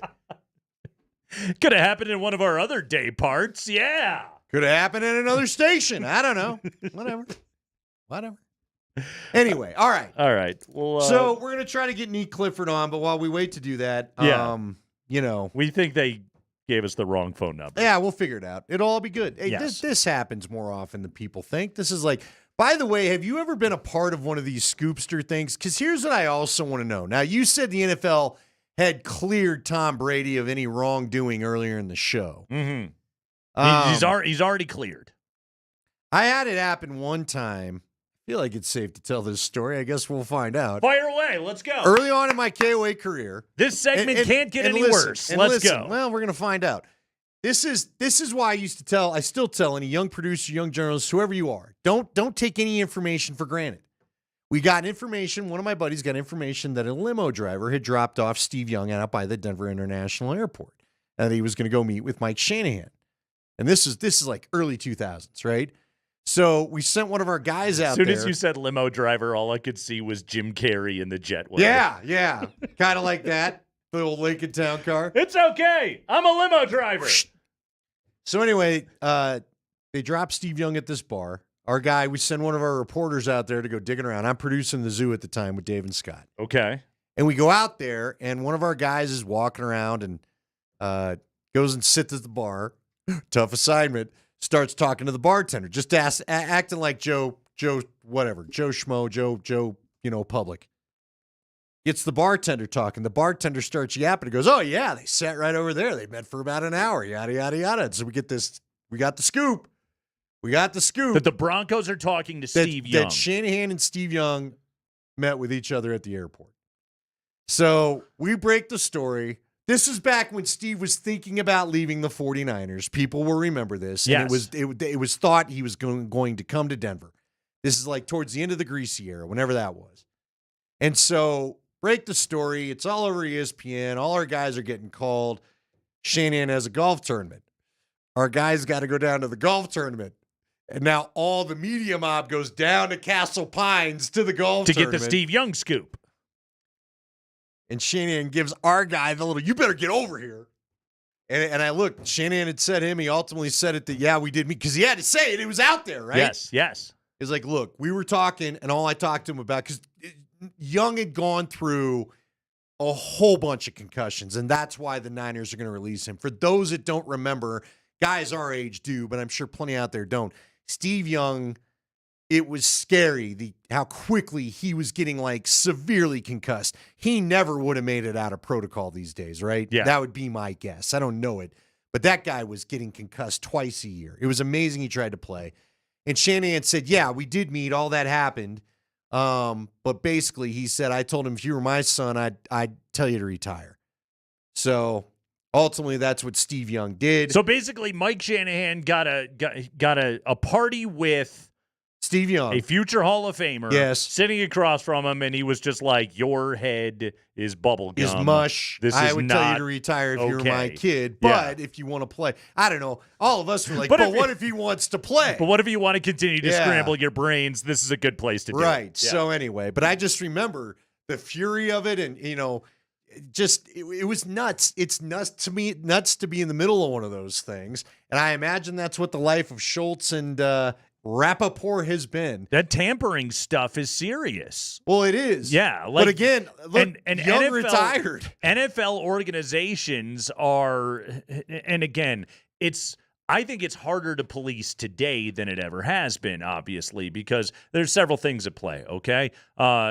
Number one, like everybody knows everybody in the football world today, the ease of communication, of texting and everything else, that didn't exist back then. To your point, like in Shanahan's day, they just would have had, they have to have a face-to-face meeting. Today, they do it over Zoom. They do it over text message. Hey, can you still play? No, I really don't think I can. And boom, that's the conversation right there. But this involves flying into the airport, having lunch or whatever out there and discussing it, having it get spotted. So it's just such a different world today. But they were super paranoid about it back in the day. Oh, yeah. Trust me. I don't think Mike was like, dude, we were having a conversation. I told the guy to retire. Don't you pop me for tampering or whatever. We did, CJ and I did the Elway show, but we used to have to come in and tape it in the morning because John wasn't available in the afternoons when we were on live. And in one of our conversations during the 2011 season, John Elway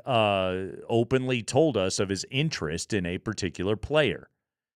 And the moment that the interview ended, our boss got a phone call from the Broncos that was like, you have to delete that right away. Now, this wasn't live on air, and because of the station's relationship with Elway, our boss chose to comply.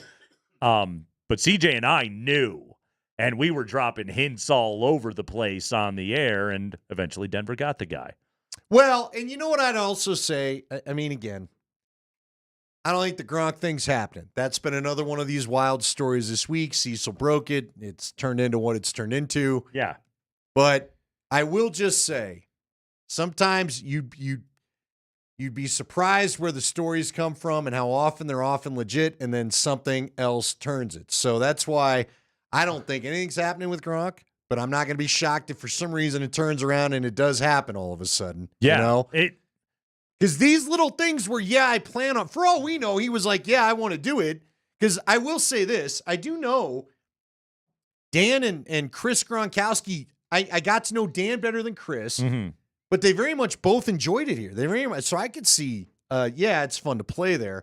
The NFL, as this thing gets, it's almost like the NBA. You brought up a perfect point. So is Tom Brady, follow me here, is Tom Brady getting closer to being the new LeBron James of the NFL? Like LeBron can go and talk to any dude he wants to. You can call it tampering, but they're playing internationally all the time. Right. How are you going to stop that? You know what I mean? Right. And like you said, Tom Brady just has friends and peers, so I do believe there probably was an intent to just have a conversation there that maybe turned into more. All right. CSU back in action tomorrow afternoon, Moby Arena, taking on Utah State. 3 games to go in the regular season. Andy, check your calendar. It's March tomorrow. Let's talk to the best college basketball player in the state of Colorado. We are joined by 5th-year senior wing, guard, forward, everything guy, Neek Clifford of the CSU Rams. Neek, welcome to the show. How you doing, man?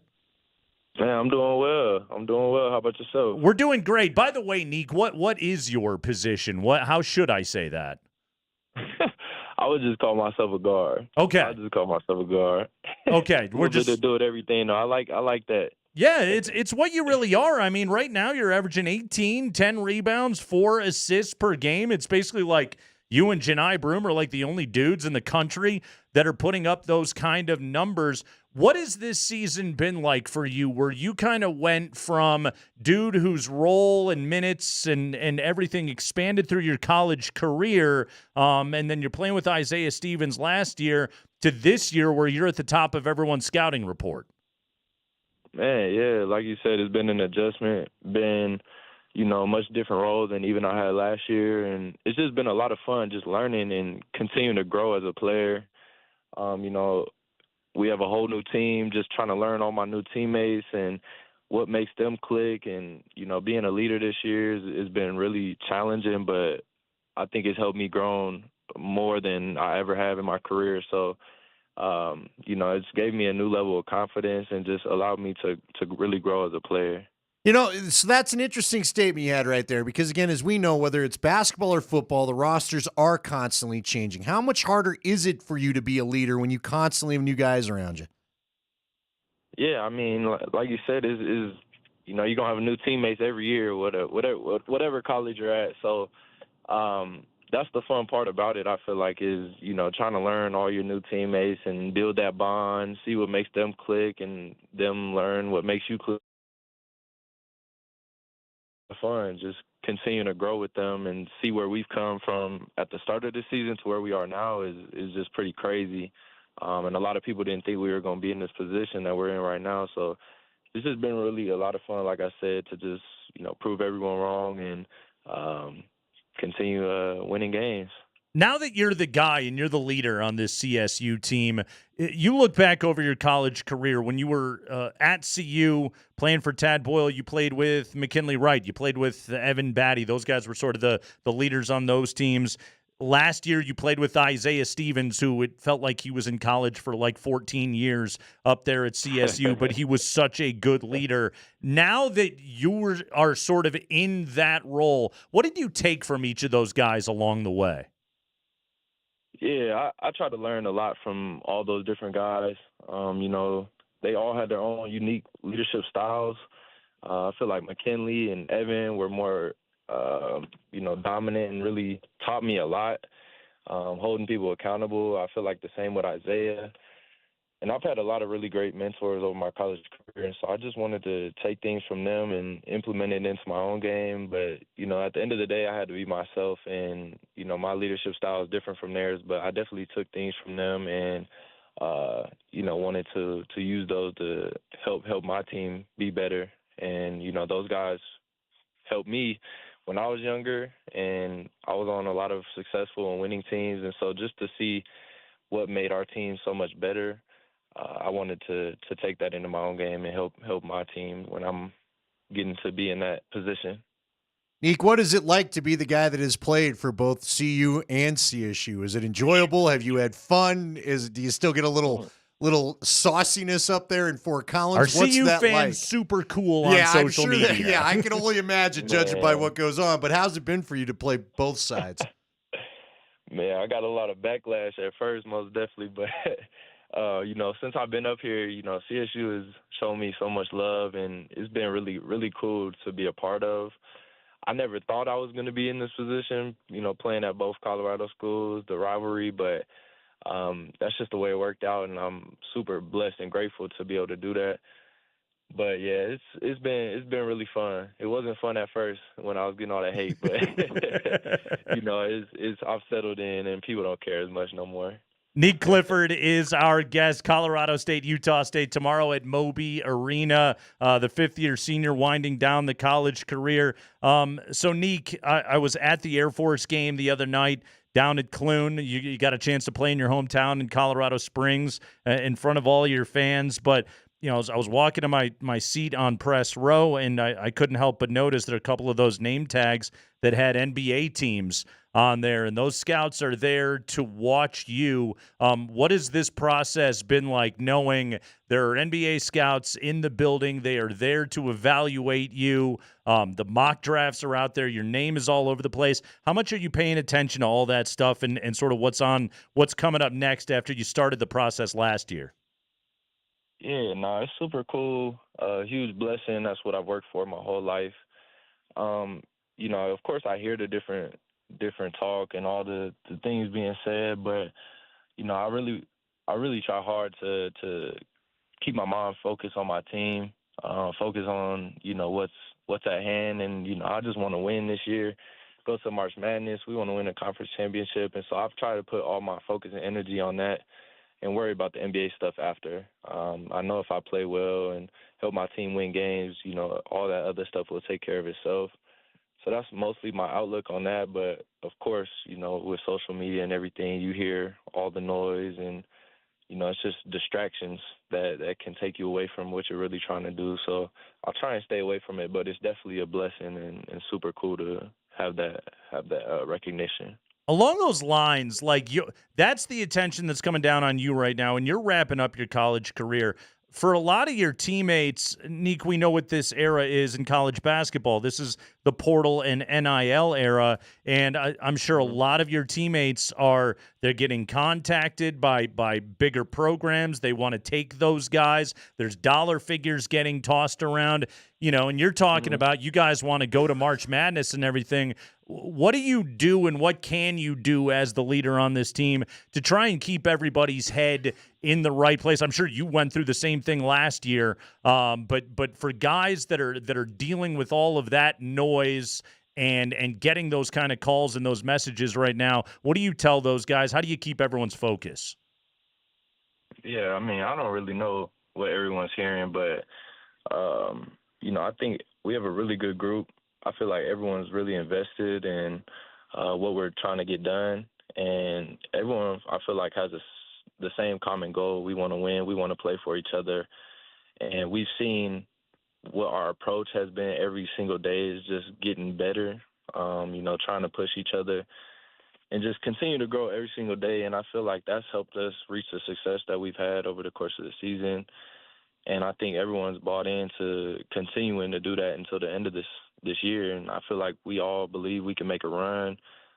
We all believe we have the pieces we need to win a conference championship and, make a run in the tournament. I feel like we all have that belief, so it's just continuing to trust in that, continuing to, be bought in, but I don't feel like we have any guys that are selfish or, worried about the wrong thing, so we're definitely in the right position right now. Yeah, it's a testament to Nico Medved and what he's done up there. Nick, last thing.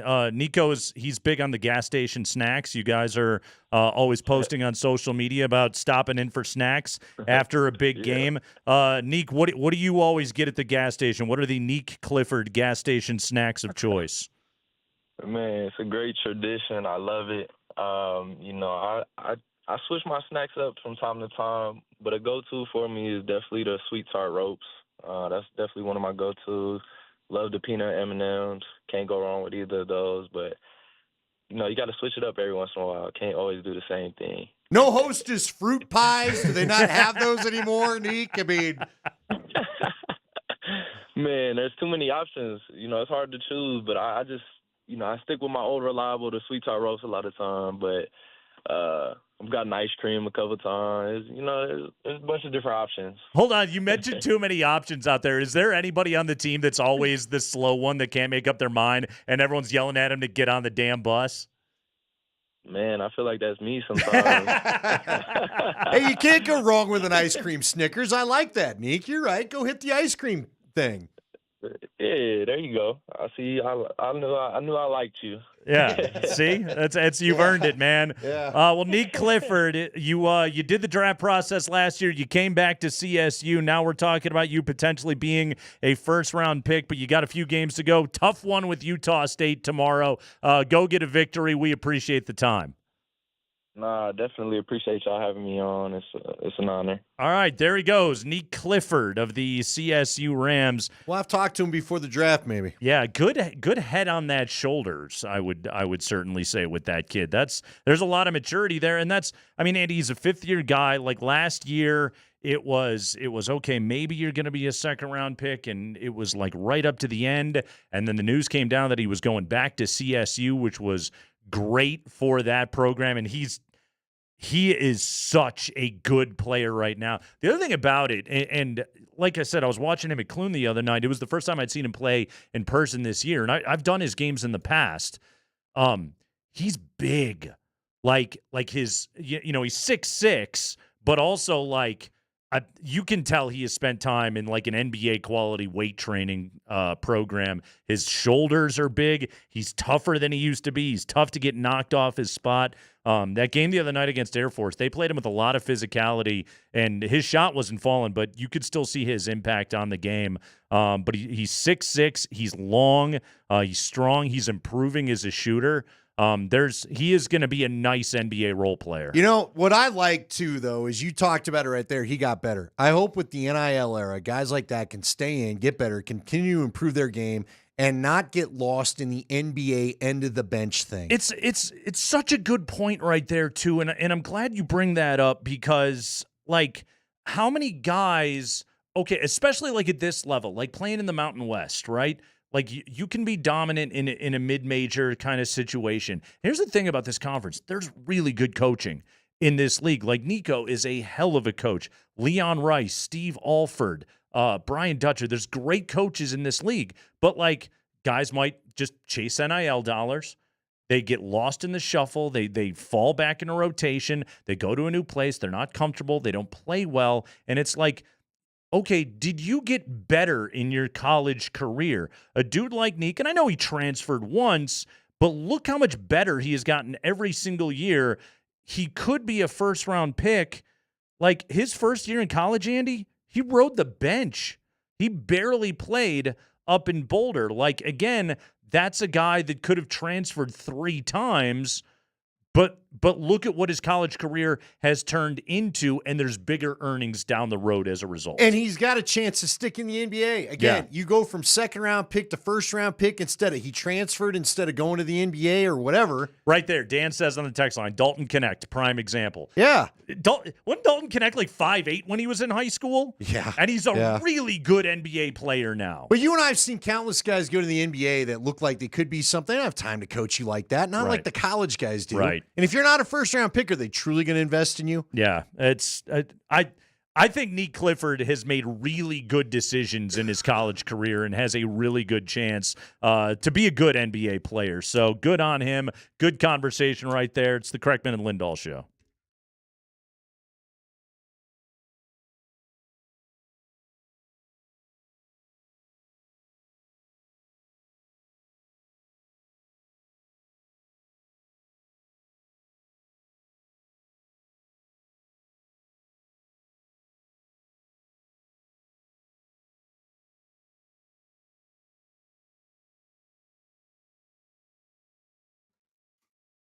Hey guys, Andy Lindahl here for the Rocky Mountain Men's Clinic. Are you dealing with erectile dysfunction? Not something fun to talk about, probably not something fun to hear about, but if you are, there's a place that can help you. It's the Rocky Mountain Men's Clinic. Don't let ED be a relationship destroyer. Don't let it contribute to things like depression or pulling away from your partner or ruining your relationship, leading to divorce. None of that needs to happen when you've got the folks available at the Rocky Mountain Men's Clinic because they have treatments that work when pills and herbals fail. Treatments with success rates well over 90%, and some that can have you lasting an hour or more if you desire. Rocky Mountain Men's Clinic has served the Front Range of Colorado for nearly a decade and has successfully treated tens of thousands of men.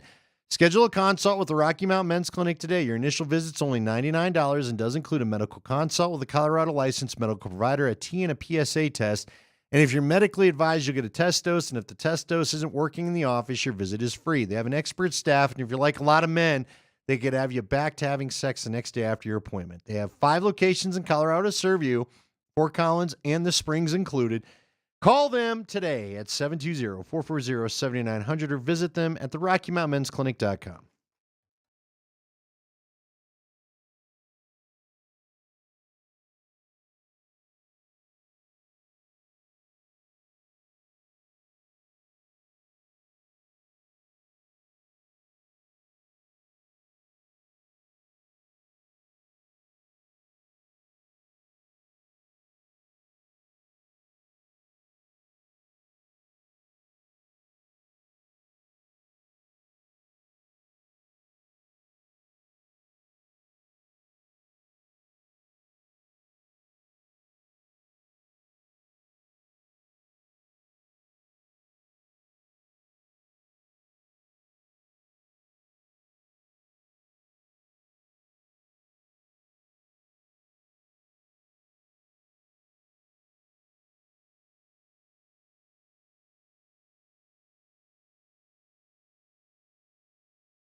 Scott Friday, we have got Nuggets breaking news ahead of their matchup tonight against the Pistons, tipping off here in just about 10 minutes. Andy, what do you got for us? From our Katie Wingy, who put it on her Twitter account, she's saying that, in fact, Aaron Gordon will not play tonight. They had tweeted out earlier in the day that he was doubtful or questionable or whatever the designation is, but he's now not going to play tonight. It's because of an ankle injury he suffered last night. Just says it doesn't feel quite right. So he's not going to play tonight. This isn't with the calf, although I think they probably would have been cautious with the calf on back-to-back nights anyway. So either way, he's not going to play. But maybe it's not the worst news, Nate. You had a very interesting stat, or at least stream of stats, about what happens when at least one of the starters misses today. Yeah, it's beyond bizarre. But this season for the Nuggets, if Jamal, Aaron Gordon, Michael Porter Jr., Russell Westbrook are out, that's or, not all, but or. One of them. The Nuggets are 23-9. When they have everybody, they're 15-12. Yeah, explain that.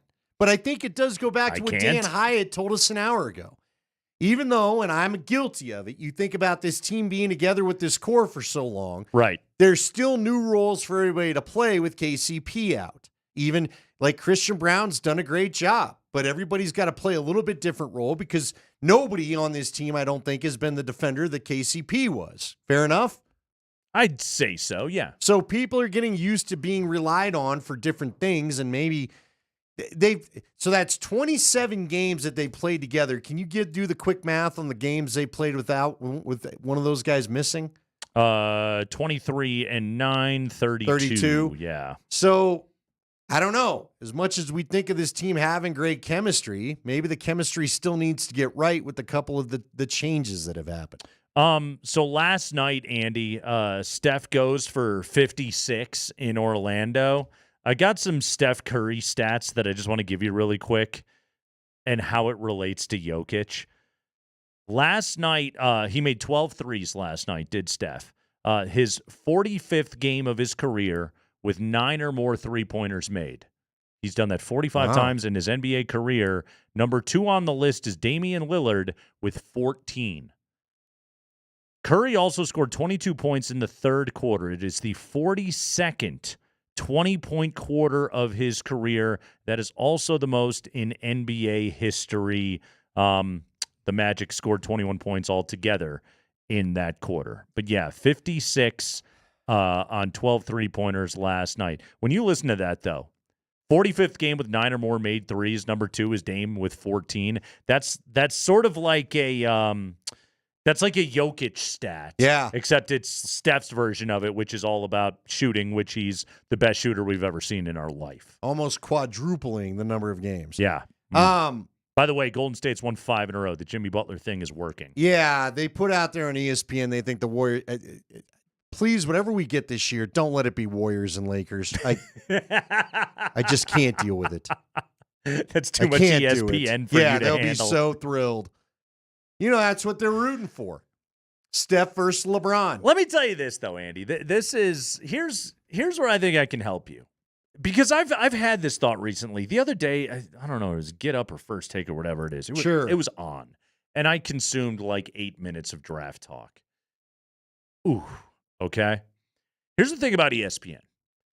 Is it's such a large media entity. There's good ESPN and there's bad ESPN is the problem. Most of the bad ESPN is their daytime television lineup. But, like, you could go to ESPN's website and, I mean, like, the quality of work that you get from reporters doing long-form stuff. Jeff Legwold's work on the NFL draft this week is just, it's must-read, absolutely. Anything, Kevin Pelton is writing on the NBA, hell yeah, like, give that directly to me. Legler's stuff on the NBA, I think, is absolutely fantastic. So much of it, like, I was reading Jay Billis's college basketball, his top 68 going into the tournament. There's so much good content in there. It's just somehow that doesn't pierce the bubble of their television network, which if it doesn't have Stephen A. Smith screaming at you, and I find Stephen A. very entertaining, I just don't take him seriously, but if he's not there to scream at you, they don't want it on their air. Yeah, it's disappointing because they used to do NFL Live in particular was such a great show forever, where they would break it down, they teach you things, they give you in-depth stuff. I'm with you. And I love like the stuff Mina Kimes does and Ben Solak does. Like the podcast they do together, I think is wonderful stuff. I think Bill Barnwell is great on the NFL. It's just like there's all of that stuff, and then I turn on the TV and I have to listen to Kendrick Perkins, Yeah. Like that's what's so weird about that whole empire that they have. And I'll say this for JJ Redick, he used to bring some balance to that thing. He used to come, he wasn't afraid to show up and say, listen, you guys may not like it, Jokic is the best player here. Now, Rudy Gay was on there yesterday saying, yeah, he is, and the Nuggets are still scary. Yeah, Rudy Gay, he had half a brain. He won't go anywhere at ESPN, I promise you that. Yeah.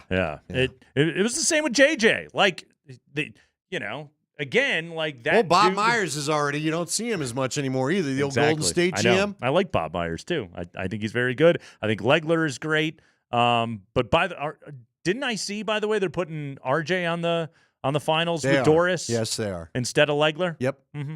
Yeah. Richard Jefferson, Doris, and Breen. And Breen. Yeah. Bang!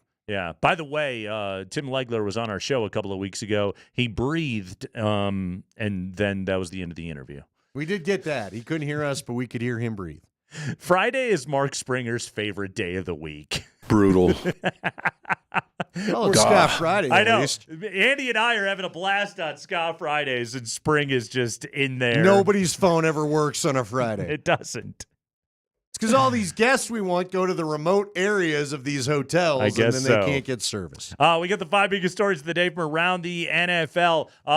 We got to hear from Shadur Sanders coming up here in the High Five. Plus, the Giants have a new dalliance at quarterback now that Matthew Stafford is going back to the Rams. That's all coming up next.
Let's dive right in. 5 biggest stories of the day from around the NFL. We got quarterback news all over the place. Not a problem in Denver. Broncos got their dude. They just need a joker now, but there's other quarterback things happening. What's going on, Spring? It's the Friday High Five. Yeah. It's brought to you by Bet365, whatever the moment. It is never ordinary at Bet365. So the Rams announced today that they have agreed to a contract restructure with Matthew Stafford, who had 2 years left on his deal. No terms about or dollar amounts are known, but Pro Football Talk writing that this gives him money that is more in line with other well-established quarterbacks in the NFL. Yeah, I think Stafford was looking around going, Tua's making what? Trevor Lawrence is making what?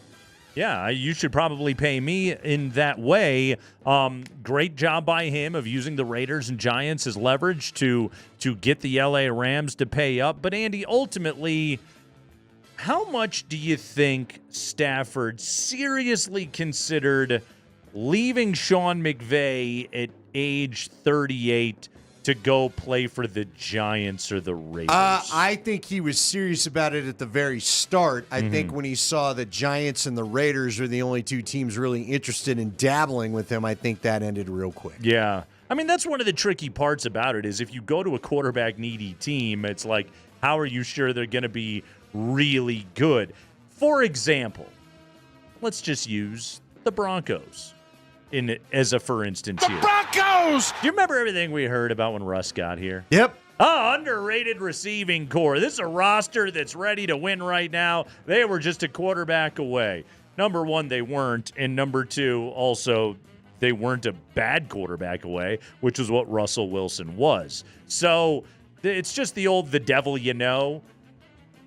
You're a good team in LA. You've got weapons that you're comfortable with. You don't need to leave Puka Nacua right now. You've got a good offensive line in front of you, and most importantly, do you have a coach that you have great chemistry with in McVay? They've won a Super Bowl together. Well, and do you want to go to New York, for example, if they even would have traded you there? His options were to go to the division with the defending Super Bowl champions or the division with Patrick Mahomes. Right. Yeah, I'll just stay in LA. Yeah, it's you get to stay in a place where no matter what, you're a contender to be the best team in the division. You're a contender in the NFC, and you play in nice weather. You play in nice weather, and if you can get through an entire season, you've got an opportunity to go and win something big. You also have a chance to play for the best damn ownership in all of North American professional sports. Go ahead, Spring. High five. All right, so the Raiders and Giants both miss out on Matthew Stafford. Nothing shameless there, by the way. Continue, Spring. Let's start with the Giants. According to Adam Schefter, the Giants are now including Aaron Rodgers in their search for a veteran quarterback. Why? Why would you do this? Get out of my dreams. I'll tell you why. Get into my cab since it's just cross town. Because Brian Daboll and Joe Shane are desperate. Well, do you think they draft? Here's what I want to see. Sign Aaron Rodgers. Well, I don't want to see him draft Shedeur because I don't want Shedeur to be exposed to that. But draft a young quarterback and let's just watch the circus roll. I think Aaron Rodgers with the Giants is fun. Obviously, he already knows all the reporters in the area, so he would have that going for him. But, yeah, one of the weirdest thing about that organization is the fact that Mara put out a press release to announce that he was keeping Brian Daboll and Joe Shane in their positions, but basically, like, he, in so many words, wrote, they're on extremely thin ice. You're on notice. And they have to win immediately. Well, also, like, when that's the edict, given what that team is and where they're at, you're asking them to take shortcuts, which 98% of the time in the NFL, that doesn't work. Right. Like, that's where somebody from the Mara family and the Mara and Tisches, they've owned the Giants forever. They should be better at this than to realize that putting that kind of pressure on a coaching staff with that poor of a roster is not a good idea. Yeah, but he doesn't know any better. This is how they react. You know, I'm angry. Yeah. You I gotta let my fans me know. On Hard Knocks last year, and so I'm gonna pay you because I owe you a lot of money. Yeah. I'm gonna also make it miserable for you. Spring. High five. All right, now to the Raiders. According to Adam Schefter as well, the Raiders will now explore veterans like Sam Darnold, Russell Wilson, and Justin Fields. Please let it be Russ. I just want to see if Russ and Pete can really stand each other again. There's no way I buy that for a minute. Please let it happen. I'm so with you on this. Like, for content, please let it be Russ, because it'll be hilarious. It'll probably be Sam Darnold. You and I talked about it. We don't buy this for 1 second. No, I don't think Pete Carroll wants to do business with Russ again. No. The dude tried to get you fired. Like, sure, you guys got together and, like, had dinner or whatever. Like, Russ was a part of the going away party. That's fine.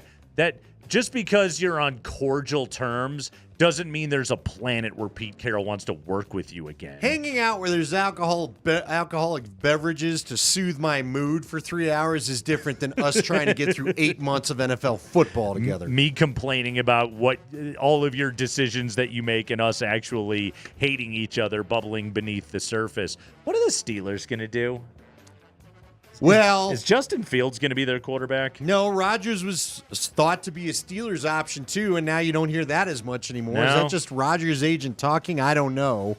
I don't know what they're going to do. I really don't.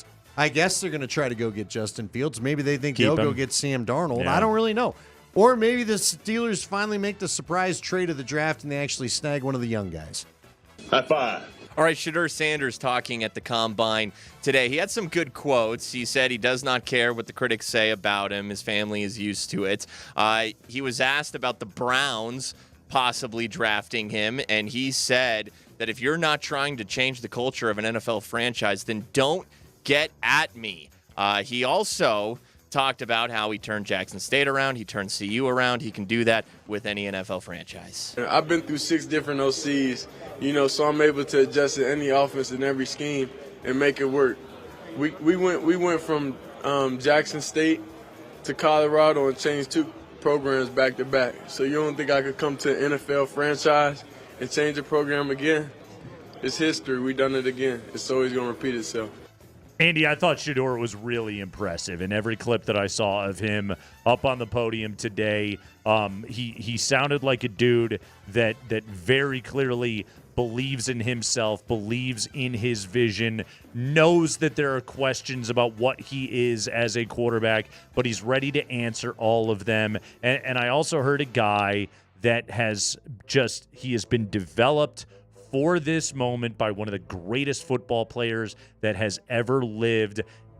His dad's not Marv Marinovich, okay? This is Deion Sanders that we're talking about, and Shadur Sanders has essentially been a professional football player already for many years before he even gets to the NFL. He is built to handle New York if they choose to do it because, again, he knows the spotlight. Now he's still going to have to perform, but I think he's one of the quarterbacks that could handle what that city is for what he's been through in his young life already. Yeah. That said, the answer I like best out of him, and Mike Kliss tweeted it, and I'm surprised more people didn't pick up on it because he clearly knows what was out there last year about Caleb Williams.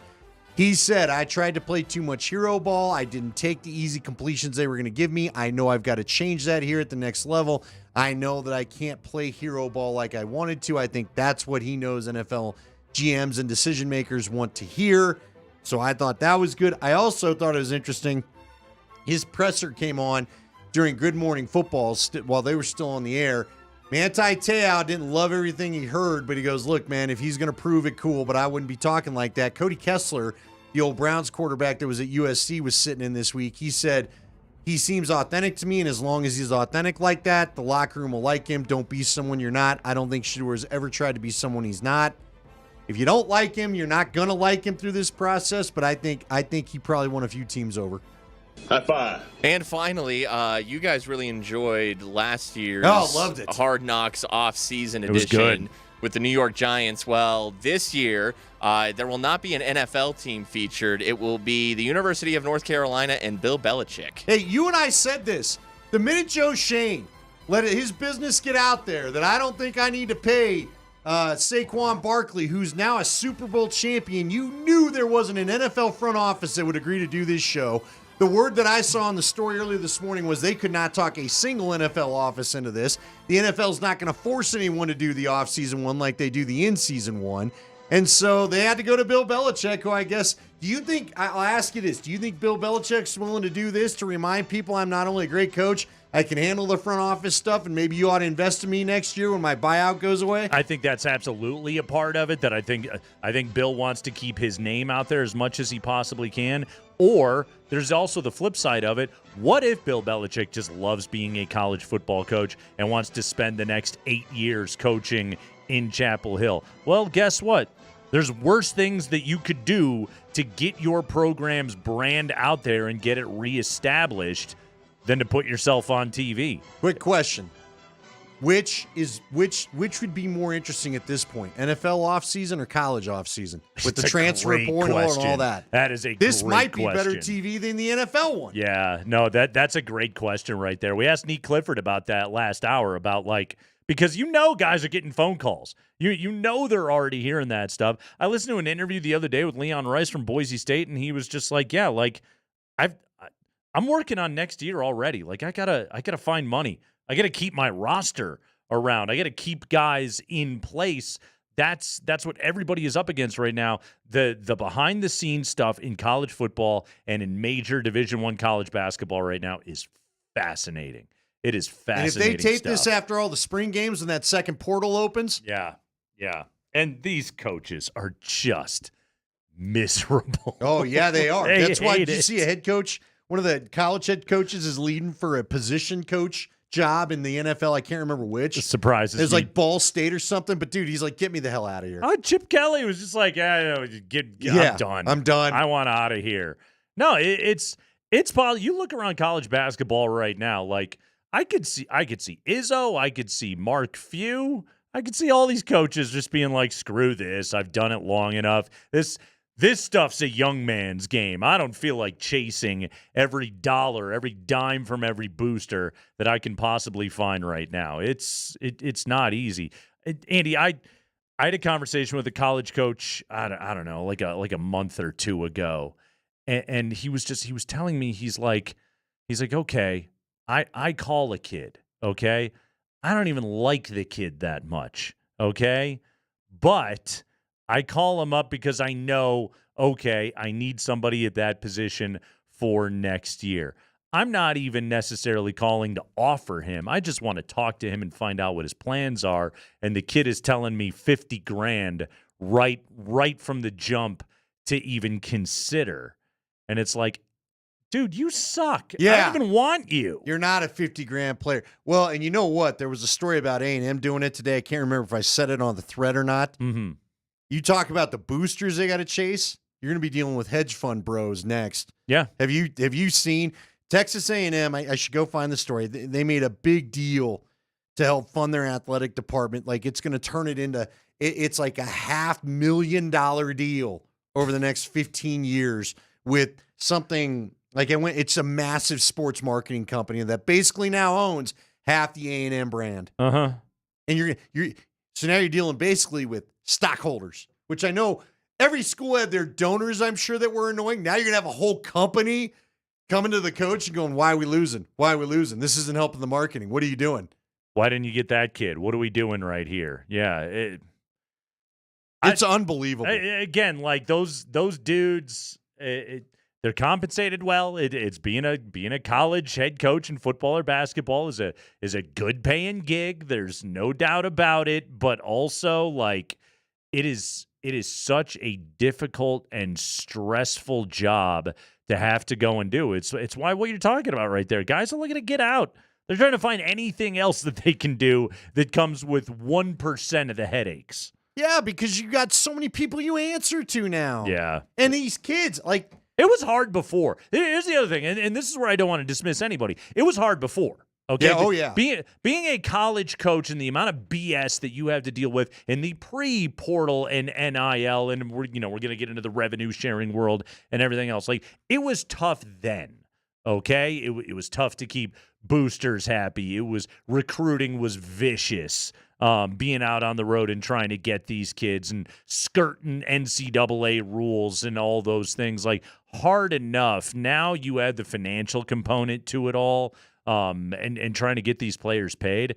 It's a tough world out there. But like the thing is a lot of these fans they don't want to hear it. So here it is. They don't give a crap. Go get the money and pay these dudes. A&M with Play Fly Sports, 15-year multimedia rights partnership. Play Fly Sports is going to pay them $34 million a year, totaling $515 million, which now Texas A&M gets to throw into their coffers. Sure. On top of that guaranteed, what is it, $23 million, whatever the alleged little cap. Well, didn't Jimbo they all have to do? Didn't Jimbo Fisher have the most expensive roster in the country, and they still suck? Yes, but again, this is another example of what coaches have to deal with, and I worry about it for Colorado and some of the schools around here. Sure. So we're going to try to put a salary cap in place, and by the way, it's still the big Southern schools. Before any legislation gets in place, we've already got our rights deals. We've already got more money than you to spend. I saw Matt Rule did an interview with Urban Meyer, by the way. Just one more note to put on this. And they asked Rule, because they're going to a 9-game Big Ten schedule, and they asked Rule about scheduling non-conference. And he basically just made the point of, like, why the hell would I schedule anybody? Okay? My league is going to have 4 guaranteed spots in the college football playoff, and our strength of schedule is going to be so good we may be able to still get in anyway playing in the Big Ten Conference. Obviously not at Nebraska, but at a real Big Ten school, you would be able to get in. And so his argument is just like, I think Ohio State plays Texas this year. Yeah. And his argument is just like, why? What? There's no purpose. Yeah. And he went on to say, give me Coastal Carolina all day long. He said, judging by the first year's rankings anyway, they're only worried about how you're playing at the end of the year, not at the beginning. Exactly. So why do I risk a loss like that at the beginning? Shadur Sanders and what he has to improve in the NFL. Do we think he can do it? We'll talk about that, plus more mock draft madness here on the Kreckman and Lindahl Show.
Scott Friday, Kreckman and Lindahl. Sponsoring this show, too. Yeah. Less than Jay coming later. Nuggets and Pistons in action right now. Denver doubling up Detroit 30-15.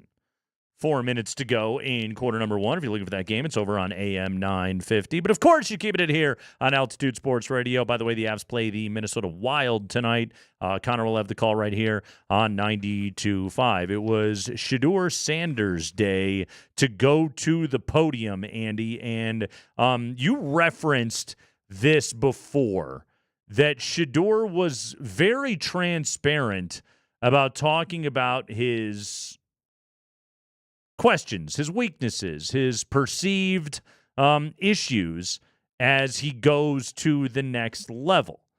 And the funny thing about it is Shadur Sanders was really upfront about all of it. Here's the quote. "Sometimes I was trying to make too much happen. That just comes from a mindset of like do or die mentality. Sometimes I got caught up in playing hero ball, but I understand where I messed up, and I'm going to fix it at the next level." He called it hero ball, which I think we can all agree from having watched Shedur's games. Yeah, he did an awful lot of that. He did retreat backwards and take way too many huge sacks. He did hang on to the ball too long at times, but also, like Andy, I really do believe like just trying to run a simple on-schedule offense would not have done the job at CU last year. No, you're right. I mean, there were a lot of times where he and Travis single-handedly, and I saw with my own eyes, kept the momentum from completely flipping the other way or becoming a problem. That said, there still were times where he probably could have taken, what's it? You never go broke. You won't go broke taking a gain or making a profit, whatever it is. He could have done that a few times. He could have maybe just taken the shorter route. He maybe could have gotten the ball out of his hand a little bit quicker and not had it be a bubble screen. I think you're right. I think the more coaches watch the tape, they'll understand that there were just points where he and Travis had to make something happen because that offensive line wasn't great. But again, that's what he's got to try to convince teams. I wasn't playing the way, say, Caleb Williams was playing because that's just the only way I know how to play. I was playing it out of necessity. So he also is a guy that won everywhere that he went at the collegiate level. He won at Jackson State. He won at CU. Obviously, it took him until year 2 to be a bowl team at Colorado, but he was able to win there as well. He's going to be a top 10 pick, which means he's going to probably a suboptimal NFL team, we will call it. But hey, man, he's turned things around in the past. I've been through 6 different OCs, so I'm able to adjust to any offense and every scheme and make it work. We went from Jackson State to Colorado and changed 2 programs back to back. So you don't think I could come to an NFL franchise and change the program again? It's history. We done it again. It's always going to repeat itself. I love that confidence coming out of him right there, and he's absolutely right about that. I mean, Andy, the fact that Jackson State at the FCS level had a first-round pick at quarterback. That was why they won right there. He gets to the University of Colorado, and look, did Deion upgrade the talent level in Boulder? Without a doubt. If he doesn't have a top-flight quarterback, it just doesn't matter nearly as much. No, it doesn't. Now, you were lucky because that's your son that came along with you. Good guy to have in the pocket. And look, I some people could fire back, and I know they were talking about it on Good Morning Football. It wasn't just like it was Shedeur by himself. He had Travis. He had his dad. He had a lot of help in changing the culture. But but he still was in the middle of it. And believe me, there's a lot of times where his toughness mattered. He took a lot of shots to make those plays. Yes, he had Travis. Yes, he had his dad. He was also the first-team All-Big 12 quarterback this year. He was. That's his name right there. Well, and I'll tell you what. He's a guy, he reminds me of Jake Plummer when you watch the guys react to him, okay? They like playing with him. You knew Tom Nalen. I knew Jeb Putzier. We know guys that really enjoyed playing with Jake Plummer. I think Shedeur will have that kind of effect on a lot of his teammates. I think he is confident. Now, sometimes, you're that big confident. People are going to love to tell you about it when you have a game like the bowl game and BYU and all that kind of stuff. But I still think that's something that teammates hopefully will thrive on. And he's been around a lot of NFL players. Just look at the sidelines of any CU game back in the fall. We don't have to go through the list. Michael Irvin, Warren Sapp's on the coaching staff. He had plenty. Terrell Owens, Chad Johnson. They were all around him. So he won't be shocked by the moment. But I will say this, just to give the other side of the ledger, just not to sound like a CU homer. There are going to be some teams that don't want that kind of brashness out of their quarterback. It's the Jim McMahon effect. It's the pick whatever cocky quarterback that sometimes you wonder, did it rub the owner the wrong way? Did it rub whoever? Some teams, some coaches in particular want the quiet guy that's just going to be very CEO-like. Shedeur is not going to be afraid. Shedeur probably will give you some bulletin board material when they don't want it at times. Shedeur talked about the possibility of Cleveland taking him at number 2. Here was Shadur Sanders today. If you ain't trying to change the franchise or the coach, don't give me. So you should know history repeats itself over and over and over, and I've done it over and over and over, so it should be no question why an NFL franchise should pick me. Again, great answer right there. Every place that you went didn't win, and then they won when you showed up. But can you change the culture in Cleveland with Deshaun Watson in the building? It's kind of a tough one. Well, you know what I mean? I don't know if they're going to let Deshaun in the building You're this year. thinking he's hoping that he's never back in the building. Cleveland's a weird one, man. It's a weird tough. fit for It him. is. I don't It is mind. tough. Frankly, I think Stefanski could be really good. I think he could for too. Shedeur. Yeah. But you've got to get. By the way, Myles Garrett's already telling them, "I don't want your money." Oh yeah, he basically told him, if you keep me here, fine. I am not signing an extension. I will do anything I can. I will walk for free to leave this place. Finally, Shadur Sanders talking about the critics. Does the hate out there bother him? You think I'm worried about what critics say or what people got to say? You know who my dad is? They hated on him too. So it's like it's almost normal. Without people hating, it's not normal for us. So we like the adversity. We like everything that comes with the name. That's why we are who we are. Thrives on it all. Good stuff. I love it, man. I thought Shedeur handled himself really well up there today, and I thought that he sounded authentic. I don't think he sounded like somebody that was going to put on airs. I thought he sounded like Shadur Sanders while he was talking to NFL media and saying things that he wanted NFL teams to hear. Yeah. And look, he could have taken a different approach. He could have dialed it back a little bit. He let them know who he's going to be, and I think that's good. Who do you think's the best fit for him? Let's say he doesn't escape the top 10. It doesn't feel like he would. This is kind of a lame answer, but I think going to play for Kellen Moore would be really good for him in New Orleans. I don't mind that. I will tell you, I think Pete Carroll might not be bad because Pete Carroll's more of a laid-back guy, at least it seems. Somewhat laid-back. Yeah.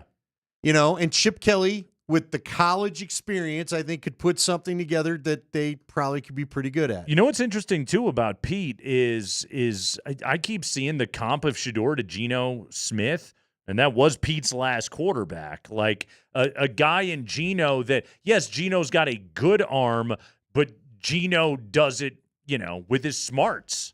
That's what he does well. Did you see where Pete caught the Seahawks general manager and McDonald in first class? And apparently there was like an hour conversation in first class. And somebody was saying, is he trying to negotiate to get Geno out of there to come to the Raiders? Could be. Yeah, it's he would like to have that, dude. Good stuff right there with Shadur Sanders. We got to throw out a huge congratulations. A guy that, yes, he no longer plays his home games here in our fair city, but we're going to be fans of this guy forever. Andy, the Moose got loose last night in Carolina. Mikko Rantanen scored, but more importantly, Mikko Rantanen did not score for the Carolina Hurricanes because he hadn't done that yet. Who cares about them? Mikko Rantanen scored last night for the Hartford Whalers. Give it to me, Spring. He's moving this puck. Puck moving here is now the Rantanen shot. He scores! Mikko Rantanen feeling right at home here on Whalers night. Yes, the former Hartford Whalers, best logo in the history of sports. The Whalers, they donned the classic unis last night for a 5-2 home victory over the Buffalo Sabres. Mikko added an assist as well, 2 points on the night. Blair the Brass Bonanza, Mikko Rantanen. By the way, his second goal, Andy, his second goal, I believe. I forgot about that. One for the Whalers, one for Carolina. Yes, he has scored. He scored against Chicago earlier this year. He should have done more of that when he played for the Avalanche. But there you go. Congratulations to the Moose. Also, I don't know who that play-by-play guy was, but that was no, the Moose is loose. Come on, guy, pick it up. Well, he's not invested just yet. He's not. By the way, Mikko might not be there much longer. The Nuggets leading 39-29 despite a couple of Michael Porter rebounds and a drive to the hoop. They were just empty on a possession. So count down the last seconds, although I guess there's 13 on the clock, so it'll be about a 4-second difference. But 39-29, Denver over Detroit. Spoiler near alert, the end Andy, of the first quarter. The Pistons get one more bucket before the end of the quarter. 39 and I just watched it. to 31. There was a dunk underneath as somebody lost contain. Hey, 39 points in the first quarter. We'll take it. Good start there for the Nuggets this evening. They're on pace to win by 32. So the old second night of a back-to-back thing. It continues for your Denver Nuggets. We have got the weekend preview before we get out of here. Plus, I don't know. Was there anything else we didn't do today, Andy? Anything we didn't cover? I feel like we've done it all. What'd you eat today?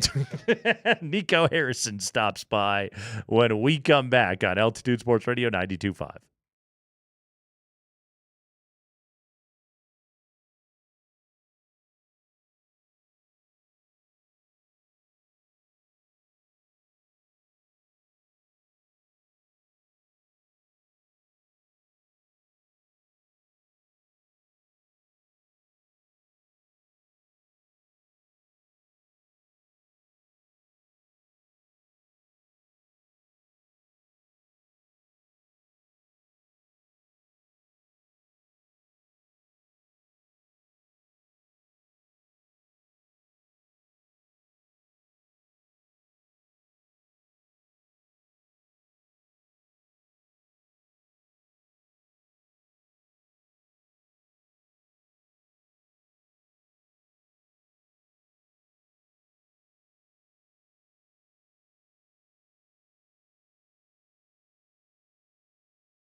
Stop at Good Times today. Get 6 authentic Hatch Valley Green Chili breakfast burritos for just $18. That's right, 6 breakfast burritos for just $18 for a limited time at Good Times. Kreckman and Lindahl. Nuggets in action right now against Detroit. Denver is leading in the second quarter of that game. Avalanche will take on the Minnesota Wild this evening on Altitude Sports Radio 92.5. Connor McGahee will have the call. Second game of the 6-game homestand for the Avalanche. Got to get this one tonight before Pittsburgh comes in on Tuesday. The Wild have some injury issues. It would be nice if the Avalanche could get them back coming up there this evening in that one. Yeah, they need to for that. That was on one of the worst losses lists that we had earlier because the Wild were missing. They're still missing guys, right? Spring, they're not any healthier. Isn't their score? Kaprizov's out for the year, right? Yeah. They got or problems. at least for now. Yeah, for a little bit. Okay. Could be back later in the season. Mm-hmm. Joel Embiid will miss the remainder of the season due to a knee injury. He still is not recovered from playing way too many games a couple of years ago so he could win the NBA MVP award. Congratulations, you got your MVP. Your career is shot. Way to go, Joel Embiid. Look, Andy, I don't wish injury upon anybody, but I also simultaneously have very little sympathy for Joel Embiid. Yeah, I would agree. He got just so petty about the MVP. And you called in all your media favors to get this thing to happen. And it's bothersome to me because it runs so contrary to the spirit of professional sports and team sports. And it was, let me knock Jokic for stat padding and trying to hype myself up and do interviews to do so and make it clear how important winning MVP is. Which, look, I think every player wants to win MVP. I don't think that that's something that shouldn't be a goal of yours. I just don't like when you lead a media crusade for it. Well, and you're attacking, like he attacked Jokic and for all this stuff. Jokic. And it's like, come on, man, you don't have a leg to stand on there. And now you literally don't have a leg to stand on because your knee is a problem. Yeah. Mm-hmm. Speaking of a problem, the bench woes are showing their ugly head again. Something about non-Jokic minutes still a problem? Well, did you see they win a coach's challenge? DeAndre Jordan then tries to drive the lane, changes his mind, tries to dish it off, and there's nothing but Pistons waiting for the pass. That's not ideal. We got a 3-point game, and we've got extracurriculars. Jamal Murray is big mad at somebody right now. Looks like DeAndre Jordan and Cade Cunningham are having words. Spicy night. Hey, no malice at the palace tonight, fellas. Take it easy, okay? Spicy night. Spicy night. Where's Russell Wilson right now? Matthew Stafford is back with the Rams. So the Giants are now talking about the possible addition of Aaron Rodgers, Andy. I don't understand that. I just don't. You know, like if you were to go back home. Gots to win now. If you know, and I would ask you. Are you going to win now with him? He wasn't good last year. Well, and that's my question. So the whole thing.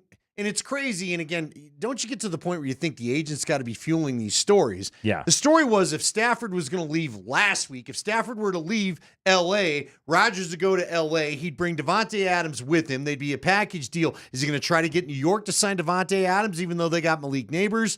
You know, now look, Davante is not a bad receiver. Heck, if he hits the open market, I wouldn't get really angry if the Broncos were to try to talk to him if he's up for a decent deal. But I mean, are these two just going to follow each other around everywhere? There was a quick report about him possibly even going to, like, he's been linked to San Francisco. He's been linked to the Raiders. Now it's allegedly all about the Giants. It would spin the Rams. I mean, is it really the teams are interested, or is this just his guy? Right now, what is your prediction? Giants week 1 starter at quarterback? That's a great question. Shadur Sanders or Cam Ward? Or Sam Darnold? Shadur Sanders or Cam Ward. Or Russell Wilson. Here's the thing. Did you see, because now that the Sam Darnold thing's catching some fire, first off, we got the did you see the chart today on what the tags are going to cost everybody? What are we talking? Sam Darnold as a quarterback, call it about $40.2 million. Okay. That's about right, yeah. So that's what it could cost you. They're going to tag him so they could trade him. So are you going to give up a high pick and pay the tag? Oof. And again, are you positive Sam Darnold's going to work for everybody? I'm not so sure.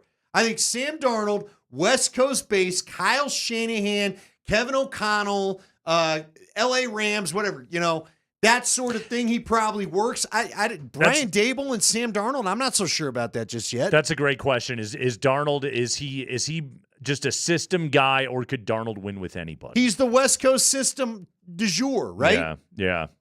I do have an update for you, Andy, on a college basketball betting scandal. I think I saw this. That we touched on. This is bold, Cotton. Earlier in the week. So Fresno State has suspended 3 players involved in a sports betting scandal. According to David Purdom of ESPN, sources tell ESPN junior forward Michael Robinson, who had been suspended back in January, and associates bet and entered daily fantasy sports contests involving Fresno State games in which he played. The wagers and fantasy entries included the under on Robinson's points and rebounds, according to the sources. Yeah. Ugh. Yeah. Yeah. Ugh. Is that one that might have caught you? Is that, again, you like to look at trends. Wait, could there be a job for Nate Kreckman to go into? Well, seriously. I was going to say, you can't advise guys on what to bet so they don't get caught. That's not really a legal job. But okay, for example, listen to this. Fresno State guard Jalen Weaver, this is one of the other guys that got suspended, told ESPN yesterday that he played a daily fantasy contest on his points total in the Bulldogs home game against New Mexico on December 31st. Weaver said he risked $50 that he would score more than 11 points on the fantasy site Sleeper. He finished with 13 points in a 103-89 loss to the Lobos. Okay, super illegal. You shouldn't do it. Is it going to alter your shot selection and decision-making out on the floor? Are you going to be running the offense as you're supposed to? No. But in the very least, you took the over. Okay? Yeah. It's the old Pete Rose, I bet on my team to win. Yeah. But when you didn't bet, did you not think you were going to win? Which, again, it's like, is it – and here's the thing. Fresno State wasn't going to beat New Mexico that day anyway. But, again, are you taking tougher shots because you want to hit your over and not giving the ball to an open teammate? That's problematic. A third Fresno State player, sophomore guard Zayon Collins, was held out of the Air Force game last Saturday for allegedly betting on professional sports, according to multiple sources. An attorney representing Collins in another matter did not return multiple messages left by ESPN this week. Collins remains on the roster listed on the school website. By the way, the other matter on that kid is he was involved in a fatal car wreck when he was in high school, and he was committed to go play at UNLV. He was a Vegas kid, and he was committed to go play at UNLV. All right. So that there's a lot of bad going on right there. Yeah, There's that thing's not going to end up well. You got to fire that coach, right? Yeah. By the way, you know who's an assistant on that staff? John Welch, former George Karl assistant with the Nuggets. That ain't good. Yeah. He's on that staff. Vance Wahlberg, who is their head coach, was also a George Karl assistant here in Denver. Before you play some guacamole song. Yeah. One more story to touch on before we get out of here, as we're just kind of eating all the leftovers. Did you see the story that the Wolves, or that the Mavericks called the Wolves and tried to swap Luka for Ant, and the Wolves said no thank you? That's more acceptable than what ended up happening. Than what they ended up doing. That's more acceptable. Because in the very least, you're asking for somebody younger than Luka. Would you have done the deal, though, if you're Tim Connolly? He's your buddy. No, if Tim had called you and said, hey, Nate, what do I do here? No, you know what? I would not have done that deal. And I think right now, Luka is a better and more complete player than Anthony Edwards, but I would not have done that deal. I think Edwards still has a ceiling that I'm not sure he's hit yet, and I'm very intrigued by. It's tough, though. That's a good one. Because you do wonder, would you ever get there? Plenty of potential. Right.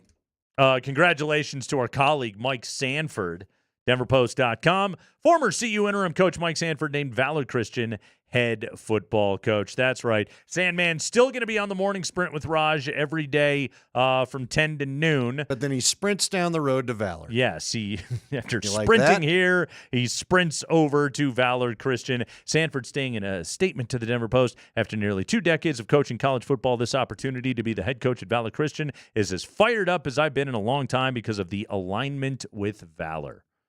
I would say it's the most fired up Sandman has been since he had a chance to co-host with me in Vegas last summer. That's just my guess. Congratulations, Mike Sanford. It's time for the weekend preview.